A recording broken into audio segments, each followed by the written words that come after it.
Hello and welcome everybody to another Ace Arena. Thank you for hanging with us. While we Hello get and everything welcome set up. everybody And to oh, I another got the echo Ace going again. My Arena. Thank bad. you for hanging. Get the Twitch open because of the chat. I gotta pop out the chat. Sorry about that. Welcome to another Ace Arena. I'm Sam Tate. I'm joined here by Ryan, the KO God, and Ryan. We've got a really new format that I don't really know what to expect from it. What are you excited to see from Hero 2 as we get the pairing set up? I'm really excited just for the MHA characters. That's what originally drew me into the game, was the My Hero format essentially. And I'm really excited to get back into seeing those characters specifically and also the combinations that you can do with all those cards. How many times have you seen cards revealed from like the new sets? You're like, "Oh man, that would be so sick in Tokiyami or so sick in Denki." And just always had that thought in the back of your head, but hey, guess what? Now we're going to be able to see what these cool combinations are going to be able to do. Yeah, you pretty much hit the nail on the head for me with Denki. That's always the one where I see a new charge attack and I'm like, wow, we couldn't give this one to Denki ever, huh? Would I not know be we were allowed. talking about it last night. If I were to play in this event, I would be playing Denki One because I think that character is so sick. And I think there's so much new card support for it, like Walk the Dog and stuff like that, that just makes that card, make that character awesome. Yeah, it's pretty interesting. I think it's hard actually to, as someone who's done a little backseat design myself. I think it's not easy to make a once per game interesting, but also viable. Something that Yeah, you do basically. And yeah, I think that they did a really good job with Denki. I think we are gonna see some stuff that's pretty close to standard, which makes sense because the newest cards are a lot of times the strongest. They do keep pushing the envelope with that power level, but the round timer has started. We gotta jump into a game here. How do you feel about table six? Table six should be Deku 2, one of those MHA characters you were talking about, versus Bakugo 1. We get the canon matchup. oh, I love it. I love it. What a great way to start this event. Yeah, let's check that one out. Table six here. And I am I'm really excited to see a lot of the old MHA spam foundations because they were genuinely stronger than a lot of the higher difficulty Oh, for sure, for sure.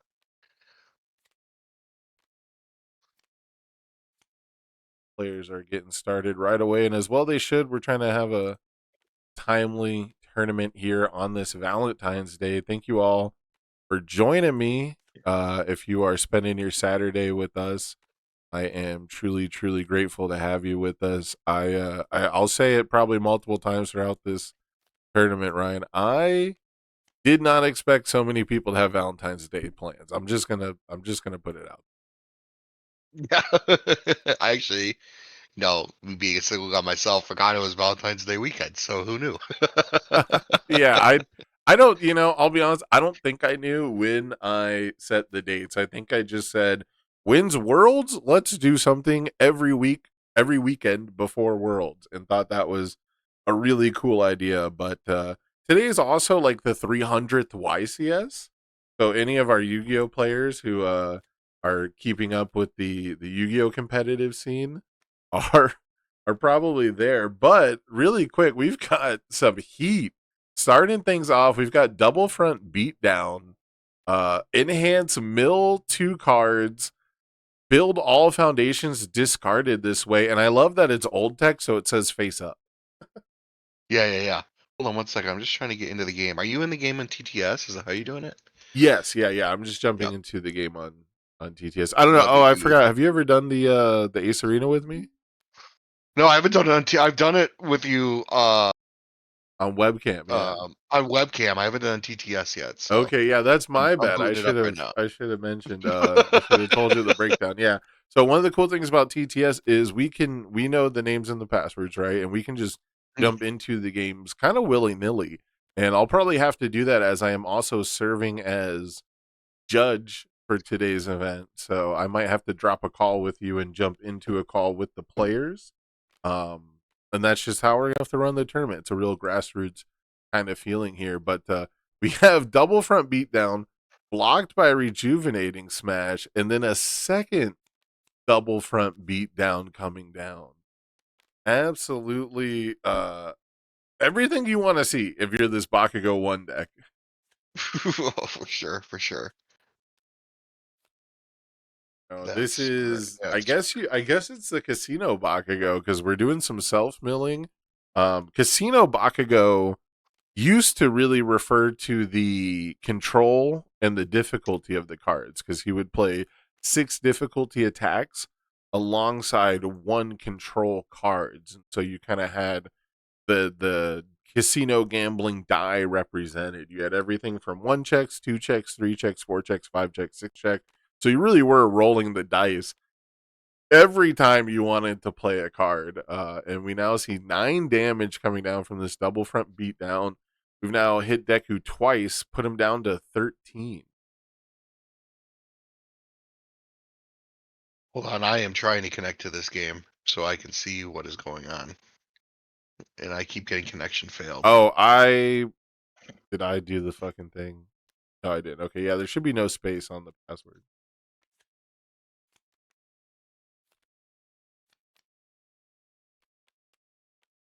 Deku surviving at 13. Building Bakugo building out. Now drawing up the hand size.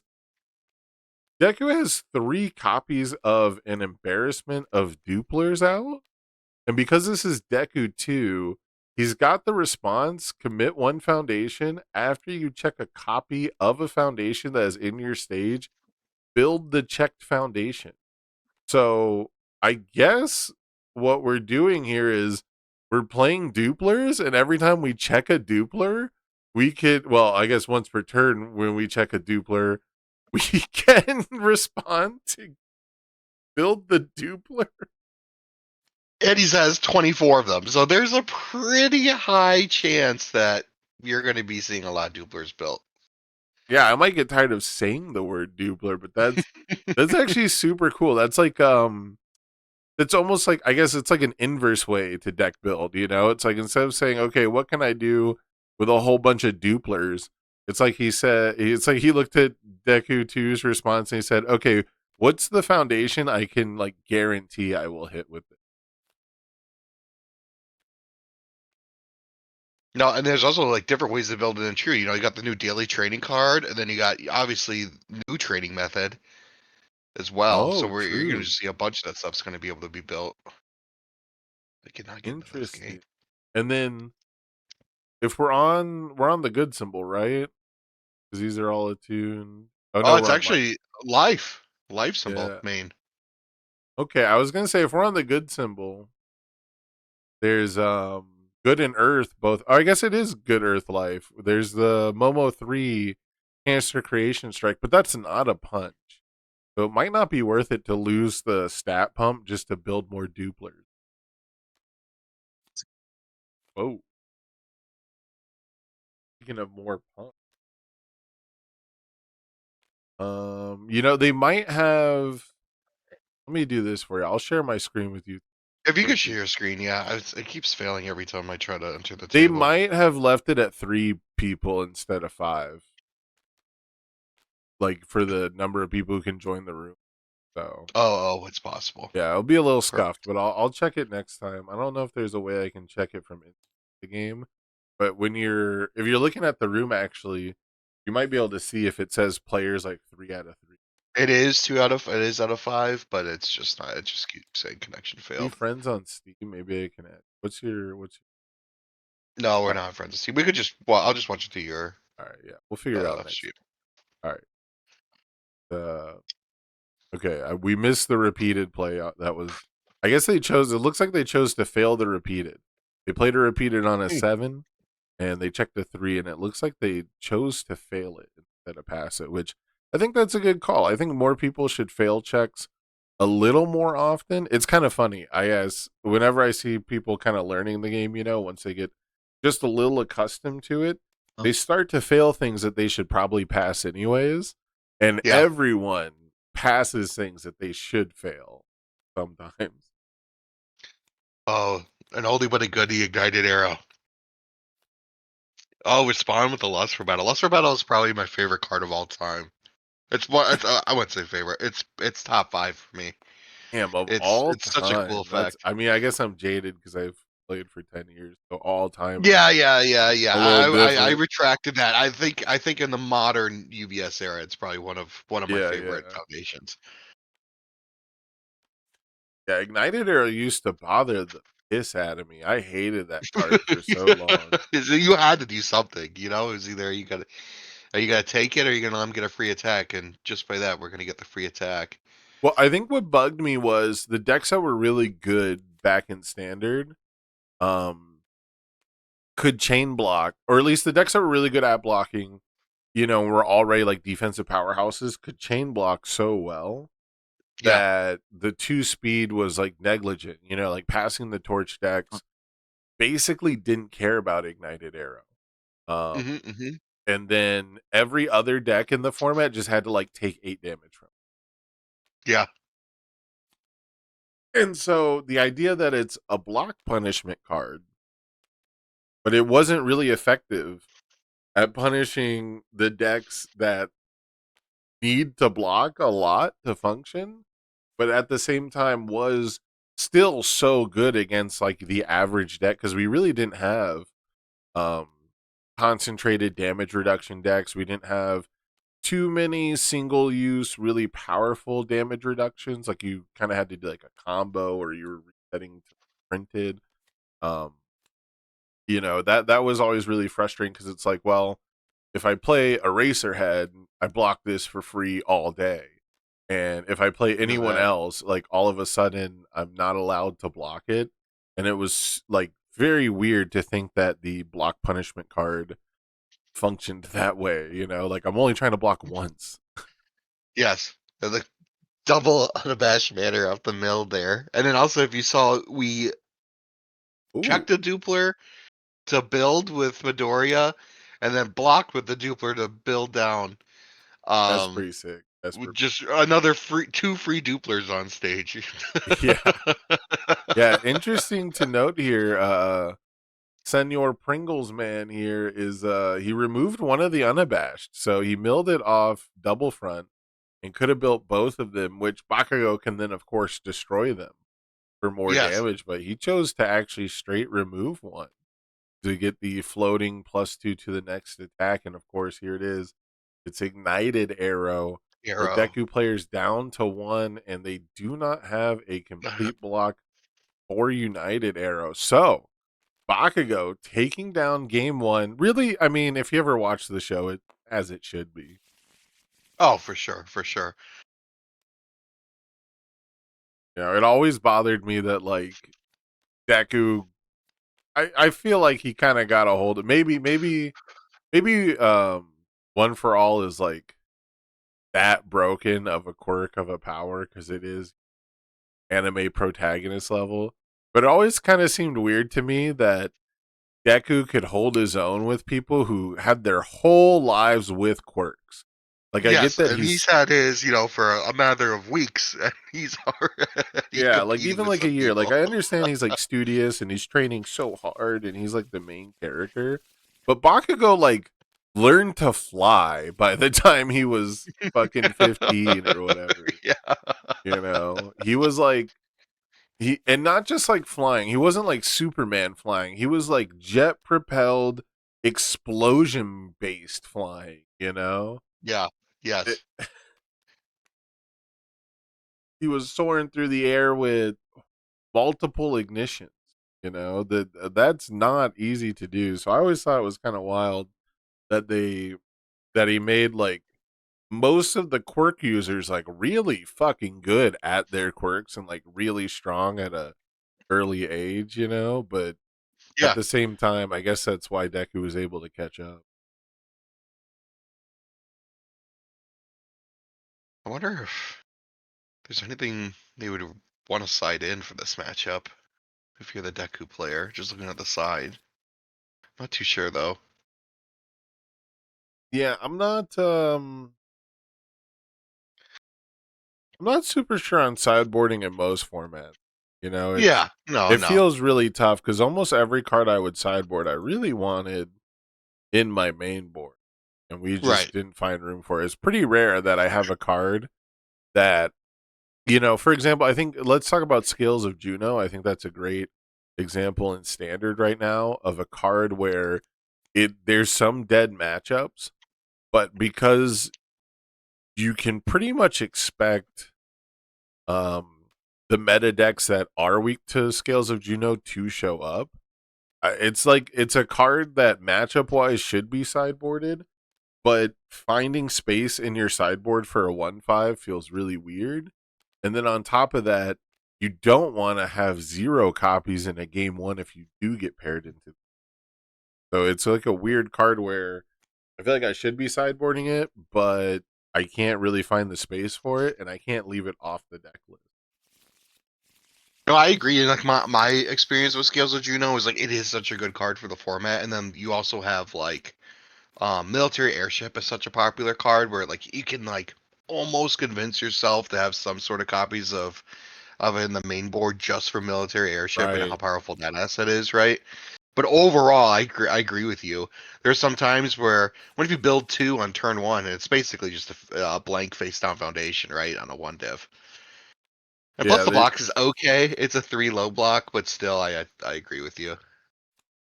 yeah, like if you take like the Godzilla decks of the past format, which I guess Titancliff getting banned killed them all. That seemed kind of weird to me, but Godzilla for a minute, like how many times did you see a Godzilla play an ability that, could be canceled by Juno? Right. But at the same time, you practically win the matchup automatically if you build 2 of them against Mikasa, or if you cancel camouflage counter, versus Devil Jin. Like Exactly. that's Exactly. insanely strong. Exactly. I think Oh, I saw universal. calling for backup and I got so excited, man. That card is so awesome. I Yeah, miss they that don't they don't make them card like they used so much. to. They don't make them like they used to. Dude, that's so true. Now, it's super funny too because I guess the modern day calling for backup would probably be Fearsome Transformation, a card that Mhm. you can pretty reliably get the draw without the discard on. But more and more, I find myself playing decks where I'm kind of down to discard a card off Fearsome Transformation. I almost want to spend my momentum first. I wonder if that's true in Hero 2, considering Pringles Man has a lot of these cards that do something when they enter the discard pile. Maybe calling for backup is actually stronger sometimes if we're not doing it as the first. Yeah, it might, the first thing that like if I'm the Midoriya player is like I'm looking for if he's going to use the calling for backup right away because it's a first enhance, correct?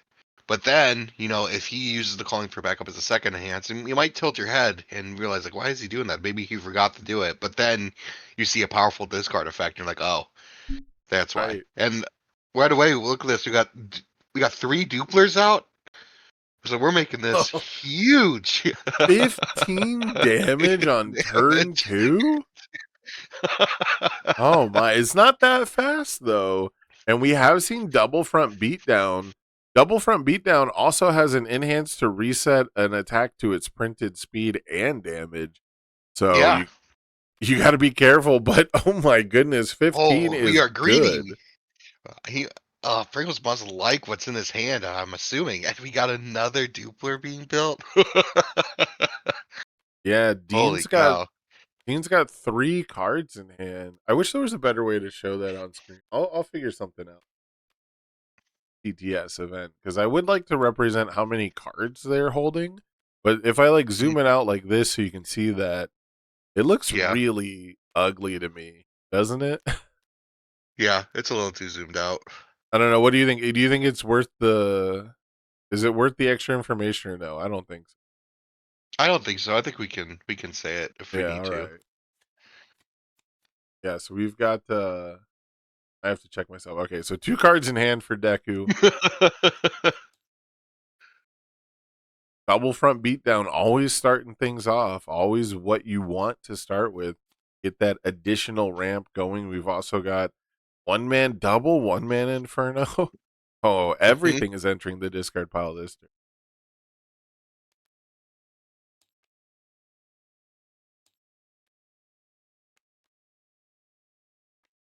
I thought there was a way to hide the men. Guess that should be a little bit better. Midori player deciding to play it. Decided to take it.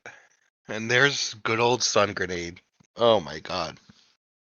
Yeah, one of Another the, card that will never be. They would have to reprint it. It's so good. stun grenade's pretty tight. I've always felt like stun grenade is in that real middle ground of power level. I personally always whiff on effects that are like mill 3 and pick 1. Yeah, yeah. So it's not my favorite, but I wouldn't be surprised if they reprinted it. We've also got was that a burst speed? Mm-hmm. We got the Mm-hmm. loser trigger here. We're not allowed to call it loser anymore, but the burst speed to burn the opponent for 1. Nice little bonus damage. I guess we also have was the foundation called the Mighty Nine? Maybe we'll see that. Yeah. Oh no, this is a fire deck, not a No, death yeah, deck. yeah, yeah. Not a, yeah. Destroying for 2 damage. Here comes the mid block. Oh, the Mighty Nine card is called Hostile Instrument. That's the name of the card. Yes. But everyone knew what I was talking about. The mill to burn. Yeah, if it's milled. Yes. Uh-oh. And More, 1, 2, 3, 4, 5, 6 duplers. more duplers coming down. But we did block, so stun grenade's gonna leave the card pool. So it's an interesting thing, right? Bakugo typically he doesn't necessarily pump a ton of damage on his early attacks. Because if he's checking well, then destroying ready foundations feels really bad. Yes. But Dean has done a great job of just kind of sucking it up and making sure all of his attacks are getting some kind of bonus. So you want to face tank like the first couple attacks and then make Bakugo play on like 2 progressive even if you do block. So I think it was a little bit of a mistake to block this early in the turn, and especially with a card like, Ignited Arrow, which we we're not gonna get Ooh. punished for them. If we draw any sort of attacks, whatever's coming is going to be absolutely massive.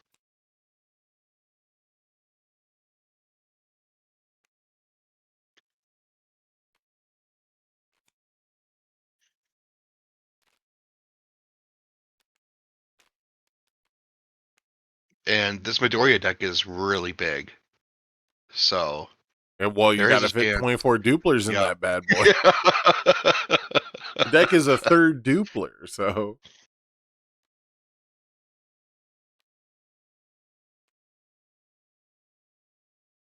Please find a Vindicating Smash. That would be the coolest thing.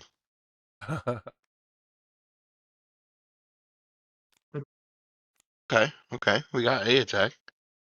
One from the new Midoriya kit. This is the Build a Foundation, right?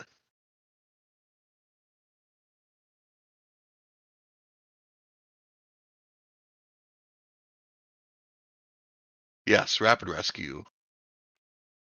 Card pull your turn flip after you play Foundation, build it. So just another opportunity to get more duplers. And we are making this thing massive. yeah. Because we can. Because we can. Man, Rapid Rescue is a card that I am amazed I just haven't put in more decks. It never, ever makes the cut. And yet, every time I scroll past it, I'm like, wow, that is just a really strong opener. 5 high for 5. And then I can play a foundation and just build it, And we're seeing more build effects, more costly ones, even from the newest products. but we're seeing like Senses blow up just because you can add a foundation back to your hand and then build it, basically the same way you could with Rapid Rescue. So it's kind of amazing to me that the Senses adding a foundation from your hand makes all the difference in the world. I'm like, what you 100% there. Ready the dupler. That's so Oh awesome. my. Checks are not going to be modified this turn.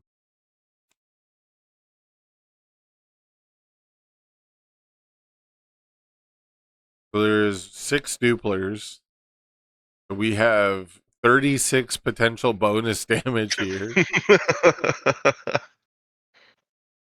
Everything is going to be lethal on a partial, and there's going to be the scoop up. We have Yeah. the double front beatdown enhance, but it is a mid block, I believe, so that is not going to be able to prevent all of the damage. And if you reset the damage in front of 6 duplers, you're in for a bad time. Yes.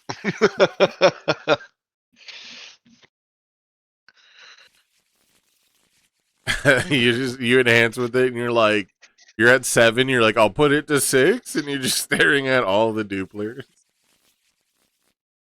We can Double talk this front out, beatdown. right? I, I started playing around MHA end of 2, beginning of 3. Was double front beatdown? I never actually seen this card being played against me. Oh, I didn't even realize it was a one check. That's even more insane. How Yeah. often have you? What's your experience with double front beatdown? It was an amazingly fun locals card. You can see I, that. I do think it made like 1 or 2 deep runs. Hmm. Um, I want to say, it topped something, and I think people would sideboard it just in case there was like a weird, like all might one shot powerful deck way before there was like a successful one. People were like, aware Yeah, that it might trying to make it happen. work. Yeah. Yeah, Um, but it was definitely not like a staple. Like it was not any like if characters other than Bakugo and Deku could play it, I think it could have been because there's yeah, characters that could have compensated for it. But the not only were not only was the format like insanely hostile to one checks because you could not recover from it and like hmm they just don't win the game automatically.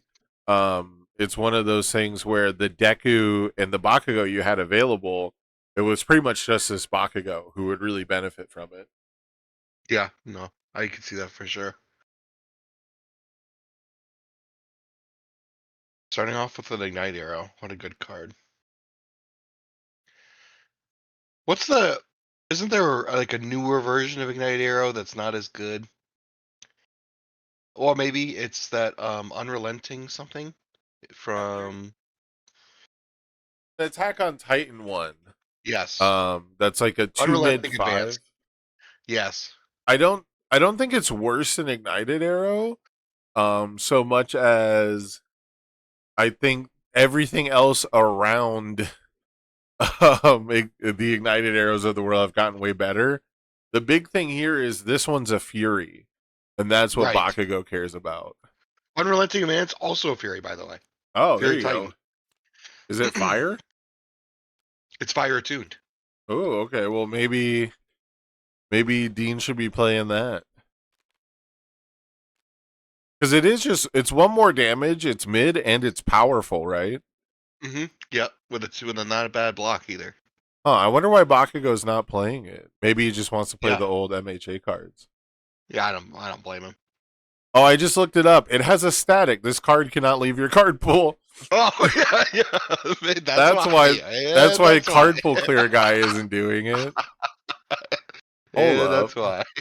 Yeah, Oh. that's a reason not to play it. Which I guess that wouldn't be super important in standard now, but like we were talking about, there's so many ways now to kind of get around blocking it. Like you can just damage reduce it for one. Um, that it's just really not that big a deal. It's also got a bad timing against Heat Tackle, which is kind of depressing. Yeah, yeah. Rewind Smash here. Really a card that you would probably only see in a Midoriya deck, right? Have you, or maybe like I've I seen Rewind Smash played in Genkai. That's also pretty cool. I think I used to see it in Recovery Girl decks. Oh, sure. Um, and it wasn't, they didn't really get the if you discarded text, but what they did get was they would destroy 2 foundations to make it a throw. And then if you blocked it, whatever foundation they put on top of their discard pile, they would add back to their hand. Yeah, and then they would be able to order. So basically, it's take 4 plus whatever damage pump, or I'm gonna get something crazy that I blew up to reuse again, right? Yeah, it wasn't my favorite play, but I've definitely seen it. My coolest one is like Genkai because it works both ways, right? I'm gonna discard this card, and then you have to choose, right? You're gonna let me pick this card back up, Yeah. or are you gonna take potentially a lot of damage, right? And sometimes, even I've seen them bait me out where up and where there's the one check. I've seen them bait me out where they discarded an attack, right? Yeah. It's like I I'm gonna make you take this damage, or I'm gonna get this attack back. I did at one point think I was a genius because I was playing Steel Muscle Explosion and Rewind Mm, Smash in like Suzuki. yeah, But that's also super cool. that was not that good. Like my opponents every time just said, "Yeah, dude, you're drawing so many cards, whatever. Just Yeah. add it back to your hand. Who cares?" But I thought it was super cool because Steel Muscle Explosion is one of the only enters discard pile things that doesn't remove. So it's like one of the Right. only things you could actually recur with that. No, Vindicating Smash. I wanted you to keep that. Oh no, we're blocking with Thinking Vindicating with it. Smash. I get I it. It's for 11. You I got to, spent an but I spent an entire afternoon trying to figure out a world's format deck that could play Vindicating Smash and meet the condition on turn 2. I mean, Deku 6 gets you close, right? But if you're playing the good symbol or life, right? But Yeah. turn 2 is tough. My first thought was, the Midoriya, the forehand, or is it Midoriya 4 or 5? Oh, yes, the discard for the card it was Yeah, meant for. yeah. The character is meant for did cross my mind because tension attacks did Yeah, theoretically open up more avenues, but the tension attacks on those symbols are basically heat tackle. Which yeah. I guess I was gonna play anyways in a deck that says discard cards, please.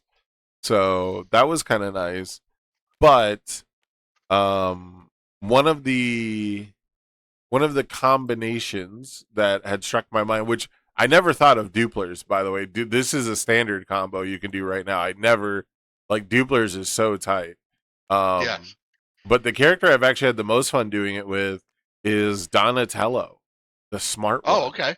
Yeah. Yeah, because you can just build like 5 or 6 assets, Yes, and if you could get there pretty quick. yeah, and if it's like Knots Flask, you can get Knots Flask on Void, and you get Anti Mutant Neutralizer. So you've got Yeah. like 2 different You've got ways assets. to get there. Yeah, Yeah.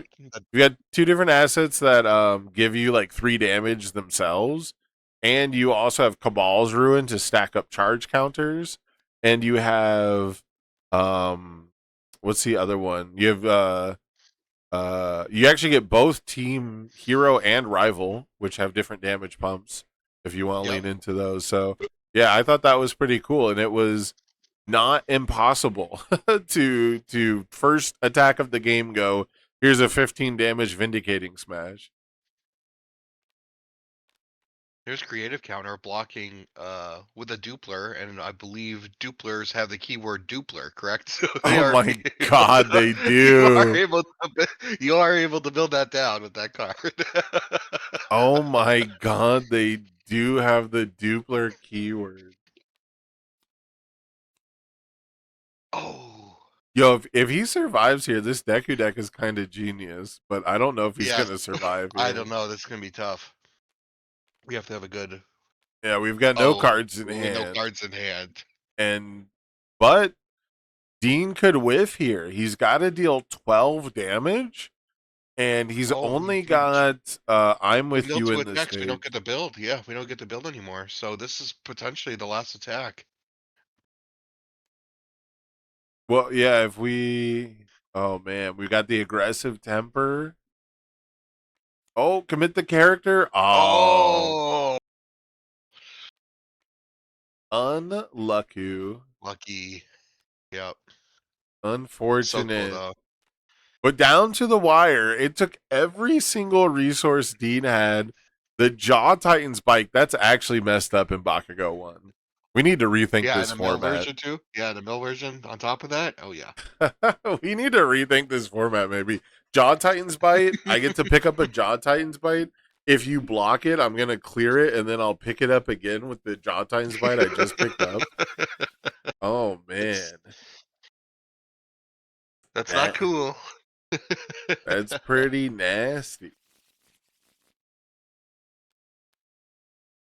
It looks like are they was that am I That was crazy or game did we 3. watch all games? Yeah, okay, yeah. It looked Yeah, like they we were did. shuffling We back did. up. They might be playing for fun. Do you want to try and hop into another game, see what else is going on? Yeah, you pick. You pick. All right, yeah, we've got 30 minutes left in the round, so go ahead and check it out here. Join. What other pairings do we got? Disaster Dan already defeating Mitchell Chimino. Quick 2-0 spanked him. I have to look at these deck lists again. You know, I saw TC entered, and I'm pretty sure TC's not playing Nomu, and I was instantly kind of disappointed. No, he's playing a much better five-hander. Do you want to check that game out? We can check that game Yeah, out. yeah, we can. Yeah, we can. All right, table 7. Yeah, TC's playing five-hander. I think he might have more experience on, if not competitively, but overall in Byakko. And Byakko, anyone who's familiar with like the current iteration of Byakko, this character is so nasty. The later the game goes, it's insane. I was able to get in this one. Oh, and we've got Grog. We've got 2 based Oh, five-handers. wow.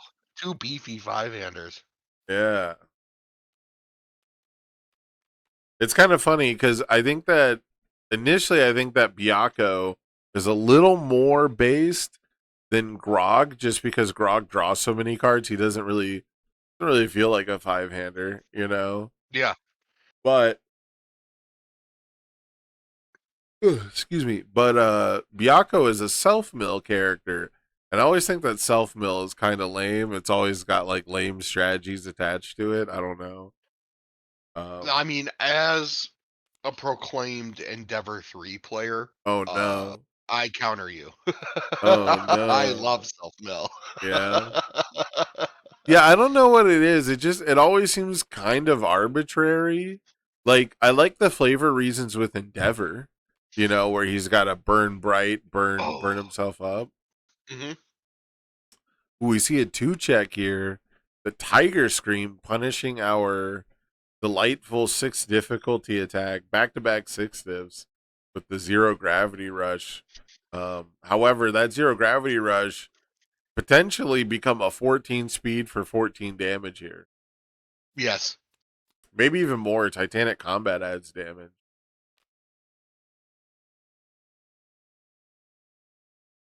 Oh, Manly Passionate Guy. Oh, man, that card is so cool. And one thing that is really nostalgia about me is all of the season, 1 through or MHA RLE promos were so cool and were so hot that I just don't think that they have had that many promos compared that can even touch those. I think that those ones were so good. So that's also why I love these cards as well, because I pretty much own all of them. I think we have come close, but I don't think anything has surpassed them. Yeah. They have too much character is really Yeah. the answer. Yeah. Like it how do I put it? It feels like it's specific to the IP. Like the way Yes. Chrome rares are is they seem kind of random almost. Like the Yu Yu Hakusho ones were just like the colored images of their portrait, their face, their profile. Yeah. Um, the MHA ones, even for Chromes, have always been kind of random on like what their design is and stuff like that, what colors they'll be. The AOT ones are all really interesting looking because they have the signature and like the kanji on the chromes. Hmm. But as far as like the actual art of the card, they're usually just a silver background with like the same art like darkened. Like or like the art won't be like colored based on the symbol, which is nice. Um, but it just doesn't really like pop out. Whereas the MHA ones, man, I don't know. Like it's crazy that our like first regional promos were like better than Chrome's. And I mean, how can you beat Reciprio Expend just saying "der" across the card? You know, you can't beat that. Yeah, yeah. You can't beat that. You know. Yeah. Bzzz. Yeah. It just yeah, I don't know. They're like playful almost. They're fun. Hmm. Whereas all the other promos, they're like trying to be like fancy and sleek and we're so expensive and luxury cardboard. Meanwhile, give me the one where Denki's doing the thumbs up and it just says bzzz. Yes. Yeah. That's all we're asking for. Even the ones I hated some of them at first, like the Ochako one where it says float. I hated that Yeah. at first, uh, but it's grown on me. Yeah. Like it didn't seem like a good onomatopoeia word. I don't even think float counts as onomatopoeia. I think most of the others do. I think Eraserheads is what thwip. Yep. Or erase, right, on the erase card. Does it say erase on the erase? I thought it said thwip. Uh-huh. I'm Oh, pretty sure it says erase. interesting. Yeah, because usually it's like whatever sound their quirk makes, right? Yeah. So yeah, I always thought that was really cool, and um, I don't know, they've never really gotten to do or tried to do. I don't know. I want to say tried to. Oh no, it does say thwip on a race. Oh, it I does? I had to thought it look it said up. Yeah, maybe it's just how the word is. yeah. I don't know everything. Yeah, everything. It's because I think it's because the the the action card erase is like a race with an exclamation mark.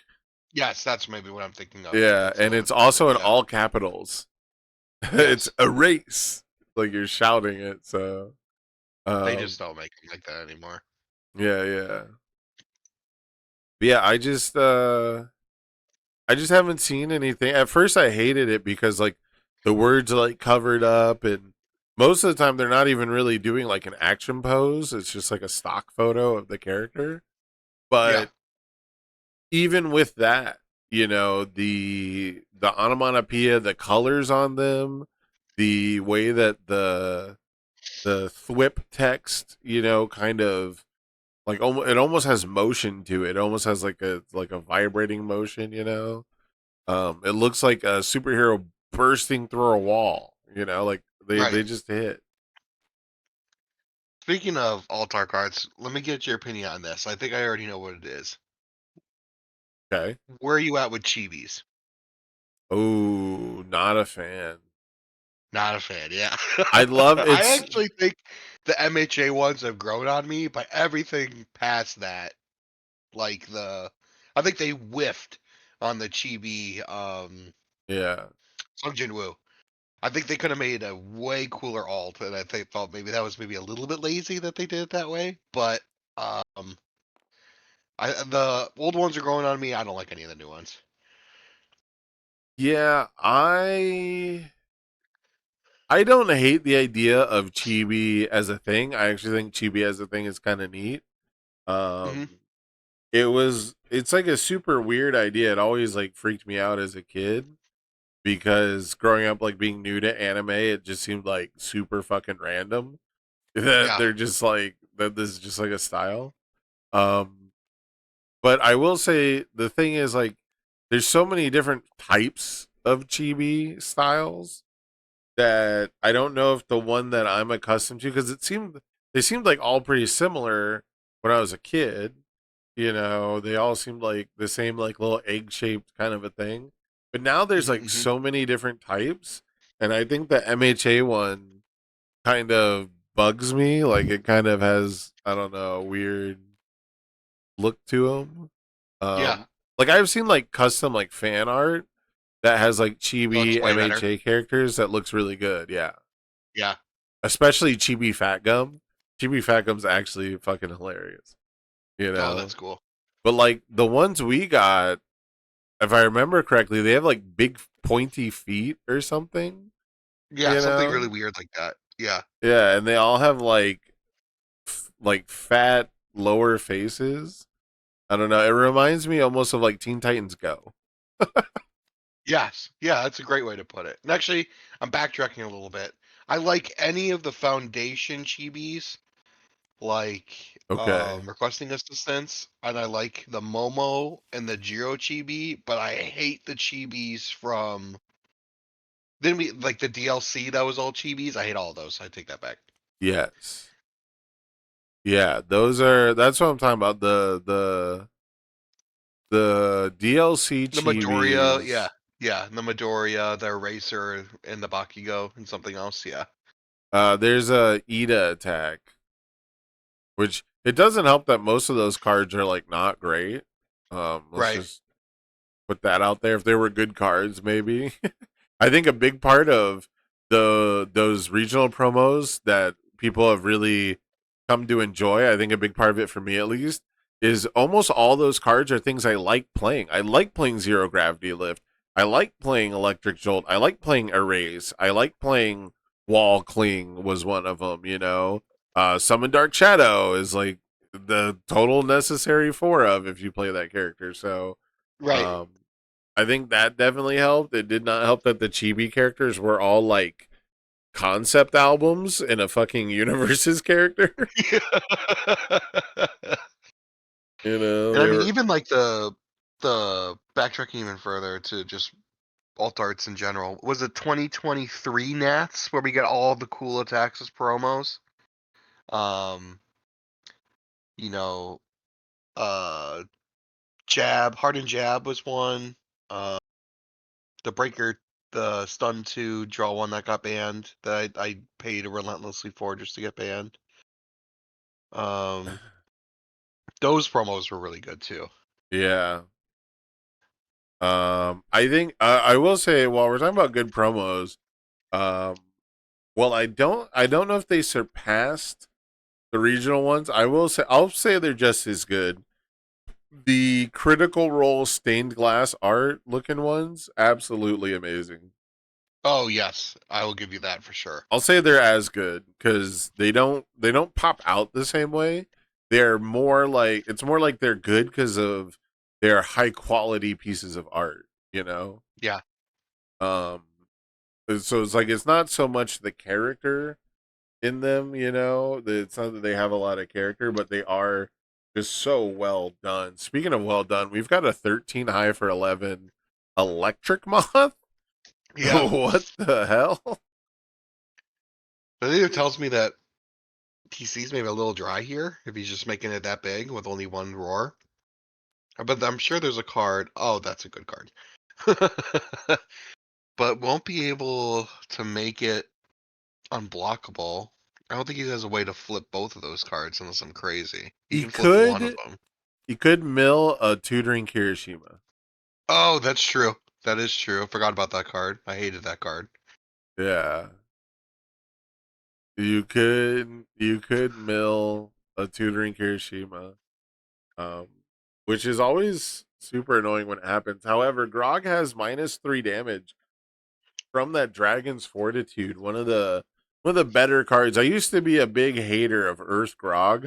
I've come around on that, and one of the reasons for that is definitely Dragon's Fortitude. Um, because of like cards like Potemkin Buster, having excess momentum is easier than Yeah. ever. And now that Grog has been a character that can pretty reliably play the throw game, so that has definitely ratcheted things up. Also, been a couple of nerfs to the death symbol. Yes. And post rotation, I think Death Grog probably dies. Actually, What are they? What are they losing? That's really big that I'm missing. Always Cool is probably the Oh, biggest yeah, reason to play Death Grog yeah, because yeah, uh, I like having Always Cool and Greater Goal in Death Grog because yep. Greater Goal is just super underrated when you play Weapon Clash. Like I can't believe that's not still a staple in the format. But if you have Greater Goal out, Always Cool attempts to lock the damage, but you sacrifice it to play the ability, and before the ability says it can't be modified, you respond with Greater -2, Goal, yeah, and yep. then Grog doesn't modify the damage of the attack. He modifies the damage that you would take. And so you can have your opponent play a 5 damage move, your stock 5 high for 5/5 diff, and you Always Cool, respond with 1 Greater Goal, respond with Grog, and you take 1 damage from it. Like 1 damage, get your counter, right? Yep. Yeah. And speaking of Tudor Kirishima, there it is. And I actually think this is enough damage with the Titanic combats, maybe to get over the hump. Yeah, the Titanic combats are +4 each. Byakko is worth 5, so that's 9 right there. Then you've I got think the he already base Byakko damage. though. I Oh, think he that's actually okay. live at 1. So we got a deflect coming in. Nope, just the Grog response. To live at 1.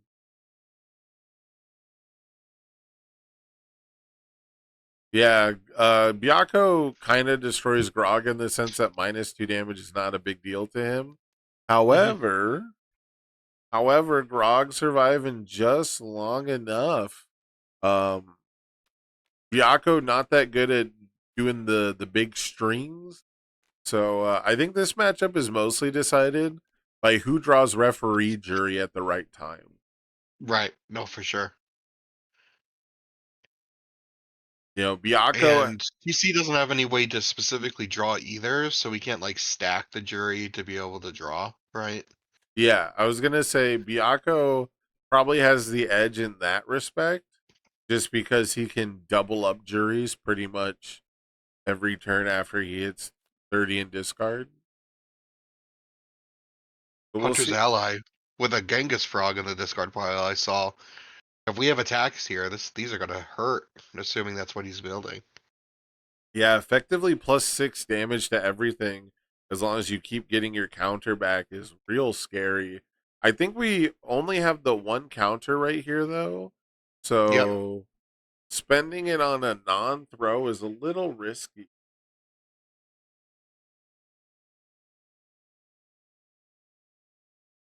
Oh, I should probably put a time in the round update. I meant to do one at 30 minutes, and that's when we like jumped in this game. And then we just passed 20 minutes, so I got to do it at 19. There's the frog being built. Oh, that includes the stupid overtime. Hold up, hold up, hold up, hold up, hold up, hold up, hold up. We Hold up, actually might hold up, have hold a up, little hold up, less. hold up. Stupid, stupid, stupid.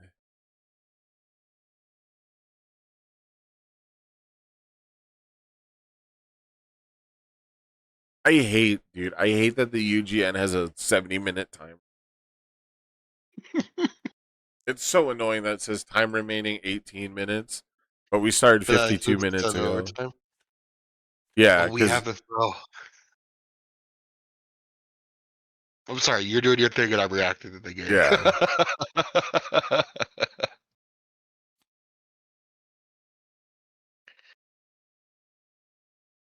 So this is a guaranteed 6 damage unless we're holding on to the jury, which is very possible. It's very possible we're holding on the jury. Hope we decide the block. And we are going to build that down. So we do have a way to draw now. Yeah, we've got the second counter. Picked up a high block, it looks like, just I in would have, case.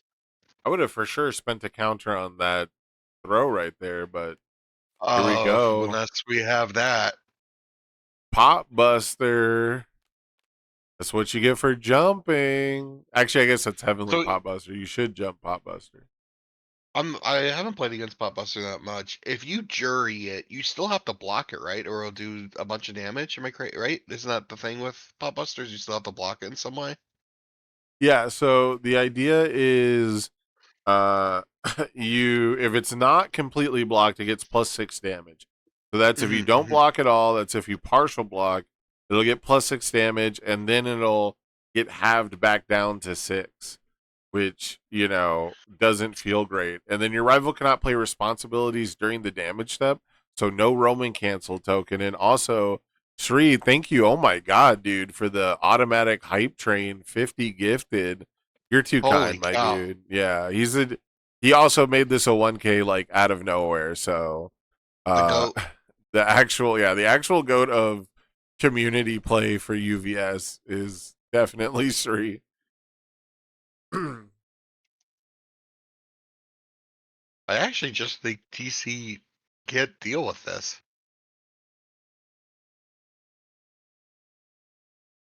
This is a referee jury angle, but you But have then he to. would still have to block on top of it, right? Instead Yes. of 4, because then if he doesn't block, he's still taking. Yeah. Yeah. Byakko has 2 cards in hand. He has to jury this and then completely block it as well. Yep. Did he discard draw without stacking? Am I crazy? Did I miss the stacking part? Maybe I missed the stacking part. I think we might have missed the sagging part because I was looking at the chat thanking Sri for his wonderful, wonderful support.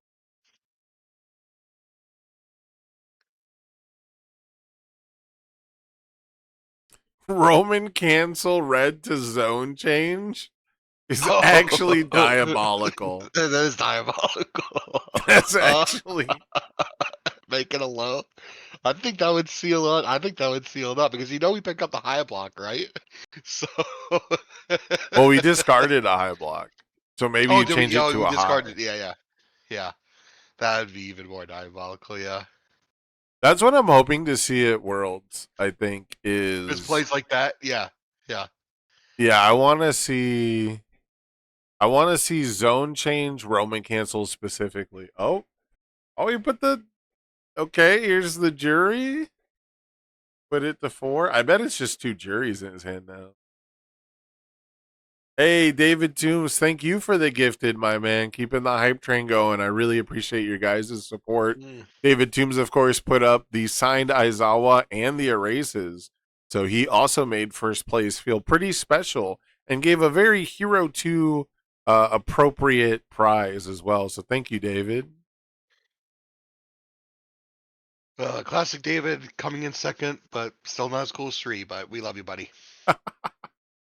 Don't say it like that. I could say it like that. You're not gonna bully David Toombs into dropping 45 more gifted. There's no way. I can and I will, Sam. There's no way David's gonna drop 45. I guess he'd have to drop 46 to be number if you one. push him, he might. He just might.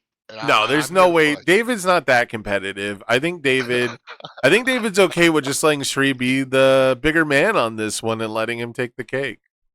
Yeah, you know what? I agree. I don't think David needs to be number one that badly. He wants to be.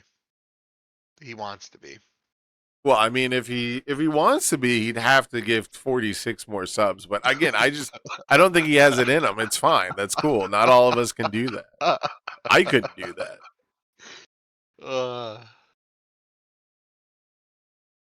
I'll do a little Sri glazing. Have you seen this channel? They're doing some cool stuff over there. Oh yeah, the train post is already like beating every other channel's production value just by having two human beings in the same room.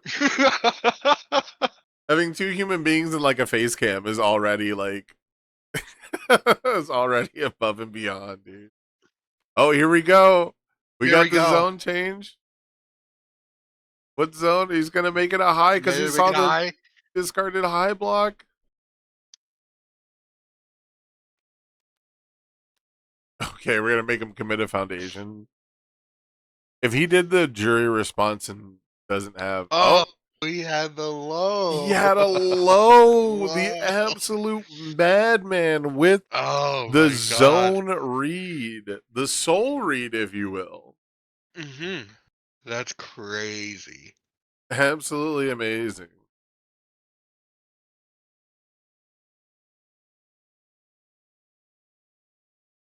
The zone changes. The zone That's so change fun. gets us there. And with the correct zone, reading the discarding of the high block and the rival only having the low, absolutely amazing stuff. I'm hoping that was a game 3 for everyone's sake. Oh, here comes TC. He's got to show you what he should have done. Yeah, he's about to explain how he could have won like 7 different ways. Yeah.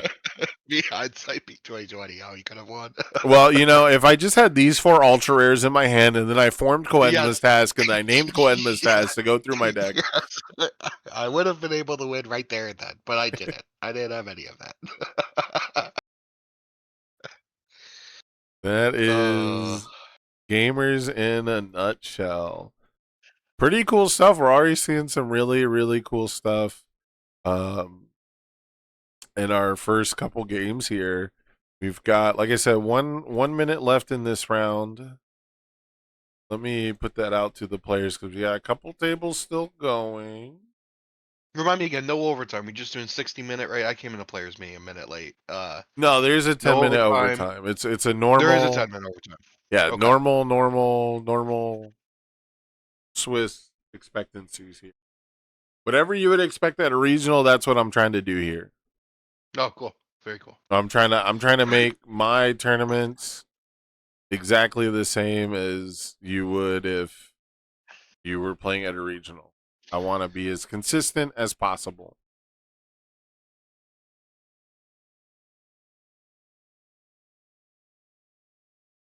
All right, we got 20 seconds left. I got to make sure I get this time in the round plotted correctly. Oh, that's fun. I just got an email that my sister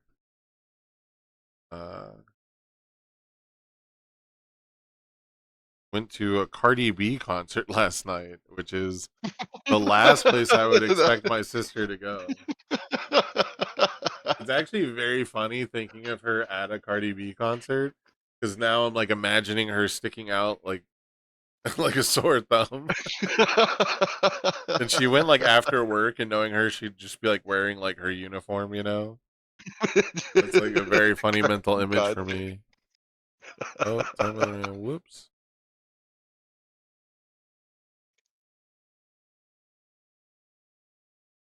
Uh-oh. Man, I gotta build a hero. I gotta have a hero 2 deck on paper for Worlds. This is my motivation to do it. Got my retro deck pretty much put together. Oh no. Now I gotta get a hero.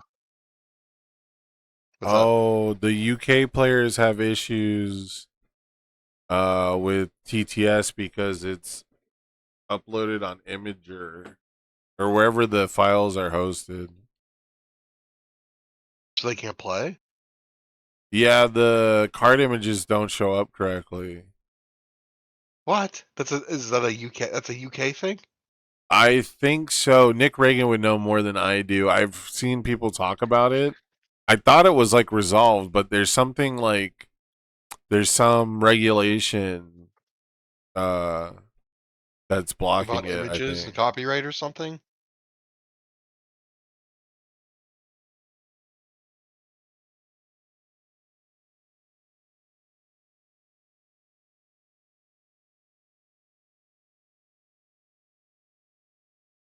Hey, quick side note. Hero 2 copies the bans from back then. Is that correct? Say that one more time. Here, My Hero 2 is the same as the same standard bands as like when it was current, right? Uh, I want to Or is there? say I want to say yes.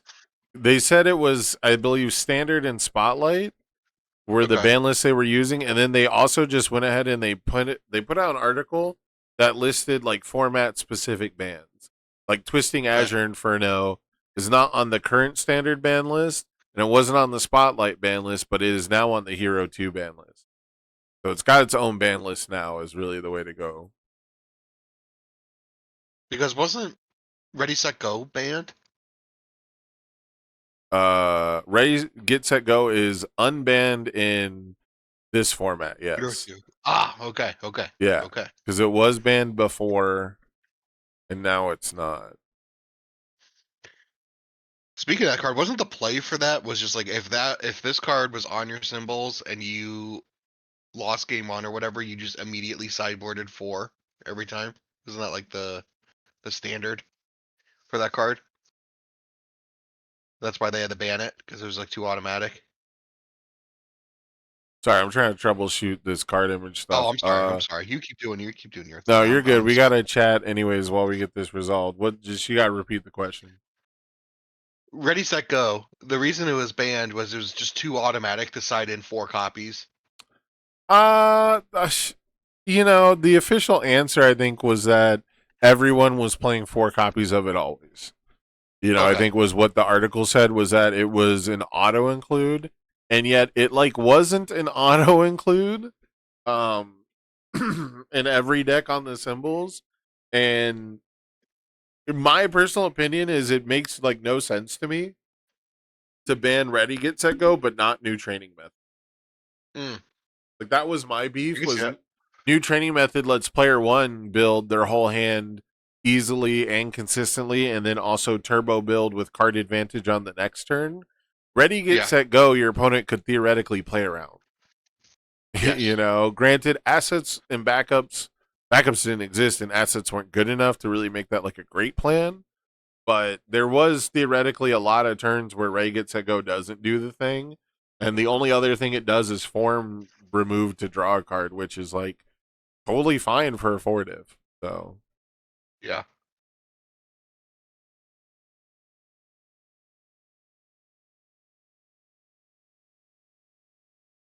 uh, Trying to look at decks that maybe I want to see.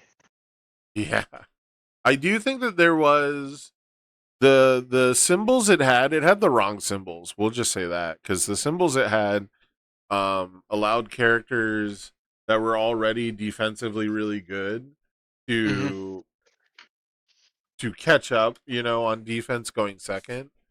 And while I like the idea of a card that helps you go second in a format, like in a formats, in my opinion, were notoriously first player favored, at least conceptually, like a lot back Right. then. So the idea of having something that helps player two seemed really good. But there was again like ready get set go respond build new training method. You could like theoretically build 4 when your opponent builds 4, and that was too much. So I think it's weird that they could have probably hit new training method and like hit the decks that you played, because it was two out of three of the same symbols, and you would have hit pretty much all the same decks that were abusing ready get set go, quote unquote abusing it, were abusing new training method way more. Yeah. So I can see that.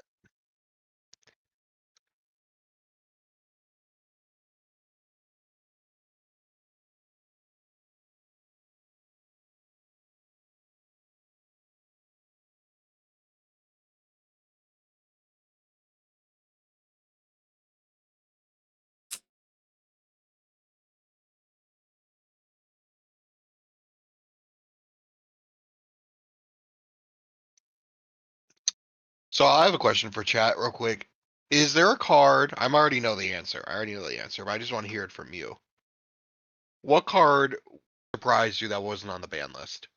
Like, just obviously, when you're thinking of all these combinations and stuff, what card in Hero 2 format do you think should be banned and potentially will be banned? Now, the first thing that comes to my mind is City Rampage Tokiyami. I also think that that's crazy, right? Yeah. But any other combinations out there that you think like maybe we haven't seen, or you think of like, oh, what's the first thing you thought of that like, oh, that's broken, right? When it came to when this format came out. When people first started talking about it, I'll admit, the very first thought in my mind was I don't want to play against any deck that has Dark Shadow Ruin and City Rampage. Yeah, yeah, Like even Godzilla, because this is back during like Godzilla's peak pretty much. And like yeah. Godzilla playing Summon Dark Shadow, or not Summon, sorry, Godzilla playing um, City Rampage and Dark Shadow Ruin seemed pretty miserable. Yes. On top of that, Godzilla's not a terrible Summon Dark Shadow user actually either. No, So just on itself. Yeah. yeah, but so that was where my mind went immediately first, and then I think there was one or two. There's one or two other things that I think have either since been like just banned out of standard, so I stopped thinking about it. But I think there was. What was it? I mean, Momo One was definitely a concern, but they banned Momo One. Yeah. Um, I never played against the Momo one ever. So I guess like, what's the really? sauce there that like made her ban worthy? Well, have you read Momo One? Momo one's is the deck that Kevin won Worlds with, right? The build asset for damage and stuff like that. No, he didn't win Worlds with Momo. Actually, he won Worlds Oh, he won with Midnight, Midnight and Hanji. Yeah. Midnight. Yeah. Um. Well, do me a favor, read Momo One because Momo One is the sauce. Yeah. That Throw in pretty Foundation, much. build one acid weapon Foundation, your card pull face up. This deck has +2 minus the speed. Once return, remove one Foundation, add one weapon card from your discard pile. Okay. I guess there's just a lot of moving parts for my brain to comprehend, is what I'm trying to say, more or less. Stuffing your card pool, debuilding your stage. I do see where you get the card advantage plus the stat manipulation. Yeah. All right. Let me. Overtime is up. I gotta send out the message. Yeah. Hopefully, our UK player can get it sorted. I actually, man, I completely forgot about that. It's something that doesn't affect me personally, right? So I did She not even deflects think with about like a that. beat machine and builds it. That's so okay. Okay, that right there. Oh, that right there. That sold me. That's it. Yep. Oh, she deflects with them. Yeah, that's what she does in this Yeah, format. yep. That's it. That's all Um, I needed. That's all I needed. yeah. So at the time, basically, when Momo was like really dominant, right? It was at a time where Tongue Whip was really strong, and she would Yeah, block with a weapon, and then on the next rival attack, she would destroy a committed foundation for -2 speed, and then build in the weapon. And her low block weapon had Breaker One, and yeah, so she had a really good game into stun, and because she would clear her card pool defensively, it was like she was giving things -3 speed. But then because she yeah. was also building a ready instead of a committed, it was like -4 speed. Like the effective And then she um had like her rare was like the Scarlet card, right? That said like if you destroyed it, you built it. You built another foundation, yeah, she had a right? replacement effect. Yeah, it was a 1/4. Yeah, yeah. That's Yeah. cool. Yeah, so we got round 2 pairings are up. We're going to start at 9:15. That'll give players 3 minutes to get started. Do. Did I not? Oh.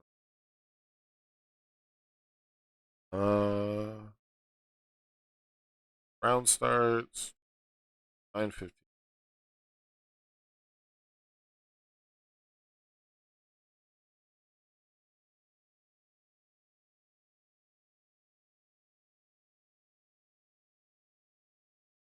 Be okay. Um, it also pops it for the Terry attack. Puts it back with yeah. Like Momo just had a bunch of like resource looping stuff. that Yeah. probably isn't that impressive by today. And if you're not doing it perfectly, she's like really expensive actually. But Hmm. when everything lines up for her, she's like actually impossible to touch.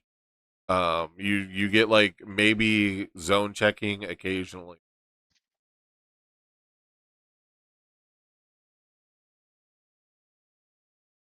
But you'll never if you never played against Kirishima 1 then, huh, either. No, I missed that. I missed that wave. Yeah, so any character that can tutor you played against Overhaul, right? Yeah, yeah, I think it's overall. So you My know first like competitive event ever was Nats 2023. okay, yeah. So you remember how like you could never like scumbag a win off Overhaul because he would just wait for a lethal attack and then use a perfect block from his stage? Yep. Momo's like that, but with speed hate. Yeah. Yeah, I see it. I see Yeah, it. like once per turn, I just have the correct block, actually. And then once she gets to a point where she has enough resources where she doesn't need to tutor for blocks, she tutors for the card she's going to kill you with, and you watch her add an attack to her hand and then block with a different card, and that's when you know the game is over. Yeah, yeah, that's Like when she's like, I'm going to add this create capture net to my hand and then block with a rising starlet, and you're just like, oh, I lose, I guess. So yeah, Momo was the sauce. I didn't believe in it at first. Her offense was abysmal. So it would take her too long to actually kill people, and she'd run out of like weapon cute stuff. And then they Mhm. added Cannon Blast to the game, which was like the only Oh, 5 diff that yeah, swings for 11 damage by itself. yeah, And right. Yep, yep. she was the only character who could pay for it for free. So it like fixed all of her offense overnight. Because she had her own foundation that readies itself when you commit it for a cost. I'm trying the scout for the next round here. I'm kind of feeling table 8. I don't know what either player's playing, but we haven't seen them yet. Um, Um, oh, table Krista. 8 is Table, a pretty standard matchup. Standard ishy. yeah, I think it's actually Mikasa versus Krista. So maybe we should look for Yeah, a more Hero 2 friendly event. that's what I was trying to just pick out one. Um, The beef set is at table 2. Paul Butler and Constantine are beefing. Table 1 is probably cool. Table 1 is um what, Erwin what, Smith. yeah. How about table 3? That seems like an interesting matchup. What's table 3? Table 3 is Hans versus Mina 2. Table 3? That's not table 3. No, I'm sorry. No, I'm sorry. It's Hans versus We got to pick a game. Uwabami. We're running out of time. Hans versus Uwabami. I want to save the Uwabami deck for a little bit later, I think. Okay, and then you lead the way, brother. Yeah, I'm gonna executive decision here. We're gonna go to table 1, but we will check out the Uwabami deck soon. Okay, perfect. We might get to see the Uwabami deck after this match ends. Although I guess Irwin's typically more of a later game deck, so this might take a minute here. Oh, the room is glitching out. I made the same noise you did because I the same thing. Do we know, has rejoining ever solved that? Do we know if I'm gonna try. rejoining solves it? All right, you try. If it's still glitched out, then we'll go to table 3.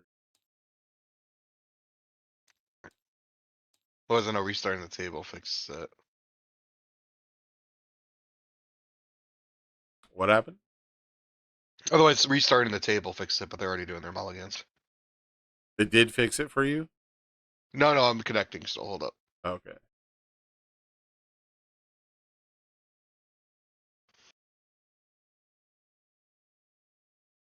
Uh,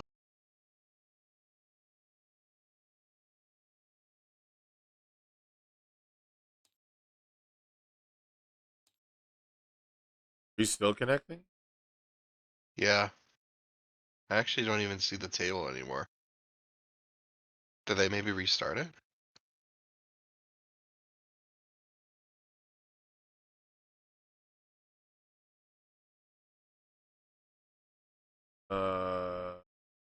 So it is still bugged out. I don't even see table 1 anymore I know. on All like right, the let's go to search. table 3. Let's do table 3. Tip. Got it. See if that one's glitched. Oop. All right, there we go. Did some gameplay on screen. All right, so 2 cards in hand for our Hans player here.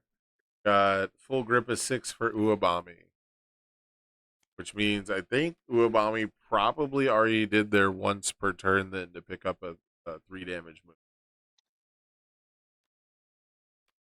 I have to restart my TTS 1 second. All right, I gotta get a layout where I can zoom in on cards, so people can probably read them on the chat. That out. Anyhow, we've got home run comment with Hadir out. Hadir is in the card pool. We've got 1 momentum, and we've got window shopping, which allows you to reveal the top card of your deck, and you may play it as your next form. So if we find a way to unflip this, we can start looping. And oh wait, we might be. Is this an infinite? Because home run comment can give us the momentum for our stage. Yep. Stacy Riff can build us a card. Oh, okay, all right. I don't think we can do like a pseudo infinite yet because of all the cards in our card pool. Or we might be able to play Tasty Riff twice. Yeah, window shopping's cool. What a good card that I feel like not a lot of people played back in the day. Window shopping was not good back in the day because adding Yeah. things to the top of your deck was almost impossible and did not Right. share symbols.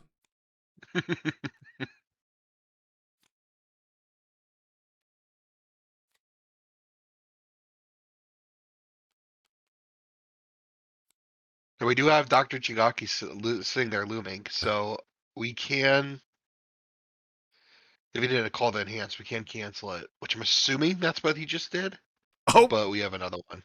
but it's time for second breakfast. If you thought one breakfast was tasty, now here's a second breakfast.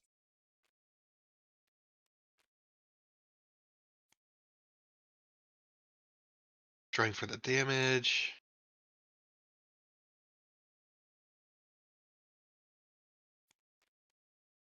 Moment of normalcy. What are your thoughts on moment of normalcy? Was that a mistake? Or needed? I don't like infinity symbol things in general. Yes. So let me put it this way. I think that cards should all have a flavor to them. And I think that Mm-hmm. the flavor should be at least somewhat derived from the symbols on them. You know, it could also be derived from like a top down perspective of what the card is depicting. But primarily, game mechanics wise, it should line up with the symbols. A card like Moment of Normalcy almost has to be infinity, not because of how good an effect it is, but because it is a completely flavorless fucking effect. Yeah. You know? No, I Um, agree with the flavor part of it. But I mean, does the game need it?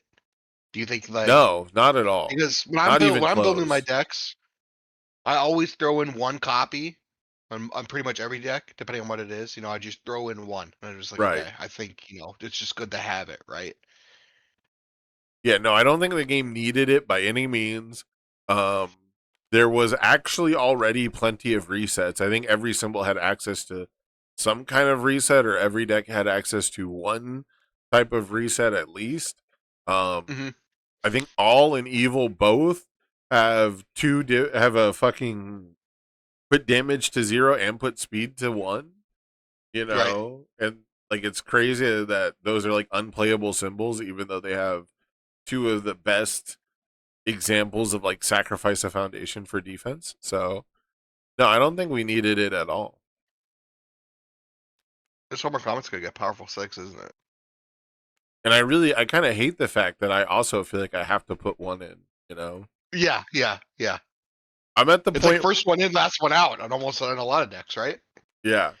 It's almost like I almost don't want to play staple foundations because my opponents are going to answer them so much of the time, whether it's Right. committing, sealing, destroying. Um, but I still have to have them, or else I'm free as fuck. You know, I still have to like play them, or else my opponent could have like a lukewarm hand and kill me. Yeah. So in that respect, it feels kind of necessary, but I just am not a fan of the design overall. But what I am a fan of is moves that are powerful 6. I don't know if you saw it, but hey, Heaven or Held revealed Bloodsucker Universe, picked another Bloodsucker Universe, which tells me more than likely, hey, you got powerful 6 this. I'm gonna take whatever it is, but hey, I got 5 counters on Hans, and I'm gonna be setting these throws for a bajillion. Oh, Hans, yeah, it's gonna be interesting. I've never seen this character played a single time.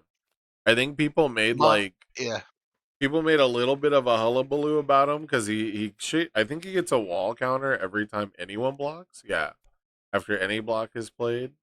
Um, and having reset printed speed on face is actually fucking goaded. But yes, it's they did not give him a bunch of exciting wall counter stuff. I think if there's really really good wall counter stuff in set 1, like basically you just got if I block a lot, I can play Wall Maria's might at some point, you know, and that's it. Whereas Crystal Lens is a character who can be at like 20 counters. right, right. Really abuse it. Yeah. I actually have. So testing for 2024 Nats, I was playing Rodan, and my brother, who got me into the game, loves building quirky decks. And I will never forget. We're sitting at Thanksgiving, and we're just playing, right? And he whips out a Hans Fire all flashes deck versus All my Rodan. flash.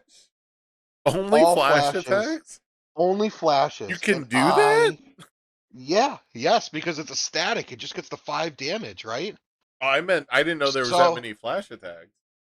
yeah, and I got beat down as Rodan playing all flashes Hans, and I was so mad at him at Thanksgiving. I was like, I need good testing for Nats. I don't need you to sit here and just throw flashes at me the whole time. That's pretty that's Yeah, super and yeah, that is kind of funny. Your opponent's like, you know, you're like, "Hey, I need to test for worlds." And they're like, "Yeah, cool. I'm going to break out Innsmouth." yeah. No, dude, I promise Yeah, Innsmouth. this weird Jake deck that's uninteractable for some reason with my character.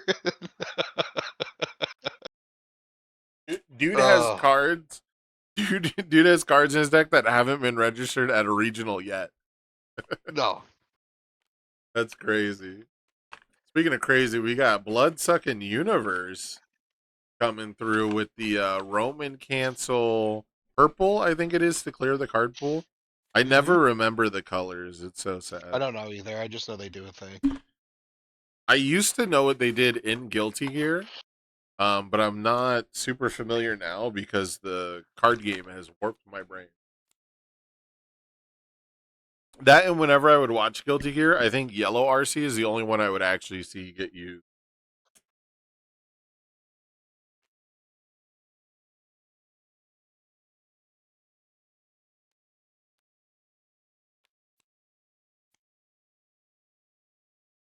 All right. See the rejuve block? Other blood Like sucking another universe. another counter. Yeah. Which we're getting up there. 7 counters. That's +4 damage. Wow, this Thunder Barrage is going to be huge for no reason. We don't Or have to is it? touch the speed if we don't want to. Is it half rounded up? Or is it? No, it's for every 2. Sorry, it's only +3 damage still. Yeah, +3 damage. Womp womp. We see when I was playing Rodan though, I'd block like 3 attacks. You get 3 counters. You block. It was bad. It was Yeah, so it's bad. pretty funny though. I dig the idea. It would have been a much better story. So against the testing, did his deck beat you? I couldn't even touch it. Yeah. Then the story should have been that you played that Hans deck at World. Oh yeah, You should have I just played agree. Hans, bro. I didn't have the balls to do that. I'll tell You you would that. have totally smoked. Who's our current world champion? Is it Kevin Broberg again? Mm-hmm. Always Kevin Broberg, isn't it? You could have smoked Kevin with your flash attack Hans deck. Speaking of getting smoked by Hans, Uabami going down to the throws. At 25 health, becoming a liability here. Interesting. Very much so. Not how I thought this was gonna go. I mean, we saw a pretty spicy turn from the Uabami deck. We saw Hadir with ways to generate that momentum. We saw Tasty Riff, which, a lot of the ways that we see the Hadir loop in standard is people playing cards that unflip. Excuse me, unflip the 1 difficulties that let you draw cards. But Tasty Riff can just build them. And that way you're actually adding to your stage, and you're adding to your check power, and you're adding to your reach as you go through the turn looping Tasty Riffs, which I think is really cool. No, I agree. But it's a little bit predictable. I mean, if you're sitting down against this Uabami deck, assuming you know what it does, right? Yeah. If you don't know what it does, you're gonna get smoked. But if you know what it does, if you're just gonna hold those high blocks, you're gonna make it out. Maybe. It really depends on the volume coming at you, because if you're blocking all the Tasty Riffs, Uabami can still potentially once per turn tutor, another attack that can punish you. You're not 100% pervious for it, but you can, you can stop the train or slow the train down. Yeah, but the thing is it's one of those things where as soon as one Tasty Riff gets through, that's draw 3. Yes, that's 3 new cards. So it's a tough decision. If you want to keep blocking 5 high for 3, that's an easy way to lose to a home run comet. But if you don't block the 5 high for 3, that means they're going to have 3 home run comets because they drew their whole deck. Yeah. It's definitely not an easy decision. Strength and Beauty, actually a really, really good card for the current meta if you're on those symbols and need some sort of way to stop the card pool clearing. I would guess this is a sideboard card for Hans. Maybe I'm wrong. I could see it being main board, especially considering people are, starting to main board Scales of Juno. Yes. It's just 1 diff versus the 2 diff, easier to swallow, right? 1 diff flip versus 2 diff destroy. Ooh, that's a hero killer. Man, what a card. Yeah, the real reason you didn't see Strength and Beauty, because people have always been clearing their card pool. The reason you don't see the anti-card pool clearing cards is because they've always been so overcosted that if you use them, people would complain about Asui, but if I have to debuild myself every time you play an attack to keep you playing on progressive, I'm never going to win the game by falling behind, They had ultra compressed weights, which was a 3/4 asset that if you put it in your deck just became worse. It didn't actually help you beat the decks that clear the card pool, because now you're playing a 3/4 asset.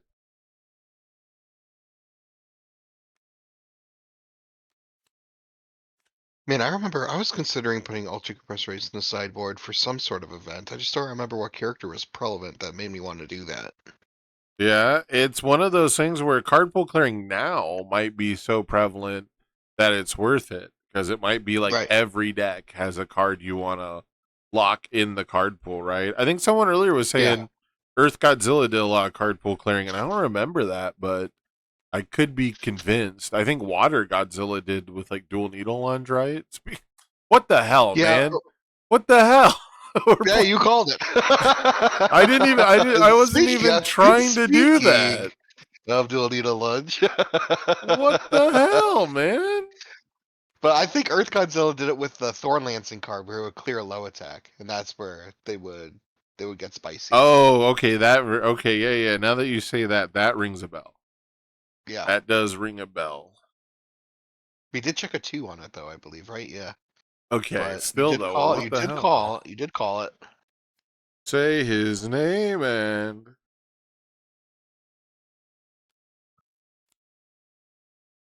Now, would you think about Strength and Beautying this?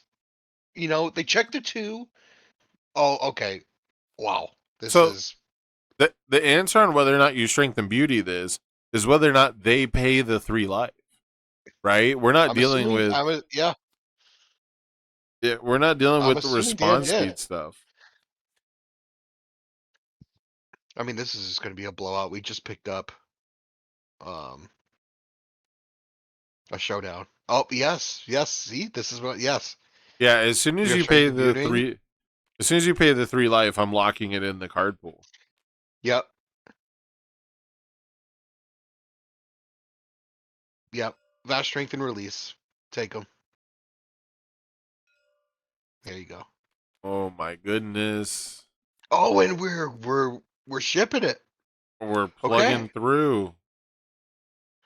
Maybe his hand is like that aggressive. It could be just straight gas, right?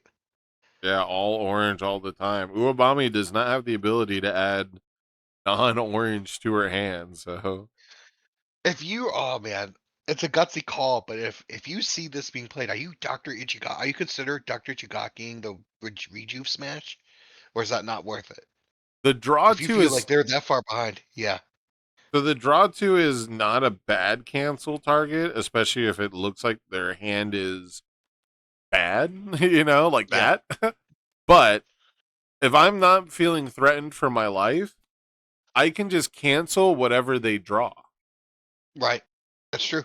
Right? That's true. Like the card, like considering how weak his defense is now, how committed out he is, the Ichigaki becomes a really powerful offensive tool because the cards that save you in a situation like this are like what, like Genkai's Guidance, Barrier Shield, Filled with Doubt, cards played Yep. from the hand that Yep. I'm not sure if the life symbol has.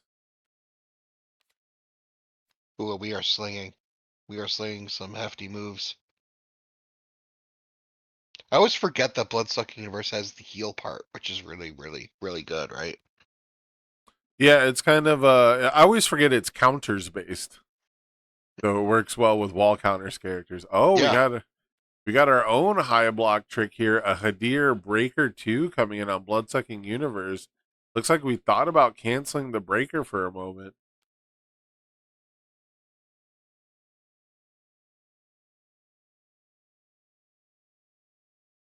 Maybe evaluating how much damage we can really put out. We now have +3. So probably 2 more attacks would do it. Yeah. I'm sorry, I looked away. Did we stack the Hadir respond? Did we stack something or no, we couldn't, right? We didn't have a momentum. Well, we do now. We have a momentum now. I Yeah. don't know. I don't think you want to clear your rival's progressive, even if it makes them check a 3. However, Hadir Breaker 2 stack a 3 on top of your deck is incredibly strong. But I think we were in a position where a rival could play a zero diff around it and then kill us with like 1 or 2 more attacks. And if they play the zero diff, they check the 3, they have a 1, they're in basically the same place they were before. Whereas if you put the Breaker 2 on the attack and you don't stack their deck, yeah, they might check a 5, but they'll still have that extra progressive. And so it comes out to be a little bit better that way, I think. Speaking of Ready Set Go, as I was mentioning before, there's one right there. Yeah, if we had more health and our rival had to play more than like 2 attacks and, had to put together like a real string, I think Breaker 2 and Stack of 3 is excellent there. But because we're so low health, only 1 or 2 attacks will kill us. It just becomes easier to play around. Are we considering Ichigakiing this response? It looks like we're thinking we are. Okay. We just did same thing I was talking about, just a turn later. Yeah, this one looks a lot better because this is a turn where our rival can make use of those cards, and it's Yeah. no longer going to guaranteed come back to my turn. So shutting down my rival's options offensively makes a lot of sense, whereas defensively, it's better to instead of preventing them from drawing a good card, just cancel the good card.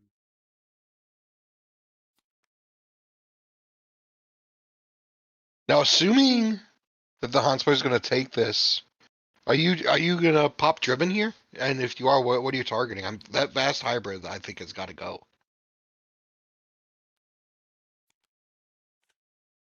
Oh, we Vast are popping. high, I Okay. think release used to be higher on my list. Mm-hmm. Um, Mm-hmm. but considering Uwabami's lack of card draw, I think Vast Strength is a better choice. Or Vast Strength, yeah. I say Just Vast because I think Hybrid too. we're playing throws, yeah. It Well, looks like we're going for the loop. if I remember correctly, Vast Strength does not get rid of keyword abilities. Oh, you are correct, actually. Yeah, so throws are I'm safe overthrew from on, it, I'm but overthrew on the still, card. yeah, still, I'm just not that afraid of Uwabami's chain blocking potential. Mm-hmm. Um, Mm-hmm. so much that, but it depends, right? If Uwabami ends his turn with 4 cards in hand and then still has a once per turn to add one to their hand, release starts to look like the correct answer.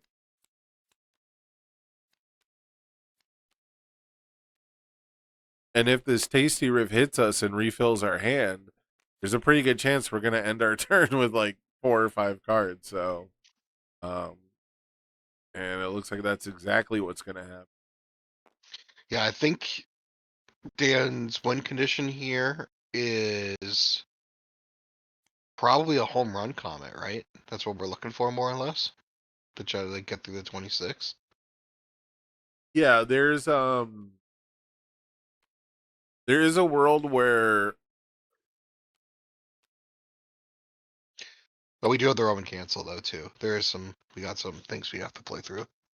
there's a world where there's some kind of window shopping Hadir super fancy special combo, but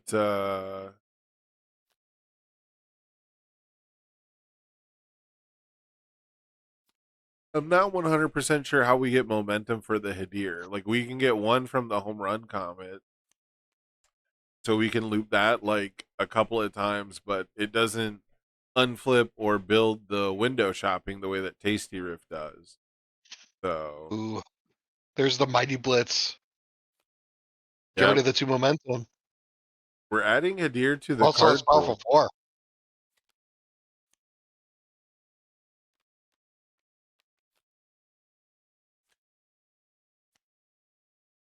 Okay, gonna Mighty Blitz on a 7. Oh no, it's a 3 damage move, so this is on a 6. Mm-hmm. Okay, but we don't have momentum anymore.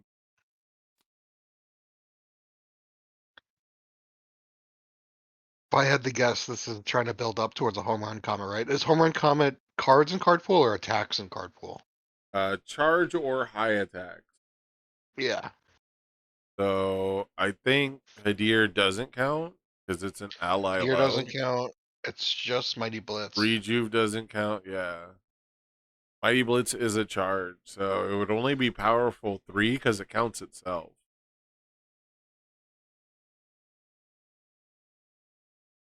Plus whatever Uwabami stacks are left over, which I assume would be just 1.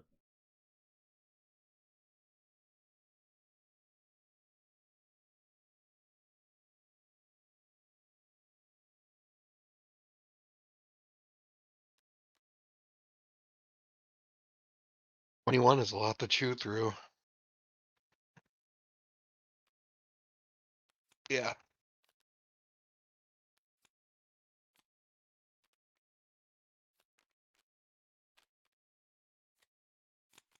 Not a That's a bad showdown. turn.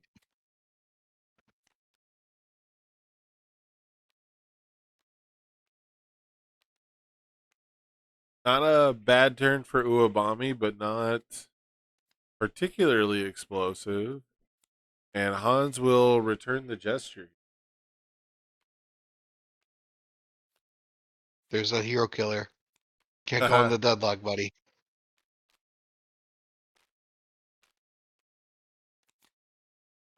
I remember weapons being so weak on that symbol Mm-hmm. that even when I would activate the deadlock on Hero Killer, I still would not win. Now there's tons, right?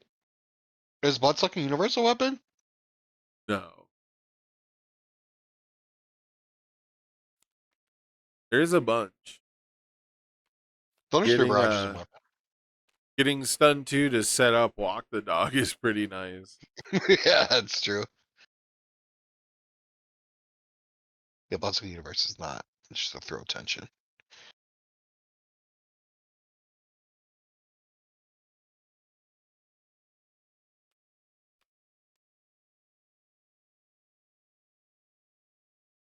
King of Illyria to pick up for the high block. Okay.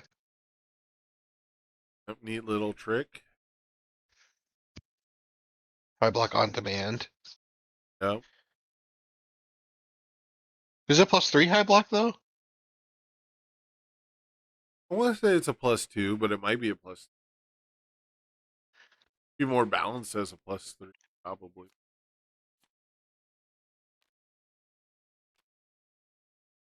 Yeah, it's a +2. Ah.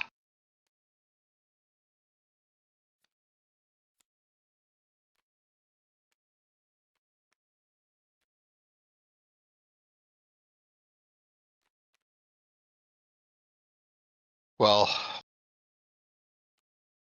based on him having to pick up King Illyria, I would say that the Stacy Drift is most likely going to hit.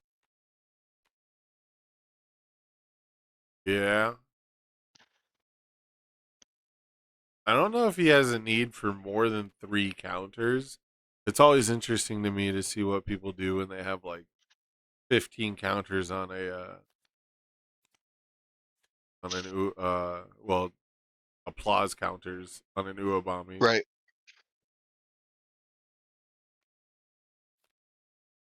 Oh, had the high block. Check the 3. Decided not to pass it. Interesting. Yeah, it was a +1 Are high gonna block. yeah. Think about the driven by retribution.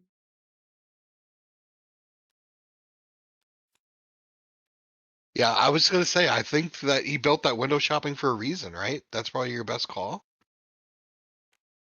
I think so.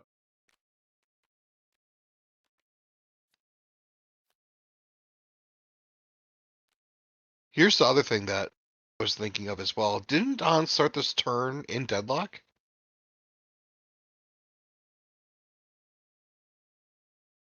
Yeah, didn't he respond to with a debuild on like the first attack? Yeah, He because debuild himself. we could have maybe practical skills sealed that driven. Yeah, practical studies is a deadlock Practical effect studies, yeah. I have been trying to convince players to put in their decks. Especially if your character pumps damage and not speed. Practical studies has come back around to feeling pretty good. It was a pretty dead card for a while there. And Yeah. it's one of the it's a card that's basically only played for its deadlock, but the other effect on it is actually still very usable.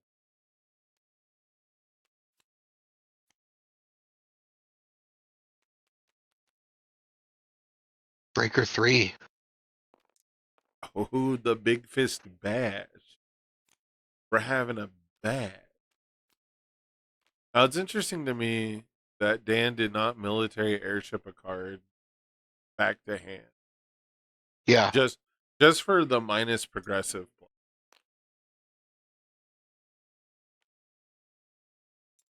'Cause I think he's kind of stuck.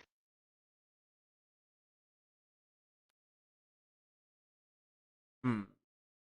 This could be a home run. Okay, or that. No. Ooh. Ooh. Oof. Yeah, I feel like if we had Check a 5. Check a 3, 4, 5, 6. there The plus might be a one. world there might have been a world where if you once you knew your rival was gonna block the first riff, they just airship that and then you get another Oh, in foundation. there. Yeah. But I don't know. They weren't like telegraphing like barrier shield or anything.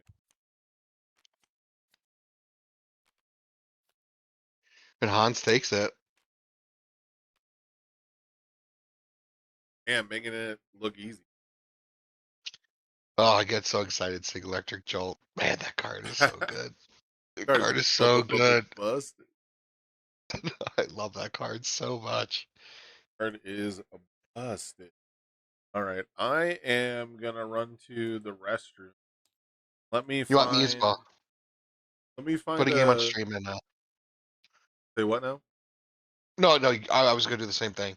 So Okay, yeah. Let me find a game for the chat to watch while we take a very quick break. There is 25 minutes left in the round. We've got about half the tables reported. Table 8, Table 1, and Table 4 are still going. So let's try out Table 1.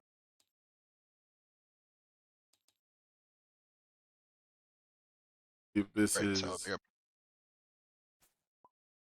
glitch, no, it's Uh, still glitch. All right, we'll watch Eno later. It's okay, I table, will be right back then. yeah, go to Table 8.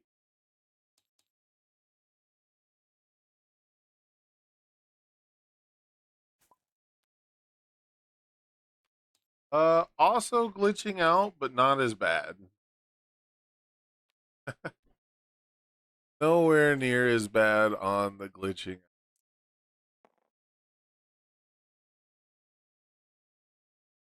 All right, chat, behave yourselves. Yeah, you were checking pretty bad. All right, it seemed like every time we looked over, it was like, damn, if he had checked the 5.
Okay, I'm back.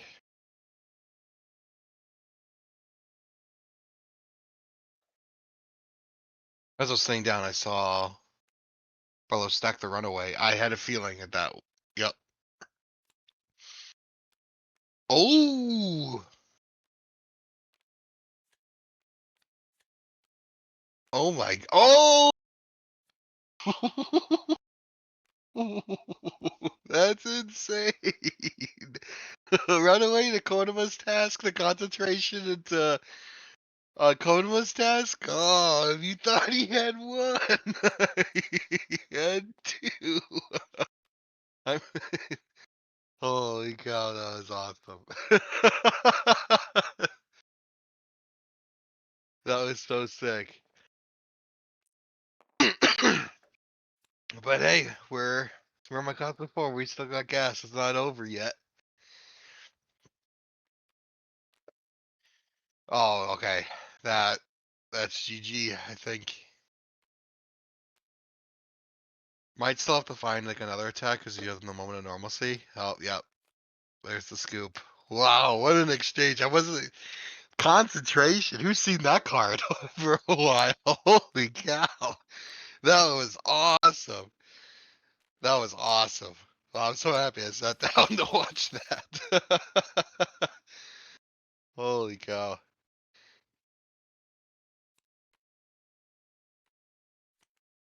Arlo knew he had one. Wasn't expecting him to have two. But that's Mikasa. Oh, wow, that was awesome.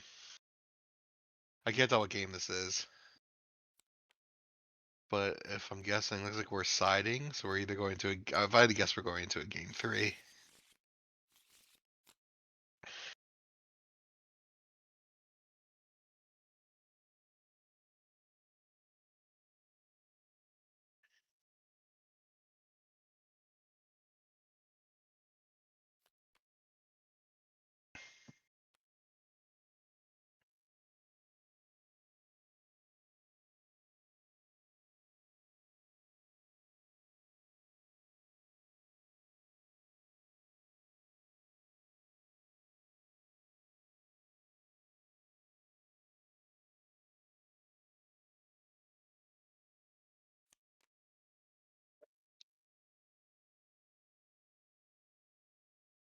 Now, let me look up Arlo's list. There's some cool things he's doing. That probably takes Krista to the next level, right?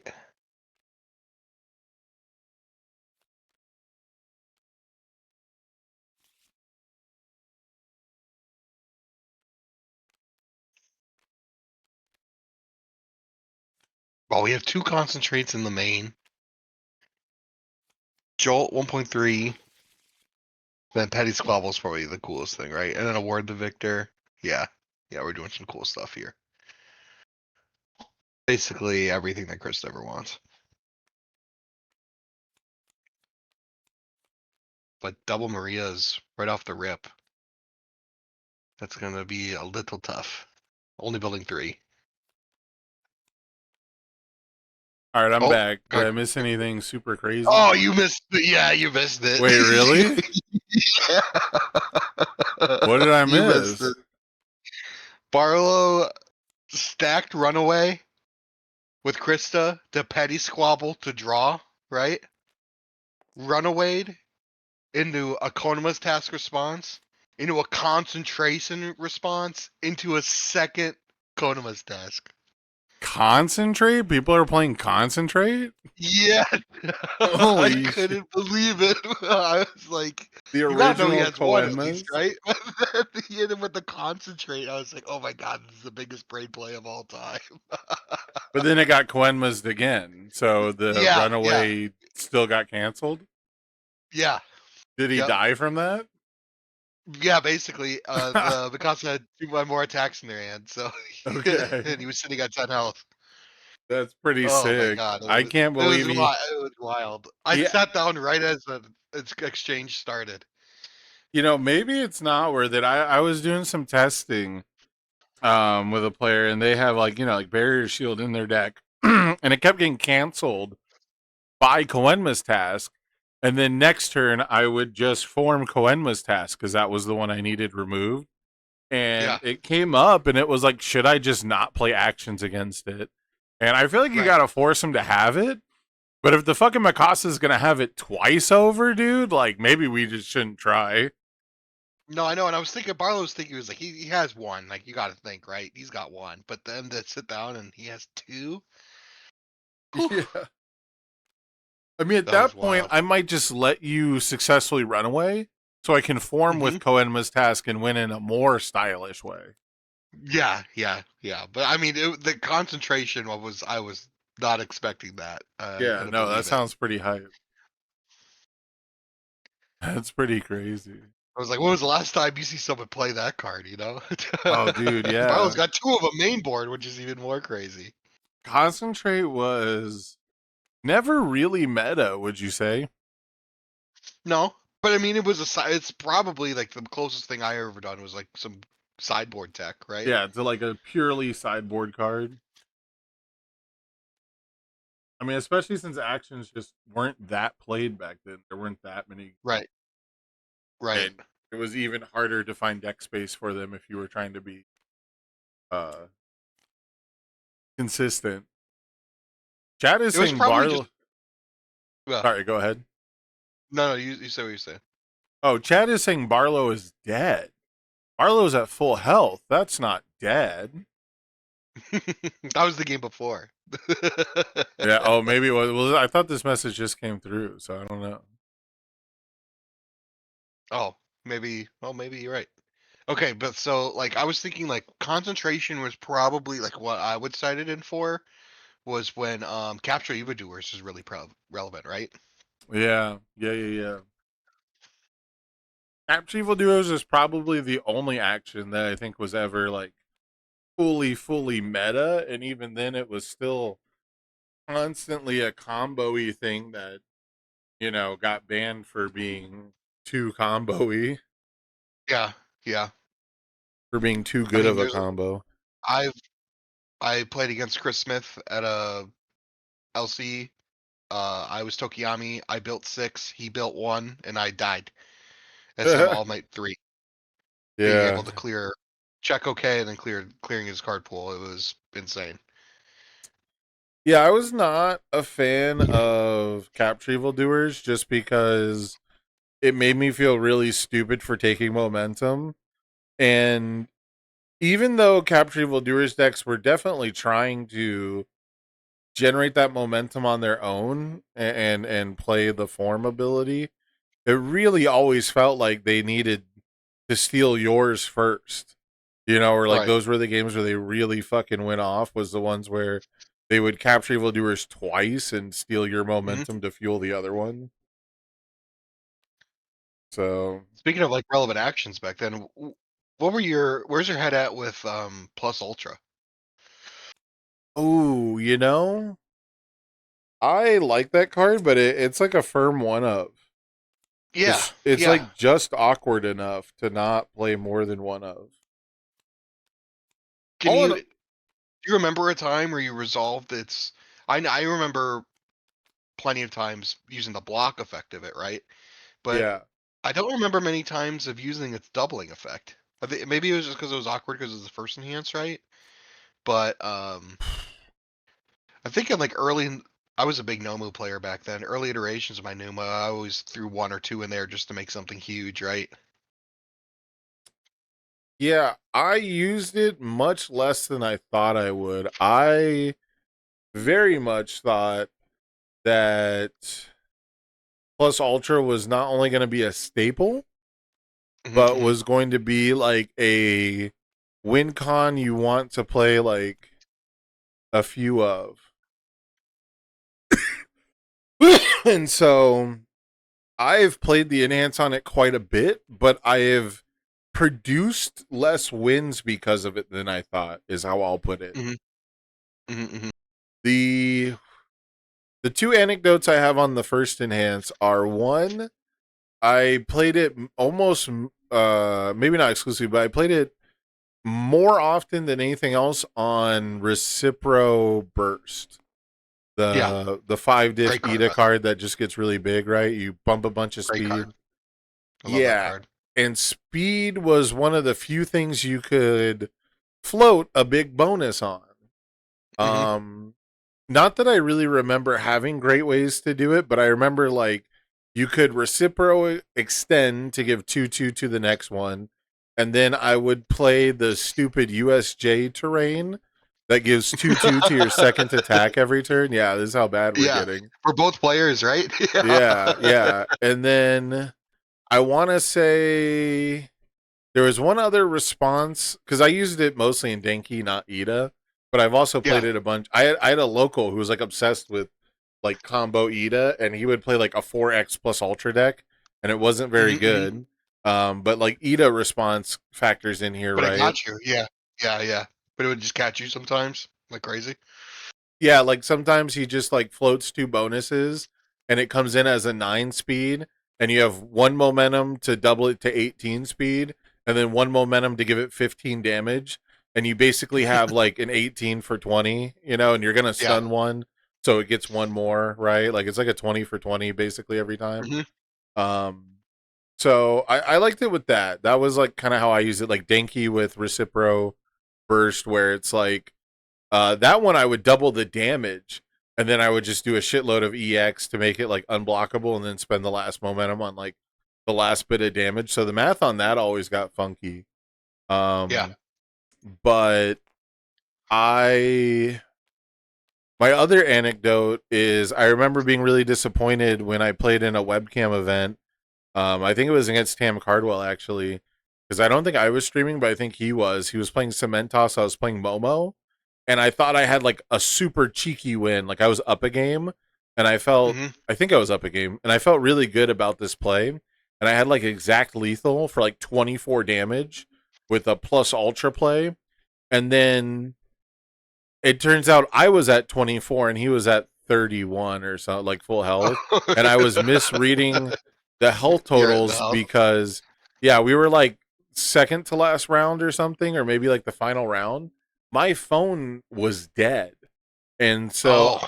I wasn't keeping track on my table on my desk. I was keeping track on Tam's phone, and I just read it upside down in the fucking Discord. Like we had already played a whole game. Like I have no excuse to misread it. But I just totally thought he was at 24, and I was like 9 low for 24, good game. And he's like, Yeah. He's like, uh, I'll take 24 and be at 8 or whatever it was, like 7. I was like, oh. oh, Or I think he that's pointed it funny. out to me like halfway through, but I had already done the plus Yeah. Yeah. Yeah. ultra. He was going for it. He did the math Yeah, and himself or something. he could tell I was like going for a game, and he's like, I'm at 31, right? I was like, fuck. Now I do. Yeah, so oh wait, no, I think I got the story wrong. I don't think I was up a game. I think I lost that game one, and then he was up a game, and he had me pretty much on lockdown because that Cementos deck was built to beat Momo decks. But Mhm. in game two, we played so fast that I can't remember. I feel like we went to a game three. There was some point in this match that I remember where I was looping Knife Slice deadlock. So I would play Oh Knife wow. Slice, yeah, Yeah. and I would say the next time you lose health, you lose one and I gain one, and then do the Yeah. deadlock in hand. So he would lose two, I gain one, and then he would build pass, and then I would play Knife Slice and then build, and then he'd build pass, and then I'd play Knife Slice, and I got him Yeah. down to like single digits doing that, and he finally, I think he still could have timer scammed me, but he didn't want to win that way. So then he played like a 6 attack string or something that didn't kill me, and I finally opened up a backswing in like overtime, and I think we actually did like a 1-1 draw, and he ended up giving me the win, which was really nice of him because he was like, well, if we tie, neither of us make it, and we can't Yeah. like Yeah. Yeah. collude to dice roll, so he just conceded. So I always remember that. I don't remember all the details obviously, but I remember like me fucking up the plus ultra and me doing the Knife Slice deadlock loop to like pressure him into actually playing the game, basically. Nice slice. What a throwback. What a good card. Yeah. Shout outs to Nathan DeWalt, the only other person I've ever seen actually perform that loop, like on purpose, like with Mhm. intentionality. Which it made super sense at the time because Momo was popular. So you'd get into like Momo v Momo where attacking could be a really bad idea, even if it meant you stayed out of deadlock, right? Yeah. Um, just like you have to avoid all their quick creates. But if Tam was really high on the Cementos deck to beat Momo, well, one of the ways that Cementos does that is he has to get to like 11 foundations to be an 8-hander or whatever it is, like 9 foundations. So he's going to Yeah. want to build big every time, anyways. And he had like 20 foundations, but yeah. Oh, I get to see a Jolt in action. Ooh, we are gonna blow this. Okay, makes Yeah, sense. double desperate struggle. We're almost at time in the round here. Got about a minute left.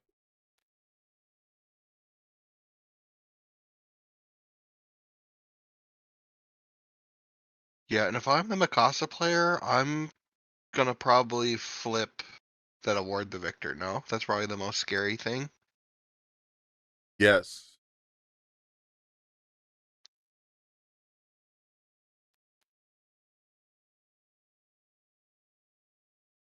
Wouldn't you want to do that probably right now? Yeah, but Jose, the Cementos story is way more interesting than watching Crystal Lens check sixes 6 times in a row to beat a 5-hander.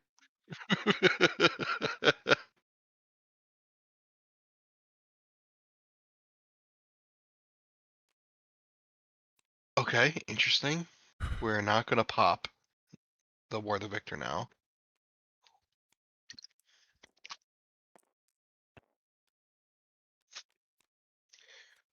Uh-oh. Yeah, see, I think Krista is setting up for next turn, but they might not have a next turn That depending might, on who yeah, I went was about to say. first. Do we know? So last game, Mikasa won, right? Yes. I'm Yeah. assuming that this is game 3. Yeah, so then Mikasa should get the final turn here. So this could potentially be a pretty rough way to go out for the Krista deck. Although double jolt might be a way to survive. Mm-hmm. I mean, it's tough. You have double double weapon at the ready though. So assuming that there's some dual needle lunges in there, you're gonna get 2.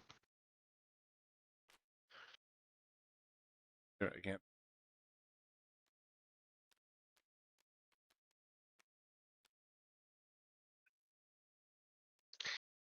Man, struggling with studies. RIP. What a good card. Not RIP. It's back. Their format.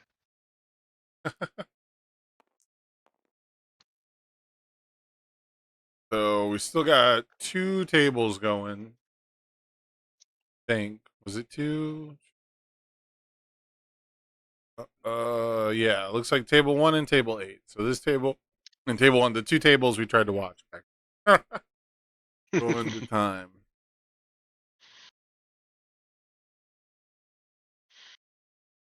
So low key, I think Krista gets smoked here.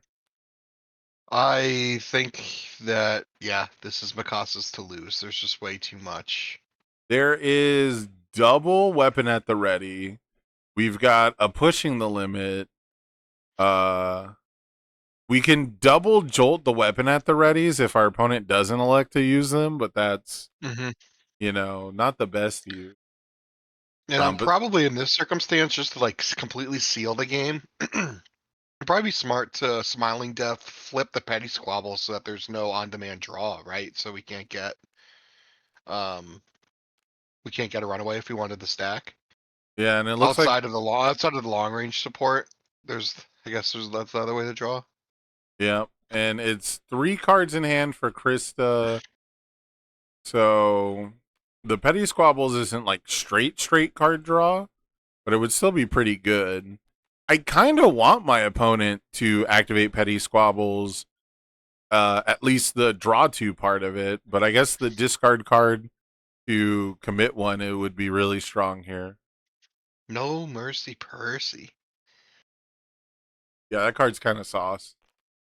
Remember when we played teams in Denver and you got tossed Rebby's Yes. Percy deck? Yes. That deck had more sauce than it deserved. Yeah, it's like that was the last time I saw that card cook hard. Was watching you play that. Do you remember the Ghidorah player I played against? Not I don't really the know. player, I I don't guess, know. but the round. With the match, I don't know. I don't remember specifically the rounds. I just remember Yeah. watching you do crazy things. Yeah, there was oh, we're gonna show a dual needle lunge for 3 damage. Yeah, so we're just gonna be looping. Oh no, we can't. Okay, we did hit both weapon at the ready, so that's okay. Yeah. All right, never mind. We're not gonna get to full loop here, but yeah. So there's a King Ghidorah player who I think they were like pretty new. They were newer. I didn't like recognize them, and their deck seemed not perfect, right? Like not what you would expect.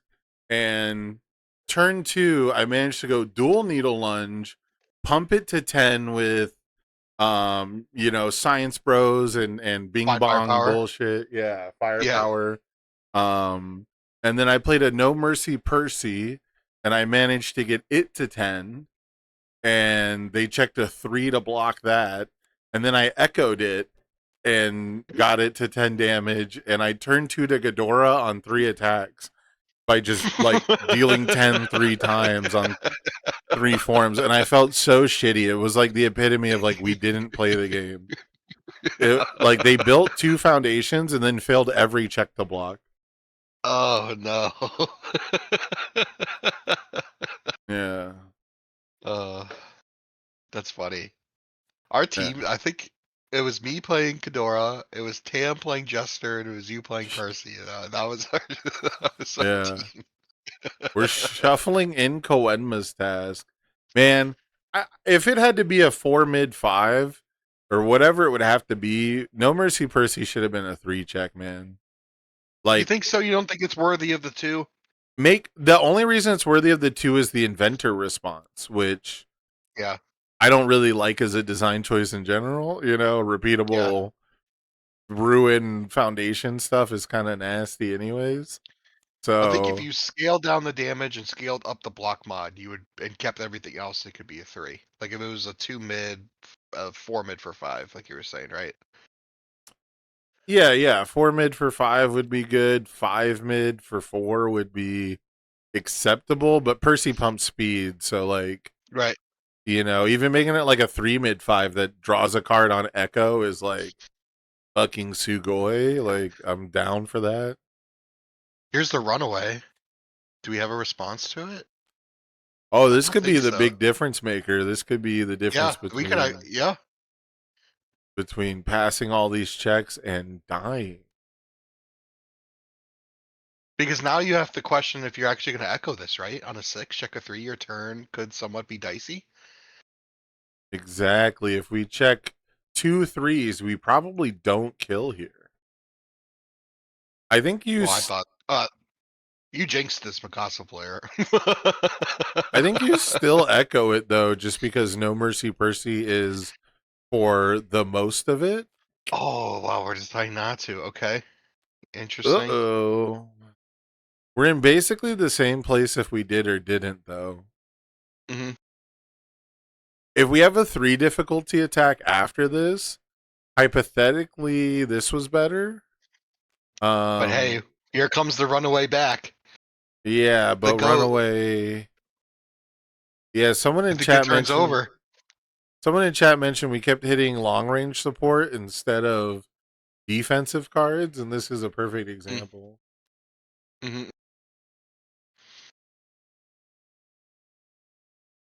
Because I think this turns over. I think this. I think the focus guardian team is just going to hit for 4. Unless we found a Konoma's task, that's also possible. If we found the Konoma's task, I think it's over on the spot, right? Powerful. He could. I guess you could hope that. Well, the Krista probably doesn't have 2 checks. I was gonna say they might fail the runaway, but they probably don't actually have a 2 to fail it. This could be the greatest bait of all time, and they I didn't. was just about to say that there's a good chance that you should just take the 10, right? Go to 4 and make them play the next attack. Well, I was gonna say it could be a bait that like, oh no, we could fail this because of stun one. Hmm. So they could fail the runaway. We also could have drawn a Koenma's task, like you said, and we didn't cancel the first one. Oh, we have a low Oh, block we got the one low block. on the world's slowest move.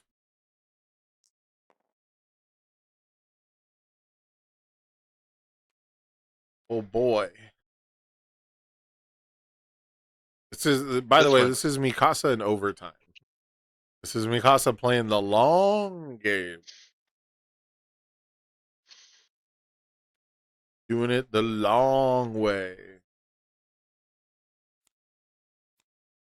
Okay, I was about to say this is on a 6, but it's not going to be enough. Yeah. Draw 2. We can give it probably 3 damage. They'll deal 5 when it's blocked. And then a 9 damage move late in the stream. Yeah, that's it. Oh, no, never mind. They're just showing for the 10. Yeah, we showed that dual needle lunge and then we like totally didn't play it, right? Am I crazy or Hmm. did we start with dual needle lunge? Then we No, I showed a think they dual pumped the needle lunge. Percy. They pumped the No Mercy Percy with a dual needle lunge, so they had it. Yeah.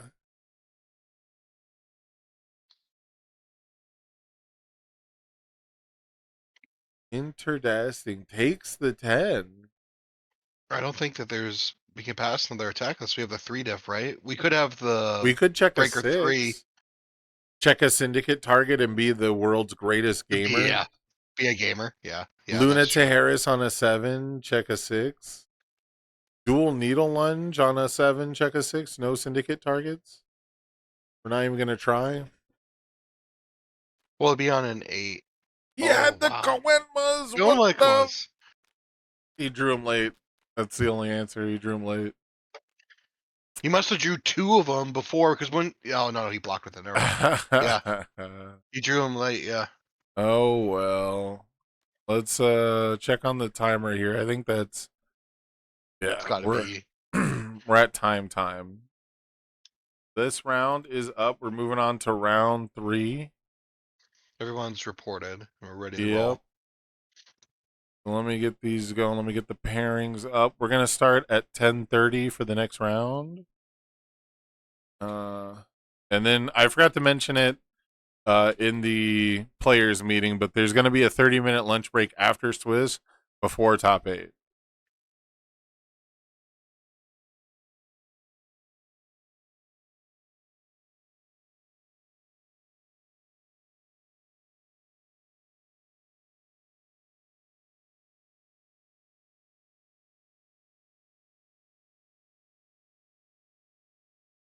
I'm gonna need a lunch break. I don't know about you, but I didn't have breakfast.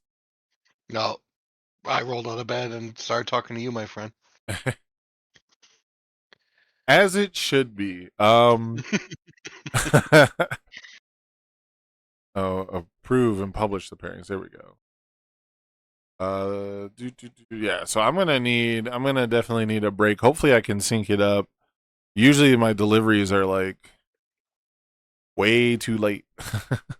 Whenever that should happen, whenever I try to order like delivery food during an event, it almost It either always comes way arrives too like, early or it never, yeah, way too late. yeah, it'll show up like right at the round I'm starting to cast. Like no matter what.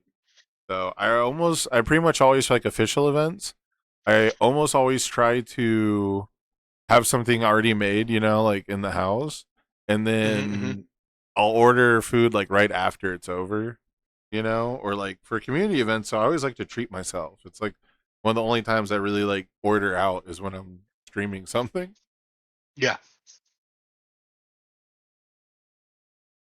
I got my eye on table 1. What do you think?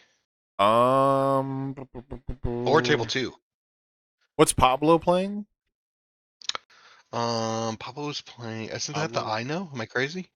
I think it is. Yeah, that's pretty cool. Ino versus Berthold. Let's do it. Yeah. That sounds like a good game to me.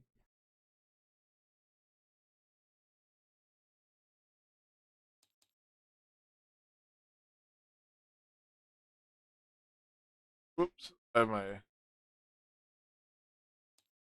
My caps lock still on.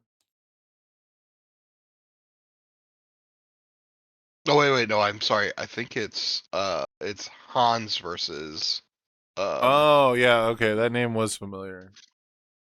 Okay. Um. So the Eno is at table 2 versus Eraserhead. Oh, Oh, I think that's better. I think that might be you better. think so? Okay. Yeah. Eraserhead is definitely emblematic of the format. Yeah, but you got two void characters kind of going at two void seven handers. Yeah. So the big appeal here is Eno. I know it's Eno, right? I always forget. I I always don't get know. it right the first time, and then I I fuck up. call my, and I always get yelled at. Or Really? Ryu instead of Ryu. I don't know. I Oh, always get Mai is mixed an up. easy. Yeah, Mai is an easy one for me. I used to get tripped up as a kid because they would fucking do that shit with anime dubs, where they would rename Yeah, they them would for like. mispronounce it and it'd be Yeah, stuck. I think I want to say it was the original Sailor Moon dub where they had something like that. They have like an E, like a Ray, and they call her Mhm. Rai or something for like no reason, but it got like quickly corrected. So, but I want to say there's one of those. Speaking of, if you guys don't know about Team Four Stars Sailor Moon Abridged, it's so fucking good.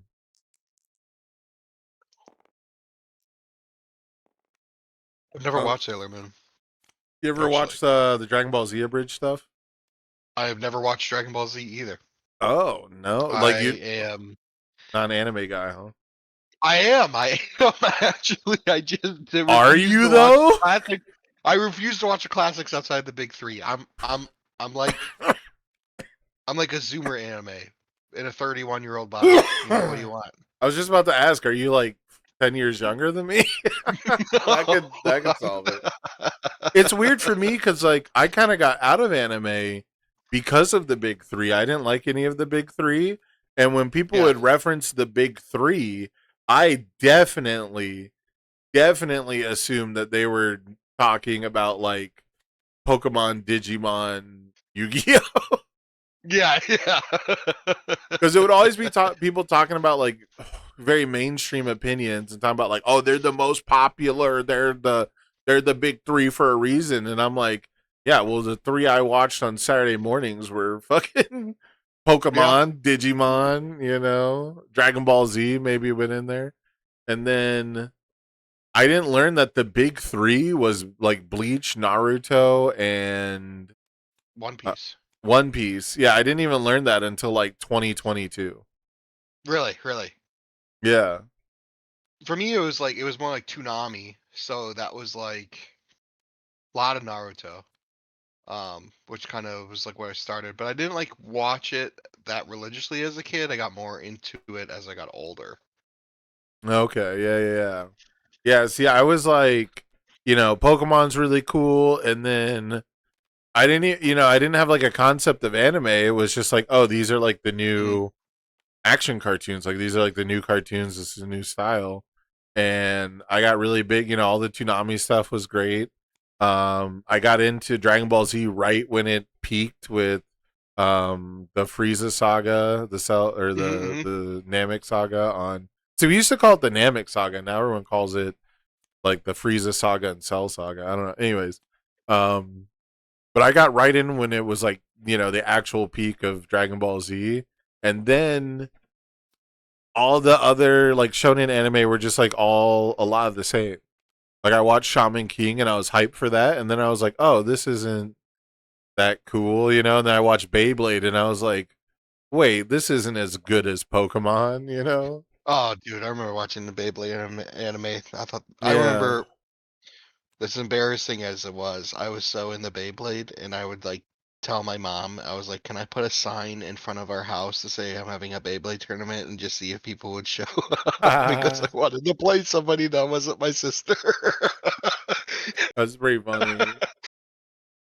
Uh, Man, yeah, no, like I I miss mean, as embarrassing as it for me to say, my first like anime that like I watched from like episode one to all the way through that wasn't like pieces, right? Was Death Note, and that one kind of okay. really sunk me in. I mean, obviously I watched like Naruto like in pieces growing up through Toonami. But Yeah. like when as I got older, like my probably 14 or 15 was really when I started getting into it. It was like Death Note, and I started like bridging into that. But I didn't. But I went like Death Note forward. I didn't go backward. Oh, okay. That makes sense. You know, I didn't watch any of like the Yeah. '90s anime. I man, I Death Note kind of got me back into anime. Like that was I remember that being like one of those like phenomena anime where it's like, oh, everyone's talking about it, you know? Hmm. And it's not like an opinionated, you know, it since then it has grown to be kind of despised. It feels like everyone kind of shits on it for the ending and everything, but you know, at the time people were not bad mouthing it. So Hmm. Death Note definitely kind of brought me back in, but yeah, I very much was like, these are my childhood anime, and then like the next generation of anime was like, this all sucks, you know, like I fully Yeah. fell for Yeah. that, and then I didn't really like care about anime again until I like lived on my own and was just like home alone. Like, what do I binge watch? You know, like what do Yes. I watch Yeah. on Netflix? I mean, do you like Full Metal Alchemist? No, I've never gotten into it, man. I've tried Really? so hard. I've watched the first Really? episode like 10 times. It feels like an anime where someone has to tell me like start at episode 10 or something and I'll probably like it. But Did you watch Brotherhood? Was that when you the first I've episode? tried Because that both. first episode is a little confusing No, on I've Brotherhood. tried It threw both. me for a Yeah. loop because I I didn't mean, know what was going on. I've tried Brotherhood more recently and having not really Hmm. been able to sit through it. I just don't really like connect with the characters, man. Like they're like cool, Oh, dude, but yeah, it it gets crazy. That would be they're if UBS ever picked that up as an IP, it would bankrupt me people were begging for immediately. it. Yeah, people were begging for Immediately, it Brotherhood would when it was bankrupt new. me.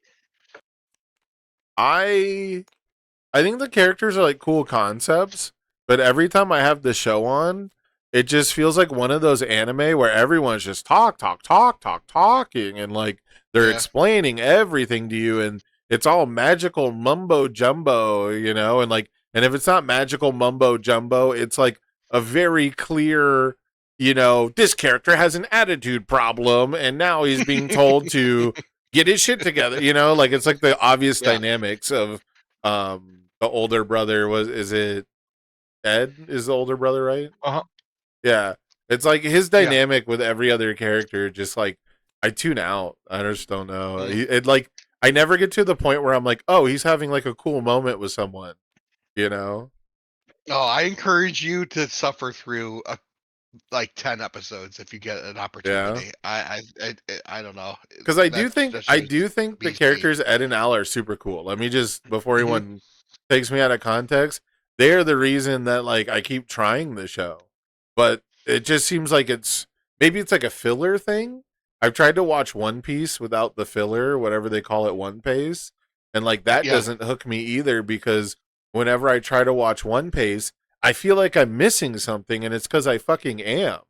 You know, Hmm. like Hmm. the Hmm. pacing is ironically not good for me because they're referencing things that people have decided don't matter, but I didn't get to decide that. I don't have that information. And to be honest, some of my favorite stuff from anime turned out to be filler and I didn't like recognize it because I just enjoyed watching it. Yeah. No, I get that 100%. Filler episodes end up being the better part of tons of shows because they're the ones where you get to just like hang out with the characters, you know? You want bites my chaps more than anything, though? About a yay Recap high episode. dog. Yes, and recap episodes Oh, where they recaps just are like bad. Yeah, the point five episodes, we're like, oh, here's what's been happening. I'm like, God, you just wasted a week of my life. Thank you. nothing is worse, and this is probably true for anime more than anything else. Nothing is worse than dropping into like a random show or a random anime, and your first exposure is a recap episode. Yeah. There truly can be nothing worse. Do you want also bites my chaps other than a knee high dog? A This might yay be a little high dog, but controversial. yeah. Yay high dog, knee high dog, same thing. Knee high dog's too short to bite your chaps. You're right. Yay high dog is movies that turn out to be the first 3 episodes of the next season. And then it makes the next 3 episodes of the next season worthless because you saw the movie. I don't think I've ever experienced that. That is probably more common with Demon Slayer as of recent.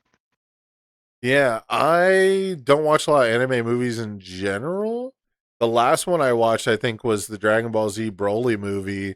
And that was purely because I jumped into a random Discord call where the homies were watching it on like a random night. And I was just like, oh, I haven't seen this before. And that one is just flexing a CGI budget as far as I know. You know, the Super Broly thing was like pretty tight to watch exactly once. Okay, enough with the anime talk. We haven't said one word about this game. I mean, to be fair, to be fair, what's to say? Eraserhead is just gonna block all this bullshit. It might be a half block, but the half block is a breaker one. Like, that's true. These are two decks that play tape. We have to wait till half the stage is flipped, or somebody plays a deadlock card for us to get excited. That is true. That is true. I do like double prone to dry eyes though. That could be a lot. Oh, is Battle of the Gods just like 3 episodes of Super? I know they like recap similar events in the show. So I guess if that's what you're talking about, that makes sense. That does suck. I didn't watch Battle of the Gods or Resurrection F because people told me that they were not worth it. They did the movie thing where it was the first 3 episodes of the season. Is that what they're? Yeah. That's what I'm asking. Yeah. Okay, yeah, because I started watching Resurrection F, and like the subplots were awful, and all the pandering they did for like the other Z fighters was like the best part of the movie. And so like as soon as Frieza shows up, I was like instantly bored. Like everyone's gonna become useless again. They've all had their moment, you know, and like I was so over it. I just got distracted by something else.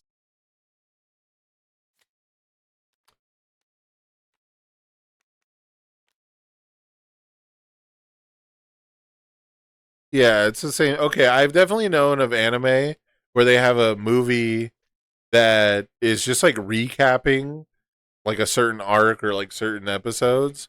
I thought you meant like it was literally they chopped it up 24 minutes at a time to make 3 episodes. Cuz that would be like verbatim the same total dog shit.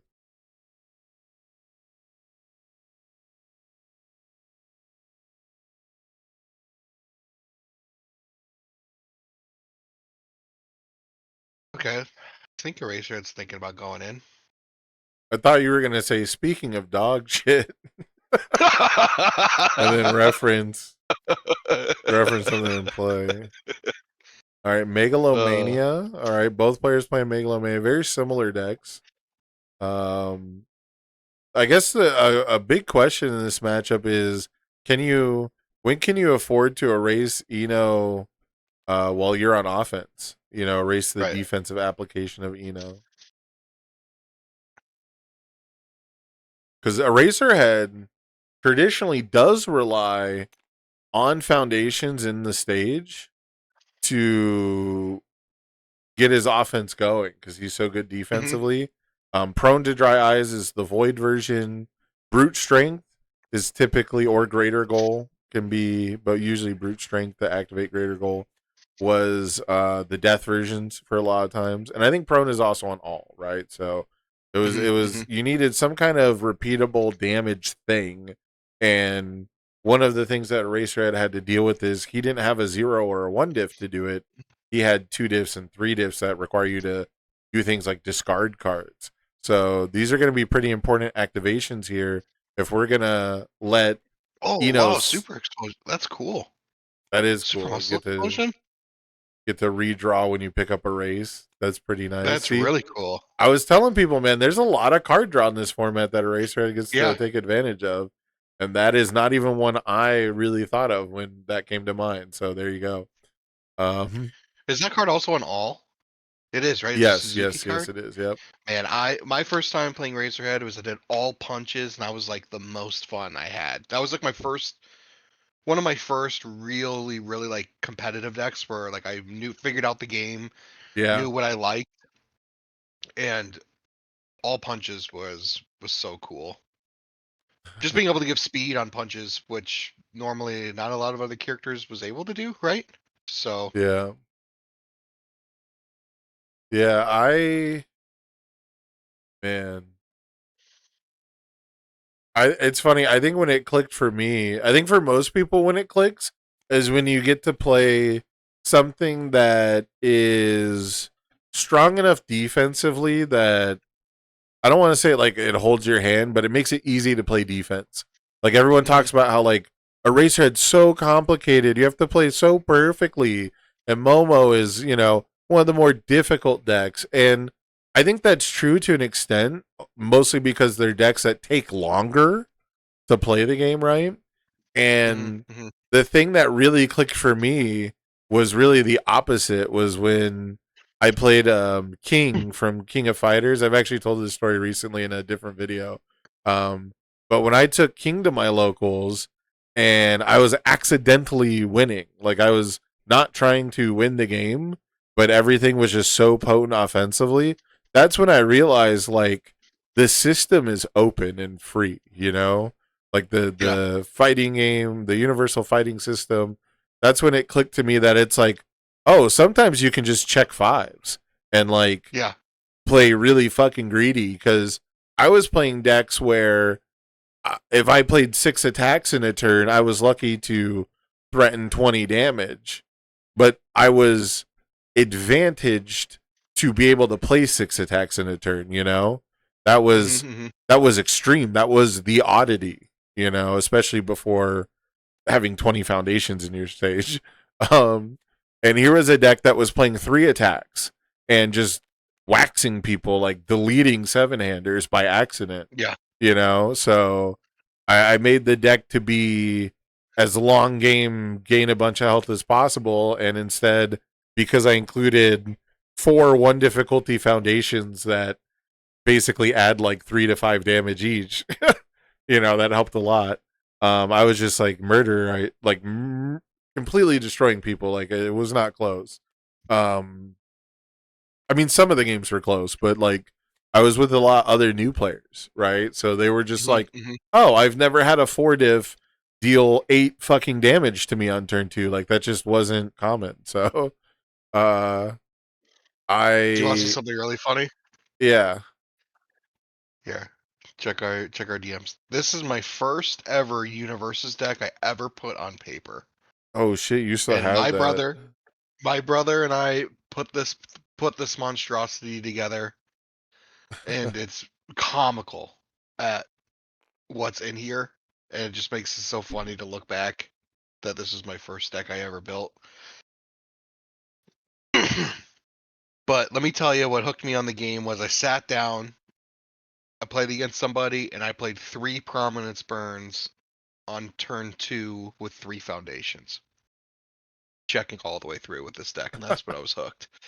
But Dude, also, I mean, that's like crazy. this deck for some reason played hottest performance guaranteed in an Endeavor deck for what ungodly reason. Like it's just Because such a they are, mess.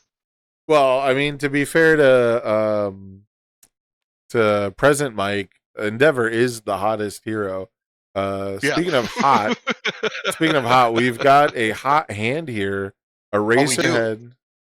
Yeah, a Razorhead committed down, but try Gravity Beam, gonna make the speed maybe not relevant. 3 cards in hand for Eno. I don't see any card draw in Eno's stage. Incubating might be able to remove a never mind, we got a never mind on the incubating.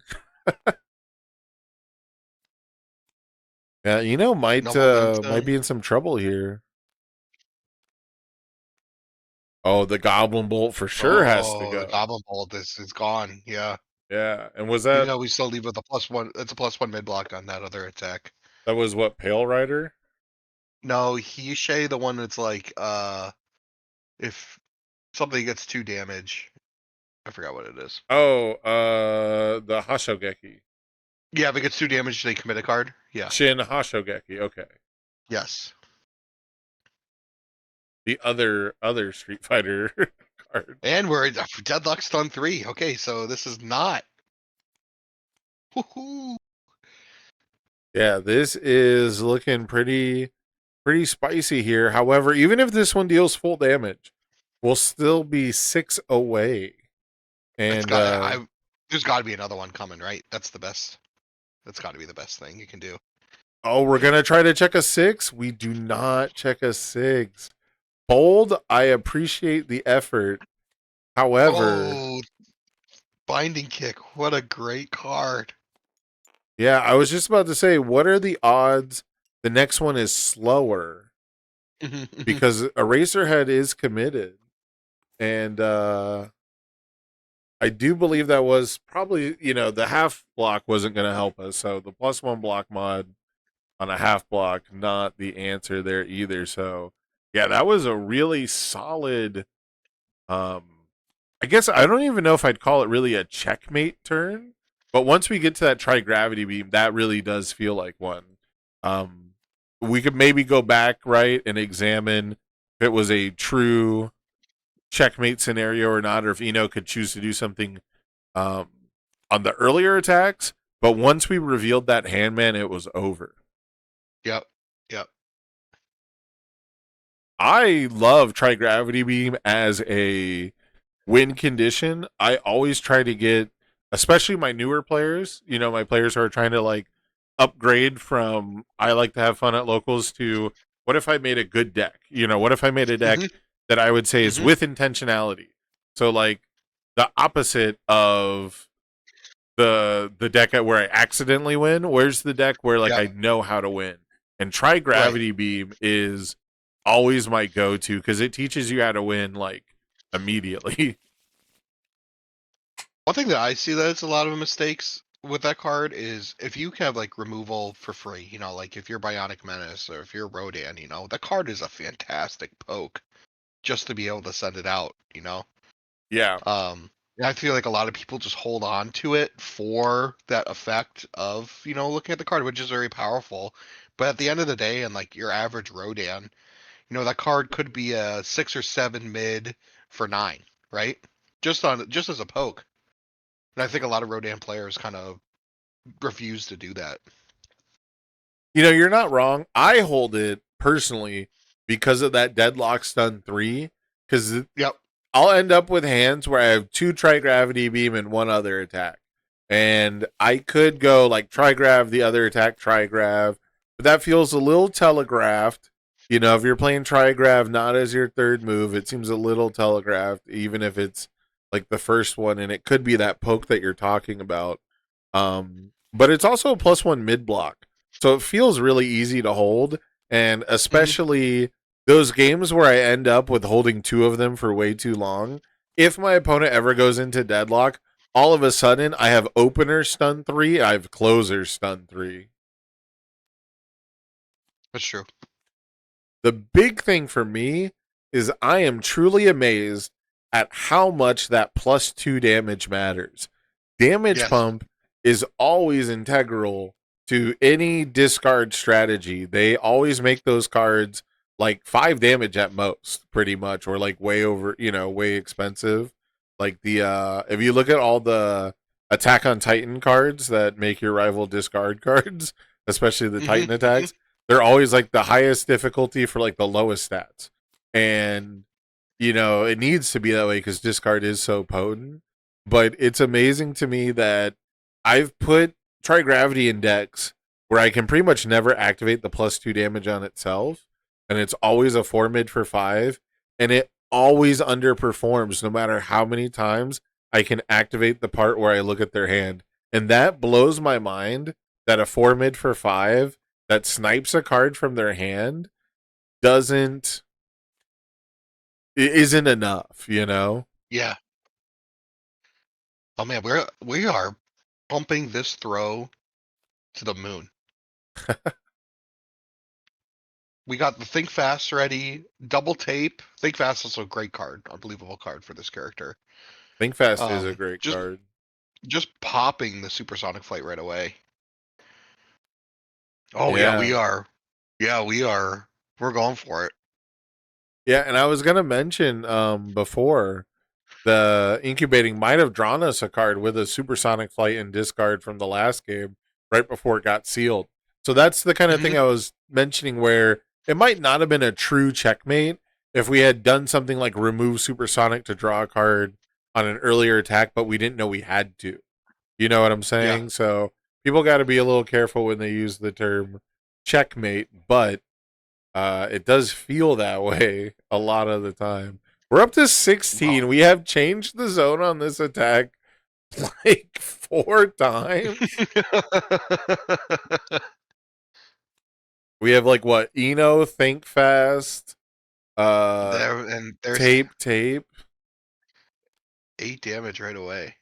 Jeez, through the block. We're at basically half health. Just do that again. Don't build. Looks like we're setting up for it. Yeah. That's true, I guess. We did need +4 from Supersonic Flight. That's pretty crazy. We're also we're gonna have access to -1 speed and draw a card. We're gonna have access to tape now. Patient Observer, discard that momentum we just got for -4 speed. Not bad, not bad. See, Mike, that was when I was building Eraserhead and playing it a lot. That was like the first card I cut for some reason. Patient Observer? Yeah. Isn't it like a low block breaker? It is a low block breaker. It's a 6 check, right? You gotta play one. I don't know why. I just remember always cutting that card. Is it unique? It's not unique. I don't think it's unique, right? It's got a weapon or something. No. It's got a keyword, right? It's just got breaker 1 on it. Oh, it's got breaker 1. That's right. Yeah. I could have zoomed in on it, but I am definitely too lazy. But yeah, no, I used to always cut that card too. And as soon as someone played it against me, I was like, oh yeah, we play a 1 Yeah, it's like, oh man, that was the best card. Just get 1 of. Yeah, it's like pretty rare that it does any of its functions. But it has like 3 functions. So 4 functions? It blocks is a function. It checks a 6 is a function. Breaker is a function, and the text on the card. Yeah, it's got 4 functions. Yes.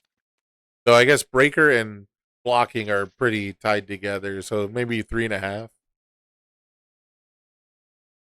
And we saw the Steel Muscle Explosion again. Such a cool combo for this character. Yeah, you know you're going to be discarding cards. You might as well get the refund. We don't have access to Feral Shriek, but this is arguably better than Feral Shriek.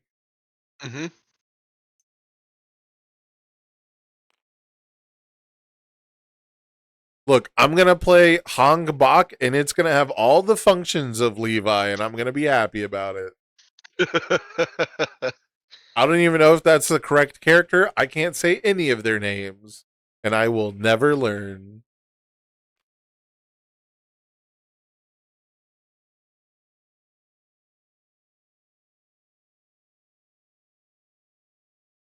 We gonna continue to keep going? Oh, we are. Oh, hell yeah. Wingnut Sap, dude, I'd scoop. You got me. You're scooping right now? I'd scoop, dude. You sealed one of my foundations. It gets the 2/2. I don't get to do shit. Yeah, it's over. Eno has 2 cards in hand. We're going to play a Tri-Gravity Beam after this. We're going to check a 5, commit 1, rip the card out of your hand. Yeah, this is 8 high for 6. Yeah, dude, I'm toast. If someone did this to me at a locals, I would immediately hit the I'm a head out button. I would just be like, hey man, we have like a local, it's like a Peruvian place, I think. I've always wanted to try it. And it's like right next to our locals. And I'm just gonna be like, you know what, man, I got time today. Yeah. I'm gonna just go check this out. We have a sushi buffet next to ours, so that's like, Yeah. that sounds pretty good right about now. I'd Yeah. rather be doing that. Yeah. Vegas actually has a lot of like really specific, I guess I would say, cuisine. I only ever see like one Hmm. restaurant for each, but like we have a El Salvadorian restaurant and they cook a lot of stuff with eggs on the menu, which seemed interesting. Like they have like Yeah, an they have like a Relleno pepper stuffed with a fried egg or some shit. It sounds like really. low key baller, but I don't know. I've never had it. Yeah. I imagine they prepare it differently than like I would, you know what I mean? Like some way. Because if I prepared it, it would probably be gross, but I'd like wanted to try it really bad. There's a Venezuelan restaurant near us. There's the Peruvian place I was talking about. There's we have a bunch of different Indian places, but I don't think that's super unique or quite as niche as like um Do you like Peruvian Indian food. food? You know, some of it I do. My dad loves that shit. He loves all of it. I got a funny story, dude. I'm too afraid to try that because I love watching like Kitchen Nightmares growing up. And Kitchen Okay. Nightmares always had like just the worst Indian restaurants on there, and I just always perceive that they're all just like Oh, that. yeah. I've I'm had always too afraid. yeah, I've I'm had good always too afraid to leap in. I've had good experiences, but I've only ever gone to like lunch buffets. Hmm. So they're always like Not like a sit down. small Yeah, yeah, they're like small restaurants where like it's still someone like cooking the food pretty fresh. And usually yeah. you're like one of literally two parties in there, you know? Like it'll be like Hmm. me and Hmm. my dad, and then there's like exactly two other people who are also getting lunch there. And so, you know, you get there like when the buffet starts and it's like the food from their menu. It's not like buffet food that they're, you know, Yeah. it's not like the frozen shit you get at Golden Corral basically, right?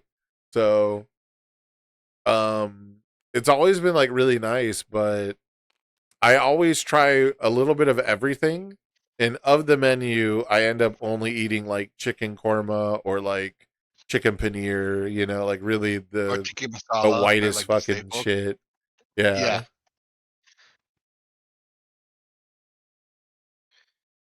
Don't you dare hate on Indian food.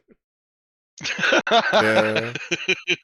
Buffets are dangerous. Yeah, I don't know. I always find something to like, but my dad like for his birthday he requests going to Indian restaurants every year.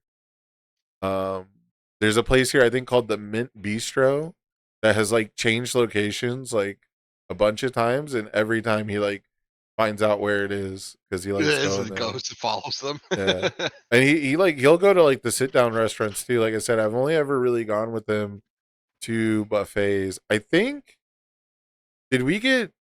Oh no, I can't remember now if we got. I think we got Indian food with the organized play people in Denver, and we took like a really long, sketchy Uber ride. I think it was Denver, Albuquerque. We went out for food one time, and it was fucking amazing. But it was also like $40 Sketch. for a plate. So Yeah. Yeah. yeah, like I was like, they're like, "Hey, you want to go get dinner?" And you know, I was like, "Yeah, sure." And I don't remember them asking me like what type of cuisine or whatever. I just know that we got there and everything on the menu sounded really good, and everything that I tried, because people were like sharing, you know, and like being like, "Oh, you want to try Hmm. this? You want to try that?" Right? Everything I tried was fucking insanely good, and I just remember being like so nervous because I was eating in front of like UVS employees, you know, who technically like employ me, you know, and I was like afraid I was gonna like eat a hot pepper and like go crazy or Yeah. something, or like, you know, like normally like if I eat like spicy food at all, you know, you get like the nasally, you know, like sniffles and stuff. Yes. I was like Yeah. afraid like that would happen if I ate like a Like your nose would be spicy running food. and stuff. Yeah. Yeah. Or like or that I was gonna like, you know, spill rice or like eat rude, right? But so I definitely remember being like a little stressed, but all the food was actually super good there. The most bomb Indian place in Chicago. Nice. I'm gonna be casting. Oh, I don't know if I can say which ones. I'm gonna be playing more this year. I can say that. I'm excited for the Chicago Regional. About time they lock that down. I'm excited to try more Indian food.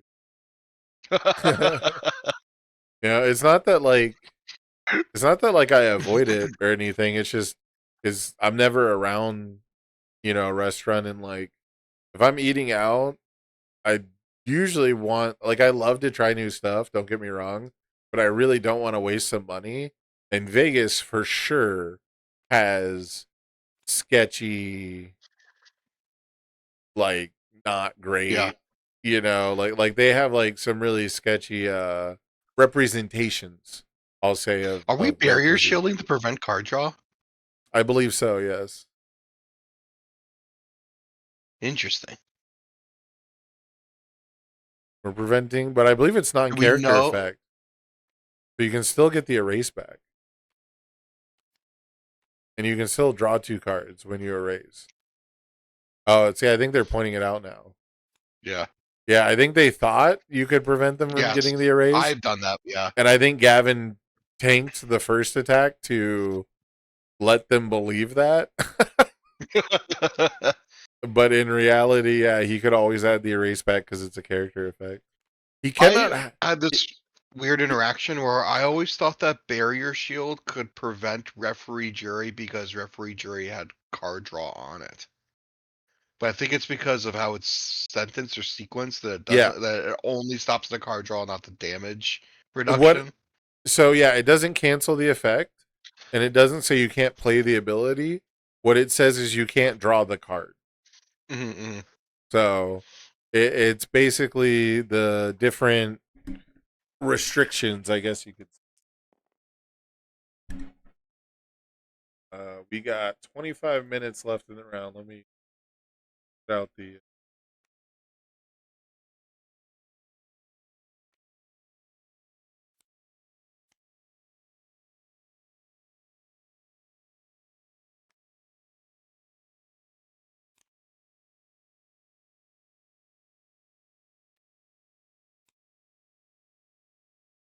You know what I really like to order? What I've always had pretty good experiences with in Vegas is Thai food.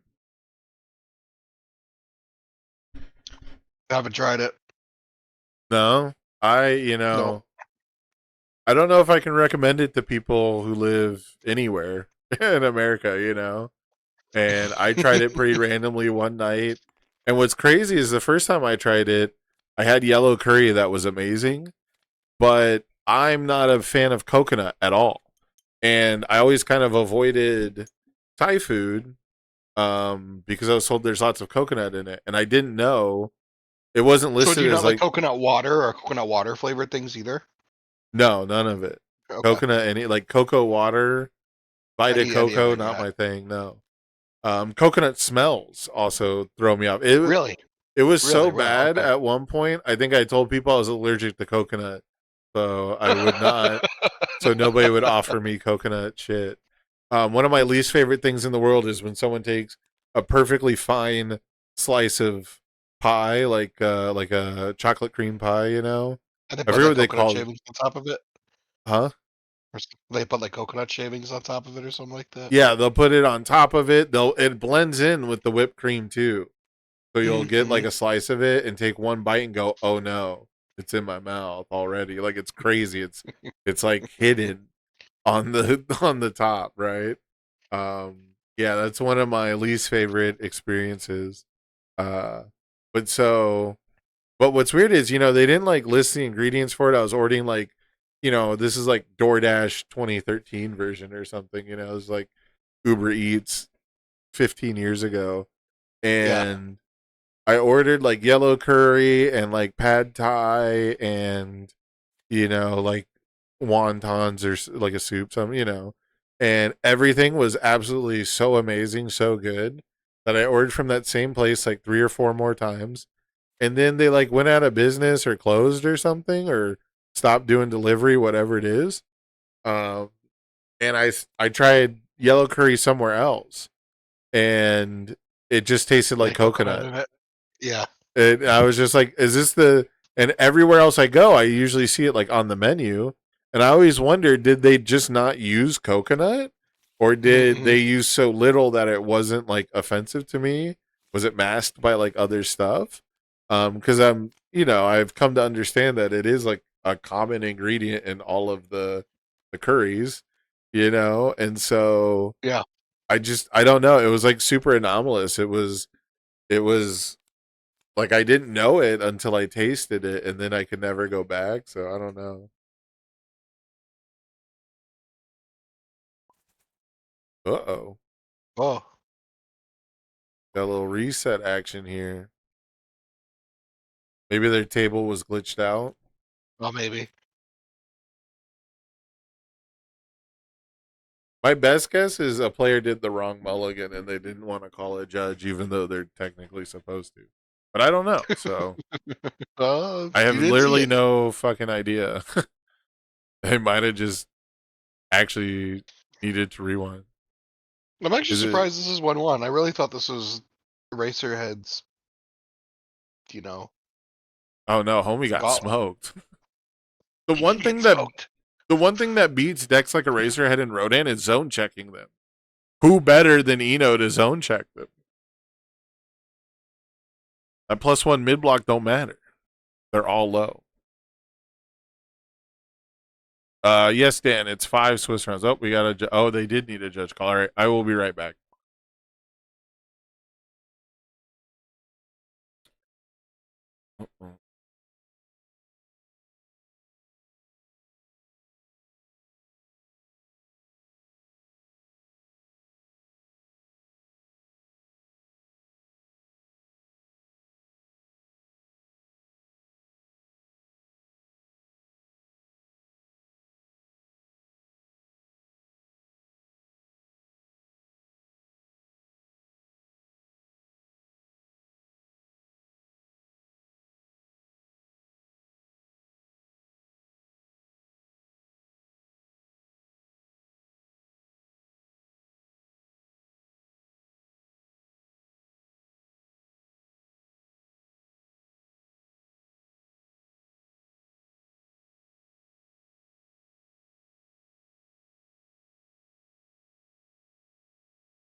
Hey, the Discord dropped the call.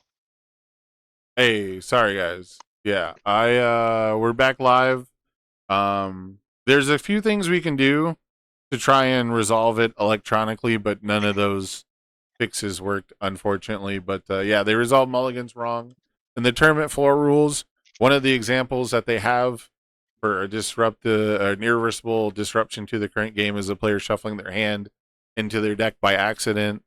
Seems like, unfortunately, a pretty cut and dry case. So I tried what I could with autosaves, and we talked about like the rewind function to try and not have that be the case. But unfortunately, it was not in the cards. So that game three ended in a game loss. That being said, there's 10 minutes left in the round. We can still jump around and try to find a game. Um, 5 or 6. You pick. Low key, this is why I like the idea of not having mulligans for card games at all. If only because I have done this. This is one of the only things I can remember ever getting a game loss for is improper mulligan, and it feels really, really bad because it's like you didn't even play the game, you know, like you didn't even like begin trying. I think the last time I got like a real like warning or something I did really wrong was sometimes I forget that lightning skill is discard 2, draw 2, and sometimes I draw 2, discard 2. I get the order backed Uh, up. That was the one time I think I got like judge damage. Recent Technically, memory. that one's not a game loss though. No, no, no. That one was just a warning. I just remember Well, and they for some snipe reason in cards my from your brain. hand, right? Yeah, yeah, yeah. That's why I always do the hover hand. You know, I don't do like the take the card off and like put it on the table stuff, but I Mhm. always do like the hover hand thing before I draw, and then at least my opponent is culpable with me, even though they don't really get punished. You know, Yeah. the judge will like give a warning to both players, but like you're the guy who gets your hand annihilated. So I hopped in the table 5. I think that's the only game that's still being played. I think.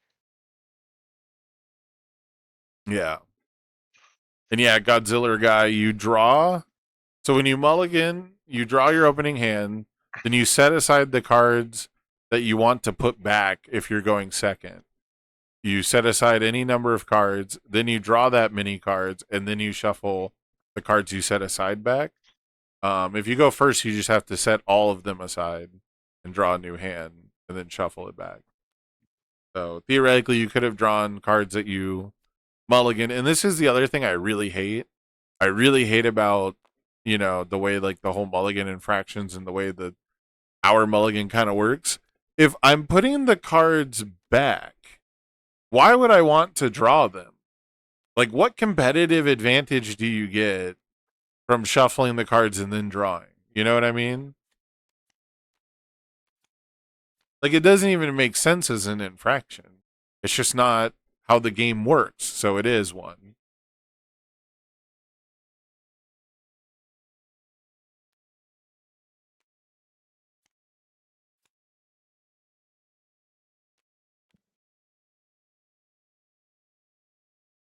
Oh, are you there with me, Ryan? Yep, I'm here. Sorry, I Okay. was muted. I didn't know. Okay, yeah, I didn't know if you were No, like if you had to I step know I away. coughed as you said that, so I I muted real got you. I quick. got you. Yeah. But yeah, so like I hate that infraction the most because it's Yeah. one of those things where you just did like the most clerical thing of clerical things wrong, and you theoretically could not have benefited from it, but it's pretty clear in the rules. So Godzilla dying here? Godzilla can definitely die to a Shin Hashogeki. He had +2 to his check with 2 ready. +3 block mod on a 9. You check a 3. Oh, we only have 2 ready now. Yeah.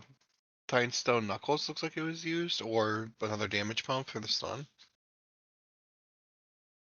Powerful. Do we still have powerful? Oh my god, he's gonna get the full Oh my tap god. out with the buzzer beater, Grog Shin Oh my god. Hashogeki. Just send it all, buddy. He said the damage. I'm here for the damage. We ain't It messing with could no be could be speed. threatening a runaway. Could be threatening a runaway. Oh no. Oh my goodness. Oh my Texas god. 7 on a 9. He had more than one bonus to his check. He had 2 Godzilla pumps. Or did he fail it and they're just talking about it because I hate gamers? I think I think the dice right here is representing. Yeah, okay, yeah. I think he had 2 Godzilla pumps. And he needed, but then why would he commit Godzilla? Now he's Nope. scooping it up. No, I think he was one off. Killing me. Gamers, man. They always be doing that. All right. That was pretty exciting though, bopping in right at the end for Shin Hashogeki. Can you imagine if they started shuffling up for game 3 right now? It'll blow my mind. Ooh, is this Water Godzilla? Is that a water card I see? Ecological Fighter? That's a water card. This is Yeah. water. It's self-assured. Oh, that's chaos too. It has. Oh, that's a tune. That's chaos as well. I don't know. I guess it has to be because I think it has to be because I see Yeah. Ecological Fighter. That's Yeah. Okay. Neat. All right. Yeah, they're not playing early. All right. Let me boop out of here. Hopefully, everyone's. This will be the first time in a long time. I think we've had a round end early. We got 4 minutes left on the timer. well. I think that I know Racer Red game. There was a chance I could have went over. Yeah, that's true. They would have almost certainly gone to. I don't know, man. Maybe Eno going second just gets the high roll damage pump throw like we saw. Who knows? Yeah. The last time I thought, well, we're for sure gonna tie. I was playing against Mitchell Chimino on Deku 6 or whatever. Mm-hmm. And I was playing Hanji Zoe, and I'm like, well, there's 8 minutes left. There's no way he can kill There's no. me. And then Yeah. I held the greediest fucking double Nine Titans double desperate struggle hand and immediately checked a 3 and a 3 and was like, oh. Oh. And then he played like a hang 10 on turn 3. Oh gosh. And Ready to Drew, stage and play another attack. Yeah. and then he built to 14 after that, and I was like, well, there's 3 minutes left in the round, and I didn't draw an attack. So I couldn't even timer scam. And I went first anyway, so that wouldn't have worked. Like as soon as he passed turn building to that number, it was like mathematically okay, everybody's done here. It won't let me push it. Dude, what? It won't let me end the round until the timer runs out? That can't be right. There we go. Okay, I had to refresh the whole page. I couldn't use the in-app refresh function. I had to refresh the entire page. Nice. All right, cool pairings, cool pairings.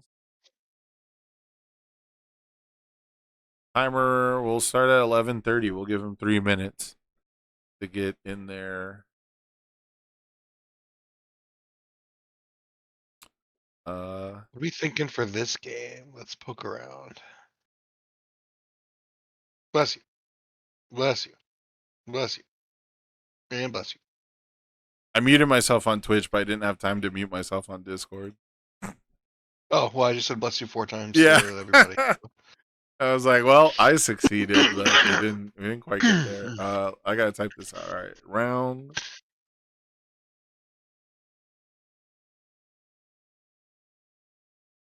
About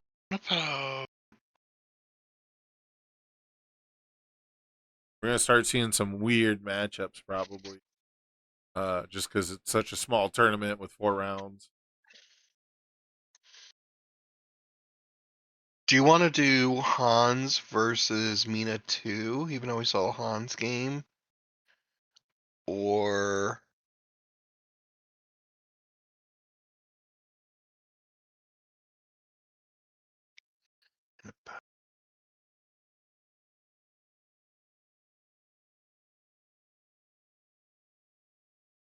I'm thinking I want to watch Paul B. I think we Paul You want to versus watch Paul Eraser versus Red? a defensive deck sound. Yeah, Berthold versus a defensive deck sounds kind of interesting, but we did just watch a race, so um, we already watched Barlow, if I remember correctly. Right? Yep. He was Yep. round one. Where is we just kind of well, we just were there. We could watch Grog versus I mean we've seen like half the people by now. It's not a big tournament. Yeah, but I don't think we're gonna get anybody who hasn't been already on stream, or at least like Yeah, a we're not gonna pairing. get anything wholly unique. I don't know. What's a matchup you like? I don't think we got the Irwin on stream yet though. No, I think I'm trying that's to see. Irwin versus Grog. This is Godzilla. Oh, it's the Godzilla we just Yeah, saw. That one does not sound bad interesting, I'll be honest. Irwin's kind of cool, but I would be between table 1 and table 2 because table. Which one is I just two? like Mount Lady versus no, it's Mina 2. Mina 2 versus Eno? Mina Or 2 versus Hans. Hans? Alright, let's check that one out. That one should be cool.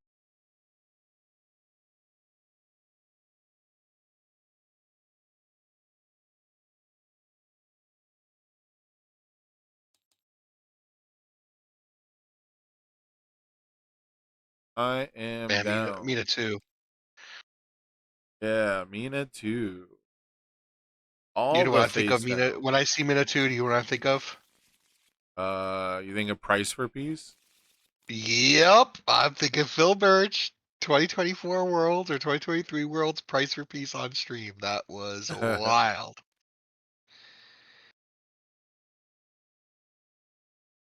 So cool.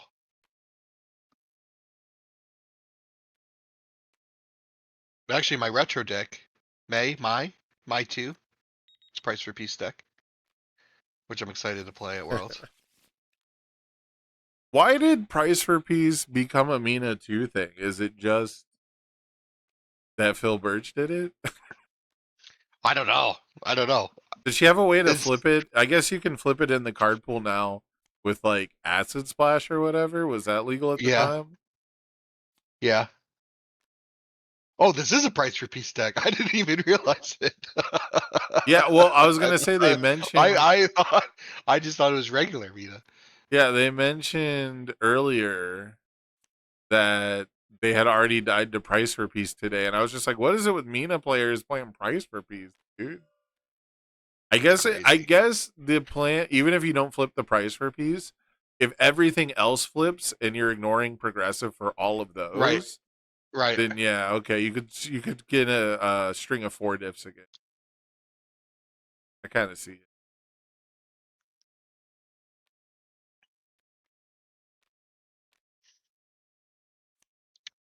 But was Mina 2 and breakdancing ever legal together?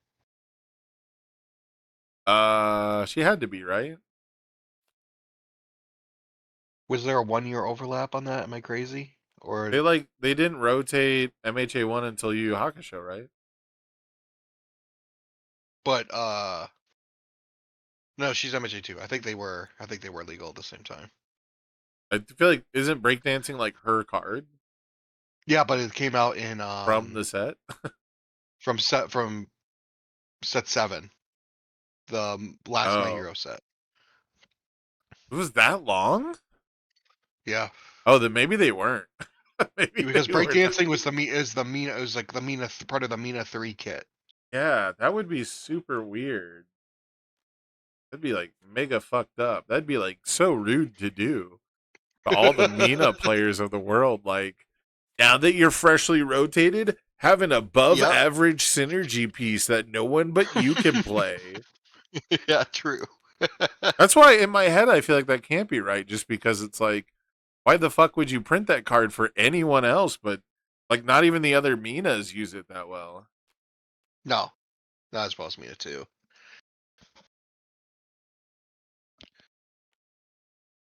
Mina 1 is banned or changed for this format, so you can't play crazy stuff on turn 1. Is that right?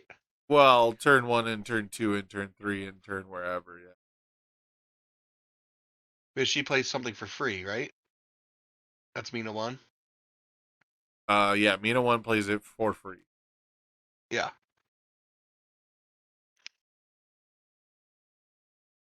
Yeah,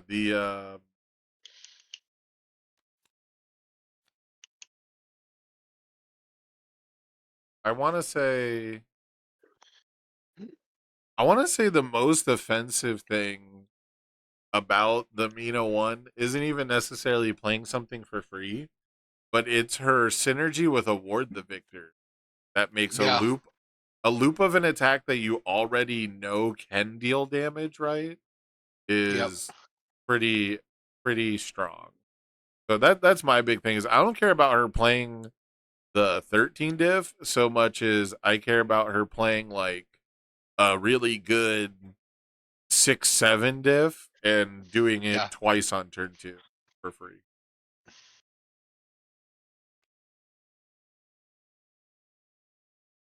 Because if you remember, right, like when you do the Award the Victor combo, you are basically guaranteeing a 5 check, so you can play another attack and then Hmm. discard the card and play the next one as your form for free. So it's like you're guaranteeing your next 2 cards because you're clearing your Right. card pool, you're checking a 5, you play a 5 diff, right?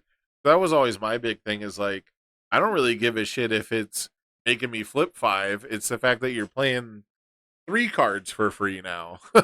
Yeah. Yeah, very So true.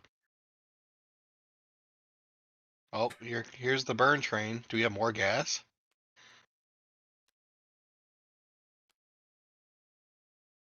look at this absolutely no progressive.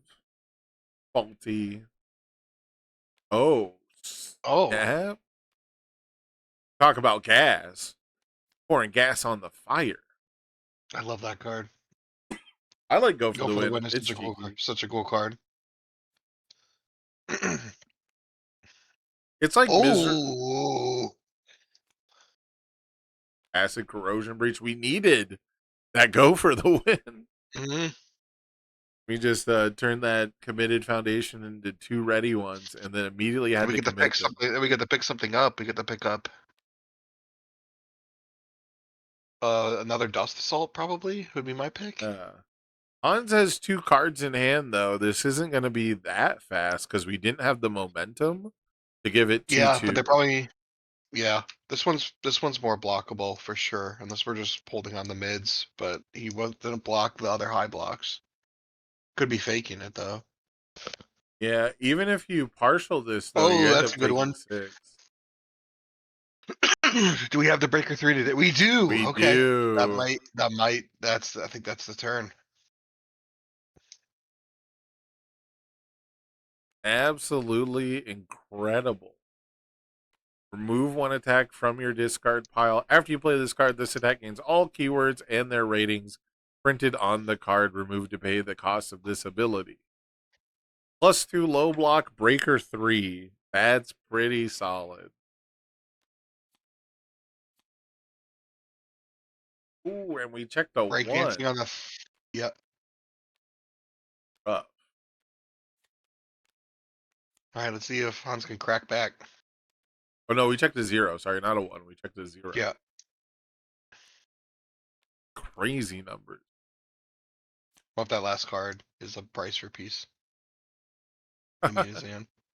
Play the price for That would piece to get around the that would breaker. yo, that would have been crazy. Yeah.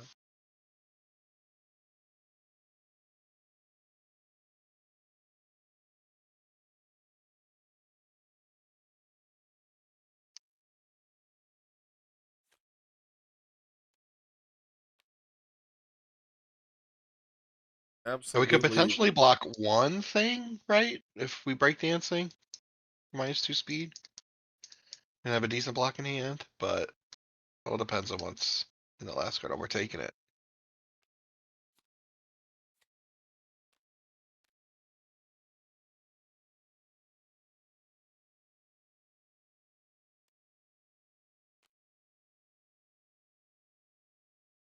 Blood Sucking Universe. We've seen quite a bit of this card today, huh? I know. It's so good. It's very, very good for what it is. It's essentially two momentum, right? Yeah, I love the idea that it gives you the roaming cancel and the second momentum necessary to utilize the damage reset function on it. I think that Yep. is very, very powerful. Um, and I think that gaining 4 health is, that's right about the sweet spot where it starts to feel good. I think 3 is like hmm an okay amount, but if your card does nothing else, it's not really worth it. 4 feels pretty good though. And I always forget. I always said this today, but I always forget that it has that text of gain health if you're a counter character, right? Which is super cool in this character. Yeah, I think it's not even a lot of counters. It's like No, I want to say it's 4 counters at most. But you gain 4 health, so it might not be.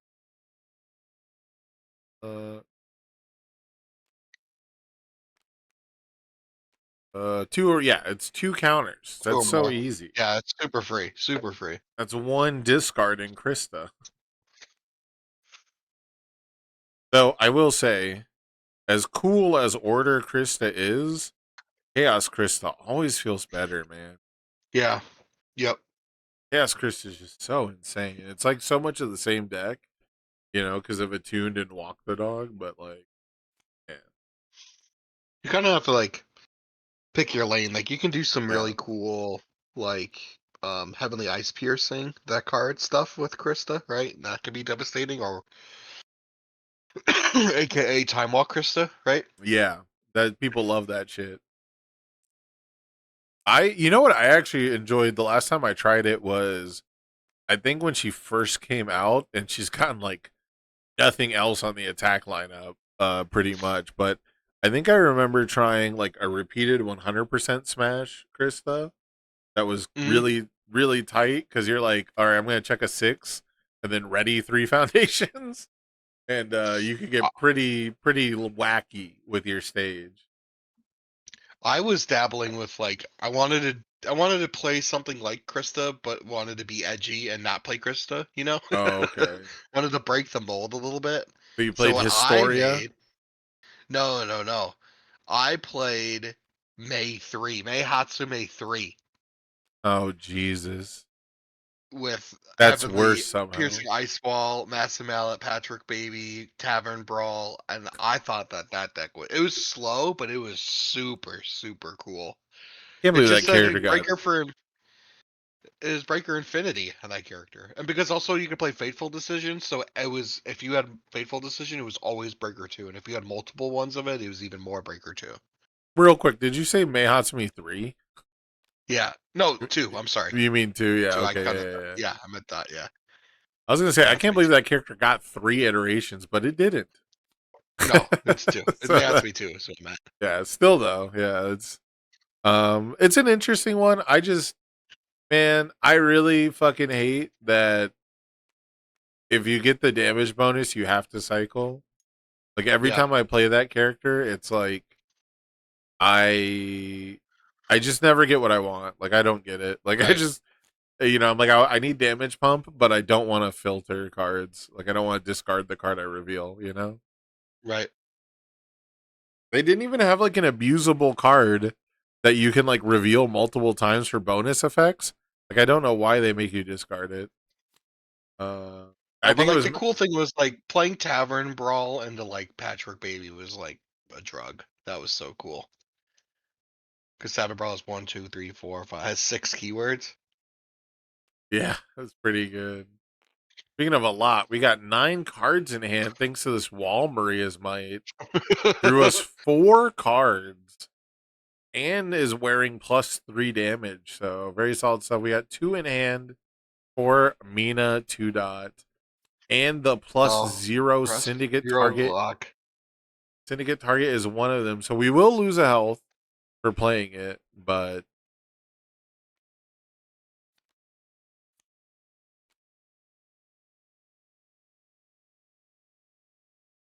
Hans just refused to burn 3. What are we burning 3 for here? I don't know. Speaking of another card that I think they should reprint, Self-Sacrifice. Holy cow! What a underrated, unbelievable card that is.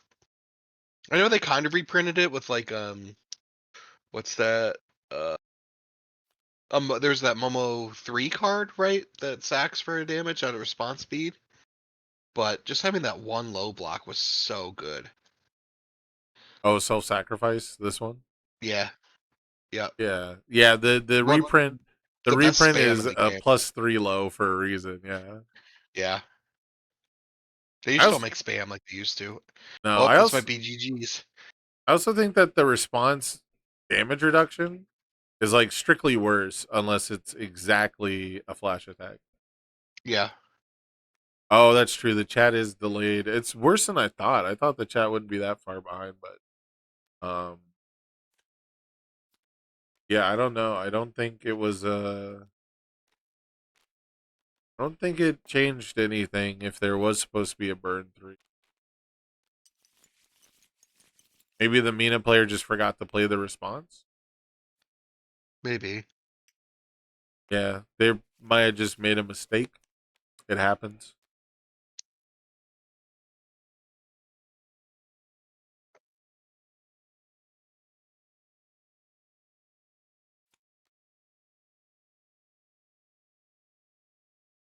I would like to see a price for piece resolve, please.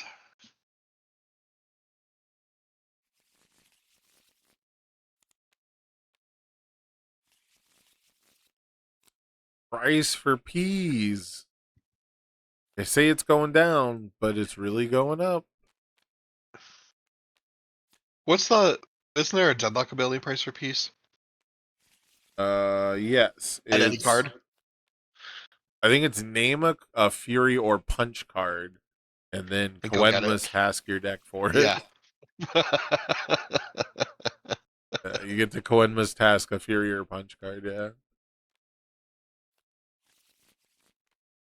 Pretty good deadlock. I don't think it's super funny because it's one of those ones where a lot of times people will be like, well, yeah, if you just resolve this as your first form, you like win the game. And yet I think every time I've seen someone do the deadlock, they like don't win for at least 2 more turns. Yeah. Yeah. So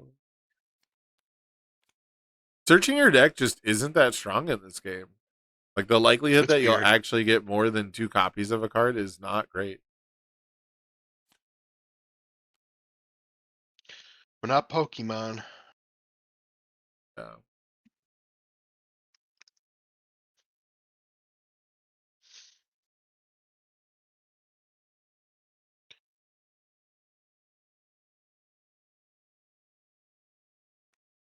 If you had to pick one foundation in all of standard, I'm just gonna say standard for now, that you think is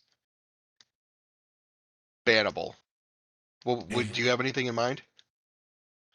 A bannable foundation in standard right now. Right now. Yep. Oh, that's super Because tough. I got a semi hot take on one that a card that actually I'm looking at right now. Okay, so you talk about, there's like different angles of approach to banning. And like Yep. I could definitely make a case for a lot of stuff that's not strictly more powerful. But we already talked about how like I don't like the way that infinity is used. Mm-hmm. The way that like it's pretty bland to just be like, well, everyone has a stop valve, Yep. So like moment of normalcy would probably be my personal pick off the top of my head if I just had to be like, there's no way I regret this, pretty much. Mm-hmm. But if I had to put like some really, really serious thought into overperformers, it has to be Hacker Extraordinaire. Not just because it's in front Okay. of us, but because that card Yeah. is fucking diabolical. Yeah. It does a lot. A lot. And you don't care about the block mod, whatever. It does. I Yeah. agree. I'm actually gonna be sad for that card to well, you got another year with it, right? Yeah. There's going to be something else where you can spend a momentum to flip an asset, and you won't get Mm-hmm. to draw a card. It won't be tenacious. It won't do Mm-hmm. the give you momentum, and it'll be like a Momentum. it'll be like a 2/5 +2 mid block, and nobody will play it. Yeah. You know, it'll be like once per turn, discard a momentum, flip an asset, and nobody will touch that. But Are you ready? commit, You ready for my hot take? yeah. What is it? I think short-lived promotion is too strong of a card. Oh, draw an extra card. Start of the turn. Yeah, make your hand size +1. Or yeah, Uh, as good as that card is supposed to be, I don't think I've ever been truly wowed by it.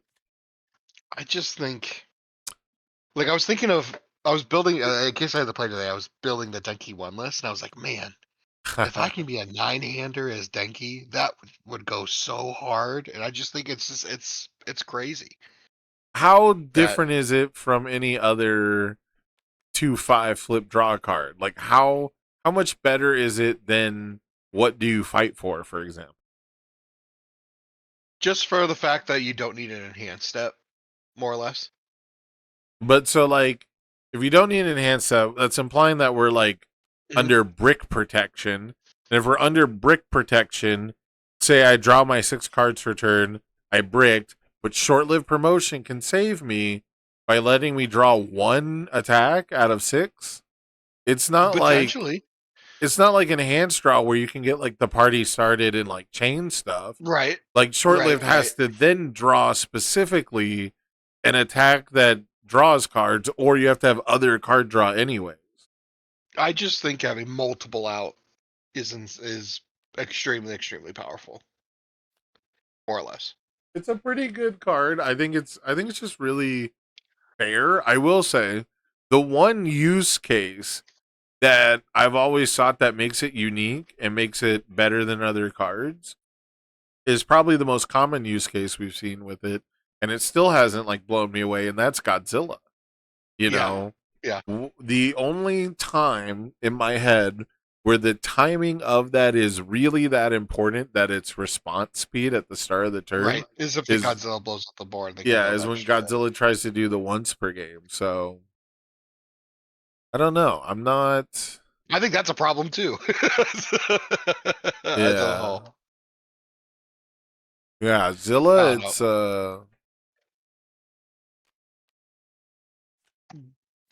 That combo is pretty good in Godzilla.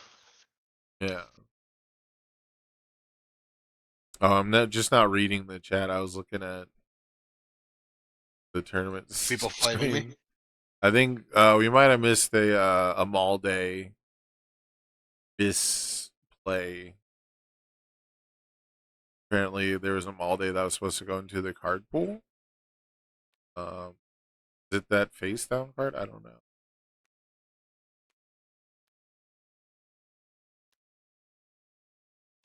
Oh, oh, we're about to have a judge calling whether Driven by Retribution can remove a flipped card after it resolves. Yeah, this is before it flips. Theoretically, the Mina player should get to burn and then Driven, right? Hmm. Yeah, okay. Yeah, short lived. I think the only time it's ever really piqued my interest is if I'm explicitly playing Godzilla, Godzilla, and yeah. maybe once or twice it has been functional to form speed draw in decks where you play the one Night Eye Foundation that nobody plays because it's a 2/4 that requires you to Oh, to discard discard to multiple commit equal how cards. many cards? Yeah, Yeah, it's yeah. intense stare. That card's actually spicy. That That card's card's actually like a actually yeah, it commits backups. It's actually really yeah. kind of It good. it's spicy. That's But another it one that like one of those cards where it's like first one in, first one out for me when I'm like building like an all or a death deck, you know, especially if it has copious amounts of card draw where like you can like support it. yeah, it's definitely not a card that feels good all the time. What I Hmm. would include it in is if there's a toolbox deck that is doing like the Queen of the It'd probably be really good in Monsters. Krista, like if you draw a gazillion cards with Yeah, if you're playing Order Krista, it at the very yeah. least, even if you don't plan to attack and you just want to generate counters, you could just Yes. discard a card for counter, you know? Uh, yeah, I could see it being like solid in Krista. I like the fact that I can discard it to commit something, and then I can commit intense stare to pass a check too. Like it can do both. I think that is Yeah. a super important part of the equation. But a really important part of this equation is Mina 2 getting ramped up here. 3 cards in hands for Hans. Um, but Mina now has burn 2 every time she deals damage. Ooh, do we have the breaker?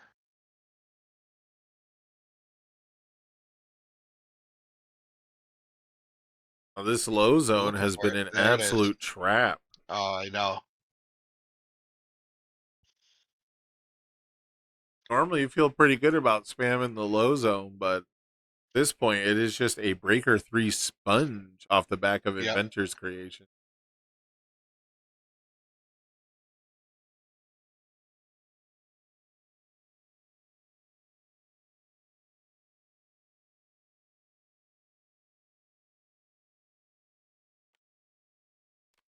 Man. Come on, price for piece to absorb the breaker 3. Go for it.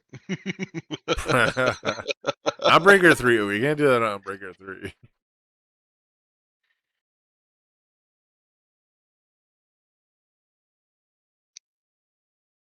Breaker 3 would be too much.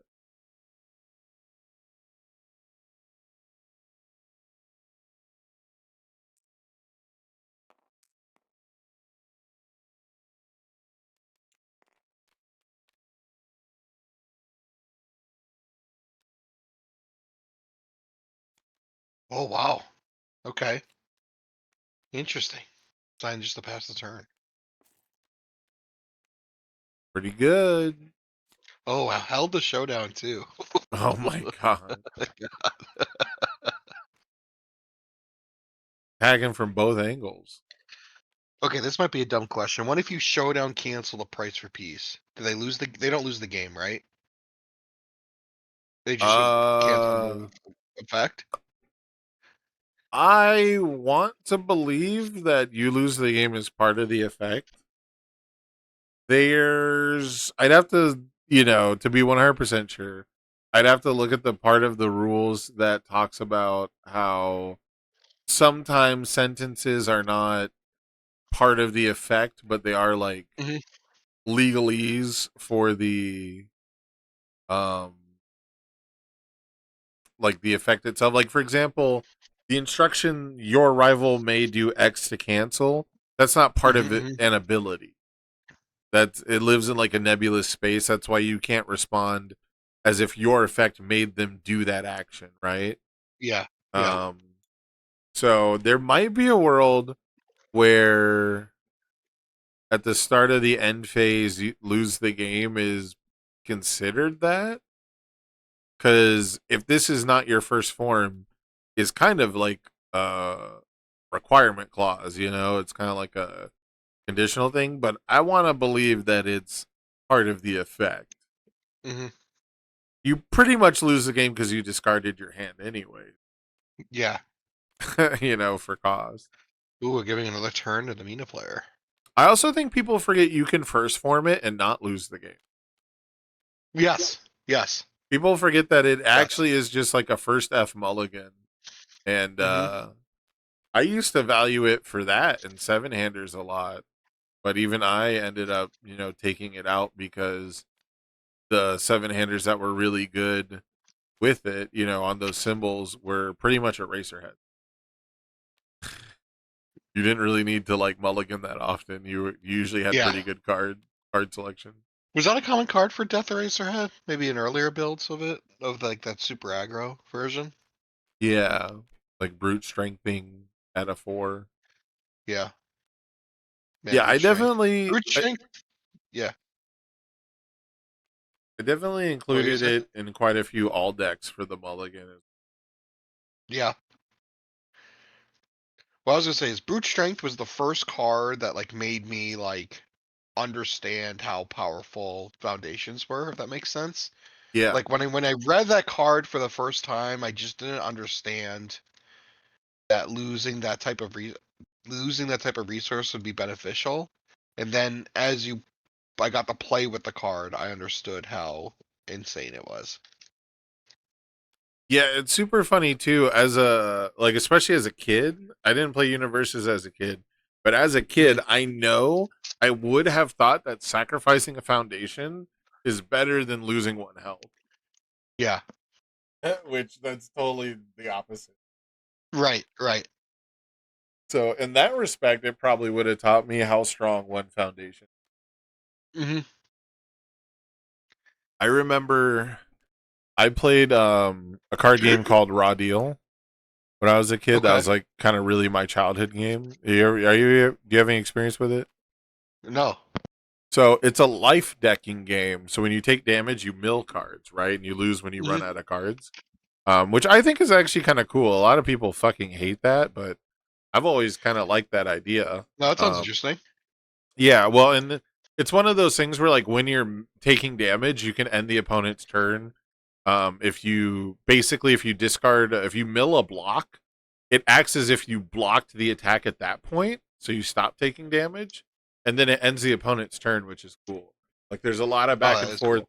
Yeah, there's a lot of back and forth based on you like ending each other's turns, which makes it into like a hard, heavy control card game. So a lot of people don't really like What was that. the Like, average like deck size and like how much would you mill? well, because it's life decking, it was a strict 60 per rule, and then Okay. Okay. That makes sense. based on like the wrestler, they would sometimes have additional effects to increase or lower it. So like Yeah. women wrestlers would only get like 40 cards, but they would have like insane abilities that like you can't hit them and stuff, you know? Hmm. Hmm. And they had like the best recovery. And like Andre the Giant, I think got 80 cards or some shit or like a 100 card deck. Yeah. So That's cool. That's really yeah. cool, actually. So like manager Simple characters would playing. get yeah, manager characters would get like 50 cards instead of 60, but they would get enforcers that they could pick from. So you would get like four different character abilities and you were very versatile, like in a tournament setting, and you Yeah. could like swap between them with certain card effects, but you were, you know, you had to pay the health basically. Anyways, Yeah. what's relevant to the story is as a kid, I thought there was one of the most useless cards of all time. Um, and it said on Yeah. it, Like you read it and like who would play this? Like that type? yes, like it seemed Yeah. pointless. Do you know what the text on this card was? No. Discard two cards, colon, add two cards from your discard pile to your hand.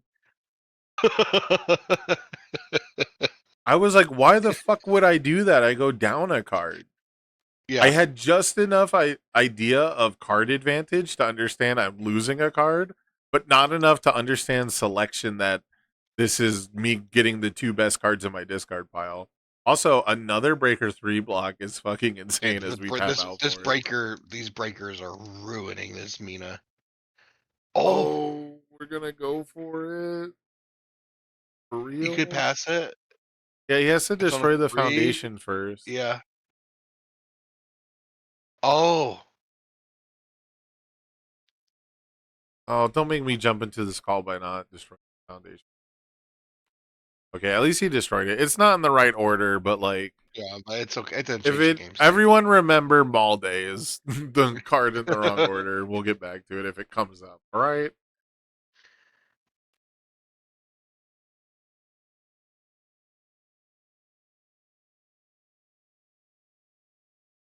23 is a lot still. Yeah. Yeah, I had a guy borrow my deck basically because I was like, man, this sucks. I never win, blah blah blah, right? And he was Yep. like, well, try these cards, and I went, all those cards suck because I'm stupid and a kid. And he Uh-huh. was kind of like, that's funny, and he's like, let me borrow the deck and we'll try. And then he like, we used to play commander style. We would play like 4 to 8 people, because the Yeah. rules for Raw Deal are actually super fucking good for that. As long as you don't all target somebody, I guess. But that's like true Yeah. everywhere, right? And I I watched him basically win like a 6-person free for all, with my shitty little kid deck that has like barely any ultra rares that people like welfare gave me, you know. Yeah. and I was just like gobsmacked that he was able to get like so much done, you know. And, like Did it he was, swap in that car that you hated and it made it way better? yeah, that Yeah. the multiple cards that I hated, it made it all way better. And I think the worst part is I think as a kid I still just took them back out. I think as a kid I was just like that was lucky and I didn't like them That yeah, still. that was a fluke. Yeah. Yeah. Or like he didn't My even brain. use them. I don't think he used the discard to add to card at all, but he did use Hmm. some of the others, you know. But yeah, I just didn't know how to play, man. My first card game, really. Like I'd played some Pokemon and stuff, but I can't. I wonder. I assume that I played by the rules because I was one of the only kids who would bring them up, you Yeah. know. But oh, we only had Runaway in hand, but no health. Unfortunate. Mina two going down. Um, But yeah, it's like I played some Pokemon. I assume I played by the rules. I remember playing the trading card game on the Game Boy and being like, "This is all the same as I play it," you know. Yeah. But I wonder if I really go back and if I just wasn't fucking shit up and didn't know it, you know. Yeah. All right. Well, this game wrapped up. That was Yeah, not what I thought it was going to be. I definitely thought that the Mina I thought. Breaker 3 is a hell of a text. Yeah, I thought the Mio was going to be able to fight through the Breaker a little bit better, but I mean, this was Hmm. Breaker 3, not Breaker 1. You know, Yeah. Breaker 1, I think go for the win, they would have absolutely steamrolled through it. Yeah. But Breaker 3 is that's checking a 2. That's turning a 5 into a check people don't put in their deck. Right. That's how extreme of a swap that is. So, um very interesting stuff. We could check out table 5. I think we You were talking about wanna? that one earlier. We already watched. That's Barlow. Oh Yeah. no! We watched Table 5. I was thinking Constantine was playing We watched Mikasa. Constantine like round 1, I think, right? Yeah. Yeah. Yeah. No, Table 5 is great. All right, let's do table I 5. thought he was playing. I from my brain, I was like, oh, he's playing Mikasa, but he's playing Bakugo. I think what's funny is I think someone in this tournament is just playing his standard Mikasa list. I think they are. Yeah, I think they are. Yeah. So, and I was telling people, man, like last night, I was like, it's kind of crazy. Even if you don't know shit about Hero 2, like you never played in it, whatever, you could just take a stock standard Mikasa list, fuck around, and win $50 today, man. Like, Yeah. it's like so You could easy. even just get some practice in for Worlds just to learn what your deck is doing, more or less, right? Yeah. Yeah. Chat saying the most overhyped deck is Mina too. Maybe I never thought it was even that hype. So I think I always thought it was just like a couple people really specifically like either the deck or the character.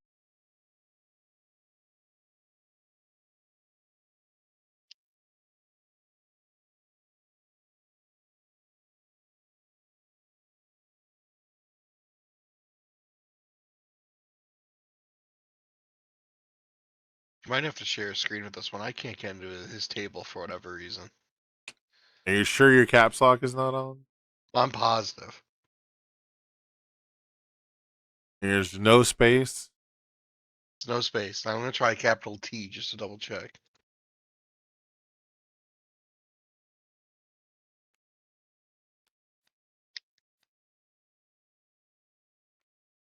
Dust Assault was acid, man. Oh, that makes sense. Yeah, it would have been. We were talking about if you cancel price for peas, do they lose the game? Which would have been kind of crazy. But I'm pretty sure that that's part of the effect. I think that's how I'd rule it without being pointed to like a part of the rules that disputes it. Are you? Maybe I can't be in this game because I'm not Steam friends with them. No, I'm not Steam friends with them either. Hmm. We should add each other on Steam, and then I can invite you to. Adding people on Steam is always a pain in the ass for me. I know it's. They need to make that easier, but they won't.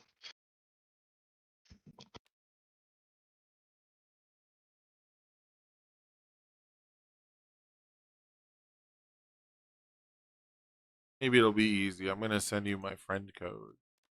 Okay. This is easy peasy. I can probably just invite you.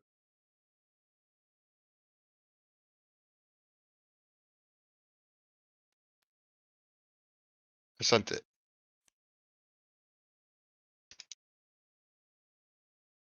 That's so weird. Like if I send you my friend code, that doesn't count as a request? You have to then request. That's so rude. Hmm. It's like, here's my code specifically so we can be friends. And then you're like, can we be friends? And I'm like, ignore. I'm like, what? Why is it like that? That was easy though, at least. Um, wait, are you on here? I don't see you yet. Unless you're set to always show up off. No, it shouldn't be.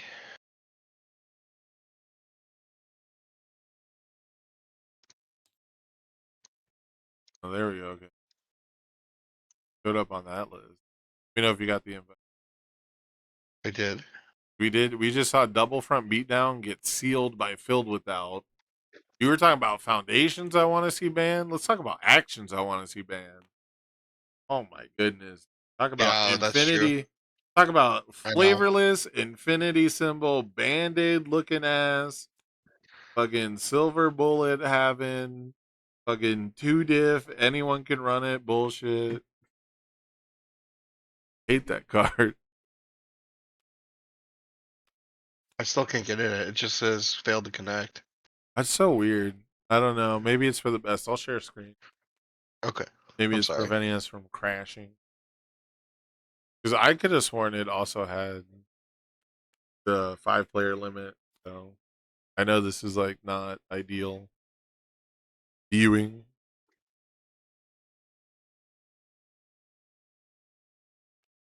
Sam is bad at technology. That's only like half true. Okay. I am strictly medium at technology. Okay. As observable by the fact that we just added each other really easily. But it's never worked that way for me. Every time I send my friend code to somebody, it like doesn't send a friend request or anything back. And then they try to send me their friend code and it doesn't go through.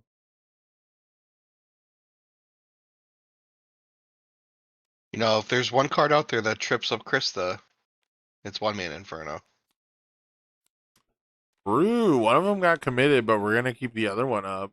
Krista only with Gotta 2 keep them. counters, it looks like though too. So probably not doing too much stacking just yet.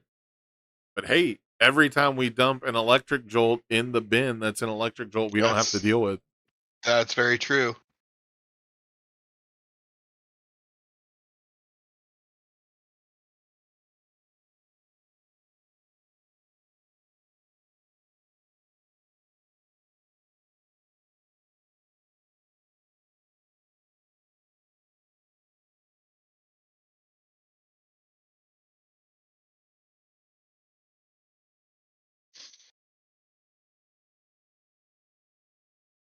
Can I ask you maybe a personal question that I'm a little bit late to the party for?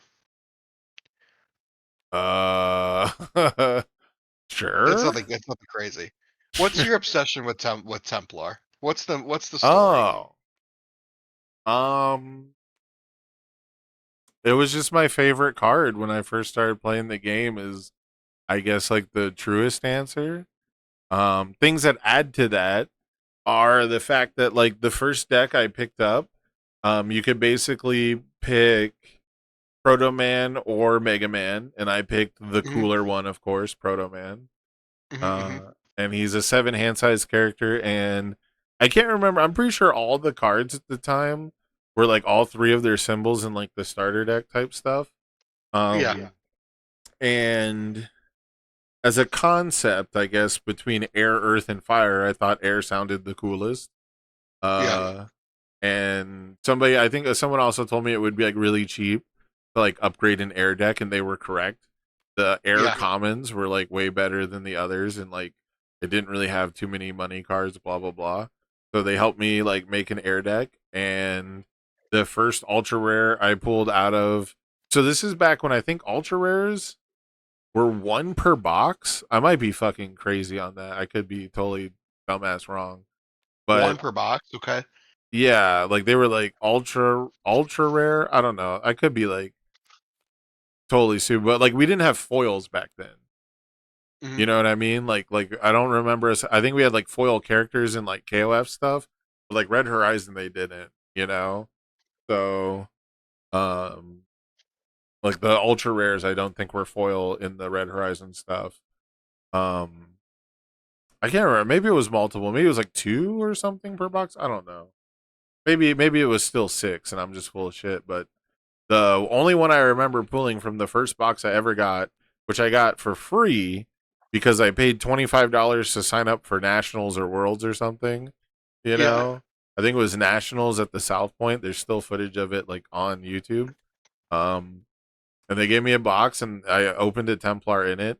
And I've always liked gaining health in games and like sustainability builds and stuff like that. Hmm. I like drawing cards and I like blocking.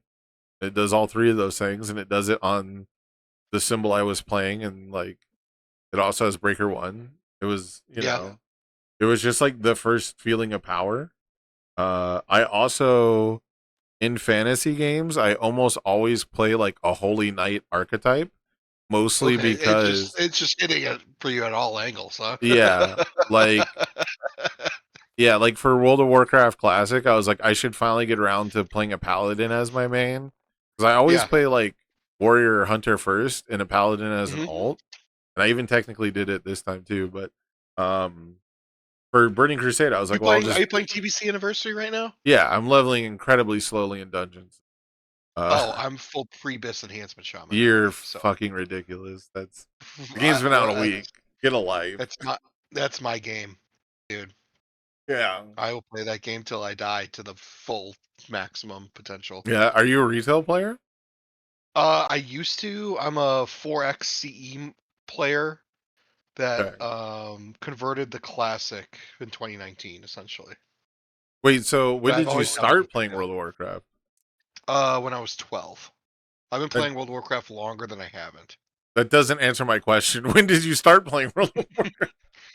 I started playing in 2008. I played at the very end of TBC. Wrath Is when I played. baby. You're the Yeah, I'm a Wrath quintessential baby. Wrath baby. That was like the first Yep, generation where we actually got to call people babies for yep. joining the game late. Okay.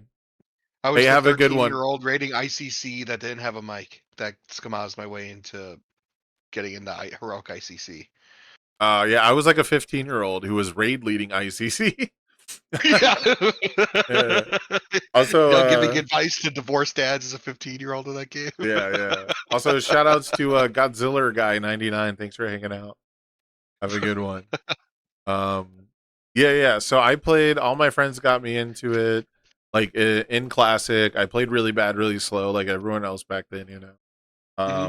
And then I played up till the end of Wrath, and then I was like, well, I'm like a senior in high school, and like there's other shit I want to do. Um, like it was just conflicting with like after school activities and stuff.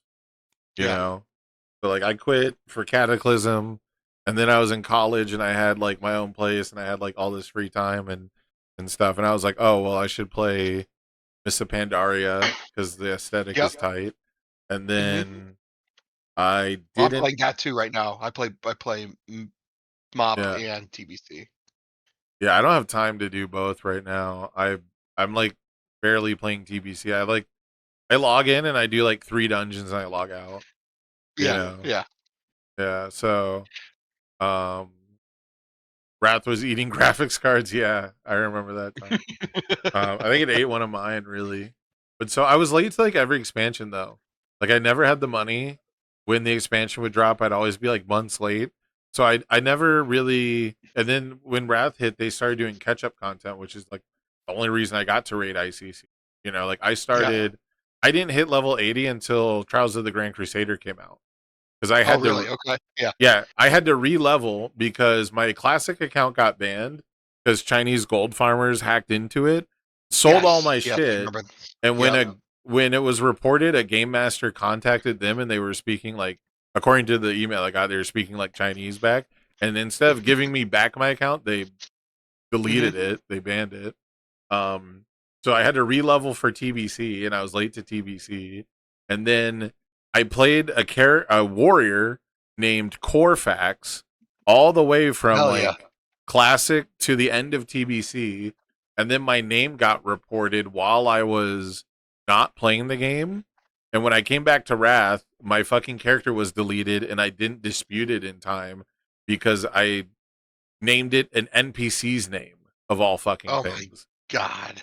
Even though I'm pretty sure I made that character before they made the NPC.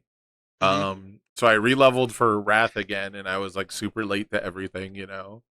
So yeah, I've never really gelled with anything like post Wrath. And the last time I tried to play Wrath Classic, I was playing with a bunch of friends, but we were all leveling from one again, and we were all like tight knit dungeoning. There's like 7 of us, so like the Yeah. scheduling didn't There's really work two. out. Yeah. Yeah, Yeah. There's 2 people out. everyone wanted to Yeah. play together, but then that wasn't feasible. So it'd be like, here's the level cap that we can all meet back up at, which that doesn't really work, you know. And I ended up like quitting Wrath at like level 79. Oh my I think god. I had I think I had a Death Knight at 79 and a Warrior at 79. Oh.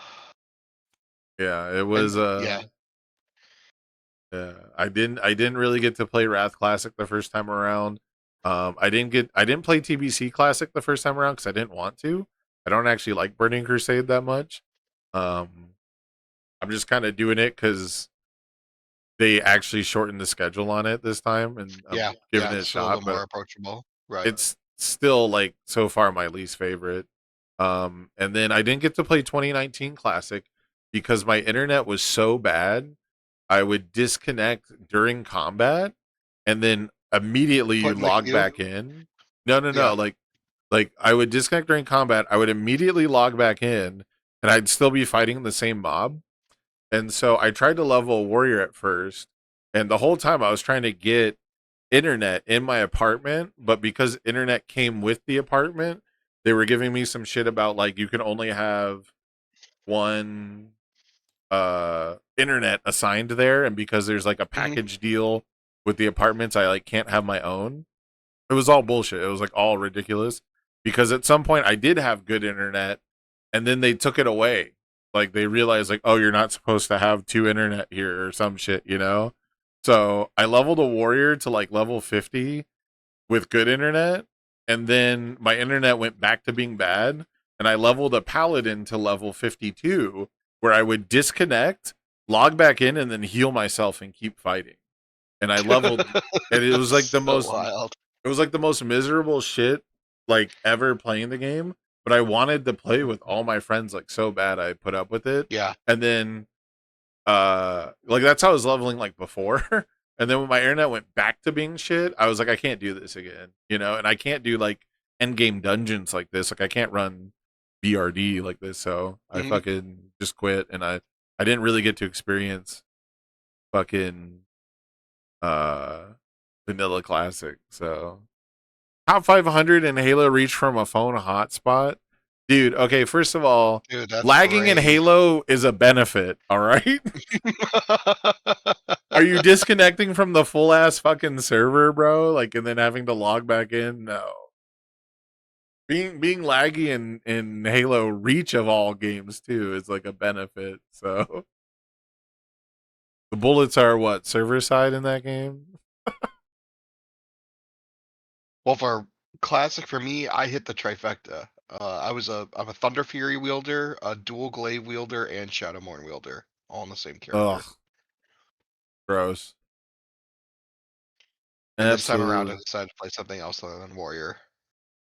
Yeah, that was me. I played Warrior so much. It was always like the class I liked the most. Mhm. No matter like what my secondary class would be, like I was always playing a Warrior. When Classic came around again for anniversary, I played a Hunter first for the express purpose of farming stuff at 60. So that way when I did level a Warrior, it was gonna be easy as fuck. Yeah. Yeah. You Yeah. know, like Yeah. we call it the sugar baby warrior. Where you just have like a weapon upgrade like every 5 levels. You have like armor, you know Yep. what I mean? Yep. So Yep. yeah, I basically did that because if you get in, you get to a high enough level early, all the epics and shit are cheap. Nobody's got Yep. money yet. Gold buyers haven't flooded the market, so yeah, Yep. I like raced to 60. I was way ahead of the curve.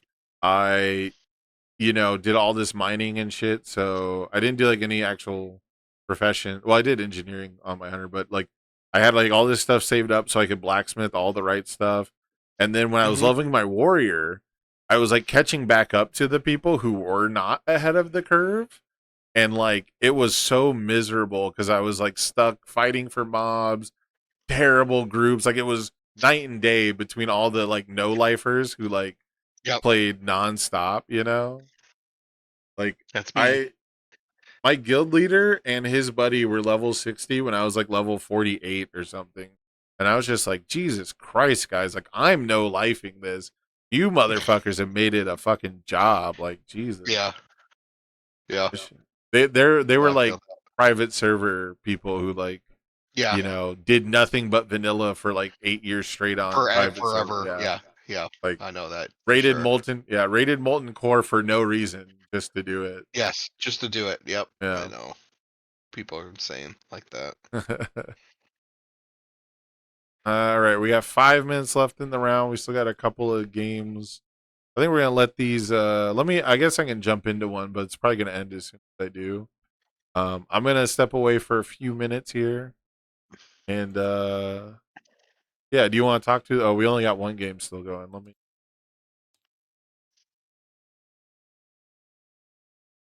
Let's see if we can jump in here. See what's going on. Whoa, this looks Whoa. like a game 3 to me. Frog with 3 foundations. Grog with 3 foundations that just needs to play 3 throws and has a bunch of momentum. Interesting. If they play more than me, they are tryhards. If they play less than me, they are casuals. Correct. That is very correct. Although, Oh, well, that's the ultimate one. oh, hold up. Hot Buster alert. My take nowadays is I don't care if people are tryhards or casuals. I don't want people to tell me how to play the game. Like advice or like, hey, did you know is cool. But I cannot stand how many like team games I play where people are like, do this, do this, do this, do this. And it's like, well, fine, you fucking play the game then, you know? Yeah. Like, the fuck am I here for, dude? Like, literally, what is the point of me pressing buttons? And then, um, the other thing I really hate is people who like have to do it a certain way, which I guess is like try hardy, but sometimes it's not. It could be like one way or the other, right? Like there are Yeah. people who like will not do a more oh shit, we That's got game. double pop buster. That's game. That's game. Said game. Said I put I think he drew that off the clear. I put the pop buster on game. Holy I yeah, think he he probably drew did. that off of the Off the Roman cancel draw. Jesus. Yeah.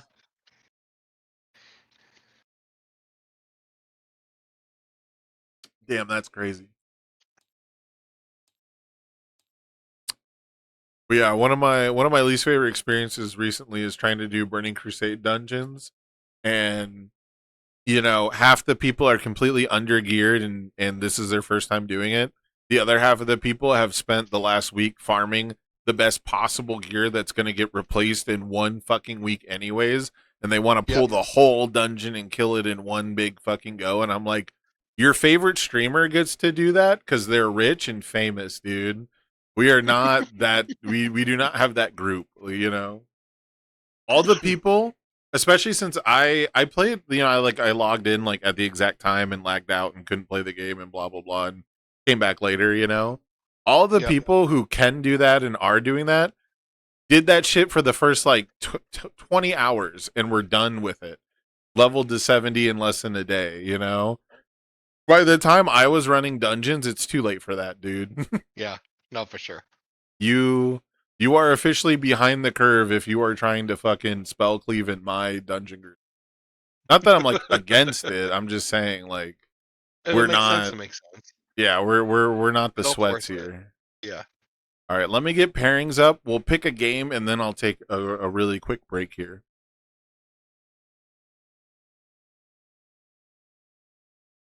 Timer start. I guess we'll do 12:35 just to be chill. Like I want to be on like an even number so it's easier to tell as we call it out, you know. Mm-hmm. And this round. I gotta hop out after this right now, by the way. Oh, right now. Okay, yeah, that's cool, Yeah. man. Thank you for joining me. If you got any shout outs, if you want to say goodbye to the chat, do that now No, while I'm goodbye, typing this chat. up. Thanks for my shenanigans and hijacking parts of the games of our miscellaneous conversations. But I appreciate you having me on. Yeah, man. I had a good time. It's always a blast. Hopefully we'll get to do more in the future. No, for sure. If I don't talk to you, I'll see you at Worlds for sure. Yeah, definitely. I'll be at Worlds. I'll see you there. Are you day 2 or are you day 1er? I'm a day one grinder, unfortunately. You're a day 1er? Uh-oh. Yep, Hey, yep. Nick Reagan won from day 1, so I know. I'm gonna do it. I'm gonna do it. I got a plan. are you going to play Nick Reagan? That'll give you a buff. No, I'm not playing Nick Reagan. Yeah. All right, man. I will catch you around. See you next All time. right, no problem, dude. Thank you.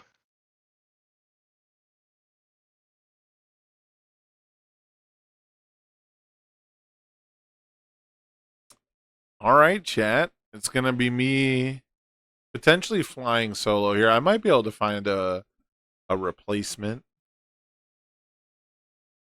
Might be able to find a another victim. But if I'm going to do that, I'll probably do that after I come back from using the restroom. That table is probably just going to ID again for the shmoney. Let's see. I guess I can just ask this. Hello. Hi, really quick. Are you guys planning to play or ID? Can we ID in? I don't know. I just need to know, so I don't join your table and then you guys ID. Let me do like 10 seconds of math and I'll let you know. Okay, fair enough. Thanks. Um, I just want to find a game where they're like actually playing. Table 4 is probably reliably playing. I mean, at this point, probably the top half tables could actually potentially ID. Pringles Man's at the bottom here. I don't know. We've basically seen everything at this point because we've been jumping into multiple games at a time. Do you guys want to watch? Wait, I got. Oh, they're at table 1. Question. I am down for you to figure it out. I know that I am. Are you guys gonna ID or play? I don't think I'm allowed to ID. Yeah, Awesome. I have to figure out if TC can. That would be sick because we Um, would like to watch this game. All right. Ugh.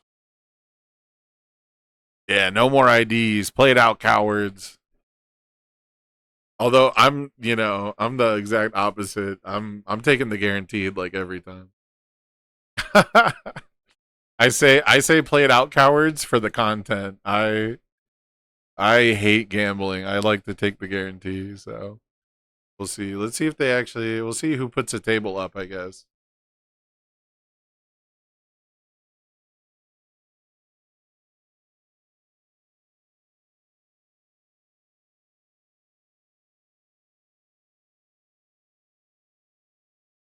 We shall see.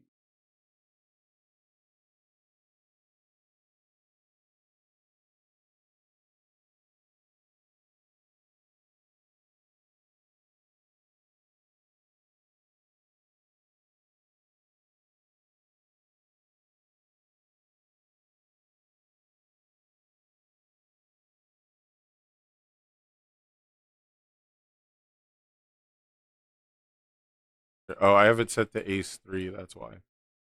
I was like, really? None of them are popping up? All right, yeah. So the bottom 3 tables. Oh, table 1. Here we go. Oh, I had caps lock on. Damn it. Yeah. Okay.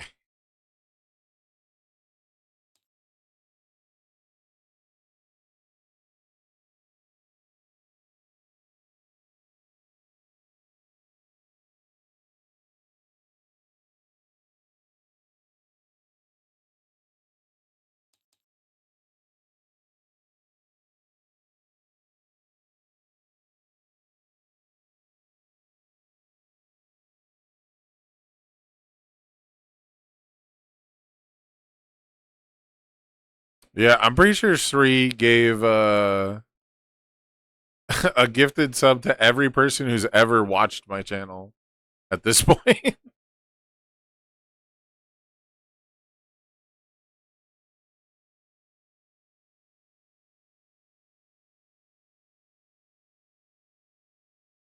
We're still connecting, huh? What's going on here?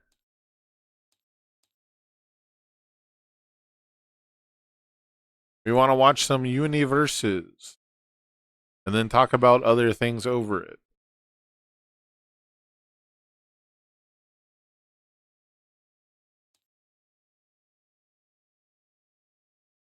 So that table is not up anymore. So they might be IDing. Interesting. All right, well, let's jump into a game that's actually going on.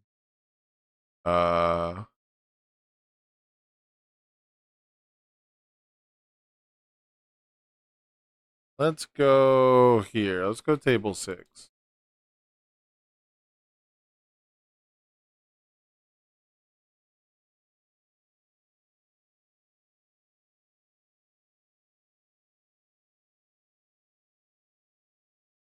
Dude, what? I might have to restart TTS. ID should be negative points. That'd be interesting. Let me just, I guess, restart TTS. Hopefully that doesn't mess up the window capture stuff.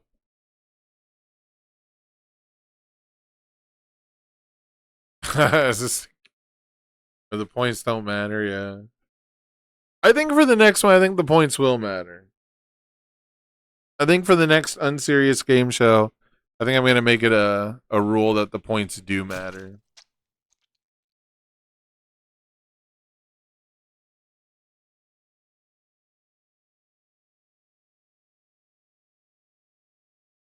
Just afraid people will take it so seriously, you know? Gonna argue me on technicalities. All right, we're trying table 1 one more time. Get me in there. Let me in. There we go. Hell yeah. Couple of beefy 5-hander boys slapping each other around. Lots of damage pump happening. There's big beefy boys slapping beef. That being said, I will be right back. I hope you guys enjoy the slap fest.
What?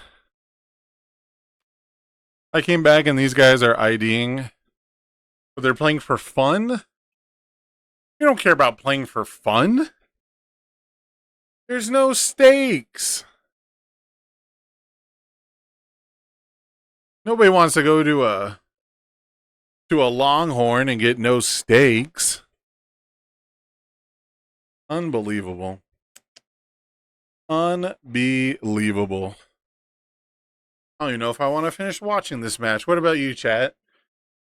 You wanna go to a game that might matter? Or do you want to watch this matchup for fun?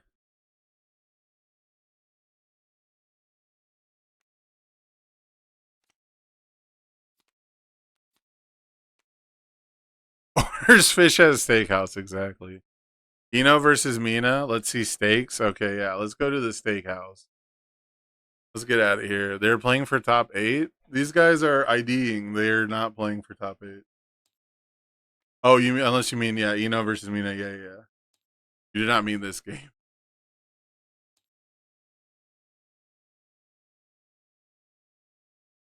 Chicken too buttery.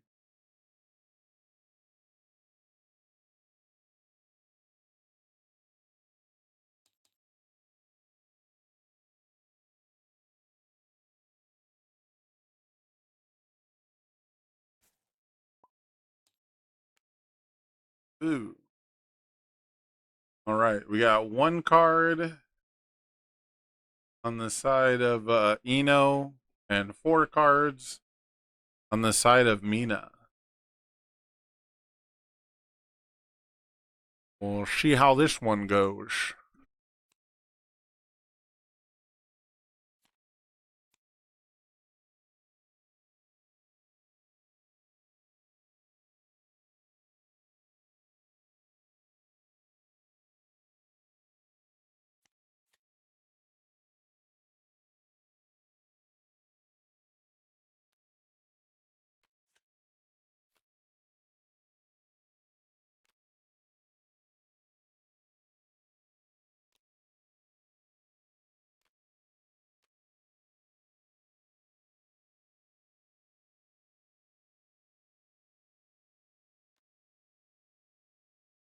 Got Goblin Bolt block. Ooh, we checked the 3 here. Looks like we can't pass this one. I was going to say, not a super strong play just because we can cancel the tutoring ability of Corrosion Breach. But we probably weren't going to get to play too much more after that anyways. So I don't think it mattered too much.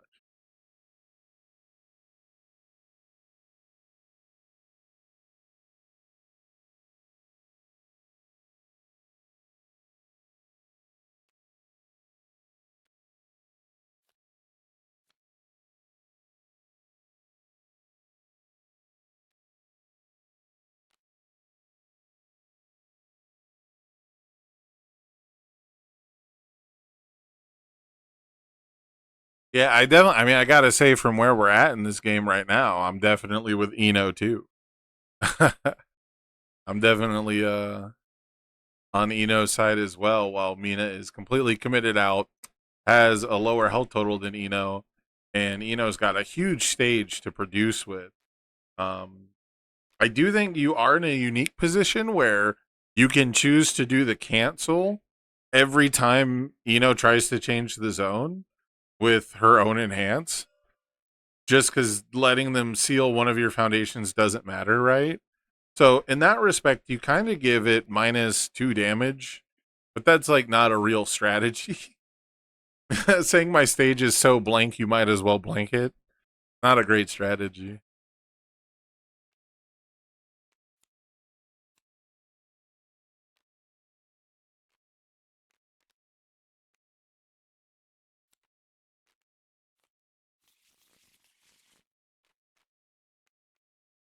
Yeah, that was a pretty quick. It was a pretty quick shuffle up. That was a lot of damage. That was a lot of damage. Pretty incredible stuff.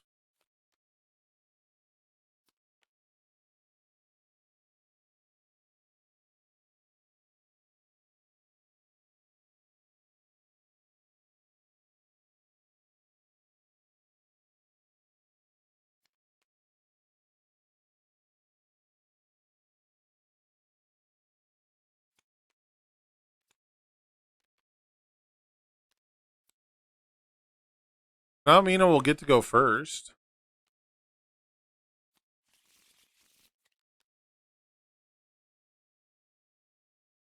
Yeah, this seems like a really good Eno list. I'm afraid I hate when people mispronounce my name, so I hope I don't pronounce this one, but I believe it's Annaball? Annibal? Our Eno player here seems really experienced with the deck. Like the deck seems like very well tuned. And I think that speaks to the experience of our players across the seas who kind of got a jump start on the Hero 2 format. They were playing what we were calling heroic while we over in the US were not playing it at all. So uh it looks like a lot of the other decks are kind of like ideas and concepts, but this deck seems like it's got like um a ton of synergies, you know, a ton of like just little knobs and twists that all work together, which is really cool.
Oh, I didn't. Sorry, I muted the cough and then I did not unmute.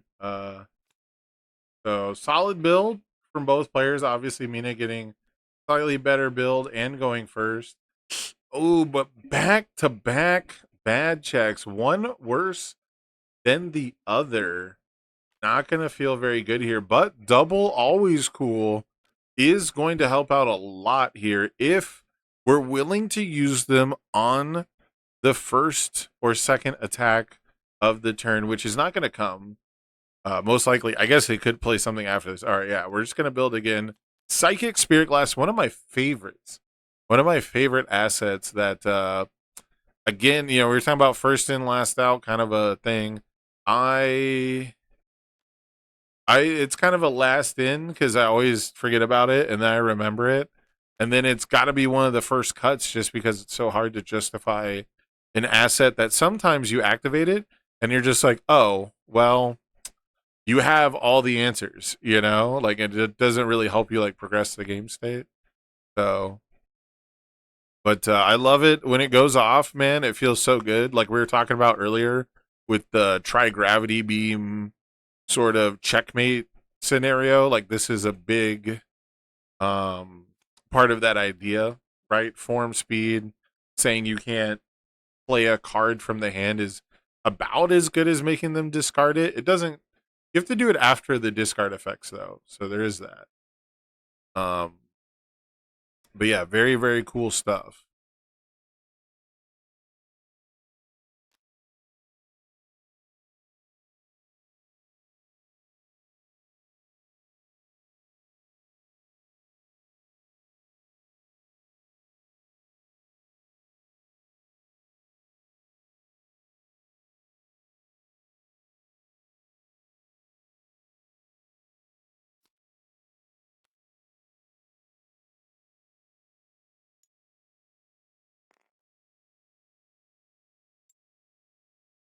Got the Acid Man. This is such a weird name for a card to me. Yeah, scoop after cracking Spirit Glass. Yeah, yeah. Yeah. Yeah, Spirit Glass does get better with characters that change the zone. And now that we have like the Roman cancel token to do it, I would love to see Spirit Glass be more of a thing. I would love to see it be more widespread. I think that would be pretty cool.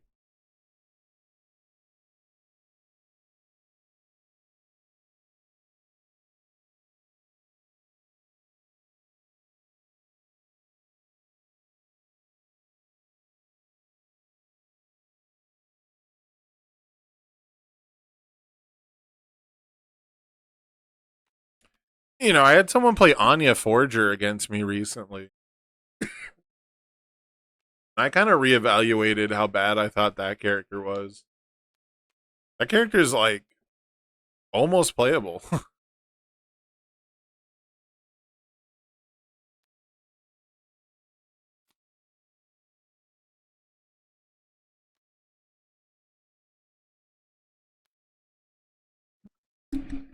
Oh, you go here. This is where you go. I see. Yeah. No, How do you we're, know we're, about- how do you know about- we're just doing it from how do you know Discord about calls. Functions. Function. Oh, you're still hung up on Yeah. the Magneto function. I'm never not gonna be hung up with the Magneto function.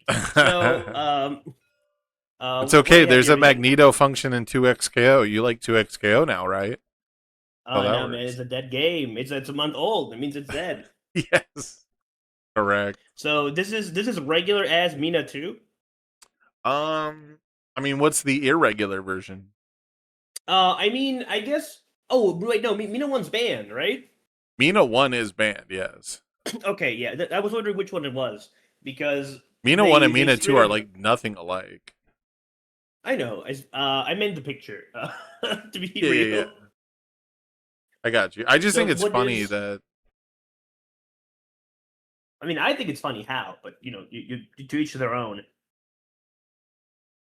yeah, I think it's funny that like Mina 1 is like completely separate from Mina 2 and 3, but 2 and Yeah. 3 Oh, share yeah, like Mina- a yeah. theme. Sorry, Mina 1 is legal. They just hit thermal blast. Okay, fair enough. Did they? Oh, I thought they hit. Oh yeah, Mina 1's legal. I- yeah, yeah. I thought they had it Mina 1, but I was wrong. Which is weird. Again, I get why like second turn flip 5 is like too good. I get that. But that was Yeah. not really what I was afraid of. So You know. Sam, I have a question for you, and I've been to ask this question the whole time I've been watching.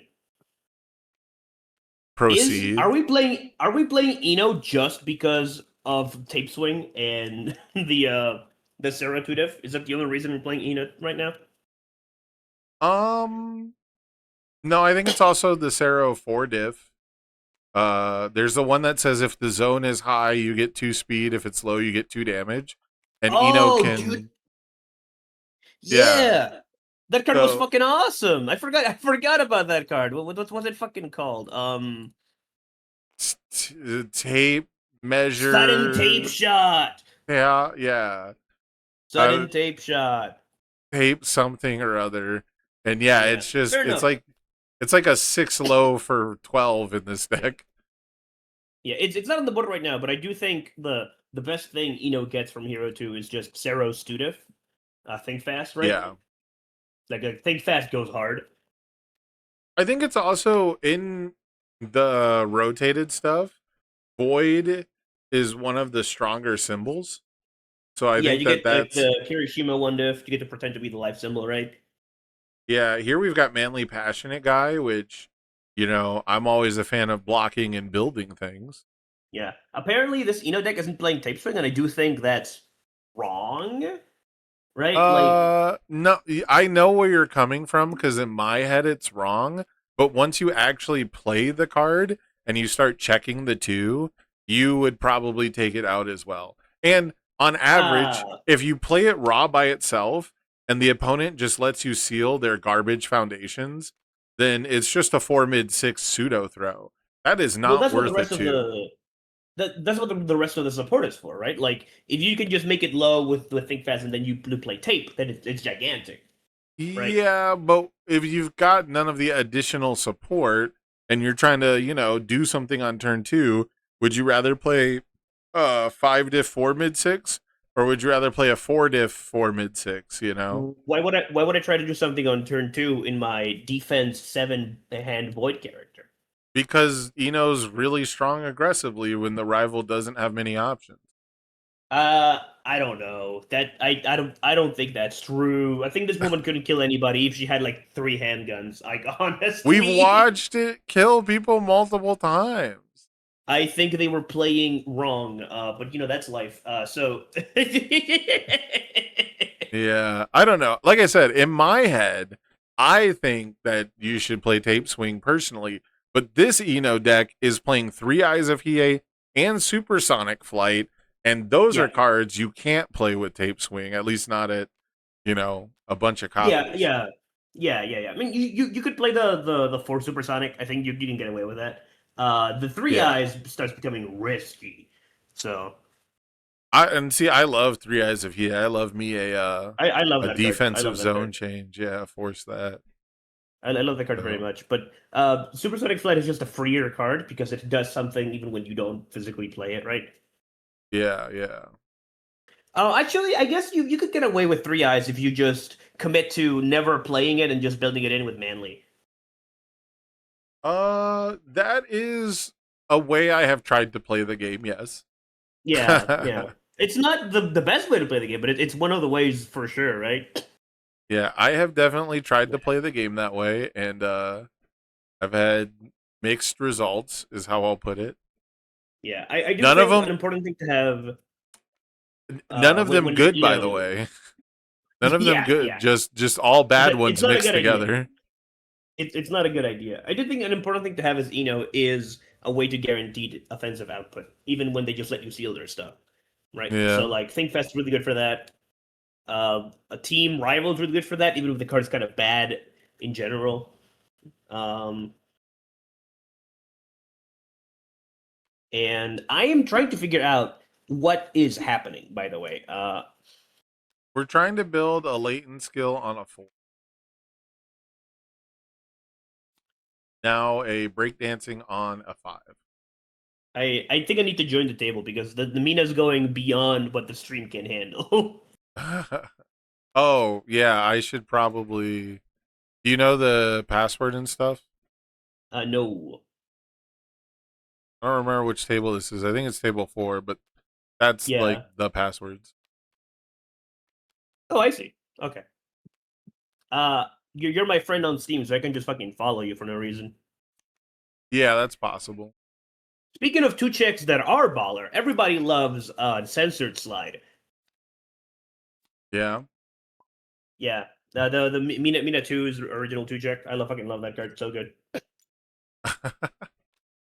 I'm not calling it its true name just in case you don't want me to do that. I mean, yeah. That's But probably are smart. they playing Chop as well or no? I could take a look. No, I don't see it, so maybe not. But Acid Corrosion Breach is a hell of a card. The card is so good. Yeah, Acid Corrosion Breach is pretty tight. It's a card that I think just never had like the real backbone to let it just be really good. Like it feels really powerful when you do it, but the issue is that it was tied to a 6-hander that wanted to be aggressive, but never had the defensive output or the card advantage to really be an aggro 6-hander like that, right? Yeah, it's. I've tried to play Mina 2 many times, and the strings where you get to do the acid corrosion combo on them feel unfair, and the rest of the game you feel like a 6-hander that just has to pray you draw into something that's usable, especially if you don't have the momentum to get the corrosion breach going. Yeah, it's funny because it's like six hand size aggro has always had a place in basically like every meta game since Yeah, it's MHA just- at least. It's just sometimes it's fake and sometimes it's broken, and that right. Yeah, Like, there yeah. are tiers to 6-hand size aggro for sure. Yeah, like it's always No trait present, slot. but it feels like it has to be the right format for which 6-hand size aggro deck, Mhm. Whereas like the defensive powerhouses like Rodan just kind of always are chilling. Yeah, I think you're on the right track, Jorge. But I think it's it's Trace Eyes and Corrosion Breach for sure. Because if you like going Trace Eyes, Corrosion Breach, picking the Trace Eyes back up has to be illegal. That has to be evil, right? It's That ha- it's a little evil. I think we're playing it on death right now, though. But yeah, that's gonna be nefarious behavior. No, the Trace Eyes has death, right? yeah. Trace Eyes. Yeah, it's a Yeah, hella death card. yeah, yeah. It's on. Oh, I see what you mean. I see you. I mean There- evil as in the character of man, not evil the symbol. Right. They're talking. Yeah. Chup extra progressive. Yeah, man. For them. Yeah. All your attacks gotta flip themselves. Right. That's the rule. Or loop you something. You're allowed to play Chop. You gotta end up with no progressive. You're allowed to play censored slap for sure, Sam. No, I think it's Like- good. I mean, I would assume you start with all the attacks that flip themselves. You know, Oh, for like sure. that's Yeah, where yeah, I easy, start. easy. But I think a flash move for 4+ the burn is so good, right? I always like having a cheeky flash attack, but they do tend to come back and bite me in the ass more than I'd like to admit. So Yeah, I Chop is one There's that is that. really hard for it to bite you in the ass because I don't think Mina has that many offensive enhances that she wants to do on a finisher, right? yeah. Like you want to do the breakdancing laden skill all on the first attacks. But it's also like a really solid opener because it's the one where both players clog their pool, right? Mm-hmm. So you get your burn ramped up. You get like the bonus speed Oh. for everything. Like it's also a good It opener. has its uses. It just mean with the board set that we have right now with double breakdancing, you want to do that first for sure. Yeah. We just saw the coward price for peace activation. The first form? Yeah. We saw the coward's way to do it. How did it leave the card pool? I don't think they know what price for peace does. Can you tell them? I guess so. I was looking away for 1 second. Yeah. That doesn't say remove on it. Don't like to interrupt, but yeah, I'll double check. I'll be right back. Hey, Hey, sorry, really quick. We might have missed something. How did Price for Peace leave the card pool? All right, you removed it. It's- It Yeah. stays in the carpool. Wait, does it? Yep. It doesn't does say. not remove at any point. The cost is discard your hand. It never says it leaves the card pool, so it stays there. Oh, Yep. Yeah. Okay. It's, my it's- mistake. Right. Okay, so this Thank- All right. Yeah, that's what I was like. I looked away for 1 second. And you're talking about like the coward price for peace, and I was like, what price for peace Where are is we it? talking about? Yeah. To be fair, Sam, if you just like told me, hey, does price for peace remove itself as cost? I would have believed you. Like who has Yeah. actually read the full text on price for peace aside from like you? Yeah, like doing go for the win in the wrong order, not the biggest deal in the world. Mm-hmm. But clearing price for peace is kind of Yeah. a big I do deal. think it's funny though. It's such an MHA1 design to have it not leave the card pool, right? Yeah, pretty It's much. I definitely of mean, that era. that's literally like the difference between actions that get played and actions that don't. I mean, But- you don't gotta speak the truth like that, right? Yeah, it's like runaway and then actions that either block or actions that don't stay in the card pool. Like Sugar Rush.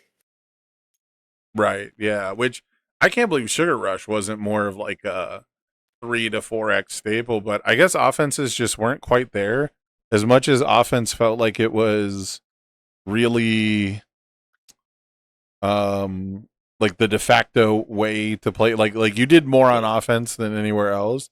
It's still We just definitely saw a lot of play in people that really appreciated the kind of string, like Tim Keefe. Really Yeah. fucking like cleaned house with that card and at the first Vegas regional, right? You know what I think it was? I think it was the 50 card deck thing. I think it was like only like really slim 50 card decks really wanted stuff like that, but then their Mhm. opening hands were made so much worse by drawing an action card. And it's I think Yeah. low key going to 60 card minimum made action cards more palatable because you don't have to mulligan them as often. But I could just be Yeah. like combining two things that don't add up, you know? So pretty interesting Yeah. stuff though to think about where there's so many cards that I'm like, how is this not just actually dominating? And it's like this game is not like other games you play like one card a turn. So when you play the one card, it is like the turn, it is like that much of a weight. And for us, it's like we're gonna play 5 cards this turn. This card, no matter how good it is still gonna be like 1/5 of your production, you know? Yeah. Which is crazy. Did Bakugo 1 not do well today, Sam? I don't think so. That makes me sad. I mean, I love that did guy. you expect Bakugo 1 to do good? He is the best Bakugo. He is the best Bakugo, that's fair. But this is not Bakugo You know? 2 format. I feel like Bakugo 1 has legs as like an aggro six-hander, but then again, we go back to the conversation of if you're an aggro six-hander, why wouldn't you just be the best one, right? Yeah. But I mean, we're trying to make one checks work, you know? Are Like we? that's I mean, he is. Oh, I is mean, is that what Dean is. Constantine was doing? Yeah, Constantine was he's doing the double front beatdown, you know, Oh, casino I see. He was here to have fun. I understand. Correct. He didn't want he didn't want the $400. I understand. I mean, he still had a pretty good shot at it, so you know. I mean, it's hey man, gamble, right?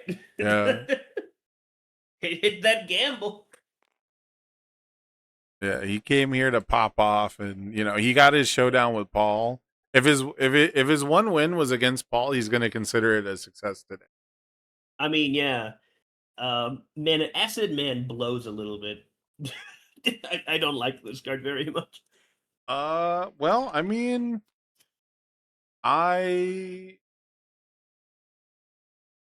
it flips, man. Like, what do you want from this deck? It's a attack that flips itself. I want cards that do something else. Well, then you don't want to play the deck where you flip everything you play. Like that's no. I want to play the Mina 2 deck that does something, man. I'm sorry. Oh no, my deck is too consistent. Oh no, I ignored too much progressive. Yeah, man. At some point, you need to start doing things that win you the game, aside from just ignoring progressive. That's true. Well, that's what we were talking about. Was it the new Gigan attack I got to preview, or was it Gigan or Destoroyah? It was Gigan, right? It's Gigan. It's Gigan. Yeah, it's a Gigan attack. Yeah, where it's like you get to look at the top 3 cards of your deck and rearrange them, and it's like, man, this is either exactly what an aggro deck needs, or aggro decks need to stay the fuck away from an attack that is not buffing itself even more or actually drawing cards. Yeah, but well, the real thing is, can aggro decks afford to play an attack that's bad on turn 2? Correct. That's exactly what I'm saying. Like, would you rather be the guy who synergizes to make all your stuff go off, or would you rather be the guy who just draws better cards? And from what I know, from what I've seen about Gigan, that guy actually doesn't want to kill you in turn 2. So that makes sense to me. That card makes sense to me. Yeah, interesting. I definitely don't think he's trying to kill you turn 2, but he's trying to set the pace. Yeah, he's trying to punch you a little bit. Yeah, but I don't think holding a 1 high block is the end of the world in that case. When it comes to the card, I like that card. I think the card's cool. And you also showed what I can only describe as the worst Death Foundation of all time. Bro showed a debuilt foundation so bad he was asked to leave the function. He's not allowed to play it this turn. Yeah. Yeah. We popped stroking it. Yeah, we popped the Psychic Spirit Glass, so this has got to be. This was going to be massive, right? This is going to get 2 damage from Hiei, 5 damage from Supersonic Flight, and then 2 more damage from setting it back to mid.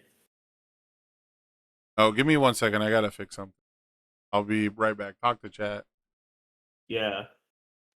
Like, this is gonna get really big. Mina has like 0 defensive output on stage right now. It's like it's -4 speed for free, which is not bad, and double struggling with studies, but nothing that really helps against this big tree being absolutely meowsive and doing for sure half damage. We're doing 3 eyes again. I forgot we had 2 of those. That's funny.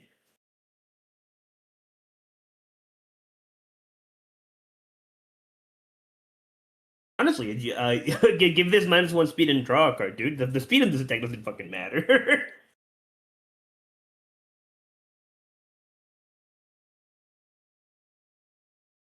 I do wonder what that Roman cancel is for. Oh, I see. It's over. The Roman cancel was for nothing. It was for shits and giggles, actually.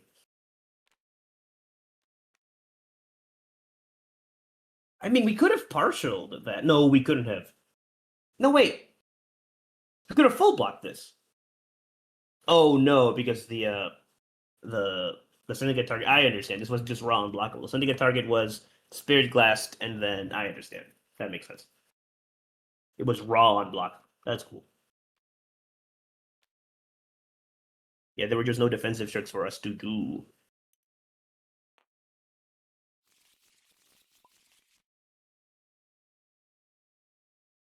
That's cool. That actually makes Spirit Glass feel like it does something. It makes Stroke of the Big Tree straight unblockable in some situations. That's cool. I don't know how to feel about 3 eyes being a 3-div that says commit for +2 damage, but you know, it's fine.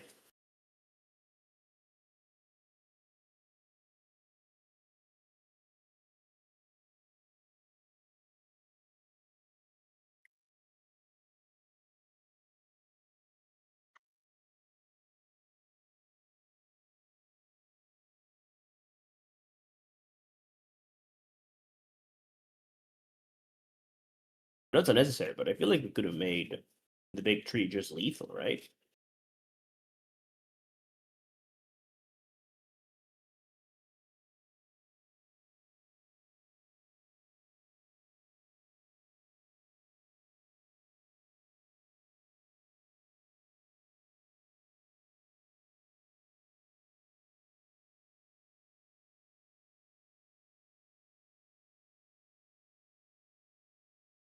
Nice.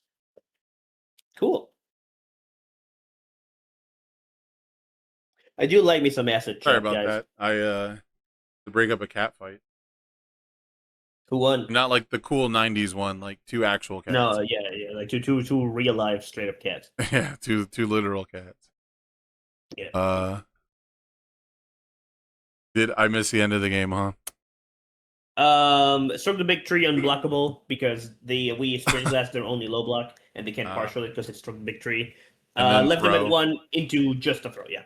Okay, just a throw, one of my favorite archetypes. Yeah. I'm just throw little old me. I'm just a throw. I only go away. It was a real low and a real could have Roman cancel. Yeah, but it didn't matter. It could have just been lethal, but yeah. It's fine. You could have styled on him is the only difference, but that was good. For how much we love 3 Eyes of Hiei, in this moment it was kind of just a 3-div that tapped for 2 damage, and that doesn't seem great, but it does do other stuff on defense, so it's fine.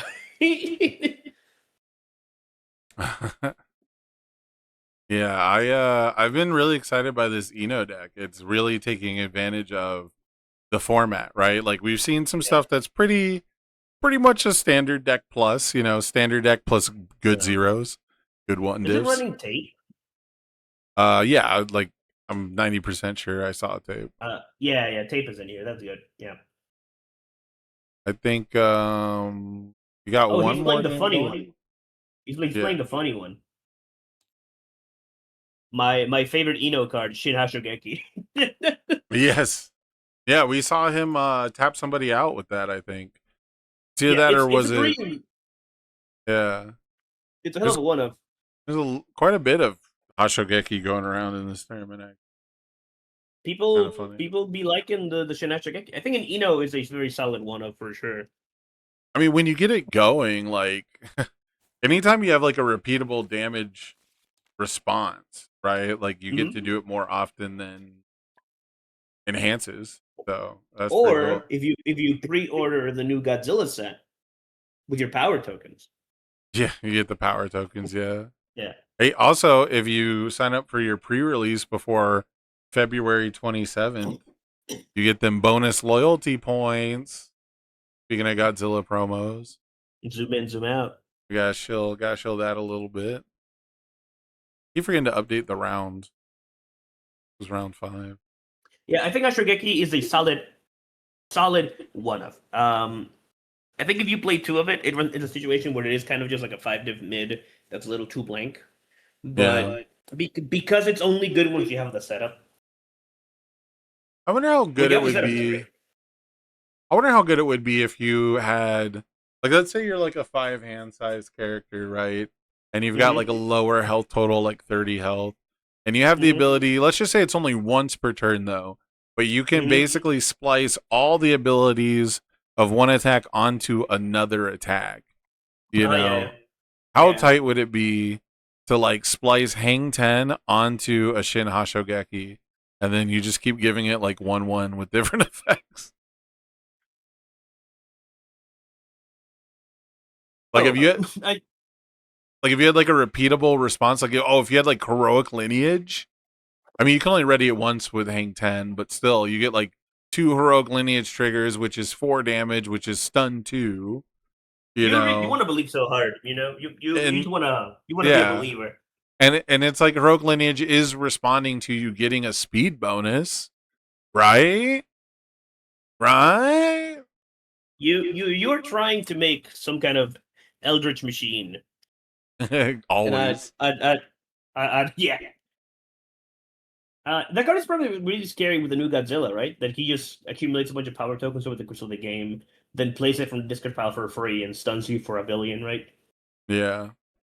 It looks like everyone has reported, so I'm gonna give the players 5 minutes to review the results, make sure nothing's fucked up before I advance it.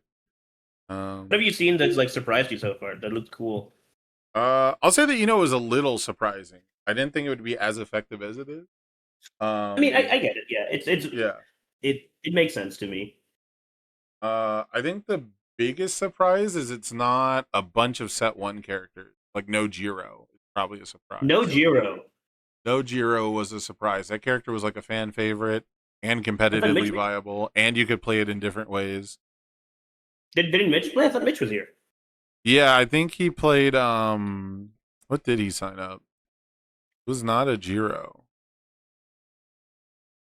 Sorry, I've been looking at like so many different windows, looking back and forth through. I should put this screen up too.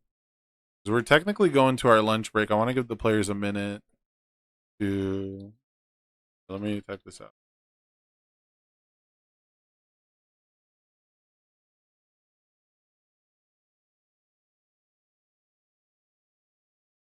I mean, someone's got to play Jiro, Paul. Like, someone's got to do it. Someone's got to burn up.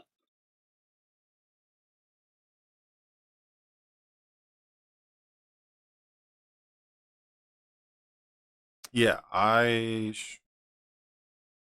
was very surprised that there was no Staff Strike deck in general. I don't even know if like Jiro would have been the way to go about it. But like Staff Strike was always a super duper fan favorite. You know what I'm not surprised by? There's a hell of a lot of Electric Jolt in this format or in this tournament. Oh yeah, there is quite a bit of broken. Card is pretty nuts. Oh, Mitchell played Tokoyami, so it's basically Jiro. That's the wrong guy. That's the wrong man. Play Jiro at the next one, please don't, Paul. Oh man, dude, someone's got it. Someone has to. Somebody has to, and it might as well be you. There must always be a Jiro. Yeah. Otherwise, we don't know if she's actually good or not. Maybe it's just copium. That's true. I mean, we did that with Retro, right? There was what was it? It was like Iori was banned at first, and then people Yeah. were like, I don't think Iori would actually be that messed up with the stuff that people are currently playing. No, so And it kind of was, but he also kind of wasn't. yeah. But the difference He is he was was- like legacy banned, right? He was banned because people had Yes. like Yeah, you know he was experienced it before. he was banned for previous war crimes, Right. lingering in the hearts of men. Which is super funny because I feel like we've come full circle now, where there's so many things you can discard with him, and he's on like some symbols for it that we should just go back to banning him. I mean, he was really really good when he was on banned. Right? Yeah, like 3 people played him through the retro series pretty constantly, and he was always getting to like the deep rounds, right? There's always one of them. Yes. Yeah, like don't get me wrong, he's probably one of the best sensitive aggro characters we have. Yeah. And you But at know, the same, yeah. I just can't believe people are cowards and not playing Rando Spirit Gun in him. Get that double clear, baby. Also, don't you pay less health? Don't you like pay 2 instead of 3 if you do a 2 check? Or am I thinking of a different character? No, he burns you based on the difficulty of the thing, I think. Oh, it's the difficulty? Okay. Yeah. Oh, it's based on the control. Yes. Yeah. Hold on. Yeah, his enhance is based on the control, but you also give it less speed. It's loose X. It gets X speed. X is the attack's control. The burn is for the difficulty.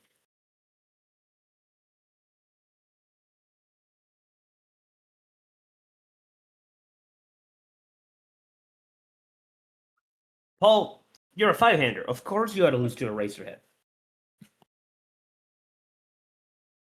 Duh.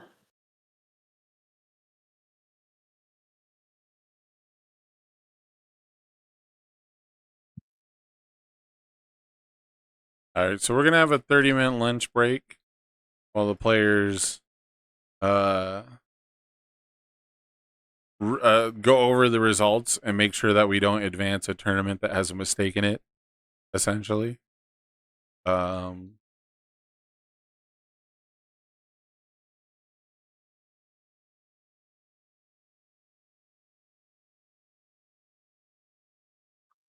we got a little bit of time to chill. I got a pizza on the way.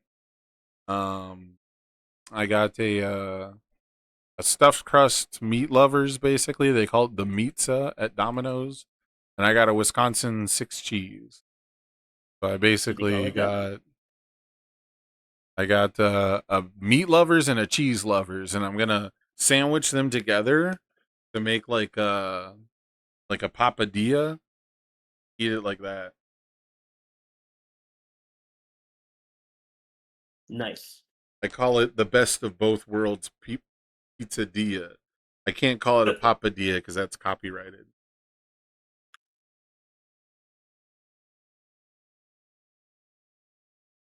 Oh, I see. Because it's supposed to be a quesadilla. I understand. You know, someone pointed that out to me, and I think my brain thought it was supposed to be like a quesadilla at first, and then it like wasn't to me, and then someone said it was, and I was like, I guess it is. Like I went all the way around, you know. It's got to be that. I don't see what else it could be.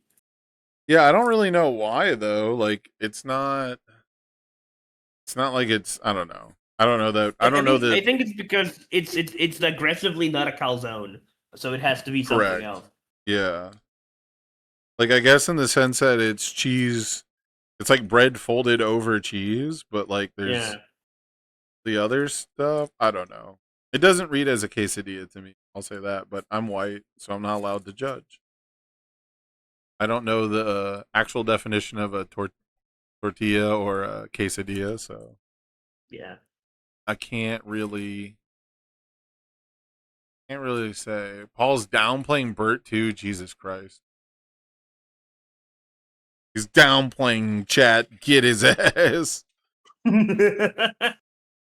I only ID'd through half the tournament because I won so easily against Dean. It was just such a cakewalk, but my character's really only tier 2. Just getting lucky. Yeah, honestly, we gotta kill this guy. He's like, oh, dude, my Eraserhead matchup, ooh woo, yeah. Dude, everyone auto loses to Eraserhead until they don't. Play a stun that's- 2 move, you fucking coward. Everybody else loses to Eraserhead, dude. It comes with a price. It comes with the fucking cereal butt. Every low hand size aggro character. Stun them out like everyone else. At some point, you know, if he has to erase you on every attack. Which, if you transform, is Berthold's like response after it resolves, right? Or is it static after it resolves? No, that's a static. It's a static? Yeah, Eraserhead can't stop any part of backside Berthold. Okay. So Yeah, maybe dude, Paul just- just needs to what's the word? Get good. And just- Play defense? Never. Oh yeah, true. It's response on play and a static. Yeah, and dude, a just static. Yeah, just transform. Just go to 11 foundations and hit your your free win button. use the rest of the fucking out. use Dude, like, I don't know what use to tell the you. use the entire other half of the character. Yeah, use the whole buffalo, man.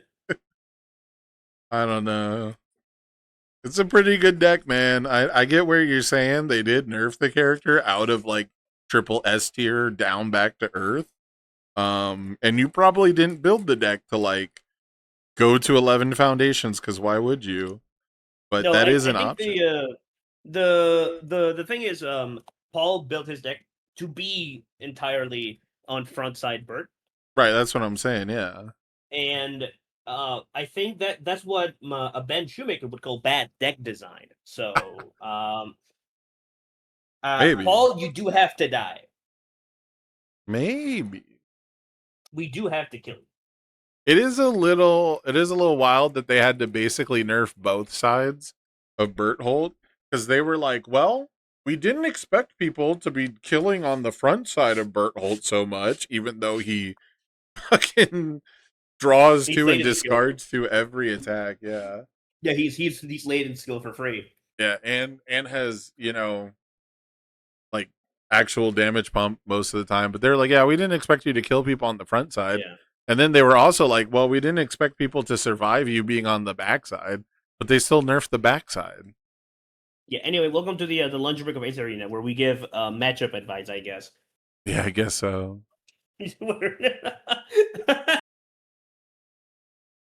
I don't think we're being kind. I am being a kind guy.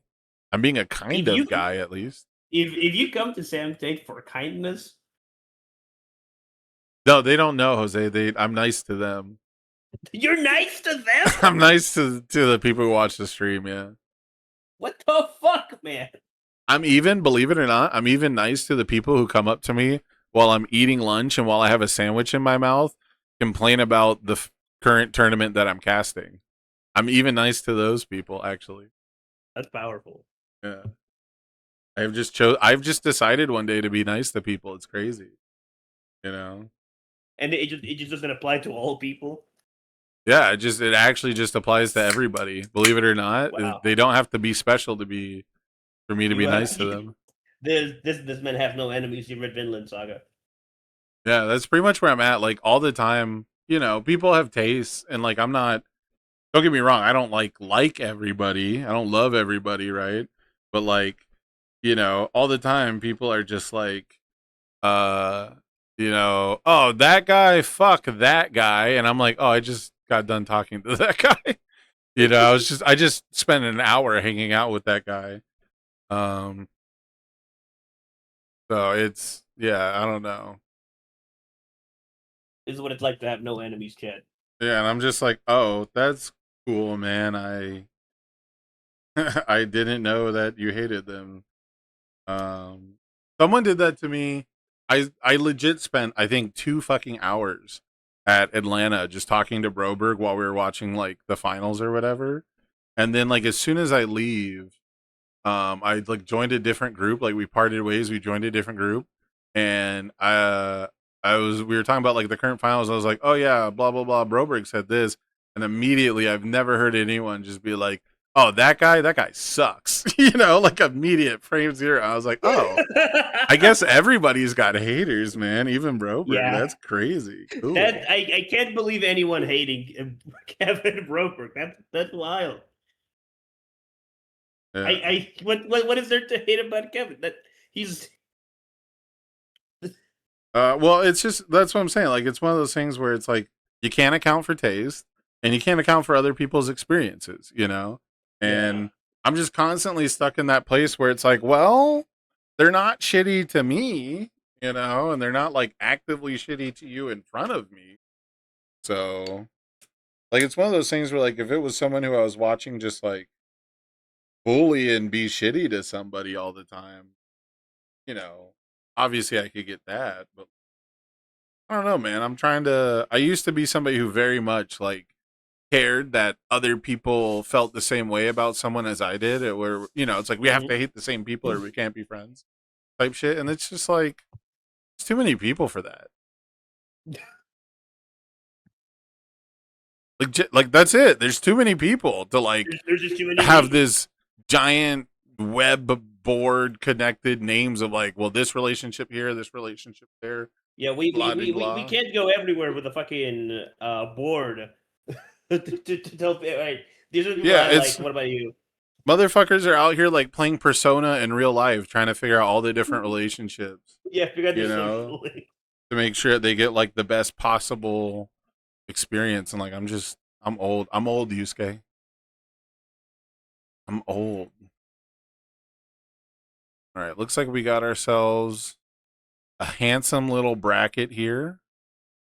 I guess we could announce the top 8 while we're BSing, waiting for to come around here. Let me.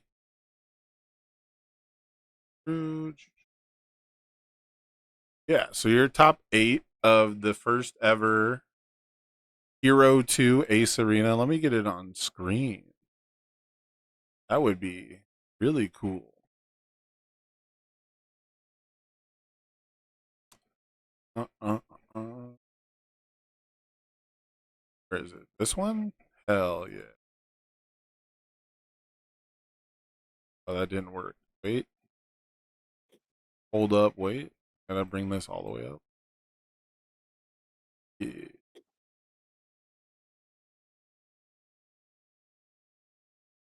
There we go. All right. I get all 8 on screen? Yeah, at once. Here you go. Here's your top 8. We got Barlow Guess in 8th place. Wall of Pain for most games lost annually? Wait, is that actually an MGLA member and they're memeing, or are they making fun of MGLA? It's a hell of a name. Yeah. Either way. Is that better or worse than calling them Ligma? Like, which one's more insulting? Yeah. I don't know. I haven't heard the Team Ligma name come up in a while though, so they've been doing cool stuff, man. I've been that's what I'm talking about. Like the MGLA guys have been cool to me, so it's like it's not that fun to make fun of the name anymore. You know, like if you're just nice to people, wow. Apparently, this is just a member, so this is allowed. Okay, yeah. Yeah. Talking about their own people. Got it. Yeah. All right, so yeah, so Wall of Pain, 7th place. Anibal Lopez from the Warning team. A TC has appeared, that's TC Devertanian. I am 90% sure that they changed their name to ATC has appeared because they correctfully believe that they will get screwed on every tiebreaker because of their name. And as someone whose name is S and T, they are 100% correct. That's true. Yeah, honestly, that might be fucking true. You will get alphabetically owned by the software. It just happens. People that have played since MHA1 know the real tiebreaker is your name. Yeah. Okay, give me 1 second. I'm getting a phone call here. Whoops. I don't know what's going on. Hello?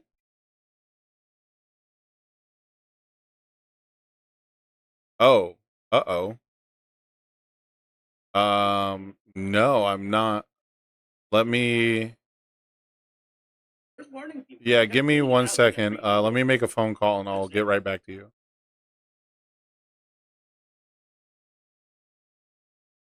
Okay.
Okay, sorry about that. Now that everyone's just read all the names because they've been on screen, is it real quick? Is it like just impossible to get a fucking pizza delivered these days, man? I usually do pickup, so the food's like good and hot, and like every time I seem to do delivery, it's like always some wrong shit. I just got my I've never had a. like when the order got here, I got a call from the store, and they already were like, "Yeah, we gave you the wrong stuff. Are you close by?" And I'm like, "Brother, I ordered delivery for a fucking reason." That's funny. You know, like I'm a little busy right now, so I don't know. It looks like the only thing that they did was instead of getting a 6 cheese pizza, I got a pizza with like mushrooms and peppers. Well, I'll give that to my dad, whatever. Like they might not have put all the meat on the fucking meat lovers, like whatever, dude. It's fucking pizza. I don't have time for this shit. Where were we though? Oh, TC and the Illigan. tiebreakers. Yeah, Illigan. Yeah. I think that's how you say it. Illigan? Someone can I probably think it's Illigan. maybe it's an acronym for I love you gone. Hmm? Ooh. Could be I love you Gan, yeah. Warning team, by the way, 3 people in this Yeah, top 3 cut people. here. Where's Warning Team from? I believe Spain. Because they like Oh, play. there's. Oh, estos son de españoles. Yeah, they like actually play the game out there, you know?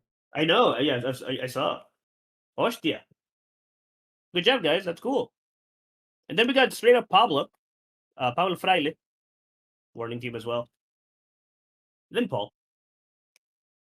Just Paul.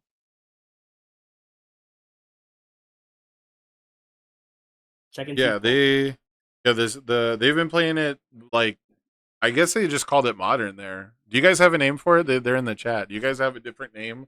Because we called it like heroic. They probably just call it Hero 2, man. There's I assume that they had a name for it before before Hero 2 was the name. you think they're just gonna call it like what, Heroico? Great Spanish, by the way. I'm just straight up Venezuelan. It's not it's not. I'm just straight up Venezuelan, and Yeah, but yeah. still, like, They there's okay, like so real apparently Spanish. they just call it heroic. They just call it heroico.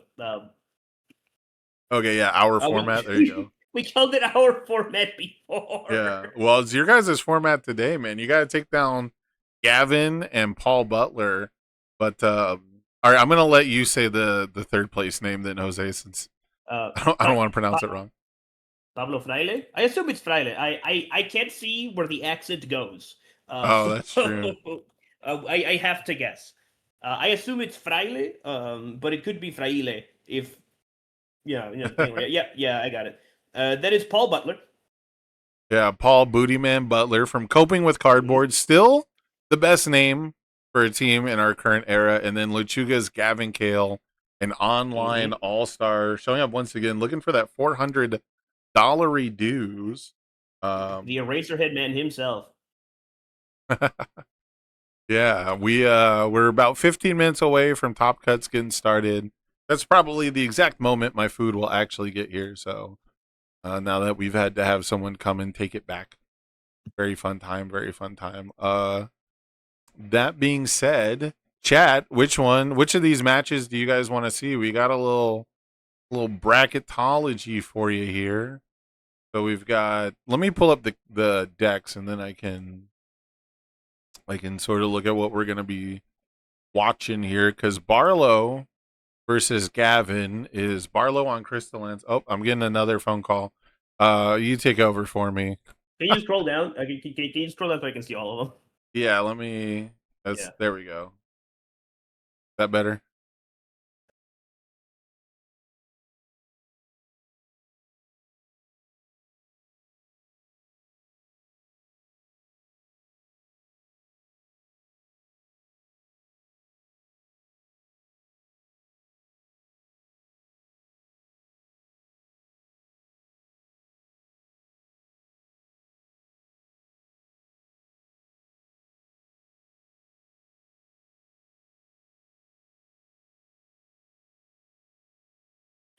A local off killing your would be locals. funny. Yeah, I think killing your friends is always the most interesting. Episode 3 of them. I loved you. Otherwise, what's Mackenzie on? Do you know?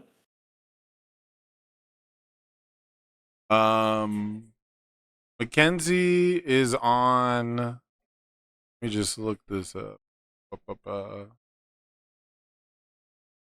They submitted like, whoa, it's Godzilla. So that's Godzilla versus Berthold, the two board wipe decks going at it. Yeah, that's kind of funny. Range Godzilla. Oh, they're playing the fucking Azuli dude. The one that clears your card but shows it into momentum. I'm interested in seeing table 4. Otherwise, table 2 is interesting. Table 1, the first to 8th matchup was always weird one to stream because it feels like you're just gonna send the person in first place to hell by cursing them, right? Or it's gonna feel a little one-sided.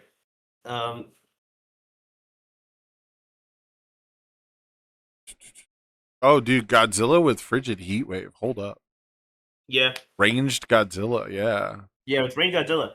Hold up, wait. Have we seen that at all today? We have seen the Godzilla a little bit, although I think we saw it lose the one time we popped in on it. Has anyone here not been on stream yet? No, everyone's been on stream at least a little bit because we've been jumping around when games end, which is like the cool part of TTS. It's very easy to just pick up a game. Okay, my vote is I want to see how they hang down in Madrid.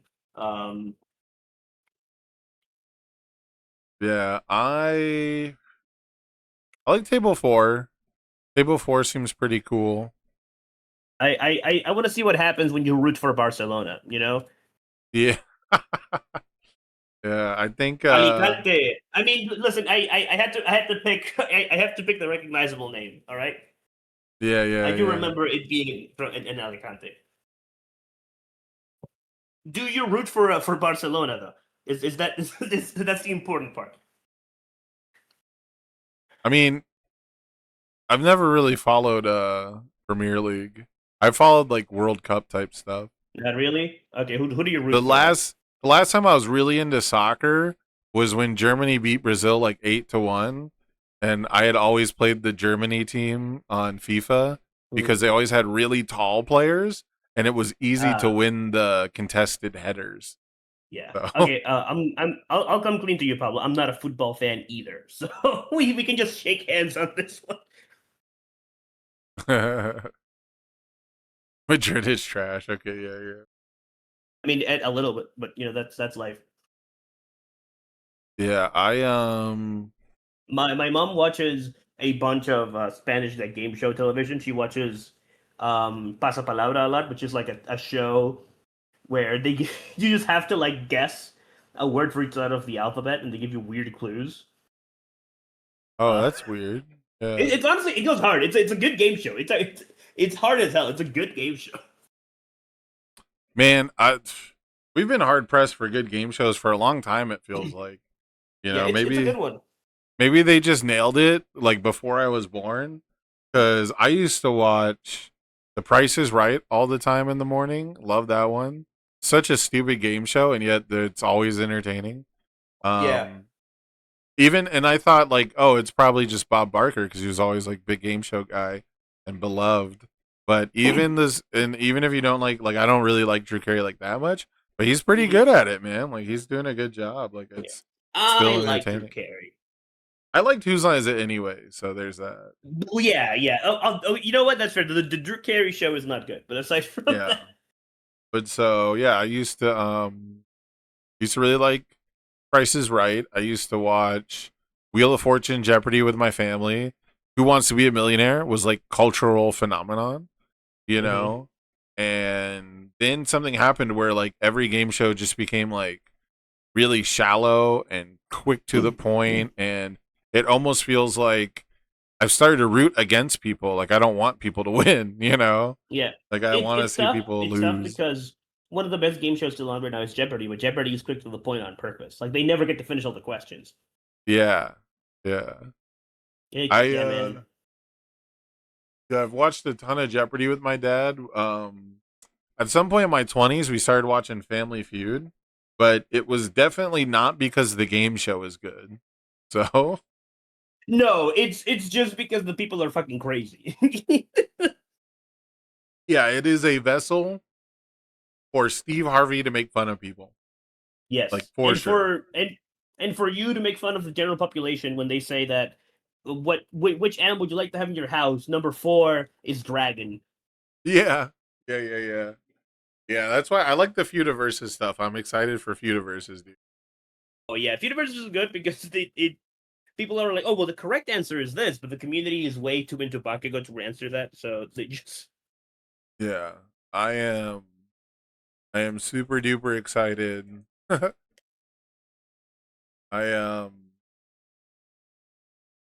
Yeah, Feudiversus is cool. I'm excited for that. You know what I used to love as a kid, and like going back to it now, it's like one of the worst game shows maybe ever, but I used to love it. Is Supermarket Sweep. Have you ever seen that? Yes. Yeah. Isn't that like it's like The Price is Right's like bastard younger brother? It's honestly it's just an excuse to have people run with shopping carts. That's it. It's a game show where it's a game show where like they manage to make everything in the background an ad. Yes. Like it's so weird. It's so close to The Price is Right, but then there's like a physical element to it, and it like never made sense. Like they probably explained the rules, but I was too young. But it's always weird because they like run around and they always go to like the big turkeys first, and they do like a bunch of big stuff. But as a kid, you're like, well, why don't you just throw like only turkeys in there? Similarly, like what's the limit? Celebrity Squares is a bad game show, but it had one really good episode. Celebrity Squares? Okay. Yeah. Is that like Hollywood Squares? Yeah, sorry, yeah, Hollywood Scares. Okay, I was like, is this a knockoff or what? It's a bad game show, but it has one good episode. It's the one where Gilbert Gottfried is just trolling everybody for like 20 Oh. minutes straight. That makes sense. Yeah. Yeah, Alright, how Hollywood. much time do we have? About 6 minutes before top 8's supposed to start. I'm gonna make some quick coffee. I'll be back. What? Yeah, that's exactly when my food's gonna get here. Yeah, I really liked game shows as a kid. There was like a game show network when I was a teenager that I was like excited to get, and I think when we finally got it, it was definitely past its heyday, and it was like a bunch of really weird game shows I had never seen before. And that's when I realized like how hard it is to make like an interesting game show. And like how many of them are just throwaways of like, here's a D-list celebrity, you know, like here's a celebrity that if you saw them in something, it was by accident. and they probably had a different name in the credits, you know? So I don't know.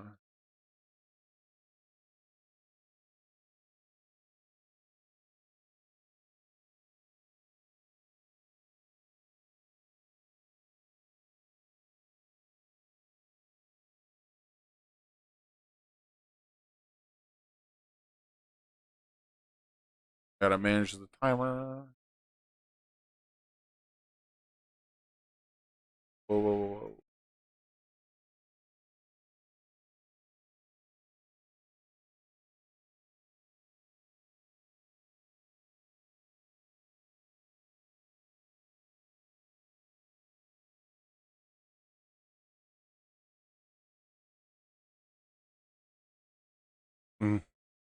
Driver is 7 American minutes away. Damn, brother.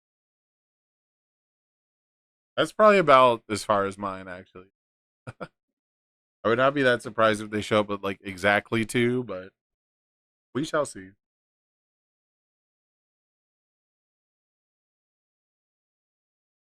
been a crazy day. Thank you guys for joining me. Thank you to all of our sponsors. I don't think I've actually said it out loud yet. But Stark Dark for the store credit, the Trading Post for all the super duper cash prizing, Undefeated at Locals chipped in, Response on Play chipped in, and Let's Talk UVS giving out the signed Aizawa plus the erases. I had to think of the character's name. It's like weird to say signed Eraserhead, you know? But maybe, yeah, we have the Eraserhead signed by the VA. So that's very, very cool stuff. Got 3 more minutes for any lollygagging players.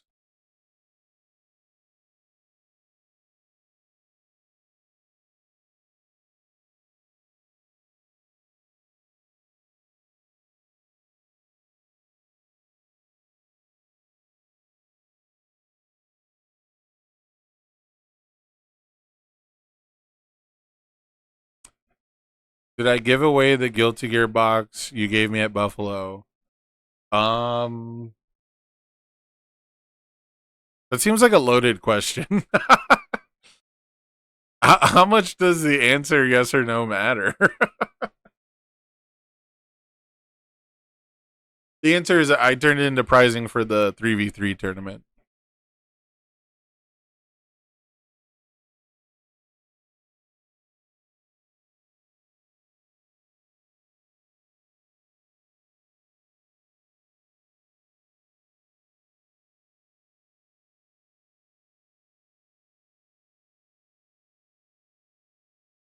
Yeah, I turned it into basically second place prizing for the 3v3 tournament, which I do still have to sort that out because I got one box that I'm going to hand to a player at Worlds, but the other player is in a different country, and it's been harder than I thought to get the prize to them. So there's a world where we just send them money if it's cool.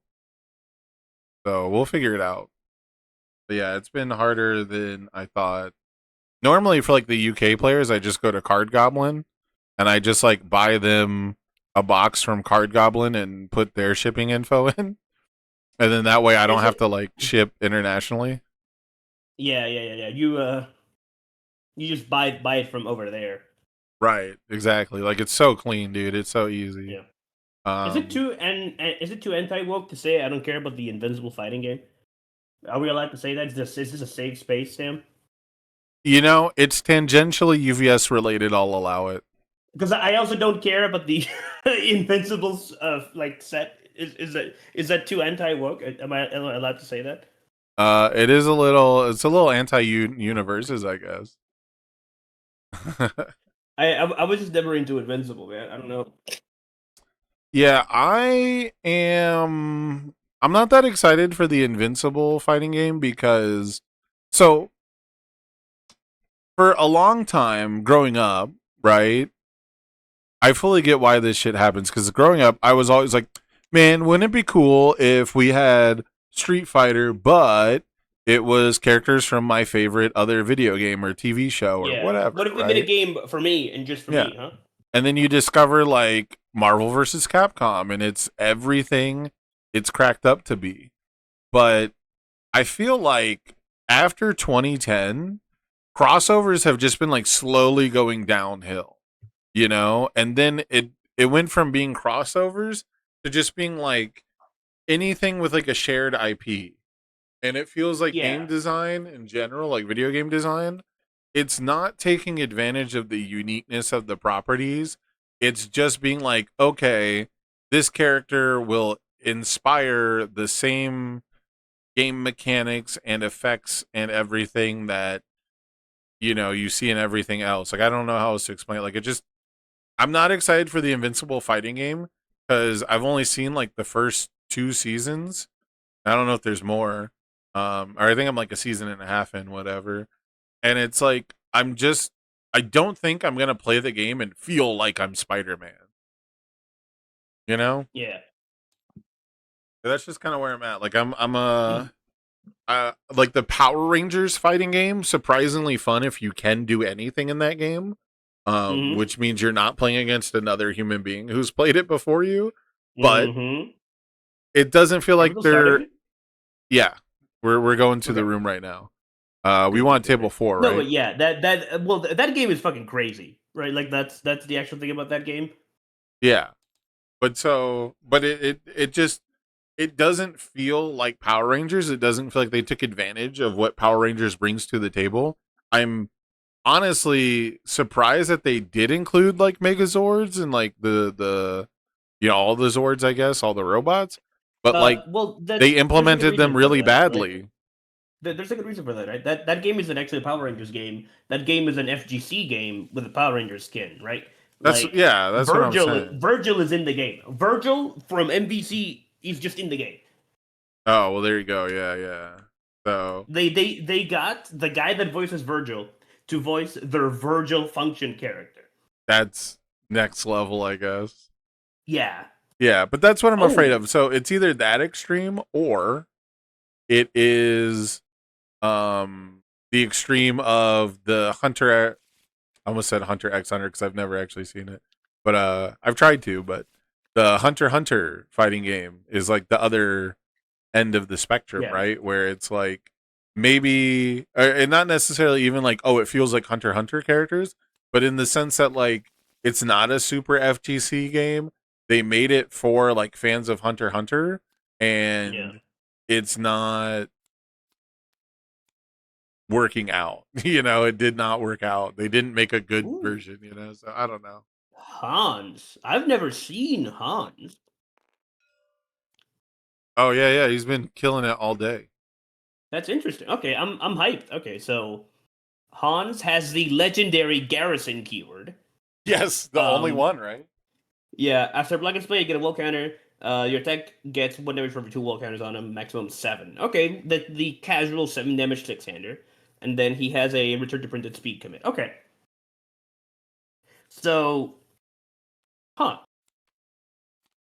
that's interesting. And we have 1 wall counter already. So I guess this guy wants to go long and then, like, ultra kill you? Is the idea? Oh no, we're just gonna throw you to death. Okay, I see.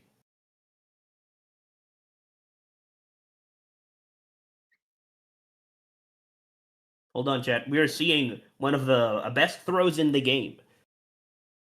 Forbidden Vampire set right now.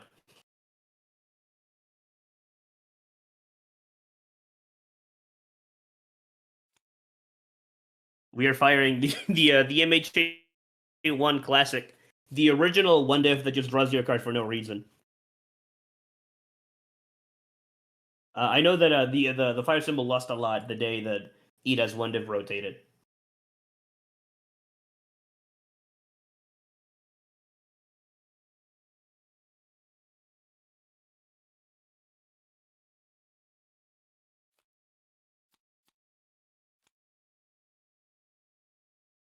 So I haven't seen this Hans play. So, but from what I'm seeing, I am assuming that this is going to be a bait blocks, throw you to death kind of deck, just from seeing the Bloodsucking universe. Because that makes sense to me. You know what? How do you get advantage out of forcing your opponent to block and giving things 7 damage? You throw 'em. That makes perfect sense to me. Oh, Jolt's really good here too. That also baits a block pretty well.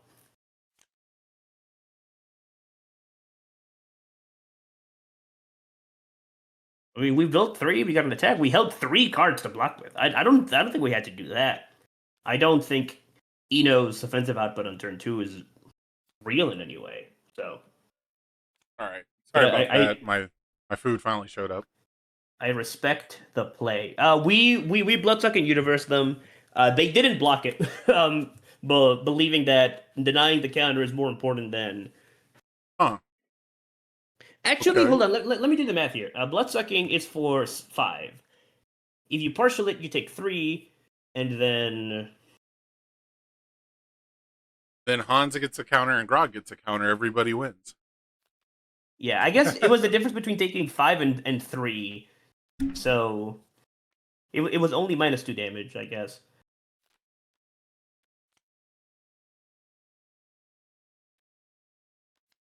Ah, Well, if you What- Grog, you take 1. yeah. In this Behemoth Typhoon, Or is Grog unblocked? I think Grog is unblocked. Oh, it's not Grog. We're done. Yeah, we're Eno, but it's, but what, Sorry, I I'm know all you're talking turned about around, Grog. man. I'm super annoyed at this whole situation. Anyway, Sam, in this Behemoth Typhoon, we check a 3, which I guess is what we wanted. Yeah, it kind of is. Yeah. It really kind of is.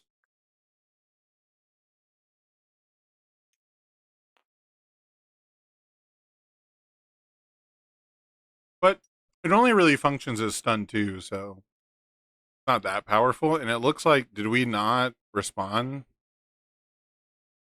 We Make the must rival commit. not have responded. Because all their stuff is ready, so. He only knows it as a block trick. Yeah. But here we have the Please Block Me, of all time, the 4-9. Of course, it's blocked. For a second, I thought Eno played a card from the new Godzilla, because I thought this was the card you showed. Oh, hovering above? Yeah. But no, this is a Rodan Wondiv. I'm actually kind of excited for cycle lock cards. Some of them are insane, and some of them are bad. But they. I think they're meant for limited play, but I feel like my They definitely opponents get cycle limited. against me more often than they go to deadlock. For sure. They're interesting propositions. I think the best one diff that we've seen so far from the Godzilla set is the one that just gives you a power token. Yeah.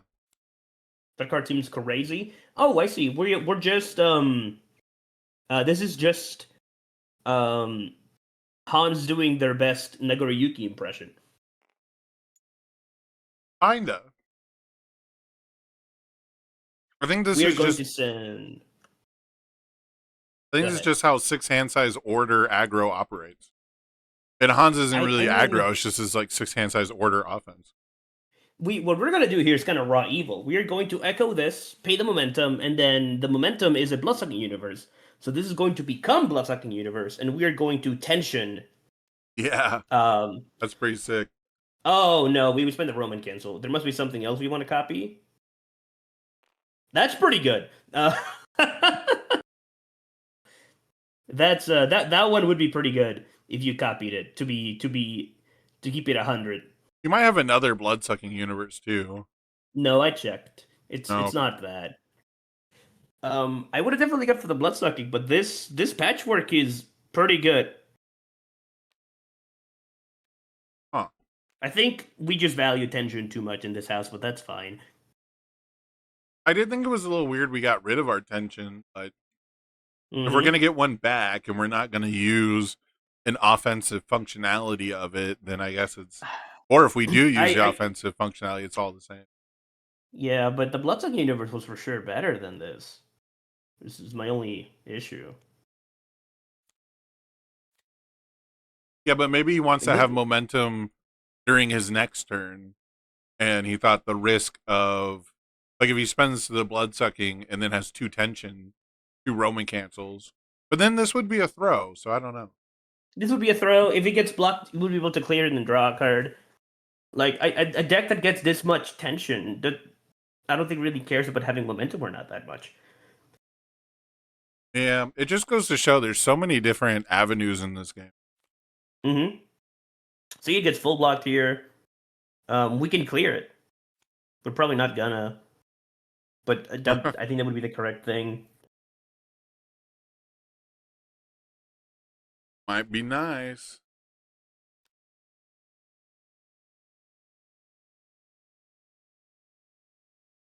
Oh, you can't even clear it because it's flipped.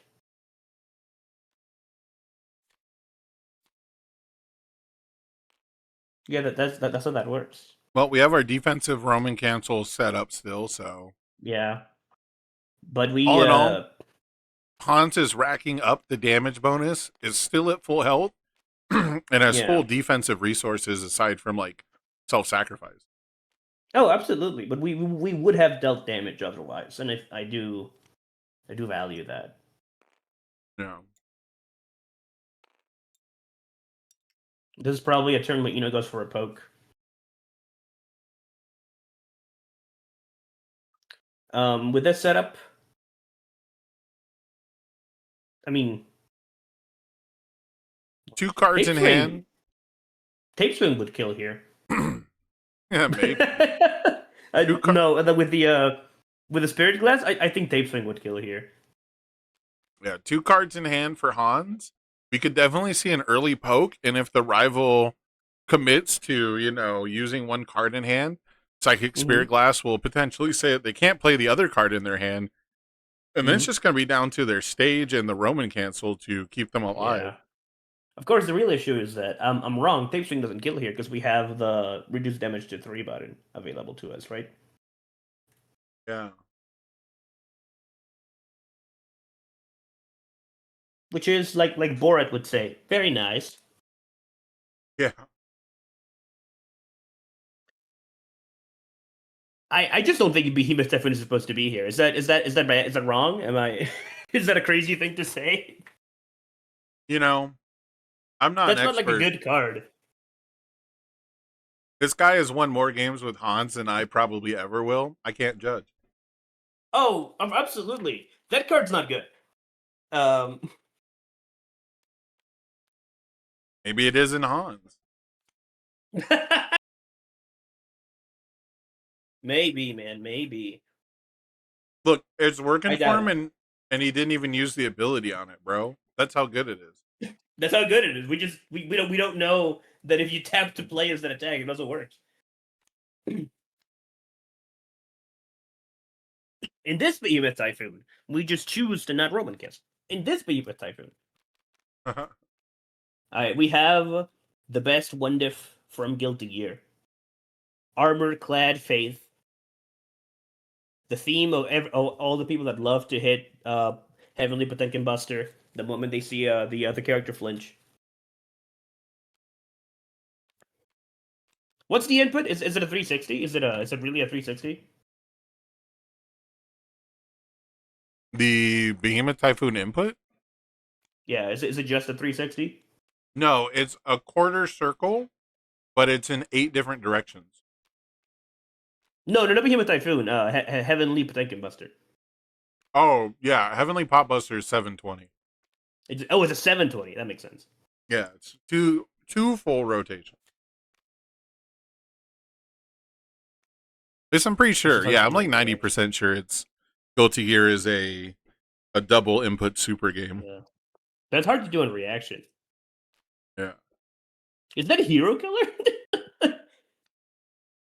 There is a hero killer. Asset, yeah. asset for asset. Team you Dr. can Ichi Ichi- Scratchy canceling.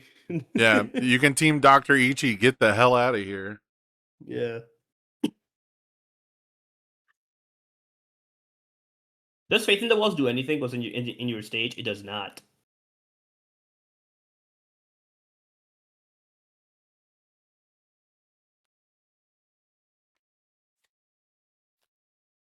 Right? We're showing the throw deck who the real thrower is around here. Yeah, dude. Dude, the way the Spain players play Universes is so cool because it's like, how do I put it? It's like they value the variety, you know? They have like a cool variety of threats. This is not a positive or negative statement. This is a neutral statement. They're playing this game like it's UFS. Yeah. Right? They will have cards that they just believe in because at their locals this is the card that I like.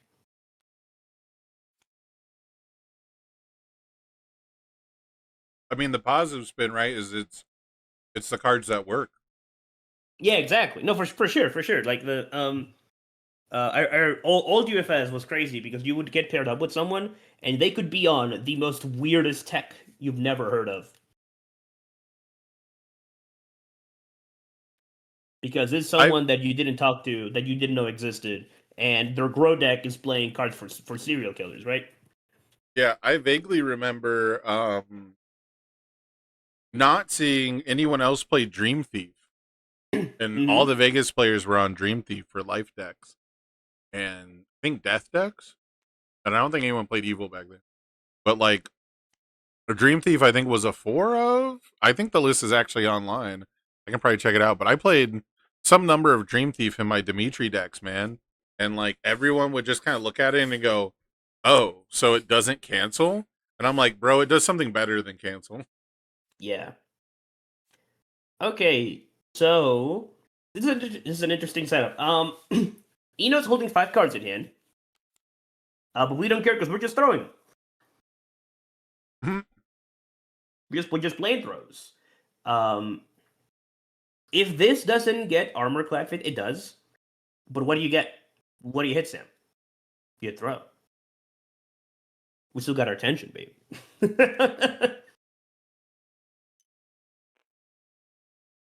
It's a little sad because it means that this card will not heal us for 4 for no fucking reason. Yeah. You know what I do want to see? Mm-hmm. I want to see Hans get his damage pump maxed out at +7. That'd be cool. We're at what, 4? Yeah, we're at +4. Yeah, if anyone's gonna block, it's Eno. We have to get to 14, so 6 more blocks have to be played. Yeah. There's a solid chance that Eno blocks that entire string and then it dies to the last attack, just getting +7 damage, right? Yeah. I do want to appreciate the Hero 2 cards that are being played here. Like, Self-Sacrifice is broken. That's an incredibly powerful card, like just stats-wise. Hero Killer is unironically probably a really strong threat for Eno right now. Like, she just wasted her only armor-clad face, and any attempt to build a second one is like moot. And Hero Killer is really funny Because Hero Killer plus you're finished means that Mhm. this Eno player can never build another foundation. Yep. They have to sacrifice foundations to build more.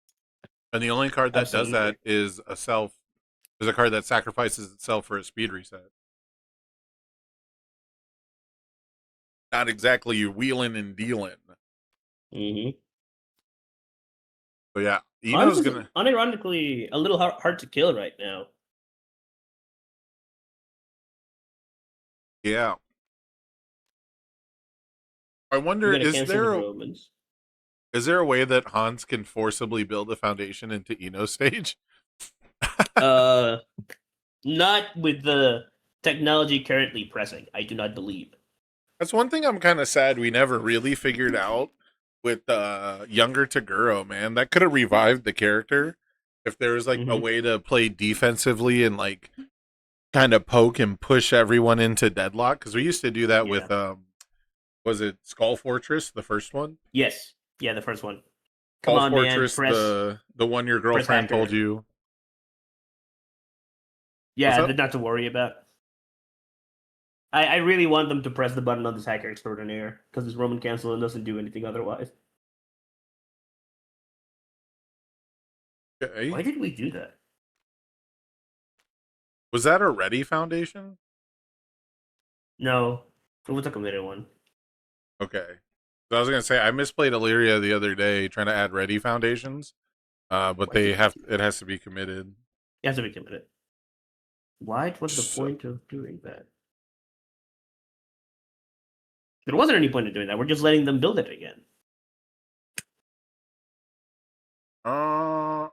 Maybe it's to bait them into building into deadlock, because the point, I guess, is when they go to play it, you can hero killer it.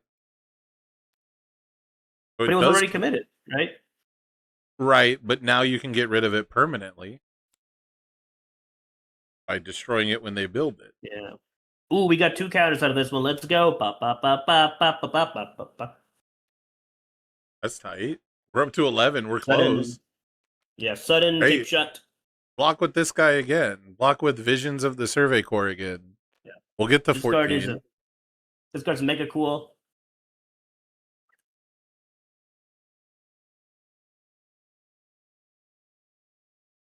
If we don't press this hacker button, I am gonna flip my shit, chat. I want you to know I'm gonna fucking do a backflip if this Roman cancel token just goes away instead of us drawing a card for free for no reason.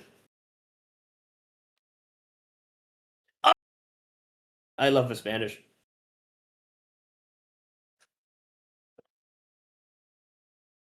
Man. Hans with 3 cards in hand. Huge stage.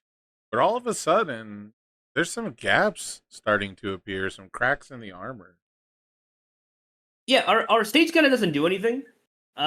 We can like turbo self-sack to not lose the game now, but lose the game later.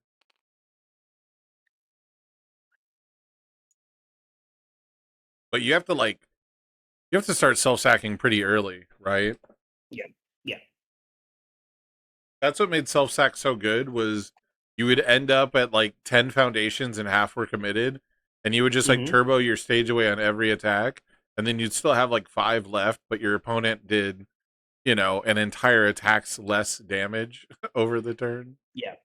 If we have the right zone for this, we do like automatically block it. Which is nice. We just have we have the speed reduction for it. Oh, we're reducing the damage? I don't like that we're reducing that damage. Yeah. Oh no. Sealing Normalcy and 1-man Inferno.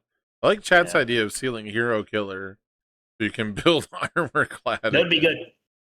That'd be good. That would have been a good one. I no longer trust our speed reduction because we didn't have another low block. However, Eno is looking a little tapped. I was gonna say, man, if Eno could put the pressure on here, we're pretty committed, but Oh, you got to get rid of that manly.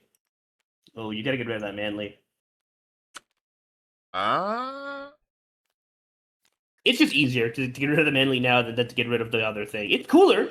It's cooler to get rid of the other thing, but it is net Yeah. positive to just get rid of manly. Oh, hello, draw 6 cards. Well, and Manly, obviously it prevents them from building the next one, so it's like a 2-for-1. Exactly.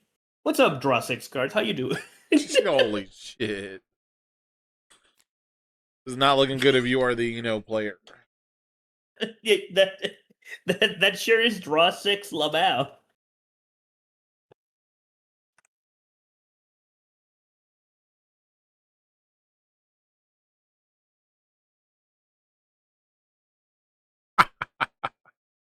Oh man, this Man, if we do- is If we don't kill, we're gonna look so silly. yeah. We're getting our free draw in.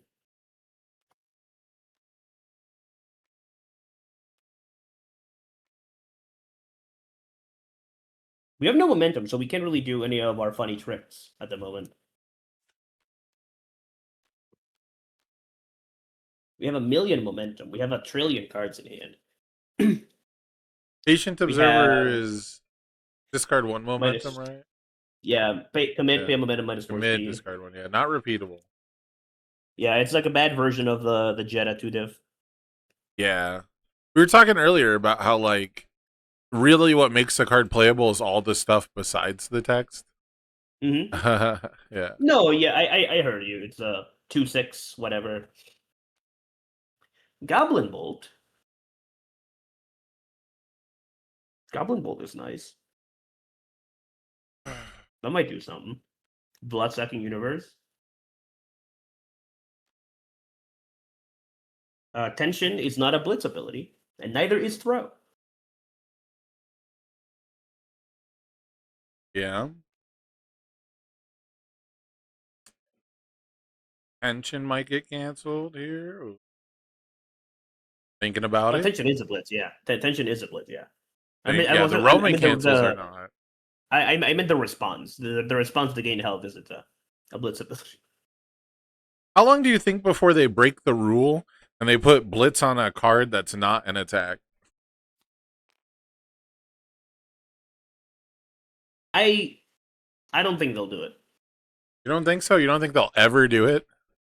It took them 1 million years to put combo on a foundation, and then again, they didn't do it. They never did it, actually. That doesn't happen, right? I don't think combo is on a foundation. No, see, they're cowards. I mean, they kind of stopped doing combo altogether because they didn't like how it See, worked. They'll never put blitz on a foundation. There's no way. It would never be based. I like the idea of combo for stuff that's really explicitly In your difficult. core. I didn't like combo for combo punch or combo high attack. Or Yeah, the worst one of all is combo attack, Mhm. But I did like stuff for maybe combo action or the weird shit. But I really thought combo shines and is a necessary keywording thing when you get to combo foundation attack, or something like that. So I don't mind them not really doing much with combo, but I think that they could bring it back and make it the stuff that's supposed to be really hard to accomplish, the stuff Yeah. instead of printing deadlock, drive to your opponent's house and kick them in the dick, what if we put the dick kicking abilities behind obscene combos? I don't have to wait for my opponent to do something. Make it so that if I achieve something great, that I get to kick you in the dick in real time in your face, I think But- that was the Darkstalkers all symbol stuff from way back in the day. It was about that, right? Bishamon? Yeah, the Bishamon support was literally about doing that to them. Hit you with the sacred text. Yeah, looks like we've got a big throw coming in here. Well, yes, Doesn't- man, because you know what we're at. We're at +7 damage, baby. Yeah, we're at the full maximum, dude. That's We're so at the full crazy. maximum. We This are guy- reducing the speed on this throw. That's bad. This is bad news. if they didn't keep printing stuff that made if they didn't keep printing stuff that made offense just like uninteractably over the top, this Hans character probably could have been like topping regionals all the time, dude. He has a speed reset on face. You know, like he can't get zonked by like one random big punch unless it is exactly a flash. So, I want you to know. I want you to know how funny this is. We could have hero killered their foundation, but it just doesn't matter. It doesn't fucking matter. No, we we're don't just- care. we're gonna be another big fat throw. We have We're gonna another. echo this probably. We have another blood suckle. No, I think we're just gonna echo this one, probably, unless we did. If that's not Echo on a available. 7? You're tripping. We have enough foundations for it. And It's if we get echo, lethal. we just copy. It's lethal on a partial. We're making it a throw. I just didn't know if it was in there. I didn't check. Eno has 6 cards in hand. We're not winning the zone check, brother. I mean, Eno is a little out of speed debuffs. Whatever. Block with 2+1s. We're in there. GG no re. What if they It's not blocked lethal with? on the partial though. I do think it's funny that even if you blocked with like a low block breaker, like the way that the Hans deck has been doing, where you block with like Inventor's Creation and then Breaker 3, I don't even think that would be enough. Yeah, we do need to self-sack this to make it lethal on partial though. We have to press that button. Oh, I thought we were gonna give this more damage pump. I was tripping. Hans is only the 7, yeah. Yeah, we have to double self sack. That's what it is. Yeah. Yeah. I thought we had one other damage pump, but uh-oh. What's Doesn't that? What's that about speed hate, Jose? What's that, Doesn't Jose matter. being wrong as fuck? You know that doesn't fucking What about matter. Jose's dumbass that doesn't know shit? You know that does not. Ooh, we What put it about back to that printed, breaker I boys, was it's over. talking about? Wow.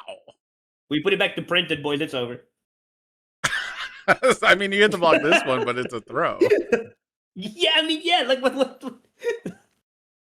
Imagine how dumb you'd look if you tried to echo this and got fucking breakered into actually there's probably no 2 check in the deck. 1, 2, 3, 4, 5, 6, 7. He would have still passed it. Not the point. Not the point. You wouldn't have passed it if we played a breaker that stacked it. We had a breaker 2 on the breaker 2. All right, check the -1, 0, 1, 2, 3, 4, 5, 6, 7, 8. He would have passed it.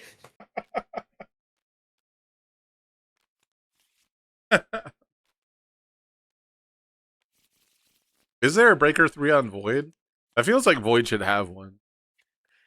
They have a breaker 2 for sure. Yeah, well they have barrier shield. Uh-huh. No, Okay. aside from that. They can give anything breaker 2 if you fucking do it right. Hey. Let me see. Void breaker. It's weird that air is actually the breaker symbol. Did you know that? Yeah, that is weird. That doesn't really make sense to me, but like, I'm here for air buffs. I mean, one of their thing is chain blocking, right? Yeah. I guess chain blocking. They've been like a speed control symbol too, which is weird because it's like when I've been playing. It's the airman symbol. Air, life, and void were like the speed control symbols, and air and void were really good at making speed go down. Air and life were really good at making speed go up. Life and void were really good at canceling speed bonuses. And when you put all 3 of them together, you got Dust in the Wind, which made it illegal to buff I love speed. that card so fucking much. I think Dust in the So, Wind. okay. Okay, hear me out. Do you think Dust in the Wind would be okay as a 2/5 unique? No other ability, just Dust in the Wind. I mean, I think it's okay as it is. Yeah, I think personally, but yeah. there I is think it enough would be decks. There's enough decks that I guess don't pump speed at all.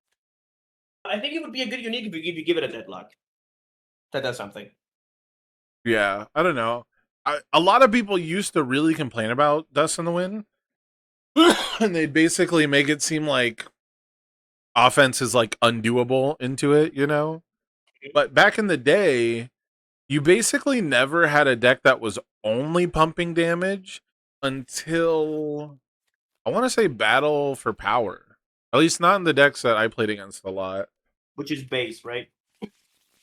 So there was base, there was that's when maybe this deck was around before, but that's when Bomb Man Yeah. became a thing. Okay, so this is fun, Sam. So you're right. Annihilation Quake is a Breaker 3. Sam, there are only 2 Breaker 3s on the Void symbol in Jasko history. One of them is Annihilation Quake, which is the Caden. It's a +4 block mod or something, right? Yeah. Can you tell me Void's only other Breaker 3 in Jasko era? In Jasko era Breaker. Yeah, it's not Deadlock. It just has Breaker 3 on it. And it's not like Infinity. It's like actually Void. Nope. No, it's actually it's not Brutality. It's a Void card with Breaker 3. Oh, I should know this. All right, so my brain is going to. It's bad.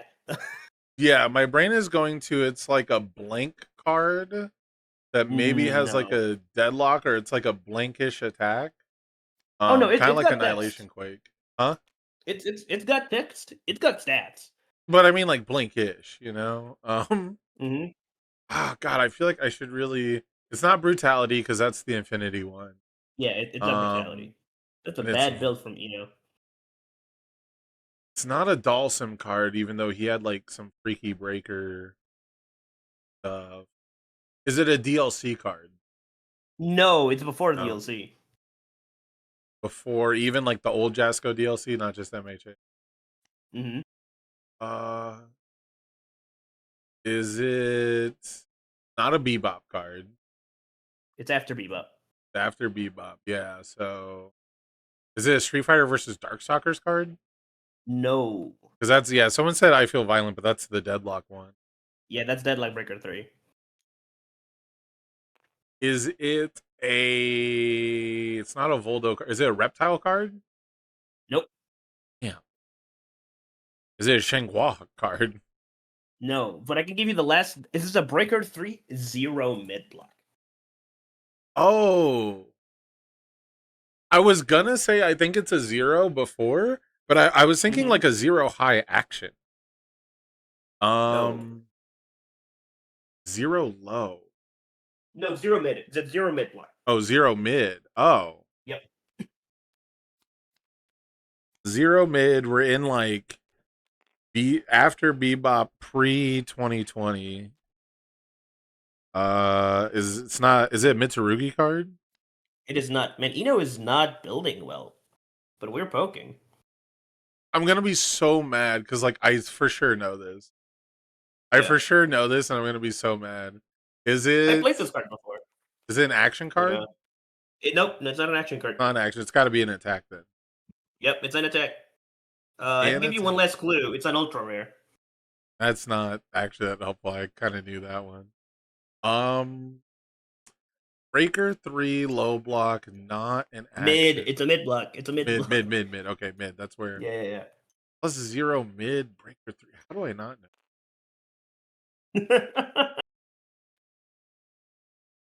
Dude, I'm gonna be so mad because like as soon as you say it, I'm gonna know it. And is it a Siegfried card?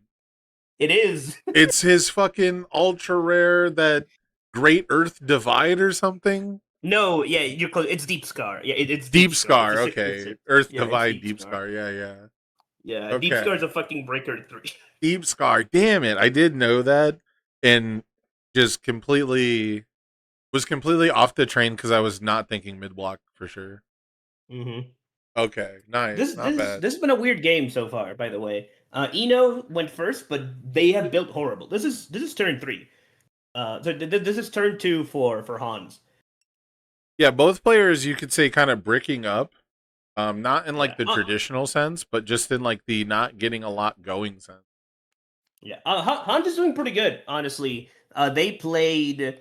That's true. They have a Roman cancel. We were about to get a Jolt. They played the tension throw. It got blocked by Dimensional Sphere. We chose to let Dimensional Sphere resolve because we're nice people, and then we jolted them. And then we used Team Ichigaki instead to cancel Driven by Retribution. So overall, fucking Battle of the Gods out here. We Wait. managed to secure our jolt. If the D sphere went off, why is the jolt there?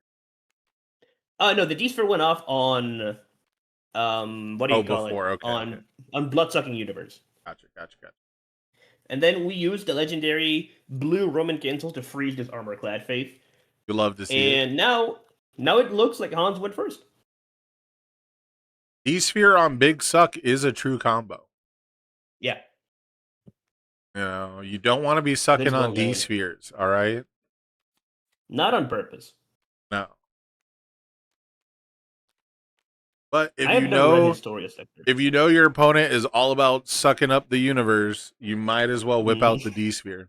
Yeah, you might as well put the D-sphere to fill them up. I was Alright, thinking of that's sucking up the universe. Yeah, and that's the last one we're gonna do of those, and we're moving on. Have you ever read this Historia's Declaration card? Historia's Declaration? Yeah, it just flips to give you 2 damage and 2 wall counters. That sounds familiar. That sounds like a limited card. It's on the board right now. Yeah, I can dig it. Yeah, it's a 3-diff.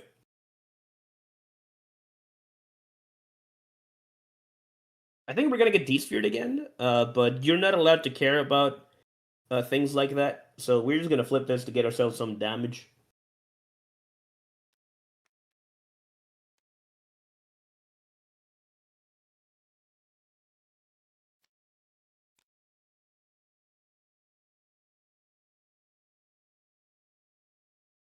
Could die this turn because we have 2 momentum and we got rid of both armor-clad Fates. We're probably going to get an Echo move here. With this. Yeah. I think we're just trying to kill this woman. I mean, we are trying to do a Slayer impression and say, I won the first game. I'm just gonna try to fucking kill you. I mean, that's what we're here for. Yeah, that's called winning the first game advantage. You get to just lose your fucking mind sometimes. Eno's defense is looking a little suspicious right now. I can't tell you how many times in the early MHA days I said out loud to my opponent, well, I am up a game, and then it just worked out for me. Oh, we are playing cards right now. I forget who it was, and it's probably good that I forgot, just so I don't accidentally dock somebody anyways, but, I for sure remember saying that at a regional and, tilting the absolute shit out of my opponent, and I wish I could remember what the play was. I just remembered that, me saying it and then checking well. I think it was, through a breaker or something, That's good. And I didn't need a 6 or anything. I just needed to check my 4th 5 in a row. And I was like, I'm up a game. And I think he thought I was saying it to him, which is my fault, but I was saying it to myself, And have you ever seen Tim Keefe resign himself to checking a 5? Yeah, he picks up the whole deck.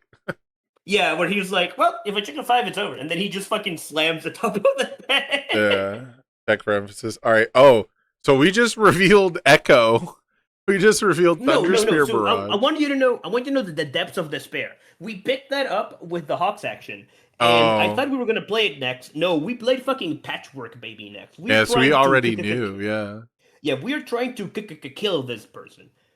So not only did we already know that the Thunderspear Barrage is going to kill us, we got no value out of the extra peak from honestly, 3 eyes. I think you're supposed to EX this and then press the button on Patchwork Baby, so it is raw unblockable. Yeah. Especially you since EX it, then you give it 3 speed, then you self-sack.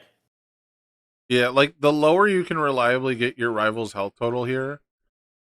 It makes the Thunderspear even better, right? Correct. It makes the Thunderspear so that you don't have to lose as much speed. It's gonna come in. The Thunderspears, if this gets blocked, each Thunderspear will start at 5 damage. Mm-hmm. So hypothetically, if you believe in the numbers, you would only have to give Thunderspear Barrage like what minus? Oh, we're going back to printed too. Okay, nice play. Yeah. I do think this is denying us the I was- KD value of doing the Forbidden Thunder Spear, right? Where you do -4 and put it to print. Right. I really thought we were going to save it for that. I really Yeah. thought that was going to be the next thing I mentioned is even if our rival has like a barrier shield. God damn. We are fighting. We I are hate fighting this. out here. I hate how every time I say something it happens. Double barrier shield, that doesn't work that way. They're supposed to be removed. Oh, did we not double barrier shield? Oh, there it is. Okay, yeah, it was under the check, of course. So Yeah. hopefully he doesn't think that this is not a breaker 6 moment. No. So I'll tell you what happened, Sam. We put it to 0. We gave it 3 speed with patchwork, and then we put it to 0 again. Yeah, but this is the third barrier shield. Are we blocking with a barrier shield? Yeah, we just blocked with it. We checked. Oh, it's a high 1, 2, zone 3, now. 4, Okay, 5. that was a block. Okay. Yeah. That was an insane hand. But now we're out of cards. So what was the point of blocking? I mean, You had to block Check a that 5. on a 6 and then block one of these. if we check a Thunder 5 Spears. here, we win the game. The game is over. Yep. I guess he was banking on him checking bad, which don't ever bank on your rival checking bad. If he did check 2 3s, he was gonna feel sad, but Eno was probably not gonna do 27. So Yeah. good game, guys. You love to see a player playing to win. That was definitely Yeah. playing to win there, trying to get And this thing I am gonna over say with. That was really good play from the Hans. Just making sure to stagger the speed bonuses to beat triple barrier shield. Yeah, and I'll say that putting it back to printed ended up being correct there because of the way that the hand size kind of worked out, right? The way that the number of cards in hand was working out, making him fight twice on the patchwork baby, I think was the biggest difference. I'll be interested to see. I don't think there's any way we block a Thunder Spear, right? Even if we block the first patchwork, right, as a 3-speed, and our rival could have, pumped it beyond that again, right? So I think the barrier shield was a yeah. little necessary to I- guarantee we don't die there. Honestly, Sam, I think my issue with the way Eno played this turn is that we just had 3 barrier shields in hand. We could have breaker 2'd the previous Twice. attack. Yeah. Yeah, we could have breaker 2 twice, and that probably means Yeah. that we live. But I'm trying to think if you have to hit with 2 6 damage Thunder Spear barrages, right? And your rival puts one down to 1 speed to make that possible, even like 2 or 3 speed. I think your risk to check a 5 2 times in a row to block might have kept you alive. Absolutely. Yeah, I agree. That was cool. That was a cool game. I've never seen Hans before. But Yeah, truly. draw 6 5 diff is real, I guess. Yeah, Walmer is the reset to printed speed. I mean, having a 3 diff that you can commit your character and it's a 5 high 6 is pretty good. I'm definitely And here of for course that. the shadow tech of the Percy card that just becomes the best card in the game, a 4 diff tension throw. Yeah. Yeah, the 4 diff tension throw / breaker 3 is / echo move. Yeah, / echo move was really doing some work. I Mhm. don't really produce with that card very often. I'm not a huge fan of Inventor's Creation. However, when so many attacks in your deck are hits for the ability, obviously it's going to be a lot better. And I think that's where I end up where I don't want to play only attacks that have great keywords. And that deck was pretty much playing only attacks with great keywords. Yeah. Everything from Patchwork Baby to Bloodsucking Universe having 2 legitimate keywords. Thunder Spear for the echo. But that's just kind of what the order Yeah. symbols like. That they just get to do that. Yeah, it's kind of funny. It's like the Captain Planet of keywords, Except you can only use 1 power at a time or something. Yeah. But Like it's like the times with our where keywords sweeping- combined. Yeah, the times where sweeping looked the most unfair is exactly when I copied an echo attack of my opponent, and then I played sweeping, and then I copied what I actually was going to copy because it just meant I got a sweeping for free, right? Yeah, speaking of unfair, what the hell happened on this turn? Did you see that card pool? My goodness, he's completely committed mean, out. I mean, he summoned the beasts, and now And he's Grog gonna die to a single throw. Yeah, I mean that makes sense. Yeah, Grog lives. Grog was at 5. Did Grog block? Oh, and he had a jury in I- hand. He's flexing now. He's flexing now. This is I think this is what we call beast blaming. Have you ever heard about this? We could not Uh, change the Biako, so we blamed Yeah, the we- beast. Hey, we- wait a minute. we could not fill the card pool. So Dude, the 5 hand size slap fest. Weren't we talking earlier Mhm. about how Biako has a pretty good advantage into Grog, and now I have the never tables said have that in turned. my life. Huh? I have never said that. I would say it though. I do think one of those two characters is better than the other one. So Yeah, or just in the head to head, right? There's like an advantage Mhm. to put big numbers that the -2 is not a big deal against. yeah. But somehow Grog put Biako, what we can infer from the card pool, it looked like Grog put Biako in a position where he had to string out 5 attacks like a normal 6 hand size aggro character. And Yeah. even with +5 damage because of the massive size we see there, it Even wasn't with enough. stacking his deck. Yeah, it was not enough. So very interesting board state here. I wonder if maybe Biako got committed at some point during this turn by some, I don't know, mishap. Like there's no stopping this format, right? Because if Biako got committed somewhere down the line, I could definitely see a world where desummonings for 3 does not do it. But it looks like they're done. Looks like they are not playing the game anymore. Let's try table 1 is the only one left, which makes sense. That is an Eraserhead. Avoid a Eraserhead even. Of course. What other Eraserhead is there, silly? Oh, Nobody expects Hey, do you know- purple. do you know which of them is Statler and which of them is Waldorf? Do you know off the top of your head? I can take a pretty good guess. All right, what's your guess?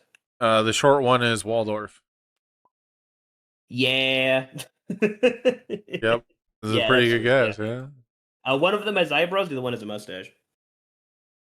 Oh, okay, nice. That's a good way to So put it. Statler has the eyebrows, Waldorf has the mustache. Yeah, it's just Statler's a tall name, and Waldorf is yeah, a he's is a fake. short name.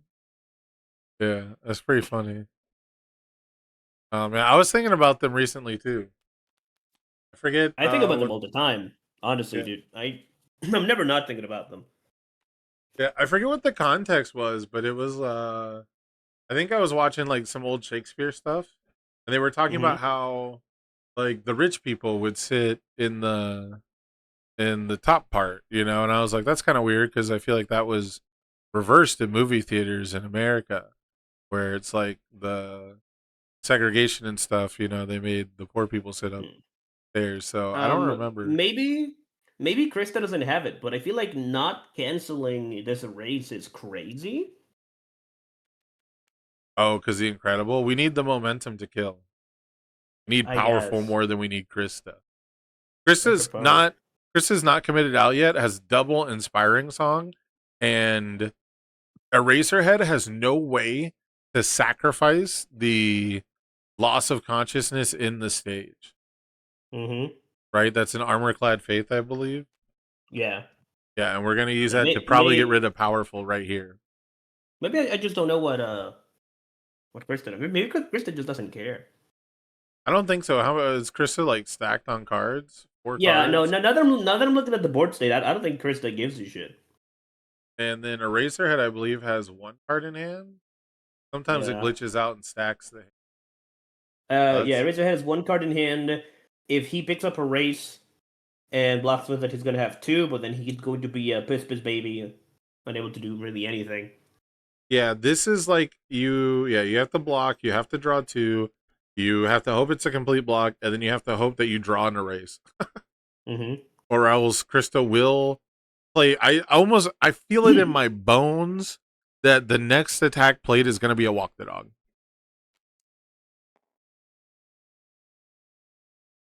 And he only runs He one only one runs erase. One erase. So, welcome to partial blocking, kids. Yeah. I don't know. I feel like trapping it in the card pool would do something, but just because of the way that we are doing our string, it doesn't probably matter. No, yeah, it's not looking good Yeah. for your boy. I mean, It's this could not. be something crazy. We could see like maybe there's a rejuve smash and it's the second card played because we responded erase as the first card. All right, we down to 3. Okay, we were able to face think that. Is that a Let's see what horrifying? it was. It was a low block.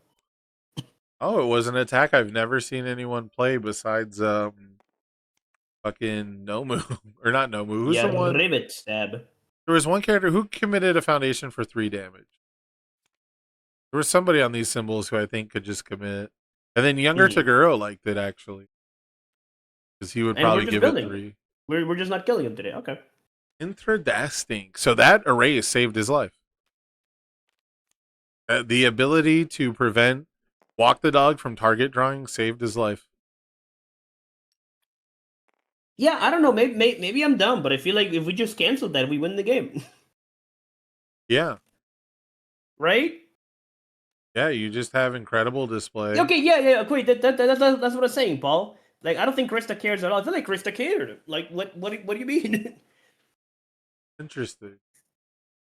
If he's only running one erase, trapping it in the card pool is fucked up, right? Yes. Anyway, show me a throw. Show me 2 throws to get through Armorclad Faith, actually. Yeah, show me Show me 3 blood throws. sucking. Oh no, this is not Order Krista. I honestly don't fucking care. Show me Vicious Madness off symbol. Vicious Madness, one of my least favorite cards ever, dude. The nightmare. Right. That's just nightmare fuel for me. Show me fucking show me Tombstone Stunner. Show me 13th Story Oblivion. Vicious Madness is legit my kryptonite. I hate that card. Show me From Signs of Love. That's not a throw. That's not a fucking throw, Paul. And it would only get multiple 1. From Science with Love is a cool design. But I From feel Signs like with Love. but I feel like to card. make From Science with Love work, you have to be doing fucked up shit. Like you have to Like be doing Raven Castle ban-worthy Sam? shit. Yeah, kinda. Like being able to play 30 assets in your. Yeah. Can you believe that Cassandra was so fucked up that she was playing other like more broken cards than a card that gives her multiple equals her assets? Mm-hmm. It's momentum equals your assets. Multiple equals their phase now. Oh yeah, you're right. Which is actually better. Yes.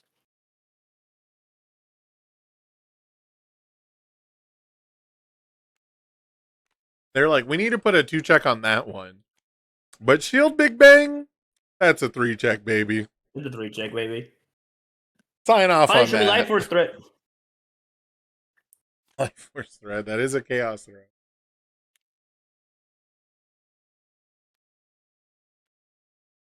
Give me a cool deadlock effect. Yeah, no, I feel like if we just canceled that erase, we had him by the balls. Oh, dude, what if Krista played adaptable and passed? That's funny. I bet half of chat doesn't even know what adaptable does in this context. It puts them to 1. No, he has 4 momentum. Yeah, it puts them to 1. No, but it burns for like 1 for each momentum. Yeah, but it puts them to 1, Sam. But he's at 3, Jose. but 3 is puts less them than 4. But it puts them to 1. Sam. Does it really have that it can't reduce below 1 on it? Yeah, it does. It does. That's crazy. I've never activated that shit in my life. I think I've had Michael Buck activated against me once to actually like He would do that. delete me. Yeah. I'm a Jiki lover. I want to say he activated 2 of them against me to burn me from like 9 to 3, and then played like Tentacle Grasp with the once per turn, and I was like, that'll do it. Some shit like that. Can we kill somebody? I know Razorhead stage looks massive, but I've seen what Krista does.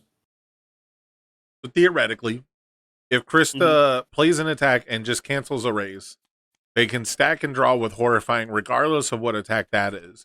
That attack can be Walk the Dog or anything that draws a card at enhanced speed. And Krista can chain that.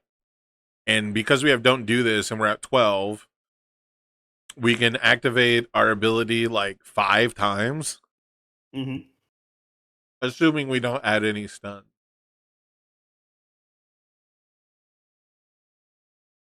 Oh, dude, play Decay Awakened.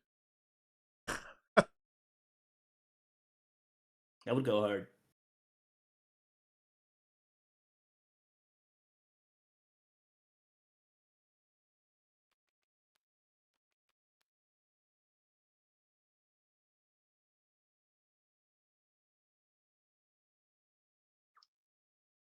Hey, Paul, did you know that Eraserhead can stop Backside Burt?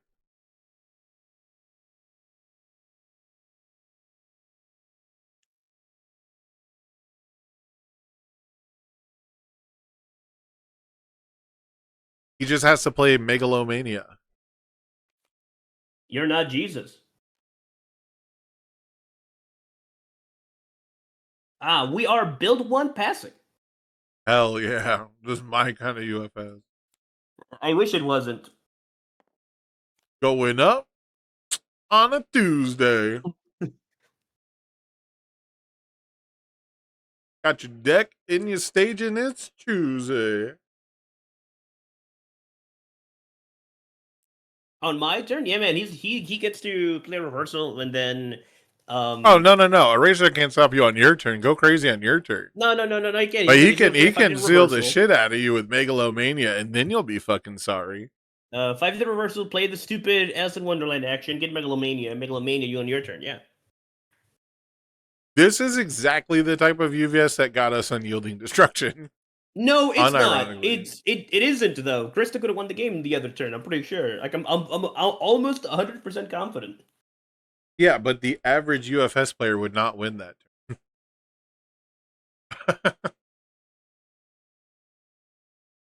I don't even know if I make that call, man. I don't know if I see that far ahead. I'd like to think I do. Maybe there's something we don't know. Maybe there's some other piece of information that we're missing, you know? I feel like I would at least go and find my draw six cards move. Is there a world where they sealed Incredible Display and then didn't mark it?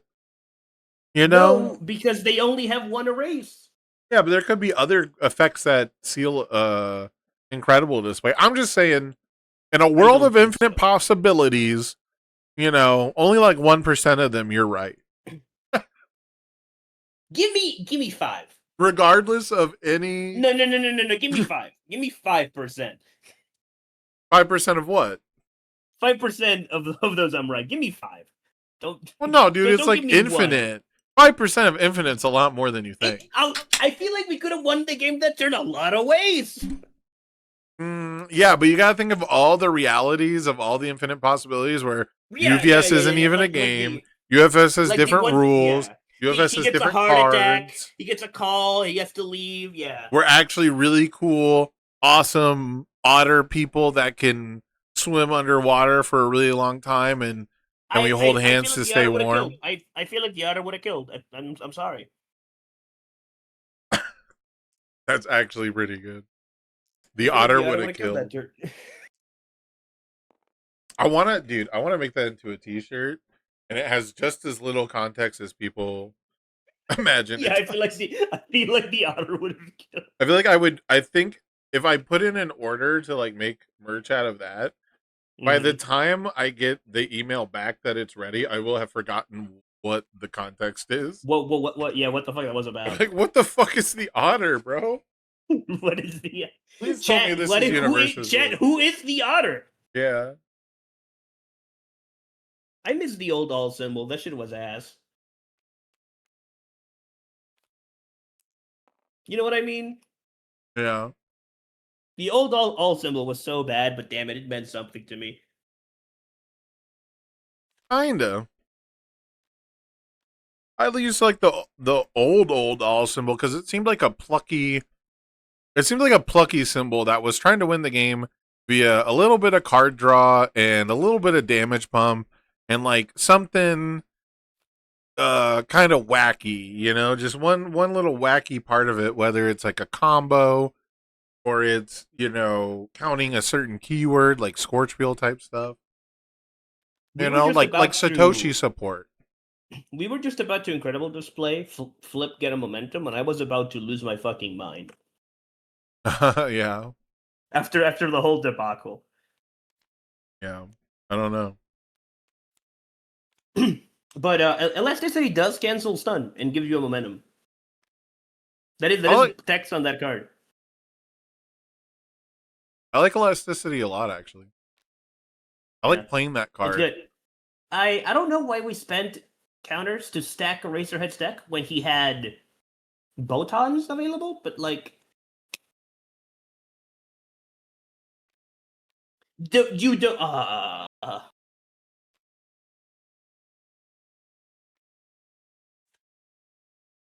I shouldn't get frustrated.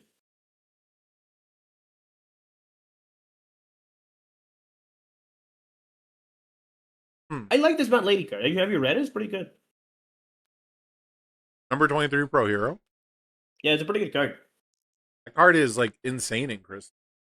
Yeah, she gets the benefit of both parts of it, right? Yes, yeah. It's a better Krista card than for Mount Lady. Correct.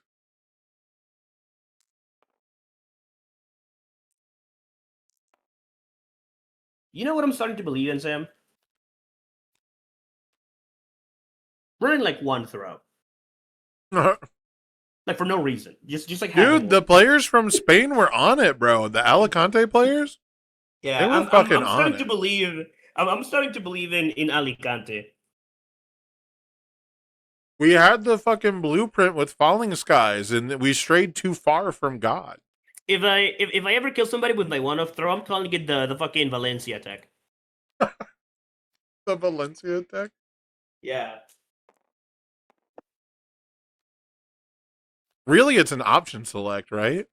It really is, right? It's To just run one And- throw is kind of an option select. yeah. We have talked about two option selects this stream: the one throw and I'm up a game. Yeah.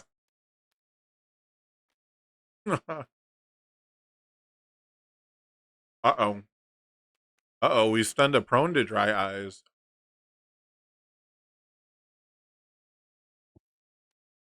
I don't think they want you to call it the Madrid tech ball. I'm not gonna call it the Madrid thing. I'm gonna call it. Yeah, you can't do that. They get upset at that. Are there even UFS or UVS players in Madrid? I mean, to be fair, last I checked, I don't know if there's people in Madrid. Oh. It's just all cars? Like the movie? Yeah, it's shambling shadow demons. Or like the board game? We have run into one of the problems with only running one erase, by the way. It's gone. We don't know where it is. It's somewhere in the deck. Bye-bye. We don't know where it is.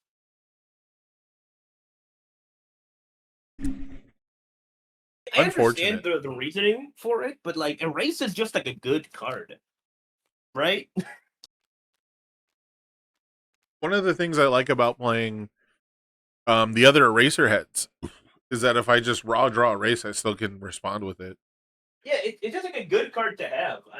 Yeah. A lot of times when I played Eraserhead, I would have to seal something defensively. Pretty often seal like a card draw effect. Yeah. Ooh, we You have know- the comedy trying to kill you with a dimensional sphere. The gotta have it dimensional sphere himself. Call 1-800. Do you have it? Keeping players honest since 1989. Yeah. 1-800. you, Do you have it? Yeah, like have you ever tried to kill somebody with Showoken because it's the only attack you have left? I have killed someone with Showoken. Yeah. But it's funny because you're like, this isn't supposed to do this, but 3 low 5.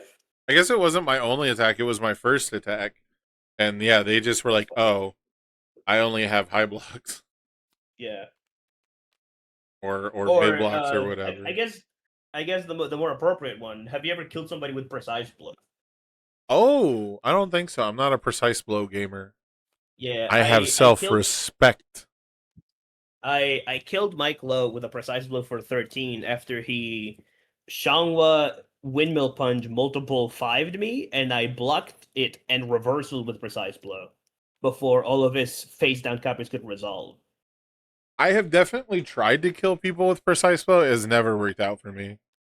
Yeah, and in that situation is because of just how many cards were in his card pool, because I was stuffing Right. it with Cutman, and he multiple 3'd me, where it was just unblockable, and for 13. Cutman, now there's a character who has benefited from a change in design philosophy Mm-hmm. more than anyone. Maybe more I love than that guy. You know, it used to be hard to get a face down foundation. Yeah, I know. I've read Chen, who just said, you know what, little bro, you can start with one. Yeah. And then I think it's what Team Psycho Soldier is cabin hideout. It's just you can build one from your hand face down. Yeah, Yeah, man, how am I gonna get these face downs? It's okay, dude. I'll give you one because I like you. And that's the good version, because there's also another one that had something like form. You can just turn one of your foundations face down, but your rival can turn one down to cancel it or some shit. And you're just like fighting over who has a face up. Oh, there it goes. There it goes. Walking the dog. Hey, he had a race. He had it in his hand. He found it. No, it was in momentum, I think. No, yeah, it wasn't insane. It wasn't insane. Nice. But it We just didn't weren't using it. matter. We weren't allowed to, I guess. Because, sun shines, bees buzz, and brother, dogs gotta get walked. Dogs gotta get walked. Dogs I'm a gotta force of get nature. walked. Bonk. Bonk. Yeah. Bark. Dogs gotta get walked. Bark. Bork. That was pretty cool. That was pretty interesting stuff where it shows you just how hard it is, man, to deal 9 damage to a Razorhead. But No comment. I feel like we could have done it earlier. But yeah. Yeah. Well, when we go back and we watch the tapes over summer training camp, we'll let you know. So we're just gonna wait for those players to report. That was a good kill string for what it's worth. I like that. It was pretty neat. The D sphere into the walk the dog, get that little extra stun before you do it. Makes sense. Like it is a 5-speed move. Yeah, that's true. That was Barlow that got it? Yeah. And I remember playing D Sphere and Younger Toguro and thinking like, this is just fine. This is a 4 mid This is a good card. 4 mid 5s, or was it 5 mid 5 stun 1? I might draw. Cool. Like not ideal, but cool. But it did not beat 4 high for 8 plus Toguro damage, draw a card. So there's that. But I did like playing all symbol Toguro. Fucking Mop Strike, man. Yeah, that's true. Fucking Mop Strike. I didn't like Younger Toguro being played that much. Yeah. At least not the death versions. All right, we finally had a 2-1 as well. Barlow taking it 2-1 according to the statistics. And I guess he broke serve one of those times. Nice. Yeah. Maybe both. Now I just needed to let me go to round 2. There we go. Publish the pairing. Timer's gonna start in 2 minutes.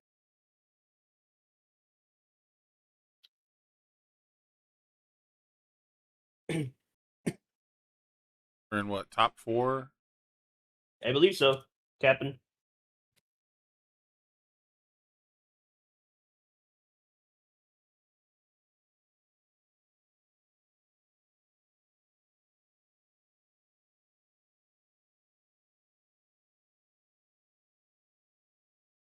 All right. We need USA to cook. I don't know if we do, brother. It'd be nice for USA to do something good, but you know, I don't know if we deserve to cook.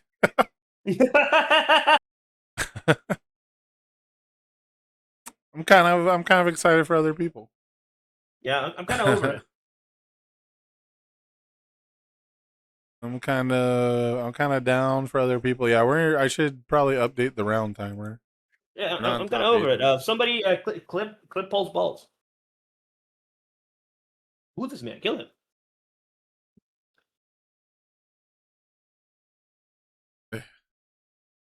All right, we got your top 4.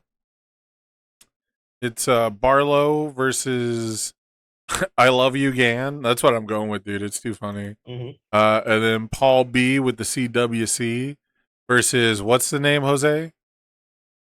Oh, Pablo? Yeah, Yeah, Pablo Fraile. Fraile. Fraile. Yeah. Yeah, I don't know. I always feel bad. I hate mispronouncing other people's names wrong. It's 'Cause- it's fine. I don't know if it's fine for them, but that's just kind of how it is. Some people just have an issue, like troubles pronouncing, and you just learn to live with it. I'm not bothered by Yeah. it very much.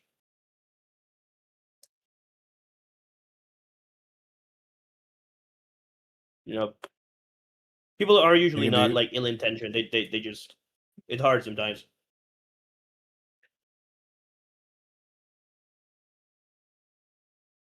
Some names be hard to pronounce and such.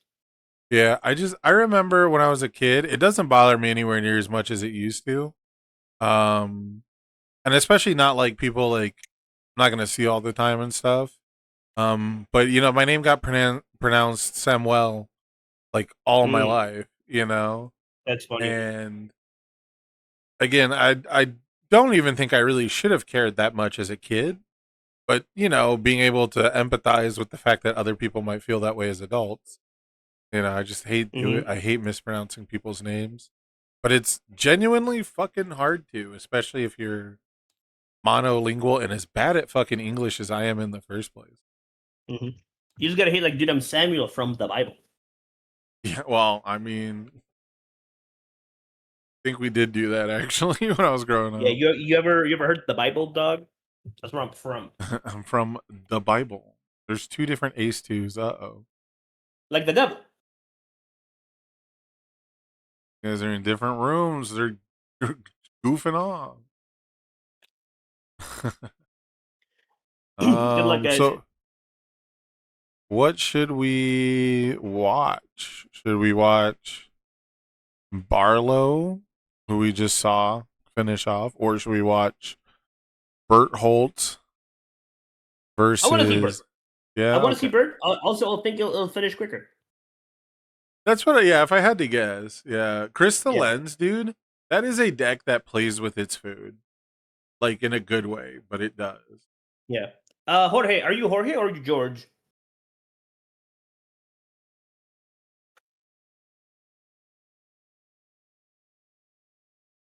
What's your pref, dog? Or do you switch depending on who you're talking to? I low-key always assumed he just switched. I just assume he tells white people George is fine because we can't pronounce Jorge correctly, and he probably prefers it. But I could be wrong. Corge? You cannot be Corge, dog. No, he's Corge. Nope, he's Corge. He said it. Nope, we asked. He said it. I gotta call him by his preferred name. I gotta call him by his preferred. Nope, we call people by their preferred names around here, Jose. I'm Don't be unsheathing the intolerant. sword. I gotta. Somebody's gotta Nope, police. don't be intolerant, Jose. Nope.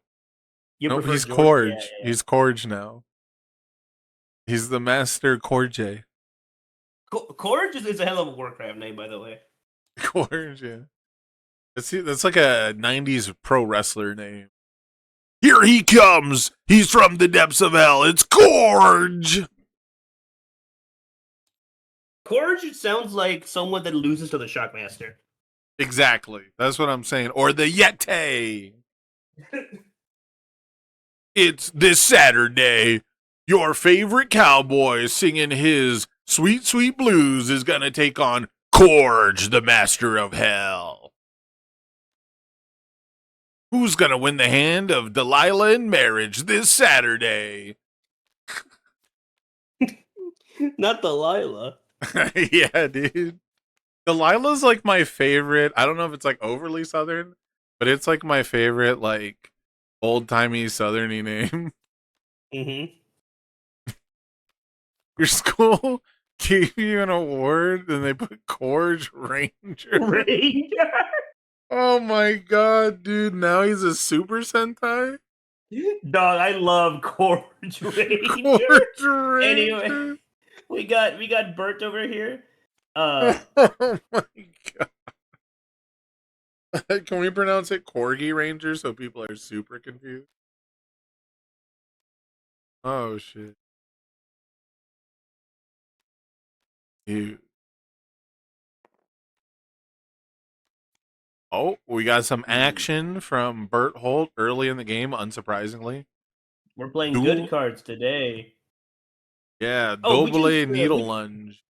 We just pressed Marley's Warriors. Guess referee court. That's not bad. We just pressed Marley's Warriors. Oh, and we are just gaming. Paul is trying to be evil today, I guess. Bro, Paul we woke just up on hit- Paul woke up on the correct side of the bed. Like that's all there is to it, bro. He woke up and before he got out of bed, he sat up and he looked left and he looked right and he said, "Today is a left day." And he got out of bed on the right side. What the fuck? We just discarded Loss of Consciousness, Feral Shriek, Mikasa's, dude. What the fuck is happening? No!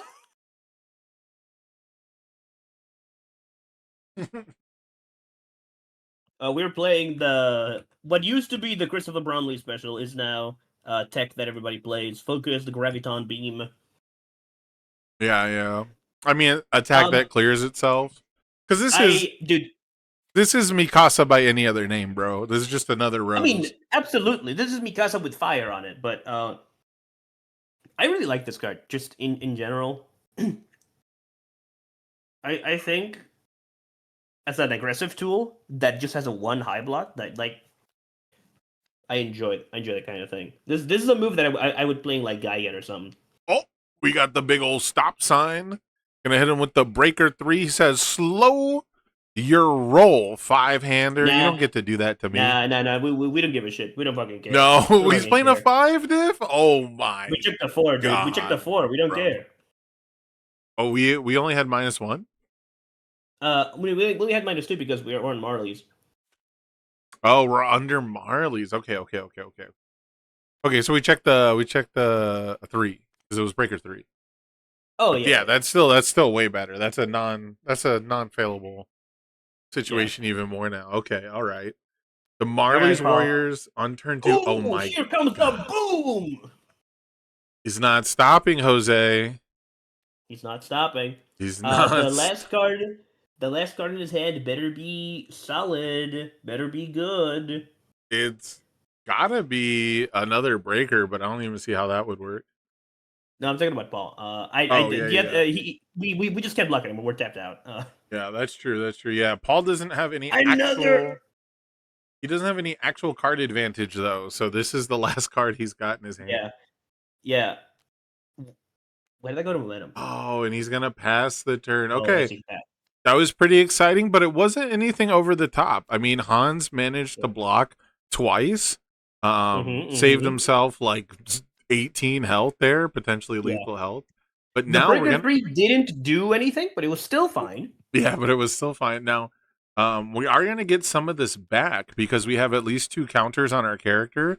So if Blood-Sucking Universe deals damage, which I'm pretty sure it is, we're actually going to get 4 health back, which is an entire focused gravity beam. Yeah, I think if we play 3 of these right now, I think Paul dies. Just at watching him gain 12 health. You know, maybe. I don't know if the life gain really gets Hans back in it that much. It would get me depressed to see my opponent gain 12, personally. Yeah, well, the tension, the Roman cancel token would go a long ways towards that, and the Driven by Retribution, I think, is something that will come up pretty big as well, especially against like. Assuming we were bad at the game, and that means not discarding loss of consciousness. That's what being bad at the game means, by the way, chat. Yeah. But like for example, Driven by Retribution is one of the best counters to Dual Needle Lunge because you can remove it from the game during the damage step before it goes to momentum, and then your rival still has to play on progressive. It's one of the best counters to everything Bird is doing, right? Because it's putting a card that's saying into the card pool, right? Yeah. I just don't know how likely one is to resolve with the amount of whatever it's called we're running, loss of consciousness and stuff. That's true. We've seen a couple go through already, and luckily there's no like sack outlets in the stage that we'd have to be worried about. But Berthold can absolutely just play 6 attacks here. The scary thing, Sam, is we've only seen 1. Is what? There's 3 of them still in the deck. Oh, he's only seen 1? Okay. Yeah, we have seen hella I'm with yous, but we have only seen 1 loss of consciousness. Yeah, Hans only has 2 cards in hand too, so at most we have 2 blocks. Getting to see the requesting assistance is cool here though, because we can potentially ready Fighting for Control, which if we have another Breaker 3 block combined with Fighting for Control, that might actually choke the resources on Berthold's side because we don't have that Marley's Warriors anymore. Yeah, I'm gonna miss Dual Needle Lunge so fucking much, man. Fell Shriek? Brother. We're just making this one big. So here's what you can do. You can make this for 12 speed. What do you think? You know, I don't hate the guaranteed damage. If he doesn't have other like EX moves, I kind of like it. Hans is committed, so the speed reset is not available. Yeah. And I like that we're at 5, by the way. I really like that we're at fucking 5 right now. Yeah. But I will say the biggest thing is because Driven by Retribution is like one of the best counters to this, I really do think, you know, you're supposed to dump everything you can into the damage. I don't think pumping the speed matters that much because I kind of assume we're either going to get a partial block here, but Showdown is something to be worried about. So we're definitely not showdownable. And yeah, there's the Driven by Retribution. Hey, what do you have? That's a good one. Oh, there it is. We're close to getting another. But we were close. All right, so do you hack this check? Yeah. I think I hacked the one after it, hoping it's a 3.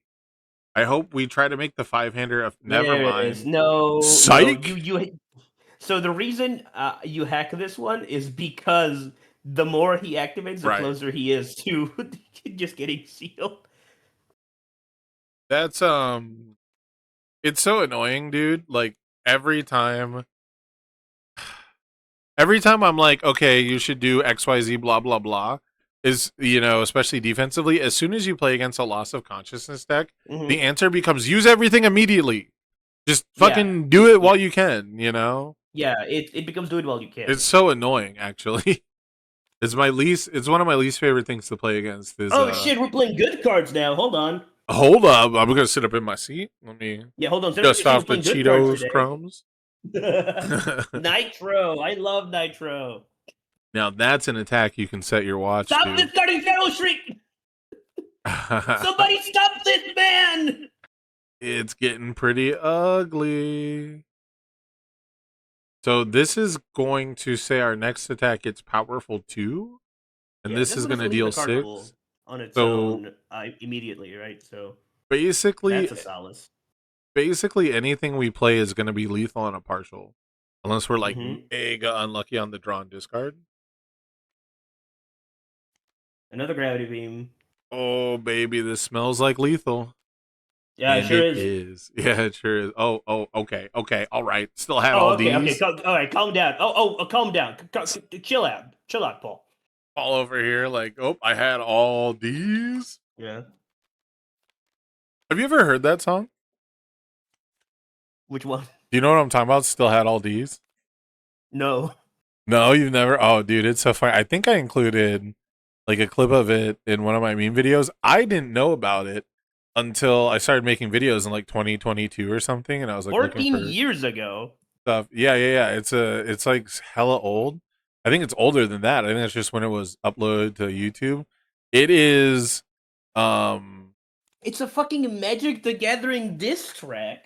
Yeah, it's a rap by Patrick Chapin and like one or two other What? people. It's Yes. by Yeah, Bill Bolden, Spruik, and Patrick Chapin, the innovator.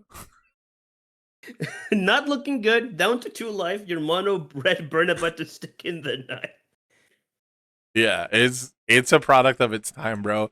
I don't know if you weren't alive back then, but between like What? 2009 and 2012, every white guy thought they could rap all of a sudden. Like, and it's like so far beyond Eminem being a thing. I don't think that's related. What do you mean I wasn't alive back then?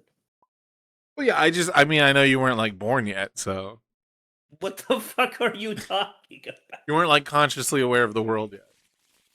I was. Oh yeah, how old were you in 2012? 2012? I was 14.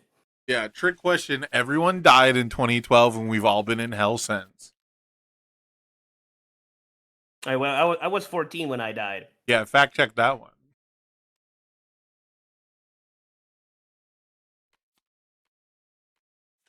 He wasn't ascended yet.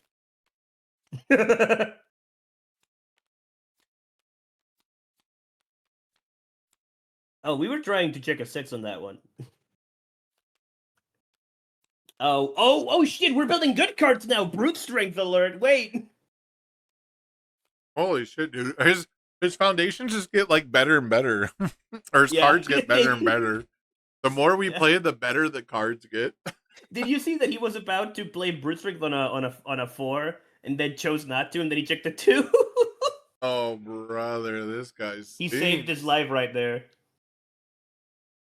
He fucking went through Final Destination. Bruce Strength would go insane in our current form. Yeah.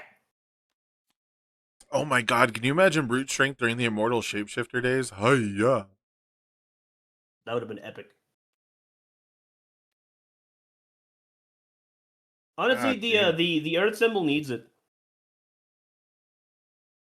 Earth symbol, maybe. Death symbol, no. No, but that's why it said Earth. The Earth symbol needs it. Man. I This kind movie of. is big, but it's blockable.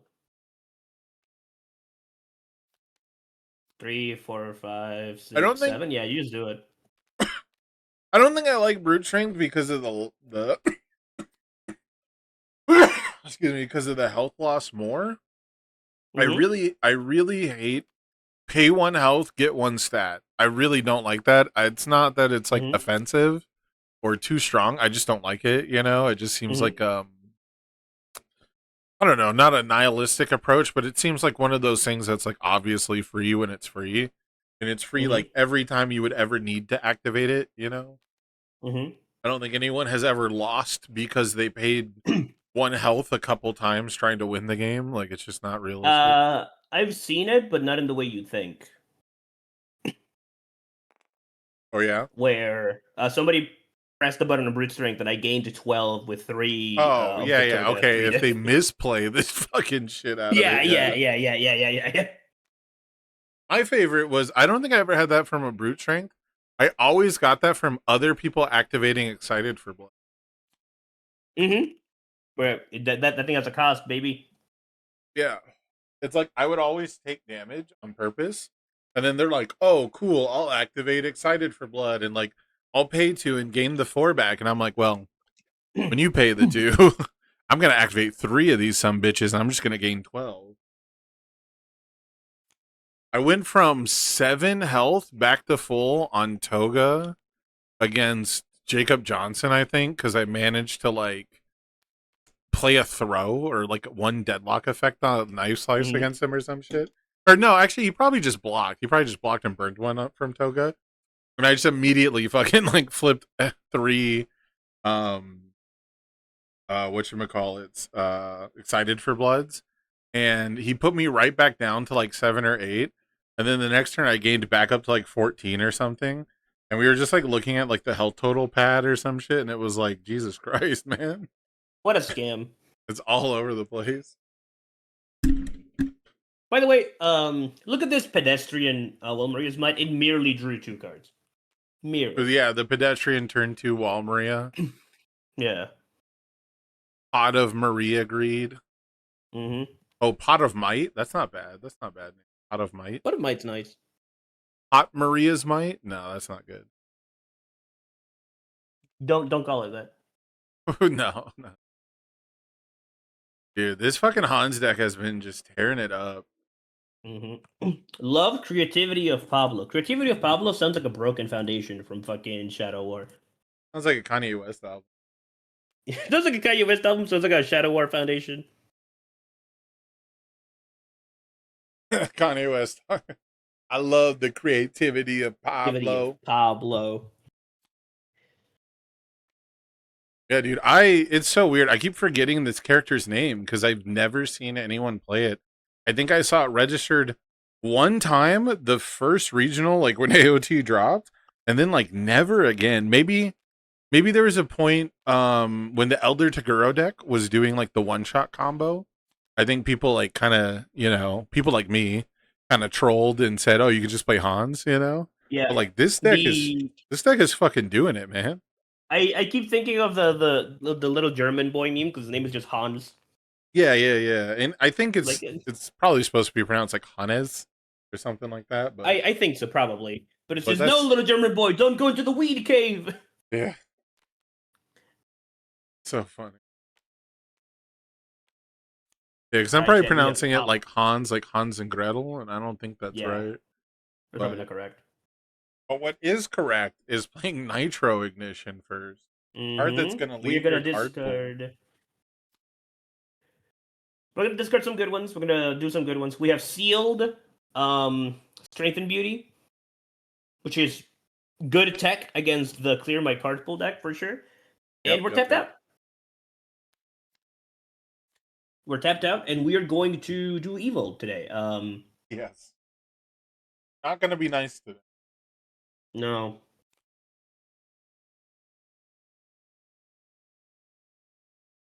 Alright, what evil are we discarding right now?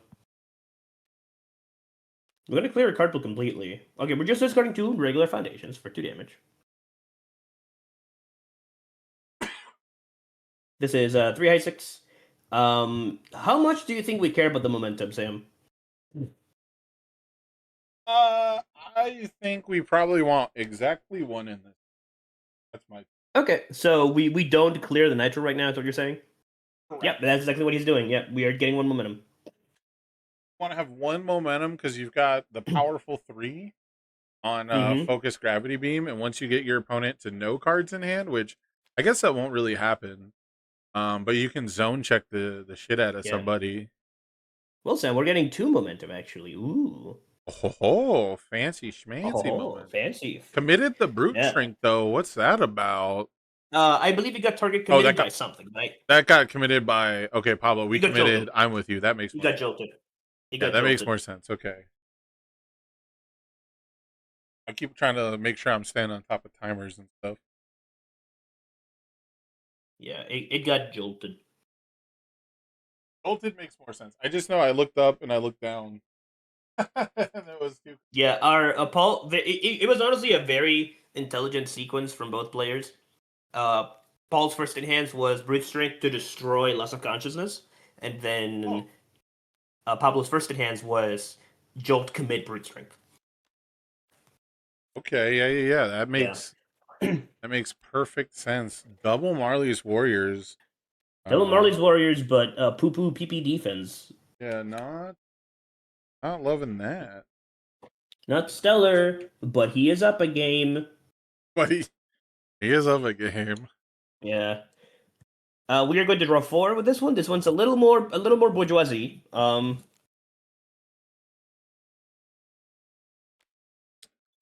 It's starting to look a little decadent. With the card draw here. Yeah, we're halfway too luxurious. Yeah. I think the highest number I've ever drawn from a Walmeria's Might was 11. I think I drew 11 recently. I don't like that. I had a game. It's one of those things where it spirals out of control, right? Because then you draw another one. Mhm. And I think I had a game where I like drew 9 and then immediately drew 11, but it was like lethal, so it doesn't really count. Mm. You know? And usually your opponent's going to just scoop once you draw 20 cards in a turn. Yeah, the only times I've actually seen Maria's Might is the Travis Regional, and when he was drawing so many cards that Travis decked himself out against Kevin during the fucking hopeless match where he could never do damage to Han too. Yet he did it in the coolest way by drawing a chameleon cards. Yeah, he did it in the coolest way, but that sounds like a weird. That match is really interesting. Travis's deck looks fucked up, but it just cannot do the number on the bottom of the attack ever. Not against into the death thing. decks, right? Like, Yeah, I think Travis had no problem dealing a chameleon damage with walk the dogs to kill Mhm. everyone else after committing them out, you know, and Yeah, having and, like and at the speed same pump. time, Kevin's deck has a resource loop where he can kind of just keep doing one good thing every turn, Yes. and then looking at you like, what are you going to do about it? Well, it helps that he gets to every enhanced step theoretically build a ready foundation that you don't mind getting stun one, and then Mhm. every other enhance he presses is minus 1 or 2 or 3 damage, Yeah. and like I think like if you want to analyze like a match, that one's really interesting because Kevin Yes. is winning the game by doing very little but very meaningful things every turn, while feeling zero pressure from Travis's deck. It's fucking it's Yeah, evil. That was evil. the hardest part was probably feeling comfortable doing nothing. And Kevin is. Yeah. Kevin is. Like recognizing, because I think he talked about how, I think it was game 1, he was talking about how he really quick Hans just put up like fucking Yeah, he was winning the 25. game. I mean, he drew 4 from Will Maria. Paul was at 15. He had no defense. He was winning that game. Yeah, we turned that one around. All right, we're getting a game 3, and we're happy to see it. But I think Kevin once mentioned that he won the first game, like, you know, in like a natural kill stringy sort of way after getting like a good enough resource advantage. Mm-hmm. But then sometime like during sideboarding was like, oh, he can't touch me. You know, like his deck can't. Wait a second. I'm Yeah. immortal. Yeah, it's like the only attack that could ever threaten damage is walk the dog, as long as I can Yeah. destroy 2 foundations, you know? I don't. I think of the way that he said it to me is that he wasn't even like sideboarding. He was halfway through game 2. He was like, "What? How does he kill me?" Right. So yeah, it's one of those things where, you know, he was killing every other deck the whole day. But the full send death sacrifice wall is just really well suited to nullify the importance of stun one and freezing foundations. So, To me, the story of that tournament is just. Have you ever seen like the part of One Punch Man where it's about Garo? I think so. Where it basically follows him instead of Saitama. You see him grow and get stronger and beat stronger and stronger opponents and just like grow and grow. And then the Oh. last thing he has to fight is Saitama, and he cannot. It's a wall. The story puts an effort to make you know that there is no way he's ever going to beat him, and that's how that game felt. Yeah, you watch him do all this cool shit, and then he hits the wall, literally. I can dig it. Yeah, I haven't seen that much. Is that like season 2 or season 3 stuff? Yeah, the anime versions aren't good, but I really love the webcomic versions of that. The webcomic versions? Yeah, I think they're very good. There's a webcomic, like an official version. Oh, that's what One Punch Man is originally. It's a webcomic by One. Oh, that makes a lot more sense. You know, I was watching the first season, and while it was really good and I liked it, I really got the feeling that it was like a 3-panel gag comic. Yeah. So I kind of got the feeling that it was it's a lot of cutaway punchlines, which I think you get away with more in animation and stuff, especially like cartoon animation. But I really hate that stuff where it's like the context of the punchline is just completely off screen, and no reasonable person staring directly at whatever was off screen would just not react until you do, you know? Yeah. But it is what it I is. think we locked Dual Needle into the card pool, by the way. Yeah, Strength and Beauty, and then we hit the breaker. We said, slow your roll, sonny boy. But we chilled the hell out. Partial. We are allowed to just build here, though. Like, pretty comfortably. Yeah. Okay. Unfortunate. I don't think we were actually... I don't think a kill like this was feasible.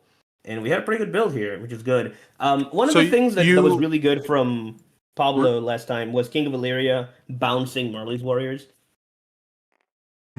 Yeah, I think really quick on that play, that was still a very impactful Dual Needle, right? Because it still dealt damage, still went to momentum, but we debuilt our rival a whole foundation, which is exactly why you don't see people play Strength and Beauty in Standard back in the day. At least I didn't see it very often. I don't remember it in very many top cut lists, if at all. And it's exactly this sort of tempo play where you built 5, and yeah, you might have saved yourself a bunch of damage and tempo on the Bertholdt side, but Bertholdt still had 3 foundations to build after that. So, you know, this is going to sound like hindsighty, but I think we flinched. Well, it's just right. It's tough because when the card pool clears at its most valuable is earliest in the game, and at the same time, the likelihood that your rival is like strictly turn 2ing you with no check bonus, right, is technically also the lowest it is in the game. And so using the Strength and Beauty earlier makes sense, but using it as early as possible might put you back too far. Chad, make fun of Paul. He forgot to Marley's Warriors. Everybody make fun of Paul. No, that was calculated. He's only got 1 attack. Everybody make fun of Paul right now. He's going to build Paul, 3 after this. Paul, commit your fucking card.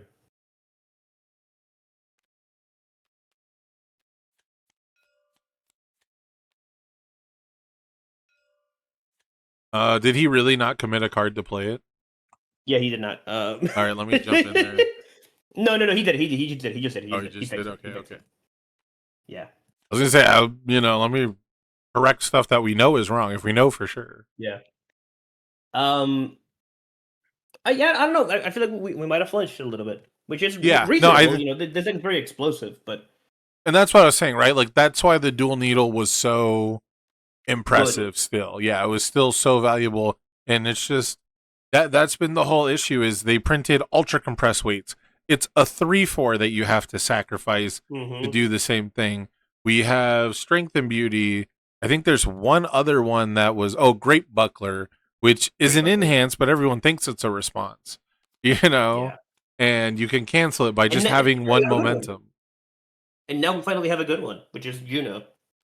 Right, and now Juno is correct, is the good one that people play. So, I think if you get to the mid game, if you get to this stage, right, if we had 8 foundations and we sacked 1 to lock it in, and thank goodness I'm trying to think, I think there was one that was also destroy, but it wasn't playable while committed. And Strength and Beauty is playable while committed, which is a huge benefit. So, by the way, Sam, there is a Coenimus removes and a Coenimus in discard, so we are set up. We are set up if we find it.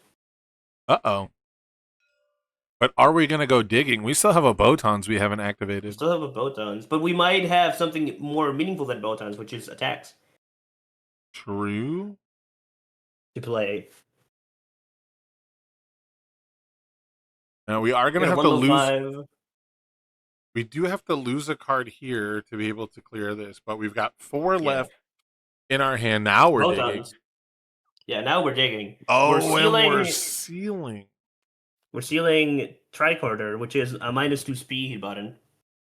Yeah. So if this card has 3 or more keywords, 3 or more cards in it. Okay, but it's a command. Yeah. We are digging even more, by the way.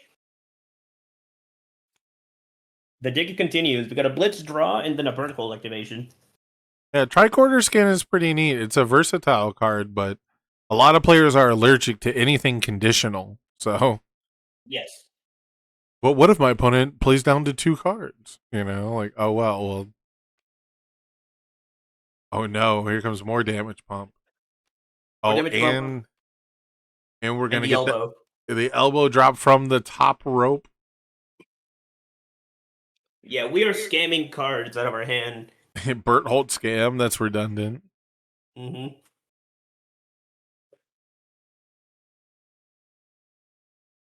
Yeah, it is. Man, As the kids would say, it is not looking good for your boy. I love this stupid 1/6.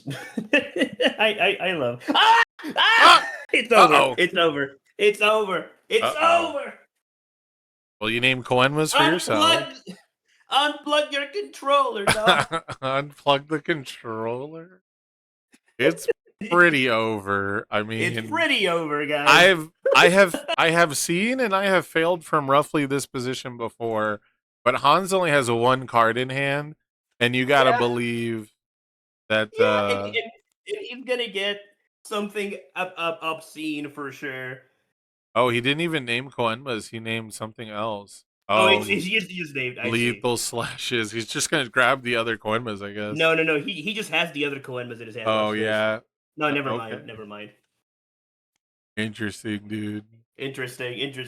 Yeah, He it's just over. doesn't need it. He doesn't want to be here forever. He listened to me bitch that I hate how when you play Coenmas, you just name Coenmas and go get the 4th one. Mhm.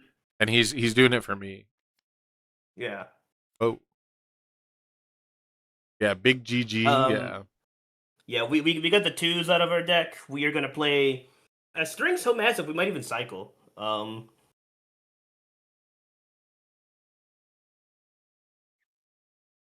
Oh my goodness. We got a full block here. And now we just gotta do 22. Gotta play all the Lethal Slashes. Mm-hmm.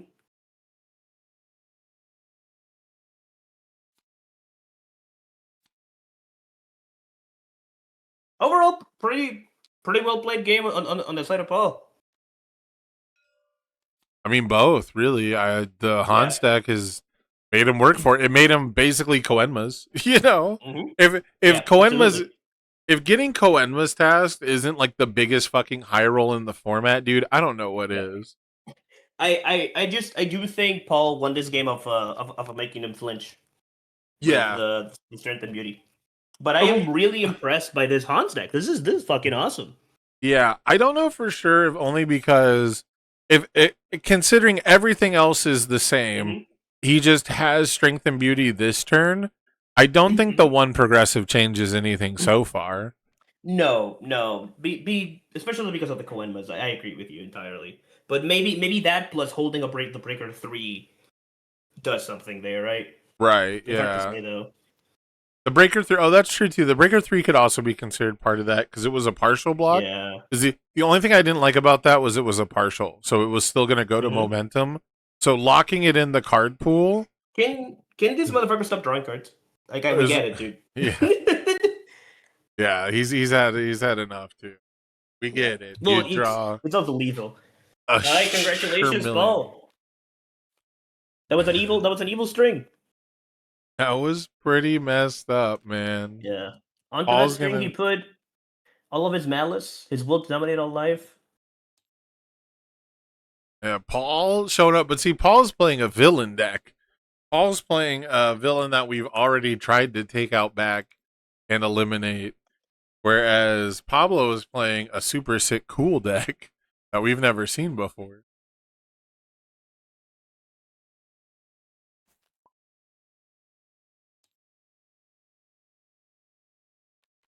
Order good stuff really do be good stuff, huh? Yeah. Excellent job though. That was cool. And now I've never seen the show. Now Krista has to carry on the legacy of her dad, Hans. They're both blonde. It's not a bad guess. Yeah. They're both some of the only blonde characters. I For an know anime it's that not her has a- dad because Krista's like a princess or something. Yeah. Well, and there's like an abnormally high amount of blonde people in Attack on Titan compared to other It is- anime. They are Nazis. They are Aryan. Yeah. So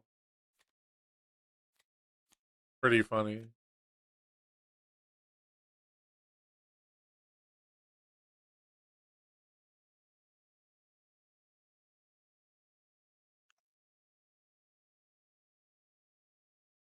All Big Booty Butler moving on to finals. He's gonna find out if he's facing Chris the Lens or Grog Strongjaw. I'm not gonna lie, guys. I'm rooting for Grog here. It's not looking good from the screen we're looking at. But I would like to see an overseas player in the finals. Yeah, it's not looking good. It's not looking that bad. Honestly, I've seen worse. All right, that's what I'm gonna say. I've seen worse. Yeah, it's clearly still early. Grog is a 5-hander, you know. Gotta have a turn. He's gotta have a turn of something dealing damage to get going correctly, but Yeah. we are seeing right now in the card pool the exact reason I think Grog is gonna really struggle in this matchup, and that is Runaway. Runaway is something that Krista decks love to abuse. They love to loop it. It's on both of her symbols. It's a huge part of the defense, almost to the point where I think when you first think of Krista Lens as a deck, at least defensively, the first thing you think of is stack Runaway and draw it. And that is going to prevent Grog from dealing damage, getting counters, nullifying damage pump, and the card pool clog is really tough to deal with as a 5-hander. So I have no idea what the game count is, but if this is Grog down a game, we're in a tough spot. Yeah. Importantly, Iligan is the last Spaniard. Here we have El Cid fighting against the evil American forces. They are the last hope of Spain. They're knight errant even. And Knight Errant is cool. I'm wondering what Grog's like to win the game is here, because sadly I don't really believe in 8 damage throws doing much against the 32 health 6-hander. Yeah, and on top of that,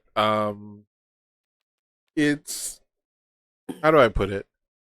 Also, we didn't build. We didn't build a single card, and that looks really bad.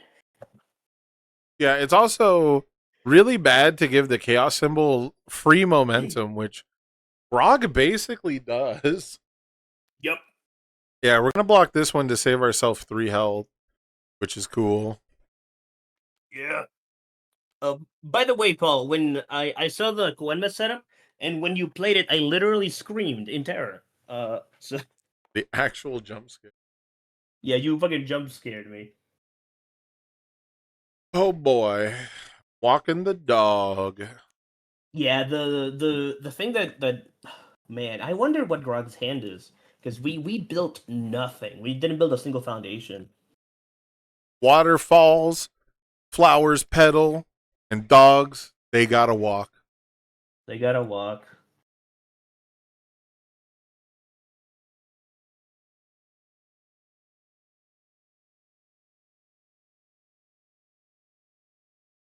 I had to play Koenma or I lost. Yeah, but you did it, so.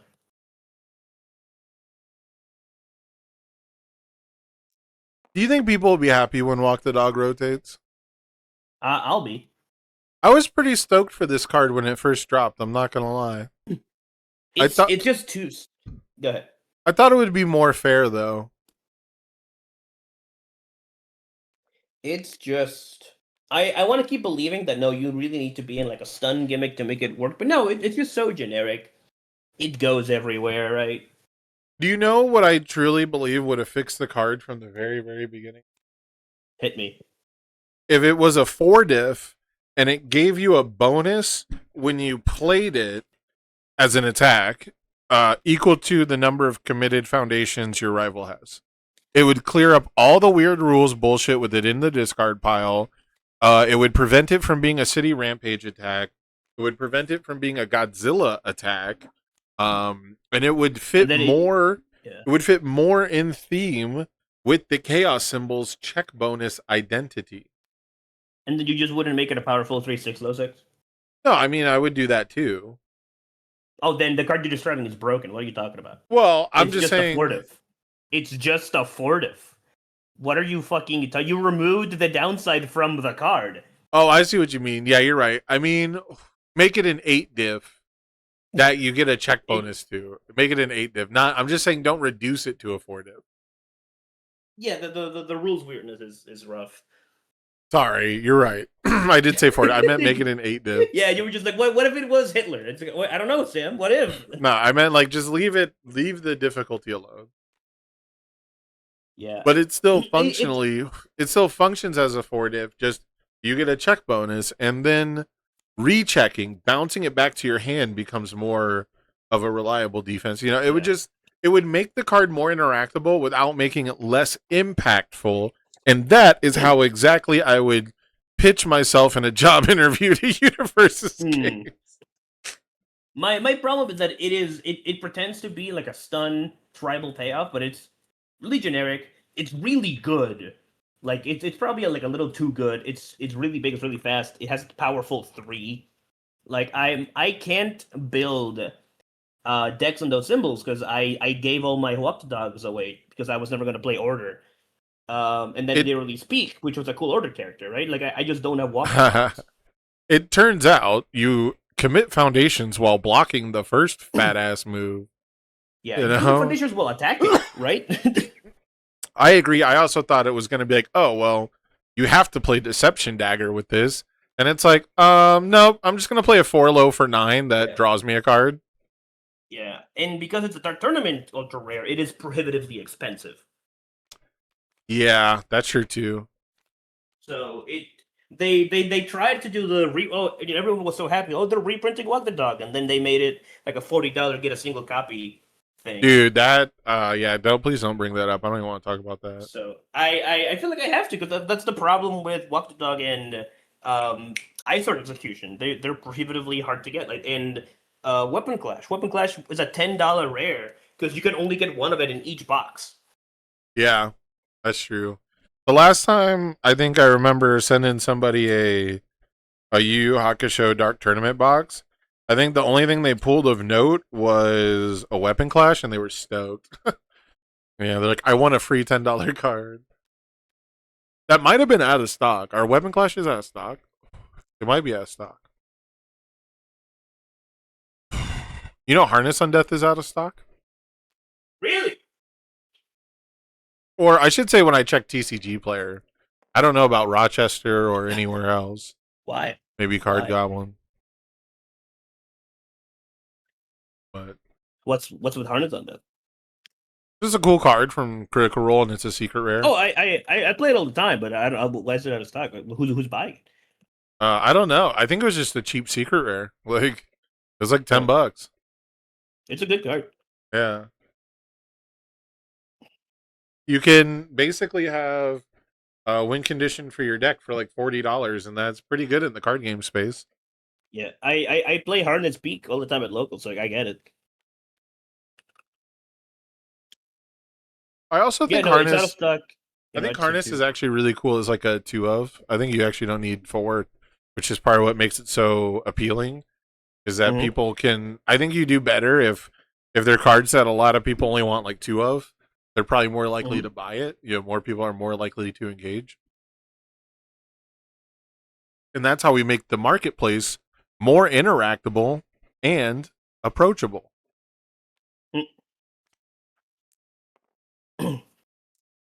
Instead of we just 4x everything that's good in the game because they're all cheap and they're all consistent pieces. The opposite to Weapon Clash is Megalomania because the secret rares in Guilty Gear were the easiest thing to open of all time. Yeah. Yep. Where every box of Yu Yu Hakusho had only one weapon clash if you were lucky. Every box of Guilty Gear had like 2 Megalomanias for fun. Yeah. I do wonder, because it seemed like people got what they needed from Guilty Gear really fast. Yeah. But I think it Because also... the pull rates are just too beneficial for you. Yeah. Yeah. But I do think that meant that people spent... I think that because people were mentioning it, I think the average player spent less money and more players engaged with it, which should be better overall if we have a huge player base, but I don't know if that's true with the small player base. So I'm a little afraid that like Guilty Gear will not be seen as a success, even though like it sold out and everything. I just don't know if they actually. I just don't know how much stores like actually made money off of it, because it seemed like the buying craze for it was over like immediately. It added like 4 to 5 players to your locals. That's tight. Spent no money on Strive. Okay, all right. See the duality of man. Man, things look so bad for Grog. Oh yeah, we've got a double incredible have- display. Was that triple momentum, double jolt, pits to chesty, 360, play my whole hand, do the Macarena, Do the Macarena. fucking crank that staging area. Yeah, What is Soulja happening, Boy. dude? We got Petty Squabble for the refill. Oh my, and we're gonna horrifying at the end of all this Yeah. to get rid of By the an way- attack. By the way, guys, for anybody that loves Unyielding, Unyielding is legal in Hero 2. It's just order symbol locked. No shot, brother. We horrifying to +1. That's evil. We form speed with no cards in hand.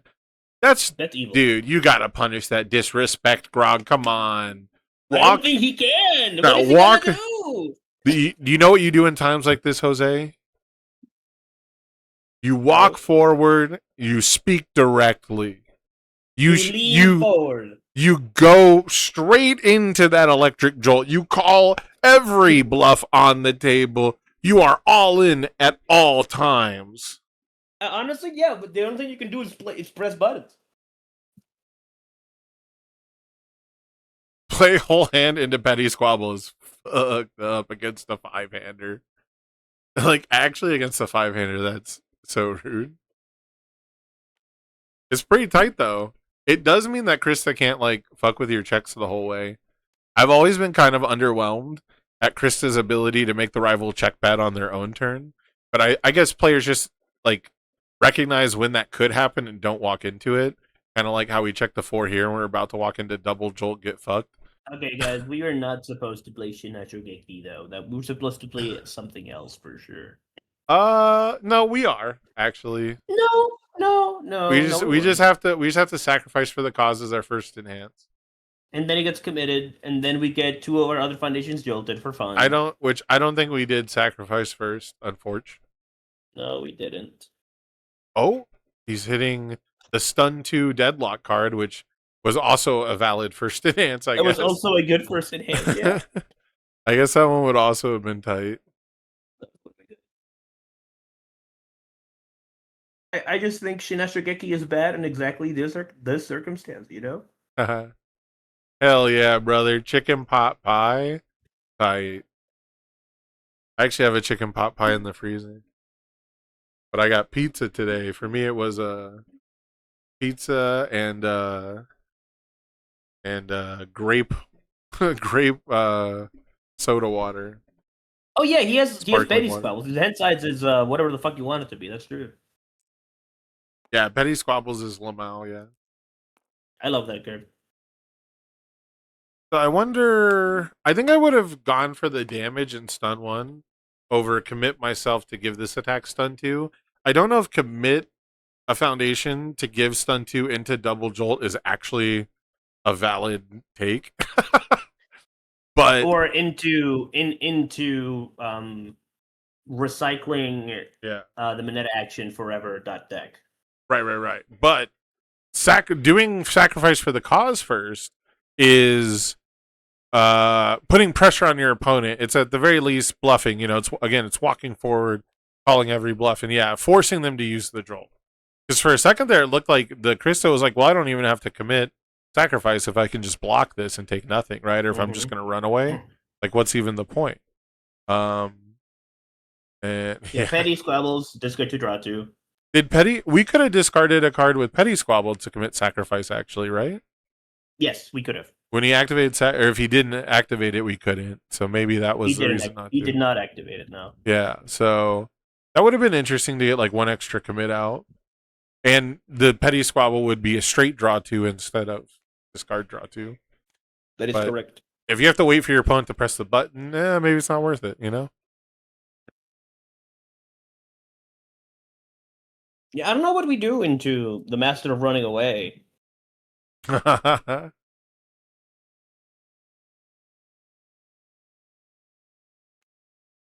Call him Runaway Randy. Mm-hmm.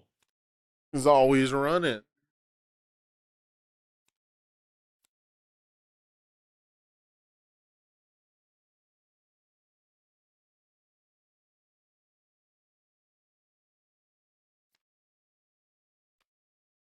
No counters for you, Gregario. Yeah. Yeah, Runaway is kind of a hard lock, especially since Shinha You couldn't get it Shogeki every is it's kind of statted how you'd normally want it to be, which makes it Mhm. a little weak against Runaway for a 5 difficulty move, being only I 4 think- printed. I think all of our moves are weak to Runaway because they're low damage throws. Correct. Yeah, that's a part of it too. We really gotta Krista- Yeah. get a stopping for breakfast or something. Well, no, because Incredible Display would just win that war too, huh? Yeah. All right, so we If- got to if get Krista 4. finds- We got to get 4 stopping for breakfast. And we got to make Krista burn through their momentum, 1 every turn at a time. We gotta get foundations down. Not that one. The other bad thing is that if the moment Krista finds Will Maria, we're drawing 6, and that's bad. Yeah, but there's like a weird thing with consistency where it's kind of patchy, you know. And if you Mhm. just checked attacks and then you draw 6 foundations and you play like 4 of them to get them out of your hand, so you draw more. But then you check Mhm. like 3 attacks out of the 4. You know, Yeah, you but get look at kind of this. streaky. Although, yeah, again, I don't know how realistic that is. Look at this evil behavior. Yeah, I don't know. Krista's got to get on top of it though, because Runaway does cost health every turn. So you No, we're cannot. gonna try to kill him. Yeah, if Krista was truly the ultimate Runaway character, they'd be gaining health back to be able to actually afford it each time. That's true. That's true. You know. If Grog gets enough juries in hand, it's gonna be hard to pass through him. That's true. That's true. I just my issue with this game, Pablo, is that it's turned like 9 and Grog has built 7 foundations. Like we have been unable to play cards every turn. And that means that Krista has been playing the game and we haven't been, right? Like the advantage card advantage situation here is dire. Yeah, we also are gonna get stunned out by the first attack. Yeah, like, I get Dubs. what you're saying, but I feel like what that situation is ignoring is that Krista is actively winning the game while buying that time, right? Like she's Yeah. not buying time for no reason. She's buying time to be at 12 foundations with the setup to kill you. And I The- think we're there. I think we are out of time at the moment. Yeah, the turn where Krista drew a card off Horrifying was essentially the corner turning moment. You know, Mhm. it was that turn. You know, that's the last time Krista was going to have half their stage or most of their stage committed. It's the last time they were going to have less than like 4 cards in hand, and that was coming back to this turn. The corner has turned, and now we can afford all of our expensive offense. We can afford to target draw with Chivalrous and long range support and even Petty If- Squabble for the last one. If Grog's hand is triple jury and it gets Barlow to get so angry he loses his mind and taps out to attack him, that will do it. Yeah. Yeah. But that has to be the situation that happens, right? Like, we need to not take 12 from this right now. Yeah, you gotta actually block the one time, huh? We put a 3 on top of our deck. If we have exactly self-sack, we get to block it. Otherwise, playing Jury would work, theoretically. Yeah, Jury could work. Another problem is we got a grog counter. This would be a little harder. Krista to stack something on top. Mm-hmm. Being denied grog counters being denied grog counters this long into the game is actually kind of insane. Very bad. Like, I think they might have had one from when Krista dealt damage with Jolt. Or 2 jolts, you know?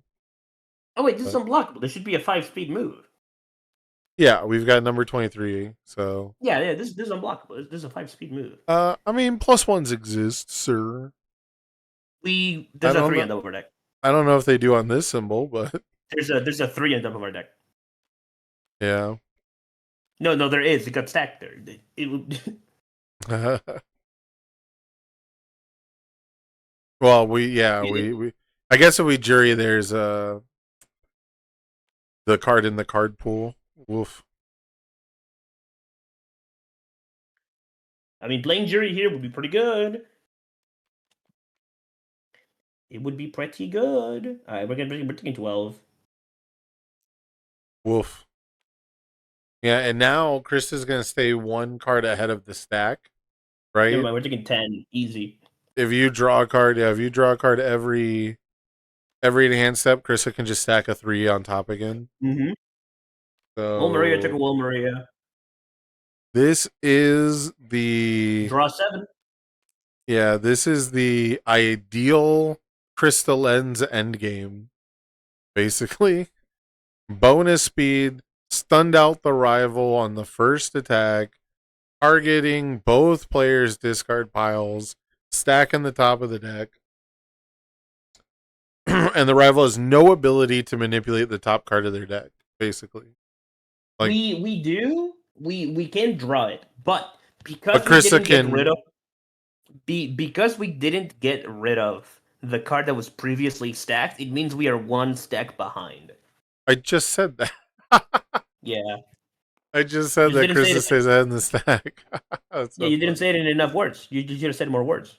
Maybe I might be rambling a little bit. I'm very tired. I was up at 3 a.m. No, I mean, I'm sorry to explain that. Like, Grog does have a thing that gets rid of it, but it's not enough, right? Yeah, you're right. Because we didn't chump block the previous move.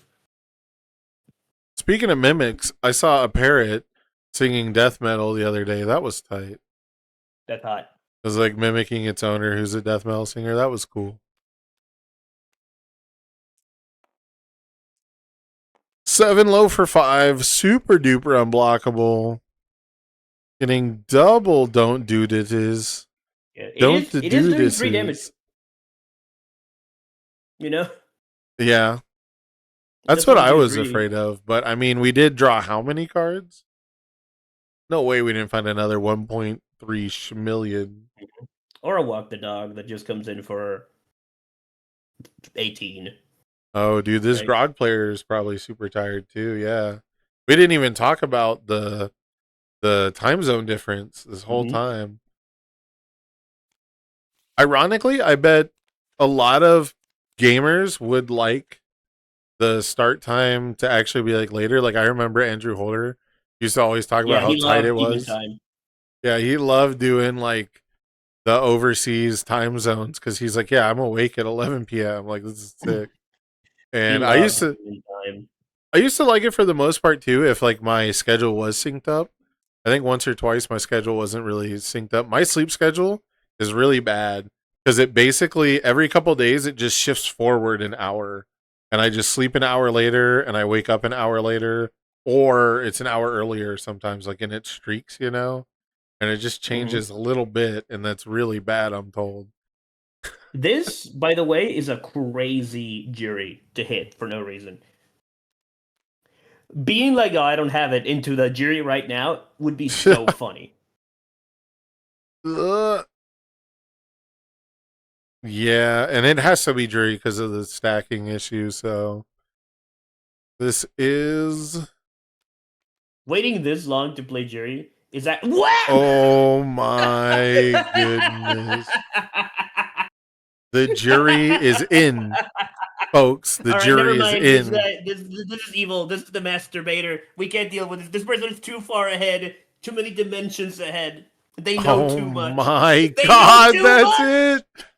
That's the greatest jury I've ever seen, brother. They know too much.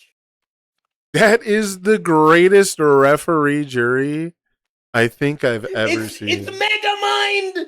It's Megamind. No shot. Get out of my head. He just had him. He had it. And This guy. Krista had it's all nothing. for one. It's real. It's the real all for one. Okay, well, we're fully ready. We got double sacrifice, which is theoretically countered by runaway, but there's only so many times you can pay It's that the out. It's the real all for one, dude. It's a fucking Oh mastermind. my gosh. Fucking Ozymandias from Spain is out here. Yeah, dude, this is him right now as Endeavor on Heroic Endurance. By the way, we didn't review because we just had 6 cards in hand. We just got the Heroic Endurance still chilling there. Fist in the air. Rebellious. We just don't care. Oh no, dude. Please give me the greatest Grog turn in the history of Grog turns. I would love to have said that whole speech to Pablo and then be like, no, what if he just had the jury and just held it for 8 years? Dude, he did. What if Barlow wasn't prepared for jury on the less indiscriminate shock? That's Okay, so it's rude. not a- Come on. That's nice. Boo. Boo Yeah, boo, Barlow. We did lose the ability to stun on their turn, which is meaningful. Yeah. I mean, we have release double struggling, so things are going to have to be throws, I think, if we want to Mhm. deal meaningful damage. You know, we also have incredible display. So if Yeah. we block we- with foundations, it's coming back. Yeah, we're not out of the woods yet.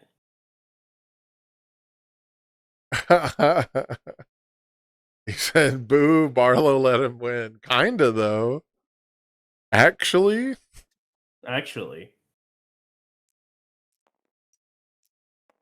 if it was like an anime, it wouldn't matter how far ahead Barlow was. The mental shock of getting juried would make him like quit Mhm. forever, sell all of his cards, sail across the ocean, and live on a rock in the middle of nowhere Oh, I until see. cards Okay. magically float up on shore next to him. Yeah, I see. Here's the situation. Here's the plan. So what Barlow wants to do is he wants to just seal every throw. Yeah, there's going to be a point where if we block 3 times, we're going to be struggling with studies to pick up Filled with Doubt to keep sealing throws if it gets that Yeah. far. But also importantly, we just put a Filled with That on top, Nice. which means we get to just go find it if we press Long range support. long range support. We did Interesting. just let this hit, Yeah, why did we seal it if we... and we discarded a Wall Maria. I guess if you seal it, the Grog won't damage pump it because they think it'll get blocked. Yeah, and they didn't, for what it's worth.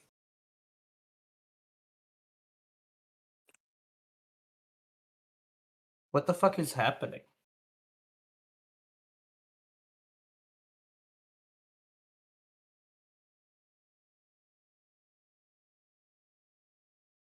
Do you think he has the low block? I mean, We sealed the first one Yeah. and didn't block it. Okay, yeah. Well, I'm Yeah, ready to draw. And we can't seal the next one.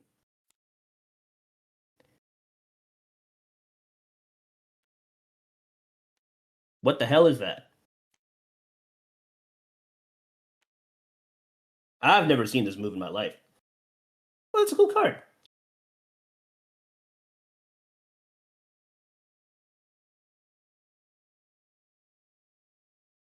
Flying takedown. Does this just get to 13? That's 3. Grog gets 3 more. We pick up a met block. We pick up a seal.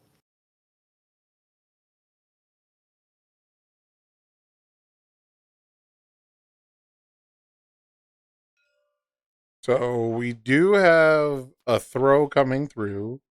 Hypothetically, Mhm. this would be an okay time to run away. Yes, but it would. But it's not available. We cycled. Oh, the Krista cycled. Yeah, the Krista cycles. Runaway isn't available. Huh. I mean, they Uh, probably just have one in hand, right? This move's pretty big. There's at least one removed, it looks like. It's not going to be lethal, but it is size large. We are not grogging here. But it is going to hit for 5, because 4 plus the 1 burn.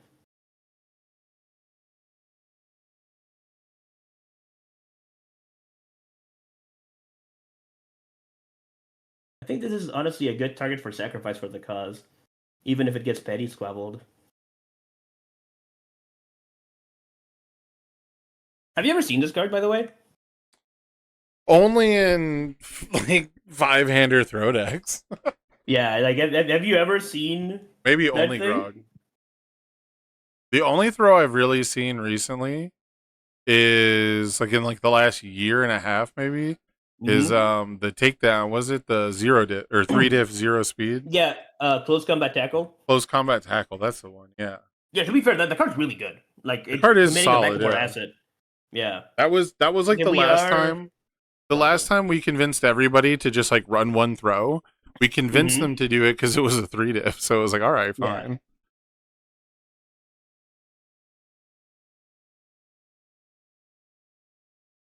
And maybe it just commits cape, right? Maybe it just taps cape.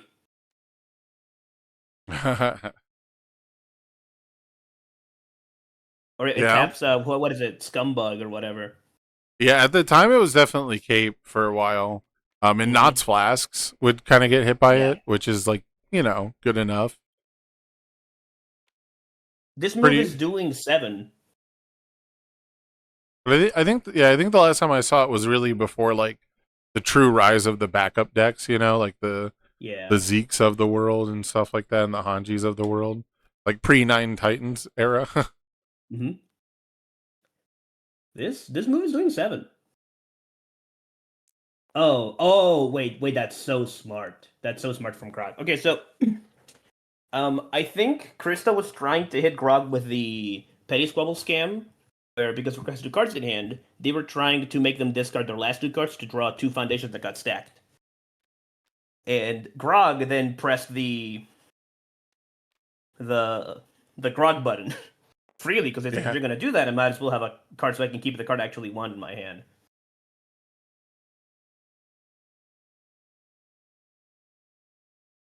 Which is really nice.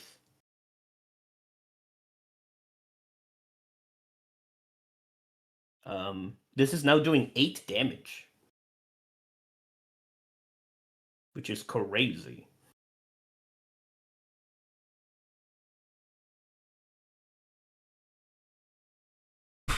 Man. It's a shame there's no unsealable throw that we can play at the end of here.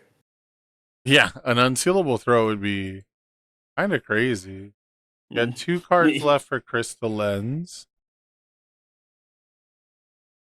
Potentially more with Petty Squabble.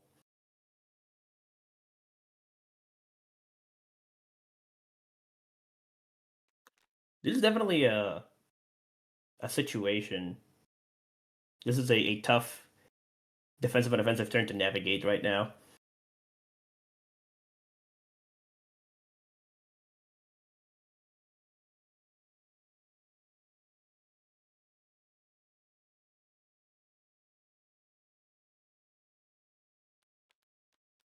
Time left in the round is where'd it go?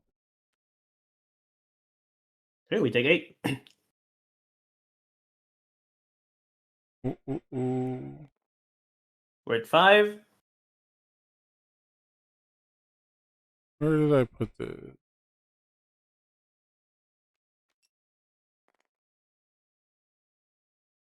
$2.15.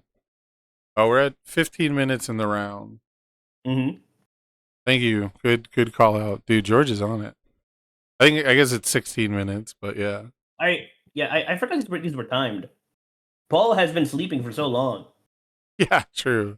Yeah, 90 minutes and then untimed for grand finals.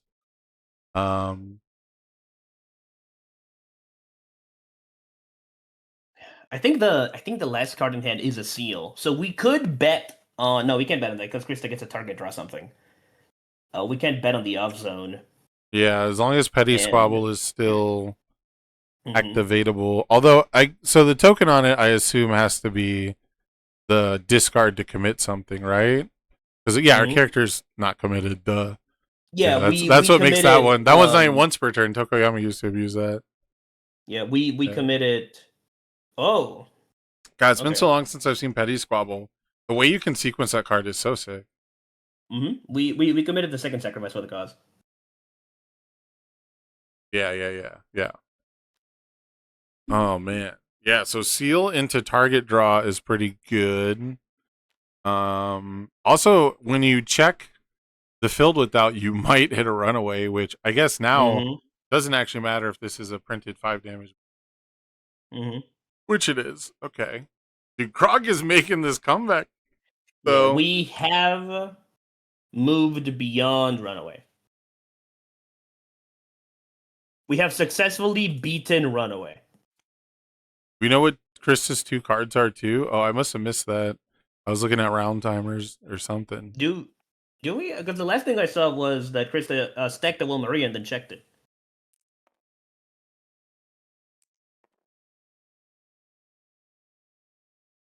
Because there was a long range support at one point. So if it was stack and then draw with long range, this is getting. We're 3, looking. We're searching. 4, 5, 6, 7. If the Oh. last, The sacrifice for is so 3 from Grog, and if then our any damage from sacrifice for the cause should make this lethal on a partial, right? yes, on a partial, assuming.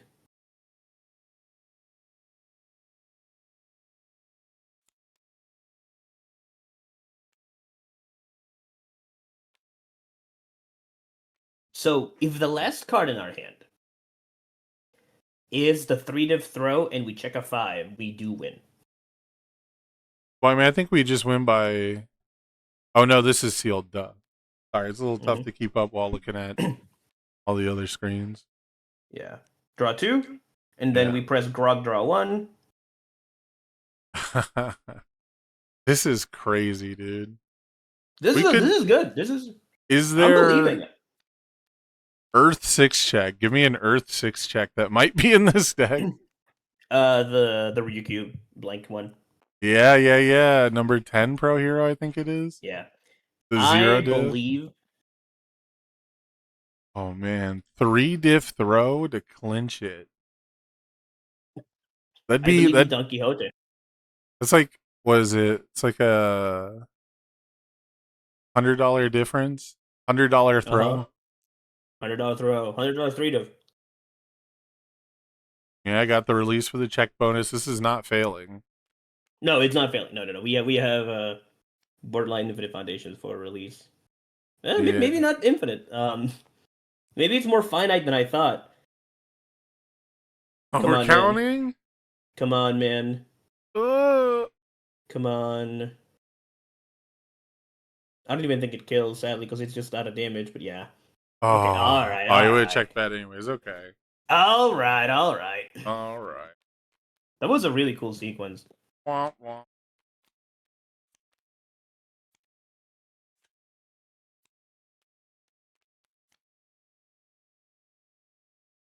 Yeah, 30th can be Runaway, but I think Runaway's gone. Honestly, I think it's actually just got cycled and we didn't really notice.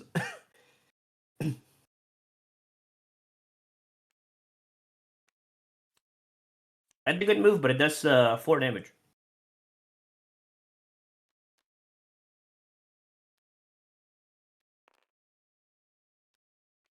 Really, the only reason we didn't win that turn is because Krista managed to smuggle in double filled with doubt. Yeah.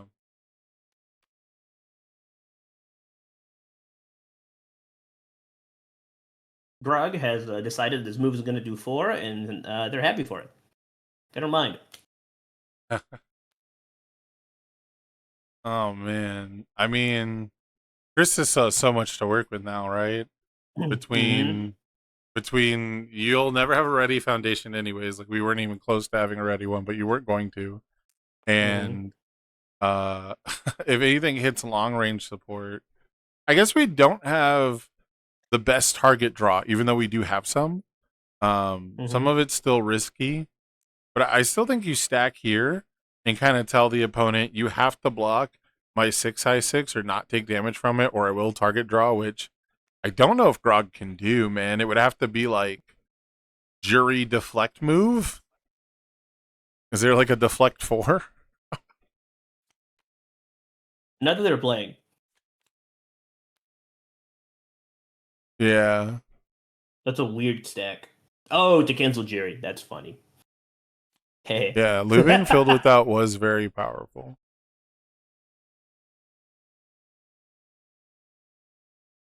They're gonna draw the Jerry cancel. That's so funny. Yeah.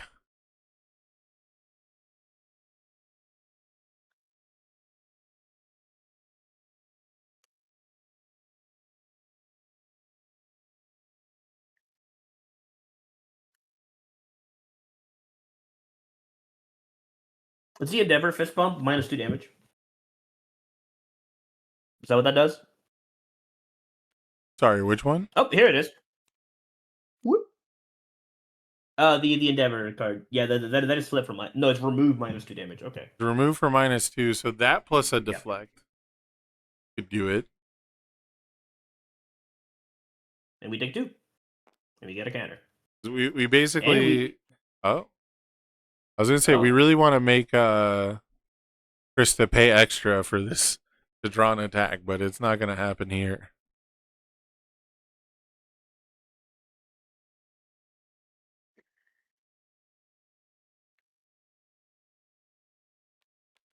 I assume we have some sort of lethal move here. Yep. This bad boy comes in for 5, 6, 7, 8, 9, 10, 11. Oh, this is so funny.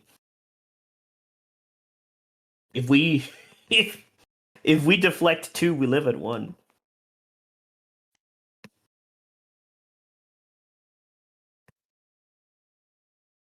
If we just deflect 2, we do live at 1, Sam. This is wild. Oh wait, no, we just live at 1 anyway. We have -2 damage. Yeah, we have -2 in stage. Yeah, we just have -2 damage. This isn't even lethal. Oh man. Oh. Do you respond petty squabble just to draw cards here? Like, or not to draw, but to just get counters? Like you can don't do this and you can petty squabble respond just to get counters.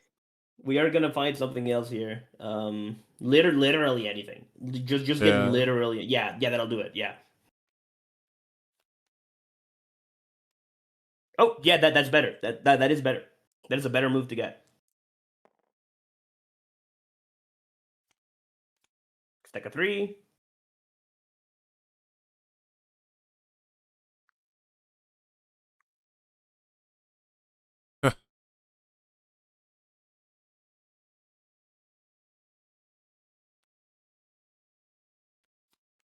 Right. Jump block. Got a 1. Sadly, I don't think there's anything here for us. I don't think there are any tricks to beat this indiscriminate shock. 5 low. Except Nightmare Tears.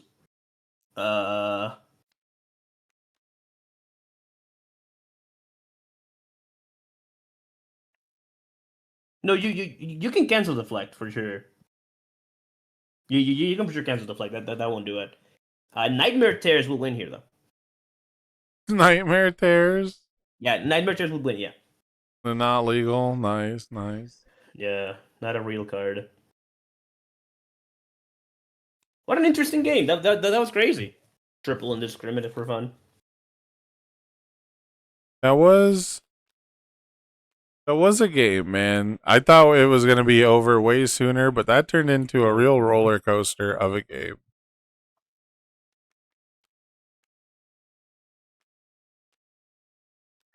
He hit the runaway. That's crazy. That's so funny. Oh no, they're letting them draw into Nightmare Tears.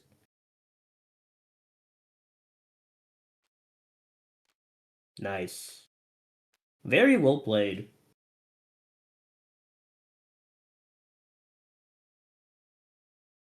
Not I bad, forgot not Grog bad. was -2 and not -1 like Potemkin. Yeah, I mean, Sure, Grog yeah. held on. Grog held on as long as they could, Mm-hmm. They almost won. but there can only be a 1. And we are now down to 2, so they Yeah, have no, to have no, a knife Pablo, fight in the you market. were right. I just didn't account for I didn't account for Illigan being the fucking evil mastermind. Yeah, dude. I get so annoyed whenever people are like, "Oh, well you just," and I'm guilty of it too. It's a very normal thing to do. Don't get me wrong, but you're like, "Oh, well you just do XYZ then you win." Or, "Oh, if it just goes to 8 foundations, I just win." And I'm just like, "Man, it's never that easy." Like, Yeah. it's that easy sometimes, and you want it to be that easy every time, and you think I it's did not going to be that expect easy. Illigan to be straight up Doctor Doom, but it made me really excited when I was proven wrong. Yeah, yeah, very cool stuff. Very, very cool. Grog has showed up a bit recently, but not not necessarily in this style, right? Like the way that we're seeing it in the Euro 2 format. Mhm. And still only like smatterings. Like I don't even know if Grog made a top 8 or is he just top 16? He had like 2 in top 16 recently. I think top 16. Yeah. So between that and like, Eno and the Hans especially, dude, like very, very cool stuff coming out of the Alicante people. So Yeah. very, very, very cool stuff. Very excited to see what their experience can lend to us when we look at the deck list later, because I haven't really dived deep into them, but Yeah. they've got more experience with this format than anybody. Maybe if we did this at 1 a.m. my time and it was a more normal time for them, things would have been different. Yeah. It's the time zone. That's what happened. Yeah, exactly. We'll have to. I don't know, man. If not UK, but if like EU people want to run online tournaments, man, let's do it. I'll wake up at 1 a.m. I'll be there. Yeah. And now it's the Attack on Titan, right? Are they both characters from AOT 2? Oh gosh, it's Crystal. I think Crystal's AOT 1. I thought it was Historia. No, it's backwards. Yeah. I think it's Krista is AOT 1, and I thought Burnhold was 3. No. Burnhold's dead in 3. Oh, true. Spoiler Yeah, alert. Living Weapons AOT 2. Spoiler alert. Nah. All right. No. Let me advance the round here. I need. Let's see, got to refresh again. See if it's updated. Barlow's gonna take a breather. That's chill. I do need him to report though, or I guess I can just do it. I'm in control. I'm gonna assume it was 2-1. It doesn't really matter, right? Barlow won. Yeah.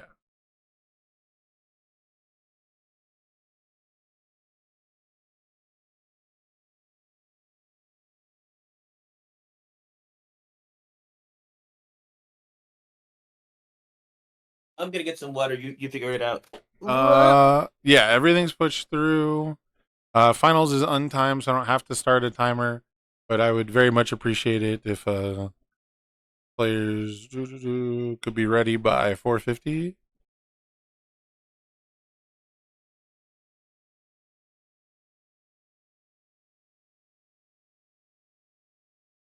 All right, and then I'm gonna grab a soda myself.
Oh, man.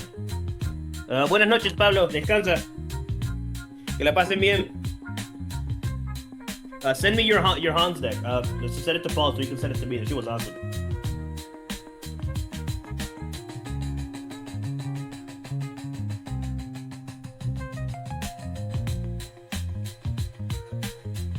Also, play Peak. Bye.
Where's Ball? Is Ball here?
Alrighty.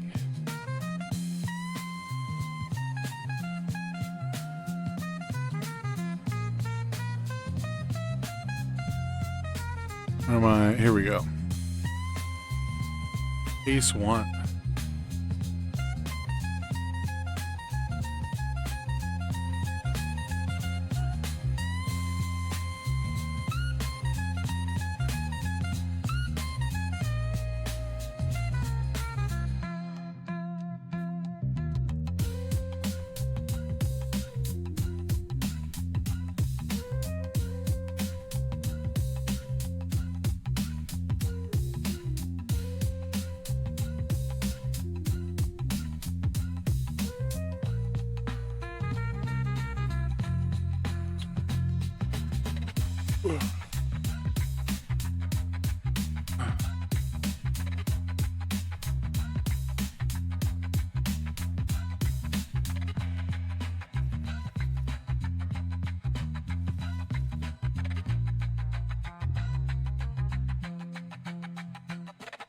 Oh, I didn't. Haha. Didn't transition the screen. Sorry about that. Alright, I've told the players they can get started whenever they would like.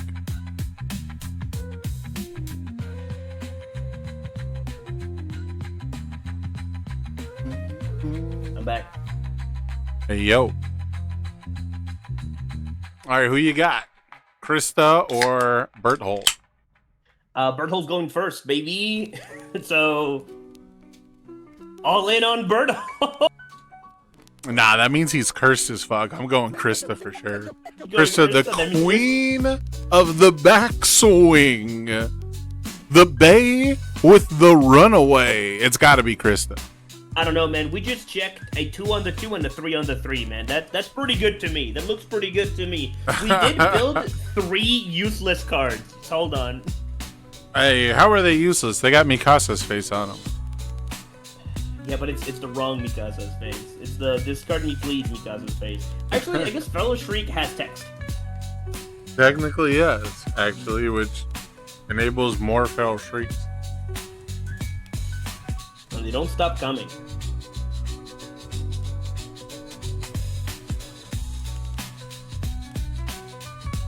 I was about to ask if Krista was tenacious, but that's a static. Is she? Oh yeah, I think there was an issue earlier where Krista got sealed or something, and I was wondering. I'm like, That will do it. That will do it. yeah, that'll get rid of it. Maybe that was it. Because I think we missed. I think there was one time where Krista actually didn't get counters earlier today.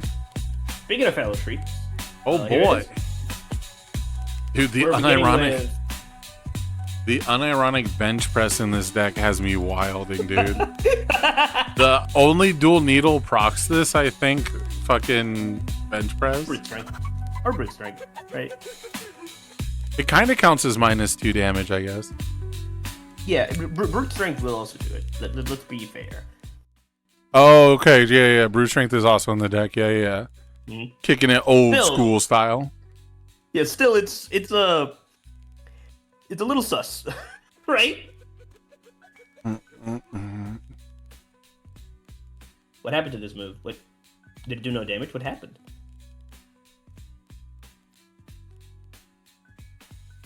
Why didn't we reduce our health?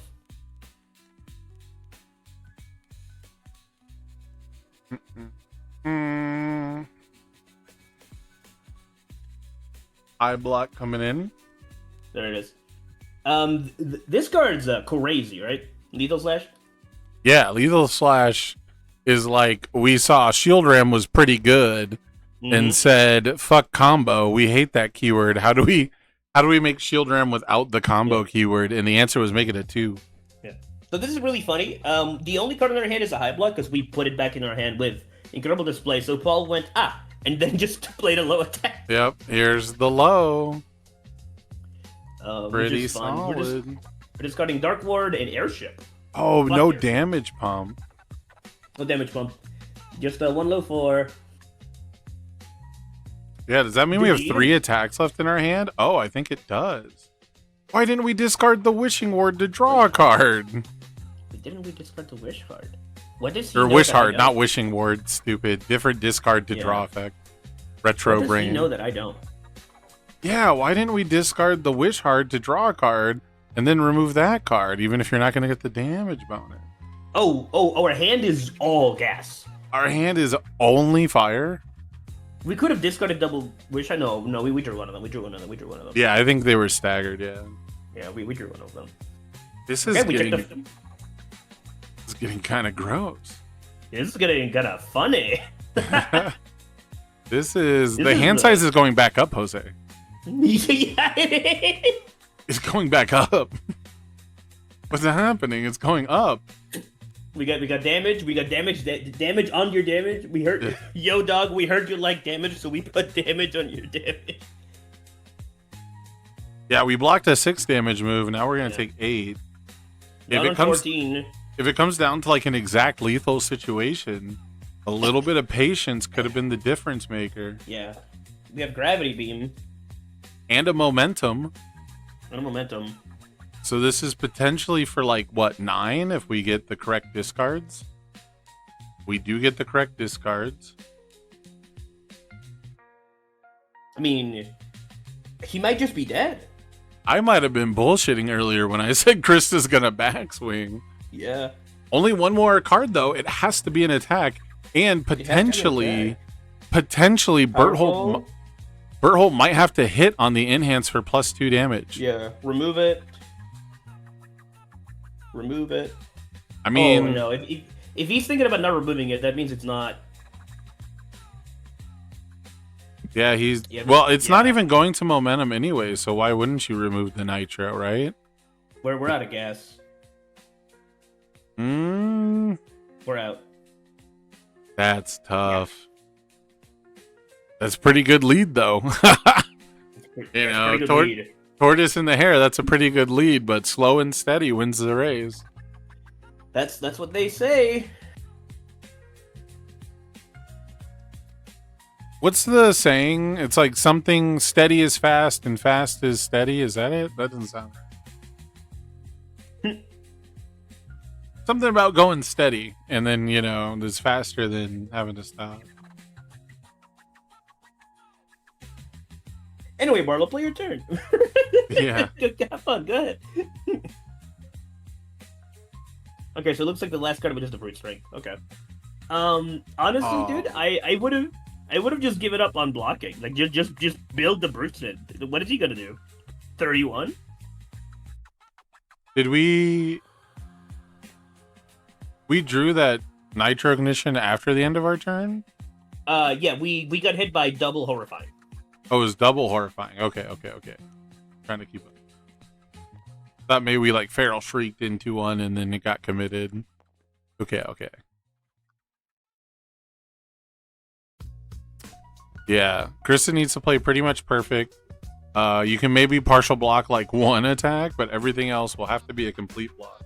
I think the Berthold also has a throw or two, right?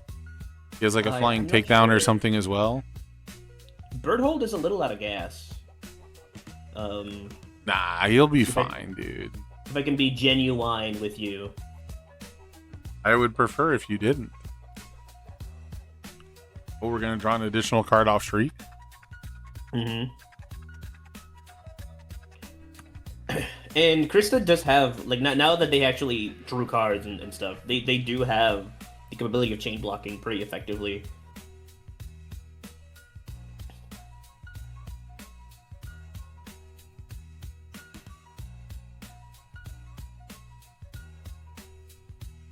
Not to mention, they can run away once, probably. And a couple of things. And runaway will put things in the card pool. Forever. Yeah. Jolt is pretty good. We probably get we get one more runaway activation at best. Mm-hmm. Jolt is a nice one. Shut down the small stage. But we're letting Berthold -2 sculpt damage. a little bit. Yeah. +2 damage. Okay, man. okay, man. Whatever you say, dude. Oh, is Bert this attack gets +2? That's Yeah, kind of rough on Bert him. Bert is this attack, yeah. That's kind of fucked up, actually. They could have at least made it your attack if they were going to make it only damage pump, right? I kinda love the funny. net neutral. Okay, double jolt will do it. Double jolt means we get the limp rock. Double Jolt plus a runaway is fire. Devious. It's kind of like a fucked up showdown.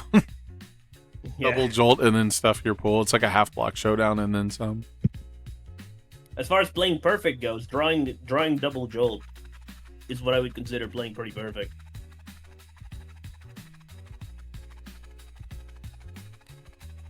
No build. We're about to send all this to Momentum with no foundation. Don't buy that. No, we're looking at discard piles. Okay, we're checking to see what zones we can play. Yeah, I thought we were about to scoop all those up into Momentum, and I was like, no shot.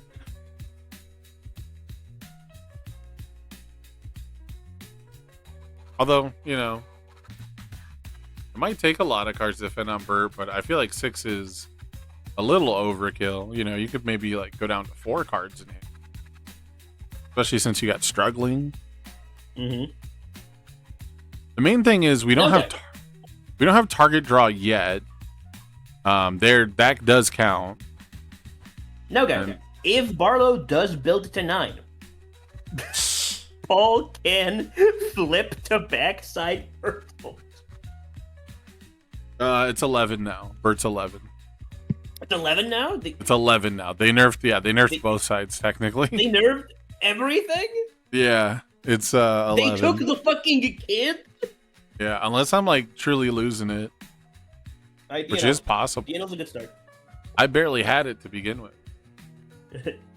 DNL's a good start. Yeah, it's 11 or more. Yep. If we discard double loss of consciousness, no, just one loss of consciousness. You want to hit Incredible Display for sure.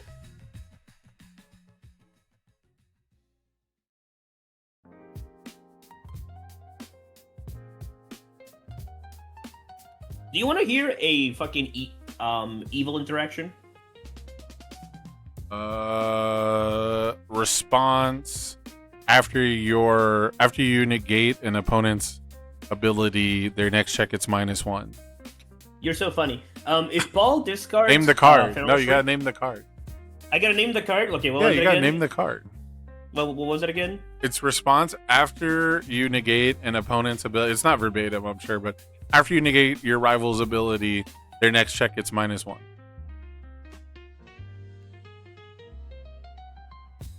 Does it say rival? It does not. No, it's not verbatim. I don't know the verbatim. This is one of the Kula cards. It is a cooler card. But I'm only remember the one where she had like the fucking suitcase because she's going on vacation. Is this Ice Doll? Uh-huh. Yes, sir. Nice. Anyway, Yep. if Paul discards Feral Shriek, we get to Petty Squabbles committed. That's tight. Name the That's other funny, ability on Ice Doll. There's no fucking way. What does it? I don't know. Commit, freeze a foundation. Well, it didn't say freeze back then, but R commit after you play a breaker ability, draw a card. Oh, you know what? They would say that. They would. Those cards. Oh yeah, freeze didn't exist back then. Oh, I was a little misleading. Ice Doll is after any enhance ability is negated. So it works when your rival tries to revoke you. Yeah, but like that makes sense because literally all of them had check a 4, get breaker 1, right? Yeah, 4 and a 5. I think 2 of them it was 5s, and the broken one it was a 4. Yeah. On Maxima because it was a 5-hander. Yeah, yeah. They were all broken, huh? Kula was only low key broken though. We're playing the good ones, Sam. Lethal slash. Yeah, we're playing Accurate, the good ones. We got accurate depiction. accurate depiction. We got the needle deedle lunge into lethal slash. We got the fucking blowjob brothers over here. Lost consciousness into I'm with you. This is mega lethal. Yeah. These guys suck. I hate them. I do hate them, but you know. This is the privilege of having the dead symbol. Like the 1 month where Percy was a good character, where he had combined firepower and literally every bang bong in history.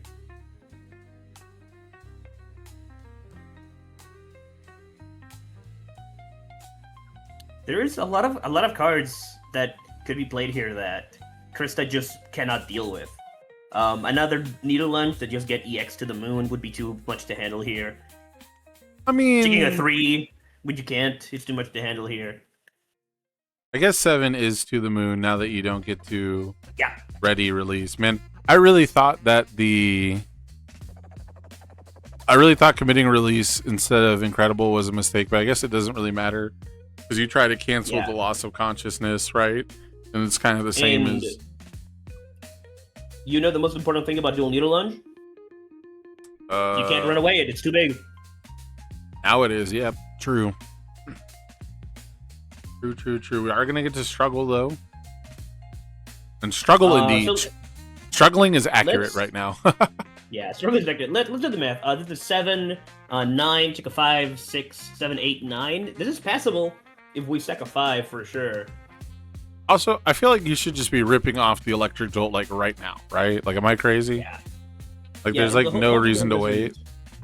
Whole thing doesn't do very much. Considering your rival plays 2 checks, and making Bert Holt commit would be like kind of a big deal. You know, the earlier the Mhm. better. Only giving it 2 speed. Okay. Yeah, but now he's gonna use dual needle lunge to mill him directly down to a 3 check. Gonna Oh be wait, tight. that's true. Oh no, you're completely right. Like as long as DNL is in the momentum, he can't stack. Yeah. Oh, that's true. That's actually probably the truest answer, is he can't Mhm. stack. Yep. 3, 4, 5, 6, 7. Yeah. Okay, so same math. We just didn't spend the momentum, Yeah, now and we now can't he's stack anyways.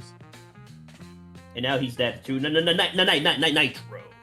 All right, here's the part where he has to get one of each card type. He has to have one backup, one action, one foundation. Imagine he discards 2 attacks. Oh, he didn't get it. Oh! He didn't get it. That means he just has a bunch of attacks, right? That just means, yeah, he has 2 attacks. Yeah. That's kind of funny though. What if he plays a 5 diff? No, if he checks a 2, he passes it. Yeah, this Dude, is honestly, just... I would have just discarded 2 attacks. Yeah, probably. I don't know. You never know what. That's cool. That's cool. You never know what Krista might. Krista might have a runaway and then check a 6 off the top. Who knows? Yeah. All right. And then now Krista gets to win because she goes first. Imagine that world though. Krista plays the runaway on a 6, hard checks a 6, goes down to 1. You stuff your pool, then you check a 2. Oh my god, dude. It's over. The absolute nightmare reversal situation. By the way, we discarded 4 Koenmas that game. If we had Macrocosmos, we could have ruled the world. That's so funny. Excuse me. Yeah. That was. Oh, that's true that too. was- If we were scared of runaway, then we should have discarded 2 Wait, attacks what- and held the Koenmas. Wait, yeah. Hold on a minute. I hate Hold Paul on a Butler. minute. Wait, I hate Paul Butler. This guy sucks at this fucking game. Wait a minute. There was actually no escape from wrong death. Yeah. You couldn't escape from crossing fate for sure. That's funny. I like that.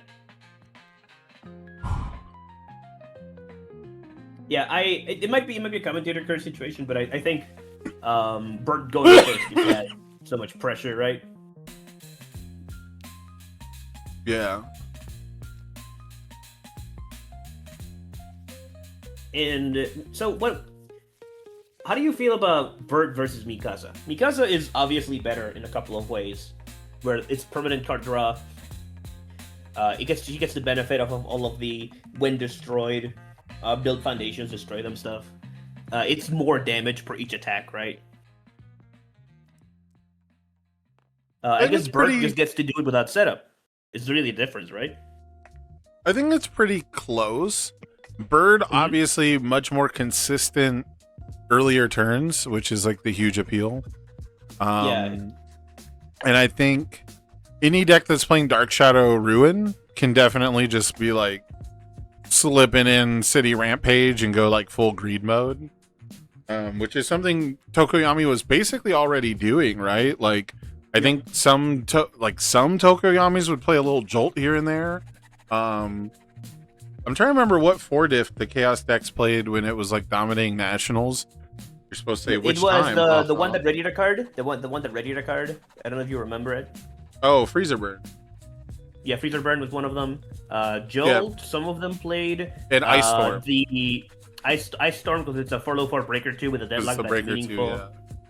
But it was pretty much like people would play like 3 Ice Storm and like maybe some Freezer Burn and like maybe a Jolt. But it was pretty much a 5 diff Fiesta, man. Yeah, it was a 5D Fiesta and Twisting Azure. Oh, Twisting Azure is the other one. Yeah, you're right. How could I forget Twisting But- Azure? Jesus, dude.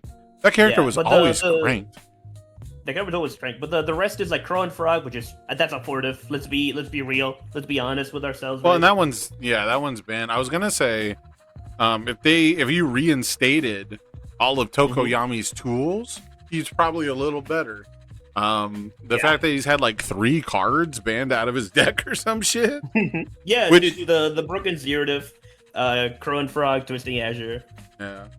Which, by the way, would you find it worthwhile to play Twisting Azure and Mikasa? No, honestly. Not No, reliable enough I- to get the +3? If you change the deck to play more +3 weapons, then yeah, sure, yeah, absolutely. But the way that she is right now, she doesn't play enough of them. I don't think. Like if you maxed out on the 4 on the one that's Erwin's little charge or whatever. Yeah, I do like the one that gives +1 speed. I have found that makes a pretty big difference into some matchups. You know, sort of the other mid-rangey decks that are down to block like more than once, but aren't like committed to blocking a lot. Yeah, and I have found that outside of like the barrier shield versions, because there's also like what I like to call like the 1/2 barrier shield deck, where they're always like down to hard block the first one and tap out. Then they wait for you to start committing some, you know, to extend a bit. Then they barrier shield breaker block you for free. Yeah. So, you know, By the those way, kind. Paul did a dash beat. Yeah, those kinds of decks kind of punch through it, but double Marley's again, trying to avoid it getting frozen. I think. Yeah, but 'Cause Paul got a dash beat a little bit. He's a 20 right now. He might die. Yeah, Krista's firmly in control at this point. But just like we saw Grog fight back and make it really close, man. If there's anybody who can go off harder than Grog, especially against the deck that was denying Grog his counters, is the deck that just gets to cycle 2 on every attack. Yeah, maybe Krista's offense is a little faker than I'm thinking, especially because she doesn't have the plus speed on right now. But I feel like it's scary. She could just kill him right now. Yeah. It's certainly possible. We're gonna freeze something.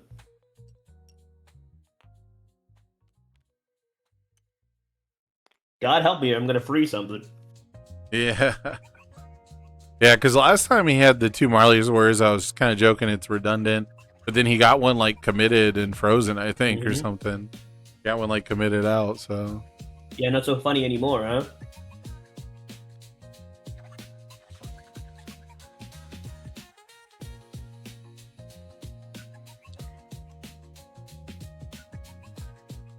Yeah. I do think, and this is probably like, how do you say it? Not great, not a great mindset to approach a tournament, but a great mindset to approach a finals. He is up a game.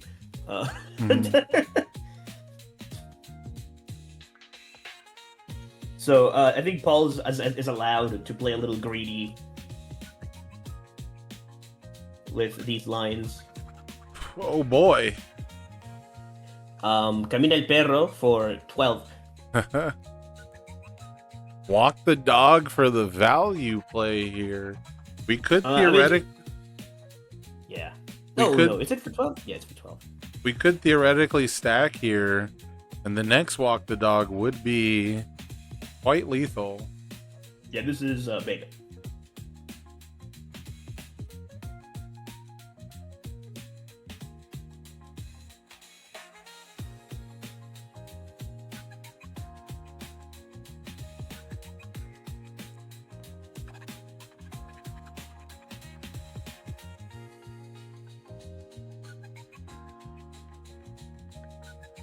We could die here.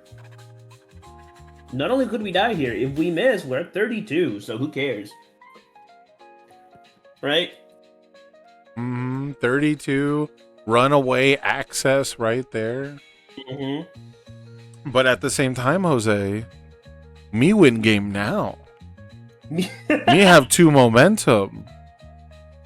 Opponent committed out. Me not No, monkey, him I- monkey. No, that's what I mean. Why shouldn't you go for the game? You're at 32. Oh, I see what you mean. I thought you meant like you shouldn't feel pressured to do so because you can defend I don't 32. know. I mean, If you going have a all fast out, move you can play. somehow going all out and like committing out is, and then not killing is the only way you lose here. So, but I don't see how. I don't know what Berthold could possibly do. The action he's playing is like Koenma's. You haven't seen anything else, you know. Like it would have to be like a Genkai's on this symbol, right? Death symbol. Yeah, like what Berthold could you has do? no tricks for this. I don't think he's playing syndicate targets either, which he could be. I just haven't seen it. I could take a quick peek at the deck list, I suppose. Oh, we stacked a 6 on top. We're trying to end Paul Butler's life. Yeah. We are trying to kill this man.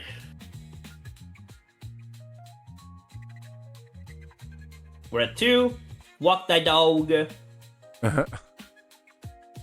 Here we go. Berthold. No, That's a good my hand. God. That is a good hand. His hand was a campfire, dude. He was Yeah, going to be that is a good toasty hand. all winter. Okay, Chad, re-rack game 3. Yeah, re-rack. Set him up. Set him up. All right, this is it. This is for all the marbles. This is for $400. And erases.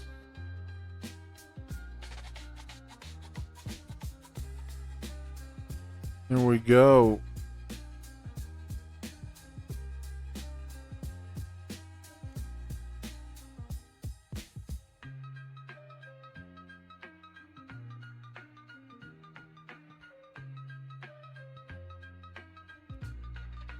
Alrighty, alrighty.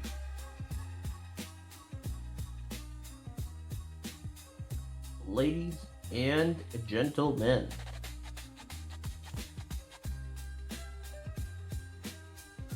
I'm excited. It should be fun. Where I think, from how I've seen Paul play this deck, I think he do be leaning the forward. Yeah, that's what I'm saying, man. You walk forward, you hold your chest out, you look them in the eye. Yeah, which makes sense. He has a And lot you- of practice with Berthold. Like he knows his lines pretty well. Yeah, he's pretty much low key. Like I think this is basically a standard deck that he's been playing for a while. Yeah, he just gets to play Nitro, and Yeah. He added in Like- Nitro and Brute Strength, and some other and stuff too. Struggling with Struggling with Studies Study. got rotated. Yeah, okay. So yeah, there's like 20 cards, right? 4, 7, 10, 12, 14. Bench press. I don't know, man. I'm not. I don't know, man. I don't know the about bench that one. press. Yeah, two bench press, 2 brute strength. I feel like I'm at 4 brute strength before I add a bench press. I don't know. I could be wrong on Yeah. that. Bench press is minus 2 It's- damage, technically. It's 3 asterisk. Yeah, I don't know. And then yeah, so like 15 out of 60. Quarter of the deck is like pretty fine considering the rotation stuff is like not quite half of. Well, there's a shitload more cards in recent sets. As far as playables go, it's like half. the I mean, cards. it's losing a big one. Yeah. Oh my. DNL's a big loss. Good builds on both players. Yeah, and we're doing it. not surprised to see 2 struggling with studies symbols in the finals. Yeah, I'm not at all. Not at all. Anyway, Marley's Warriors time. We got DNL, the classic. Honestly, unfortunately, insane card against Krista, just because of the flavor text that it has, right? Yeah.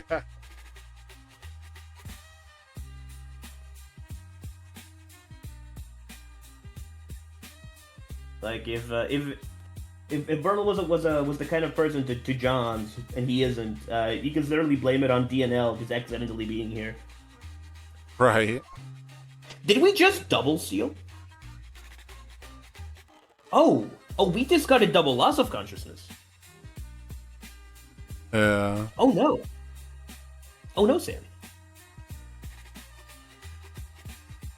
Oh, we are trying to kill.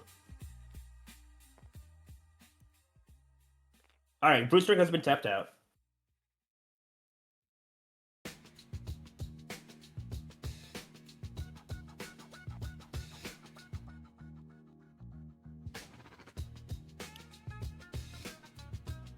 One card left in hand.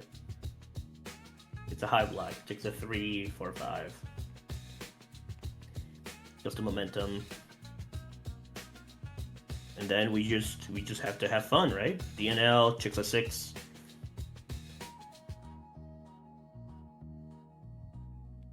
We hit the interaction, but we haven't hit the plus hand size cards just yet.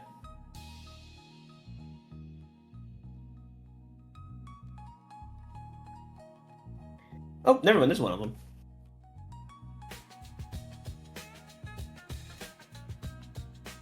You know what, the card that I'm pretty sure is just like straight up broken. Which is Science Brothers. That's like the reason one of the reasons the Percy was so oppressive, right? Science Bros just meant if you got to do 100 damage in a turn. Rodan uses it to kill people very effective. Like Rodan with or without it are like different characters almost. I'm just imagining if Berthold had Science Brothers, that the evil they could unleash upon the world. yeah.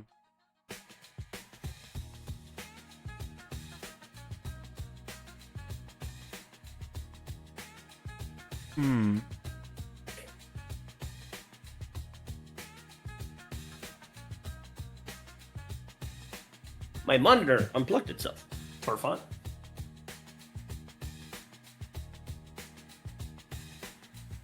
So I can't see if Paul is doing well or not.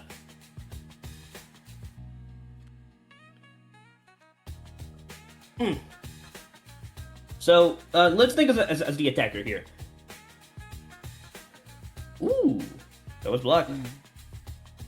Yeah, this is looking a little bad. Oh, never mind. So, Sam, What's up? let's look at the attacker here. Krista has access to I have luck for sure, and we don't know what the invisible card is. That means that we are better off sending lows, but because of how this deck works, you just kind of send every move that you have without really caring for what happens here, right?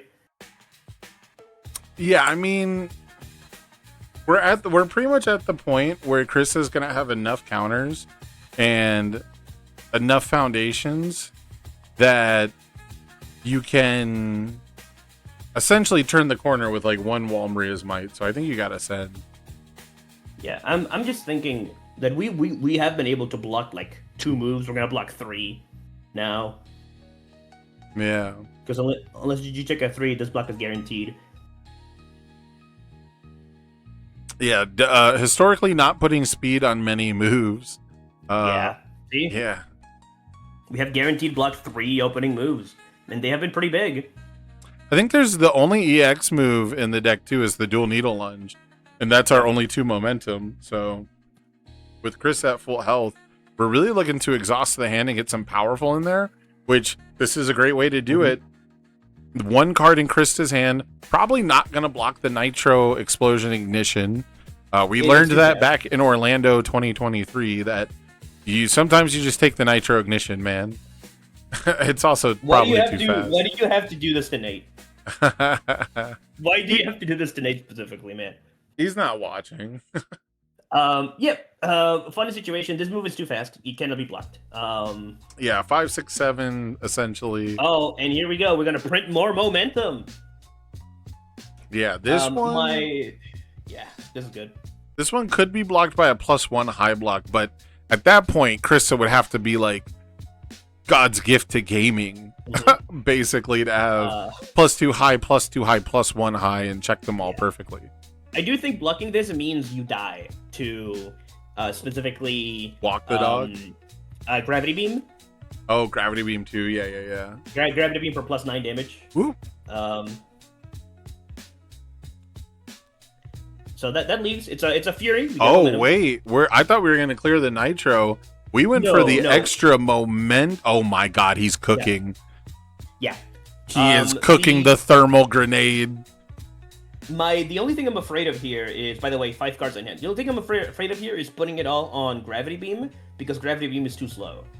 True, that's why I was thinking Walk the Dog, right? We played on a 5. You can commit doesn't to... have Walk the Dog! Oh, sorry, I'm tripping. It's been a long day for me, man. It's been a long day. Yeah, oh my God, this move is so big. What's the... Yeah, it's Focus Gravity Beam. It's a different powerful 3 low. Yes. So, and it's too slow. Do you Botons to scope what's left in the hand and, like, try to get an idea? I don't think you're allowed to care. No? Personally. No, I don't think you're allowed to care. Just gotta let it all hang out. Honestly, what you do is you focus Gravity Beam and just powerful 3 on each of them. If this hits.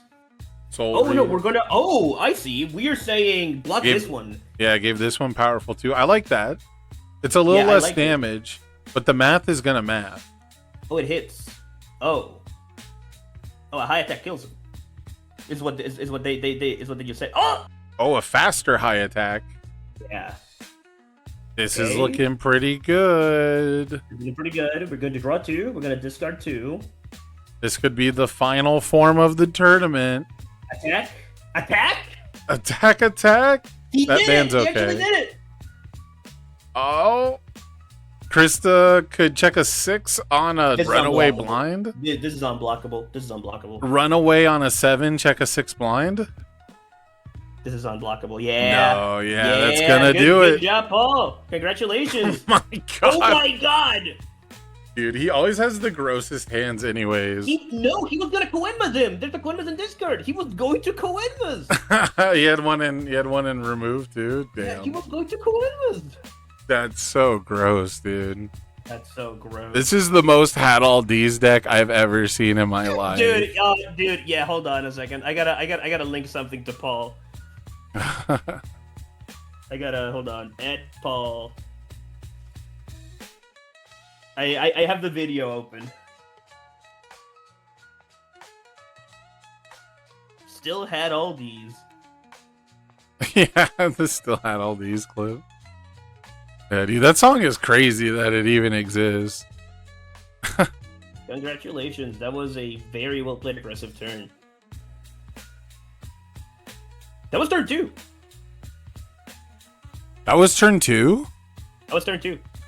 Holy shit, dude. You had the Koenmas ready to go, locked and loaded. Mm-hmm. He was gonna absolutely insane, dude. Absolutely insane stuff. Well, you want to talk to Paul? Get a little winner's interview going there? Yeah. Let's check it out. Thank you, brother. Thank you. Hey. Hey. Congratulations, Paul. Do you want to do a quick little winner's interview? That was fucked up. You were going to Koenmas him! No, I couldn't. I couldn't Koenmas him. Yeah, you could. If I played the one low, then he could block it. No, he said. What does it matter? You were going to Koenmas him! I don't want it. I didn't want to Koenmas him. I did that last game. This game we were playing cleanly. I wasn't gonna do that. Jose, I think if he like really wanted to, he could have played like north of 15 attacks that turn. Dude, no, if he wanted to, he could have. You were the most dead person of all time, apparently. Like one of his cards, like he could have cycled that turn. He could have probably cycled that turn. He could have killed you 3 games later in the future. That was crazy. I think he could have decked himself. When I played this in Buffalo, I think most of my attack strings were like every single attack in my deck. It was like almost all my attack strings were like 15 attacks. It was you actually hit him with the still had all these. That was fucking evil. No, I was just showing him my hand. I was just like, yeah, man, here's what I had. I was doing the polite thing. He was saving time on Valentine's Day. He's got to go play Riftbound with his boo. But Barlow's deck has to do so much thinking, so many lines. They're just like, yeah, I'm gonna kill you, man. I'm just. Very good. No, he put the deck together. Yeah. Hey, congratulations to both finalists, by the way. You both are going to be walking away with a fat stack of cash, 400 and 200 respectively. Not bad for a Saturday afternoon, right? Not bad at all. Not bad at all. The craziest part too about all of this is I told my friends we were gonna have locals tonight, and I was like, hey, I'm probably just gonna do Swiss rounds so we make sure locals fires because I don't want our locals to die. And they were like, dude, you're in the running to win $100. We will, or $400. We will actually like kill you if you drop. And I'm like, all right, fine. You know, I'm glad I didn't. I need more of Paul's locals energy, dude, because so many people were like, I'd go, but the store championship promos are so cool. And I'm like, bro, get your locals to play this tournament, and you guys can buy all the store championships you want. Ted DiBiase style. Exactly, dude. It's like, it's totally fine. Like, just go and make some money and support online events, because like I think like, you know, we're trying to keep our local game stores alive, but I also think too like we got to keep our online events alive too. And I've been telling people, I know I don't play in as many as I should, but I tell people all the time, it's like if you don't play online events, they're gonna die, and like it's a big foundation of the community to have events like these. So yeah, it was really important for me to play in this. Well, I'm glad you did. I hope you had a bunch of fun. And I think there's also a lot of pressure on Universes players because of how small the community is to continuously like show up and show up and show up. And, you know, more so than other games, most people I know who like play competitively and like try like hard decks, you know, and play sweaty competitive decks, they still only go to like 2 competitive events a year, you know? Yeah. So we're like upset if somebody misses 1 regional. Like it's crazy. Yeah. So. Yeah, it's true. It's true.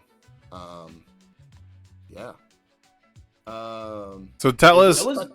Yeah. Tell us why Berthold and what did Hero 2 add to Berthold? So, for those of you that don't know, Berthold has been the deck that I've been repping for the last 6-ish months. Ever since Louisville, I saw Keenan Meadows' Bert deck, and I fell in love with it. I was like, man, this is really, really cool, man. I like what you're doing here. And he was like, hey, here's some advice on the deck. Here's some things that I would change about it. You should try it like this. And I was like, all right, cool. And Keenan's a buddy of mine, too, so I was really happy to rep his deck. And I just kept grinding it, man. I just kept going. And then Mikasa had a big emergence for a while, and I just kind of got to a point where I was like, you know, Mikasa's doing this and finding results. There's no reason that, and Keenan almost got results. There's no reason that I can't find results with this too. So I took it to Buffalo. I got 9th, which was huge. I'd never done that well at a regional before. And I was looking for Hero 2, and there were a couple of decks I was really interested in making. I had an all Giro deck that I was super hyped for and thought was really cool. I had a Ryu deck that was cool, but it wasn't quite mean enough. It was a little too fair. I was messing around with Bakugo, I messed around with Kai, and eventually I just looked at Bert and I went, man, I can just take out Nitro, or I can just take out Chase Eyes and play Nitro Explosion Ignition, and I can play Brute Strength, and I can play Bench Press, and I can play all the good death cards. I didn't play all the good death cards, actually, if you look at the list. I wasn't playing Tight-Lipped because I'm an idiot. I wasn't playing, and I should have 4x'd Brute Strength. I think Brute Strength was such a core part of the deck. You know, we, I think Nitro and Lethal Slash have some really messed up synergies. Like, you don't need to really be a Bakugo type. You can just be a fire character, and you just get to get a ton of value and a ton of momentum off of Nitro, and it really helps shore up the damage that Berthold sometimes misses in Standard. And yeah, Brute Strength helps shore up damage. I liked Bench Press as both like an offensive piece and just a defensive piece, especially in tandem with Brute Strength. I knew it. I lose a health with Brute Strength, and then Bench Press gives it a damage too. I did that against Pablo. Against Pablo, and he was like, "Oh, that's messed up, man." And I was like, "Yeah." It's a little rare when it happens. I think it doesn't make the cut like a couple of versions in, but I get it. What I told Dean, because Dean and I talked about the deck after our game, and I go, you know, I wish I could go and change the deck like now. I can't. I would cut my bench presses for Brute Strengths. It's always Brute Strength. Yeah. I think we said that on commentary. Actually, I was like, I'd go for Brute before bench, but you know, that's one of the coolest things with universes is almost every time someone wins an event, they immediately are like, yeah, this deck was like had so many trash cards I would replace, you know. It was actually like not good at all. I had to work so hard, and I think that's cool. I think it shows that the game's not solved yet. I agree. And I think jumping off of that, like this format is so far from solved. It's crazy. Like there's so many. Where's Jiro? Yeah, like Jiro wasn't here. You were supposed to be the Jiro. You said you were going to play Jiro. I was supposed to be the Jiro, and then I said, no, I'm just going to play my standard deck with Nitro because I love Nitro. It's such a fun card. Yeah, I have a question for Barlow if he's still here. Oh, he's muted. I don't know if he walked away. That? So can you pull up Barlow's deck in the stream? Yeah, I can try. So why Krista? Why Krista in with the Hero 2 card? But what are you doing? Well, okay. Originally, I decided to play. I didn't even think about Krista before this morning, and then I was like, you know what? Krista's on my like medium-sized list for Worlds. Is a character I haven't gotten enough reps with that I want to get more reps with. So it's a good chance to play it out in a serious environment where people are trying pretty hard. And it turns out this character is like crazy broken because you can just like deterministically do everything forever. Forever. And the main problem Krista has is that like sometimes you have your determinism and it's 30 damage and your opponent's at 31 and you're like, well, shoot. And then you just put 1.3 million volts in your deck and you're like, never mind. Yeah. Because when you look at Barlow's deck and be like, okay, so what MHA card is he playing? It's fucking Jolt and in the Discriminator. And you're like, oh, okay. Yeah, and requesting and release. Yeah, and then the broken defense. It's all this. It's all the broken spams and then Jolt. Jolt and Indiscriminate. I'm playing 1+ Ultra to fetch, just in case. That was tight. Did you ever get to use it? Not a single time. No one Damn. been in super fast attacks. So I yeah. was sweating about the Plus Ultra, man. I was very thankful I didn't have any mid attacks. I was like, at least Plus Ultra's on a partial if he finds it. Yeah. Sweating it, yeah. I think it's so funny that the decks in the finals are like a super Rube Goldberg machine defense combo deck and an extremely aggressive change your lines every attack aggro deck. Yeah. And it's honestly like it is a monkey deck and it looks like very easy to pilot, but there's a lot of complicated lines with No. Paul. If it loses, it's a monkey deck. If it wins, it's a race car deck. It is a well-built, well-oiled machine. They're easy monkey, our well-tuned aggro. Yes. Yeah. Their monkey brain deck, aggro. our well-tuned aggro machine. Our Yeah. well-tuned aggro machine. And it shows the Game Barlow one is one where they just had you fucking in the evil machine and then just indiscriminate shocked you 8 times in a row. Him and I talked about it afterwards, and it really feels like a go first matchup in a lot of ways. I think me having the higher C mattered a lot. Yeah.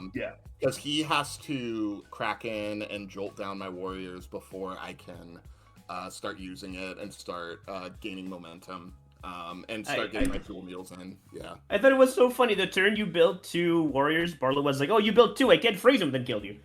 No, literally. I kind of knew he was going to do that. Like, in the back of my mind, I was like, I feel like he kills me anyways, but on the off chance he doesn't, at least I have a backup plan. It was cool. And I do want to say, too, because it is kind of cool. This is my first time winning any UVS event ever. So it's... Let's fucking go. It's cool. And I'm happy it's here. Awesome stuff. Let me ask you, what was your hardest matchup of the day? It was Pablo, 100%. Pablo's Hannes deck was really, really potent. It had a lot of tricky defensive tricks, and it also had a lot of sideboard tech specifically tailored to the Mikasa stuff.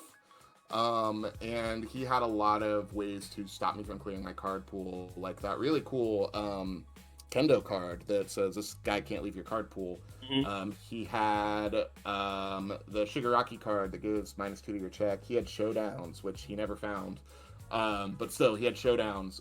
He just had a lot of interaction for me and a lot of ways that he could stop me. And the thing, too, was I had to be careful about when I went in on him, because if I went in on him on turn 2 and I missed, I'm giving him, like, +2 more damage on his turn, or +4 more damage on his turn, depending on how many he blocks.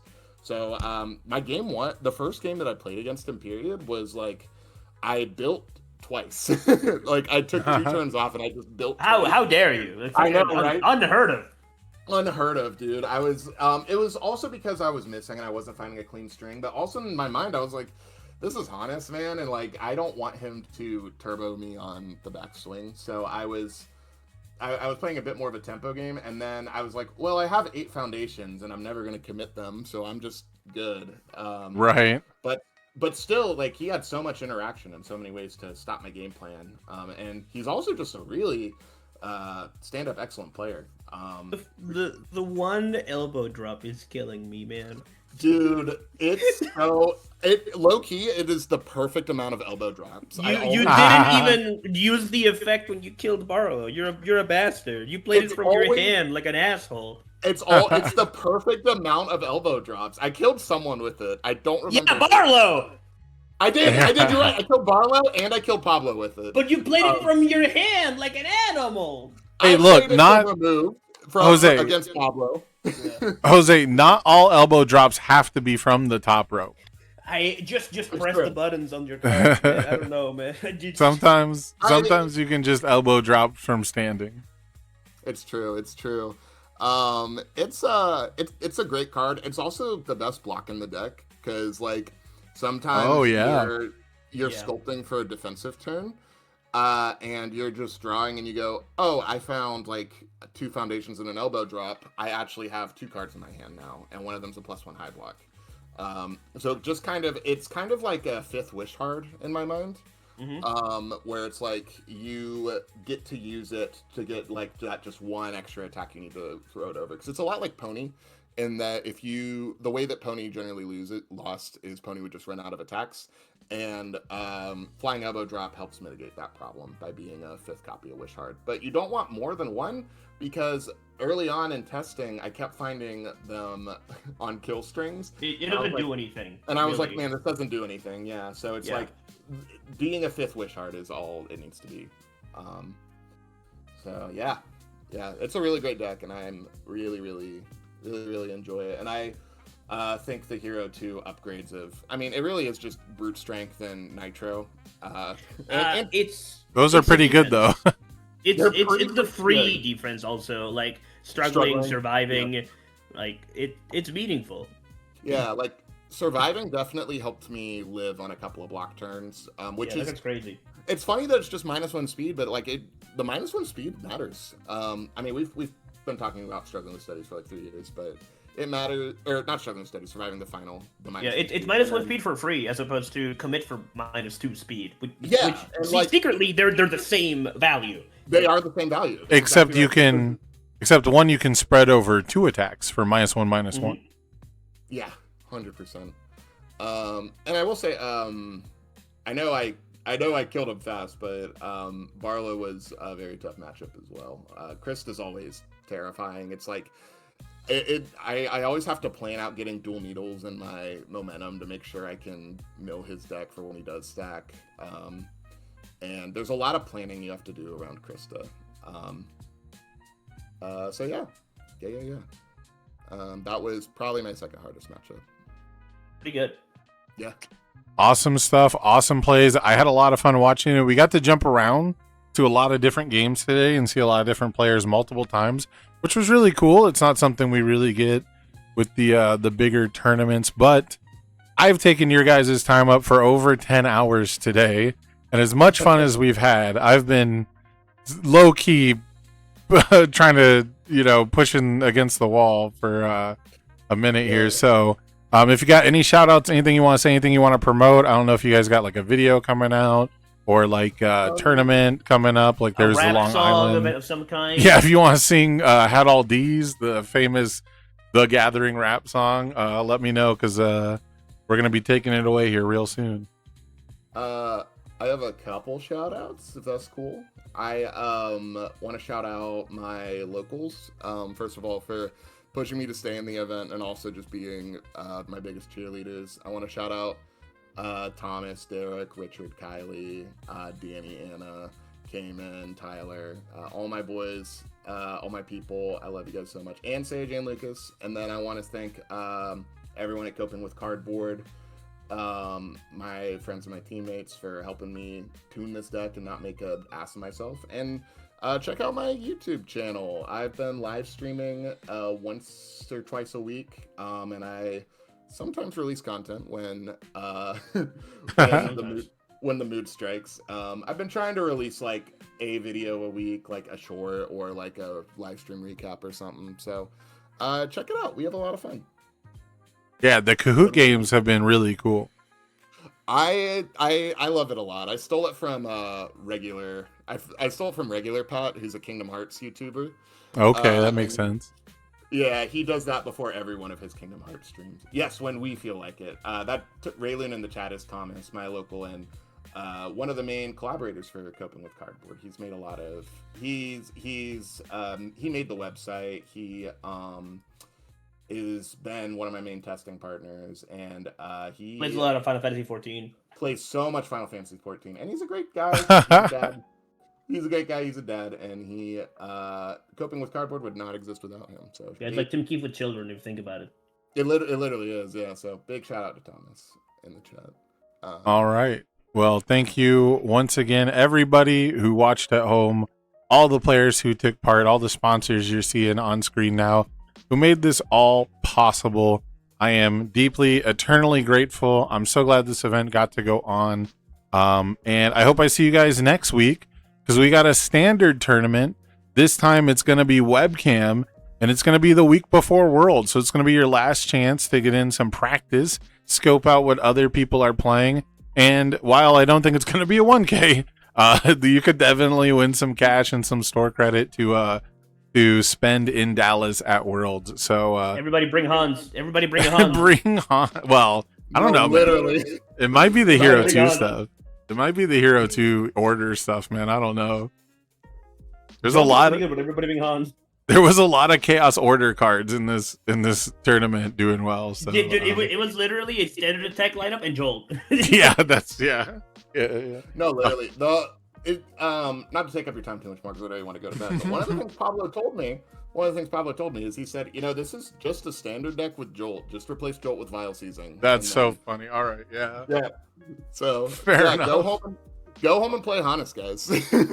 Yeah. That guy rules. That guy is sick. All right. Show up to your wives, your husbands with Hanas. See what happens. Yeah. All right. We're going to take it away. I love you all. I'll see you in the next one. The VOD will be up on YouTube sometime tomorrow. Peace out, everybody. Have a great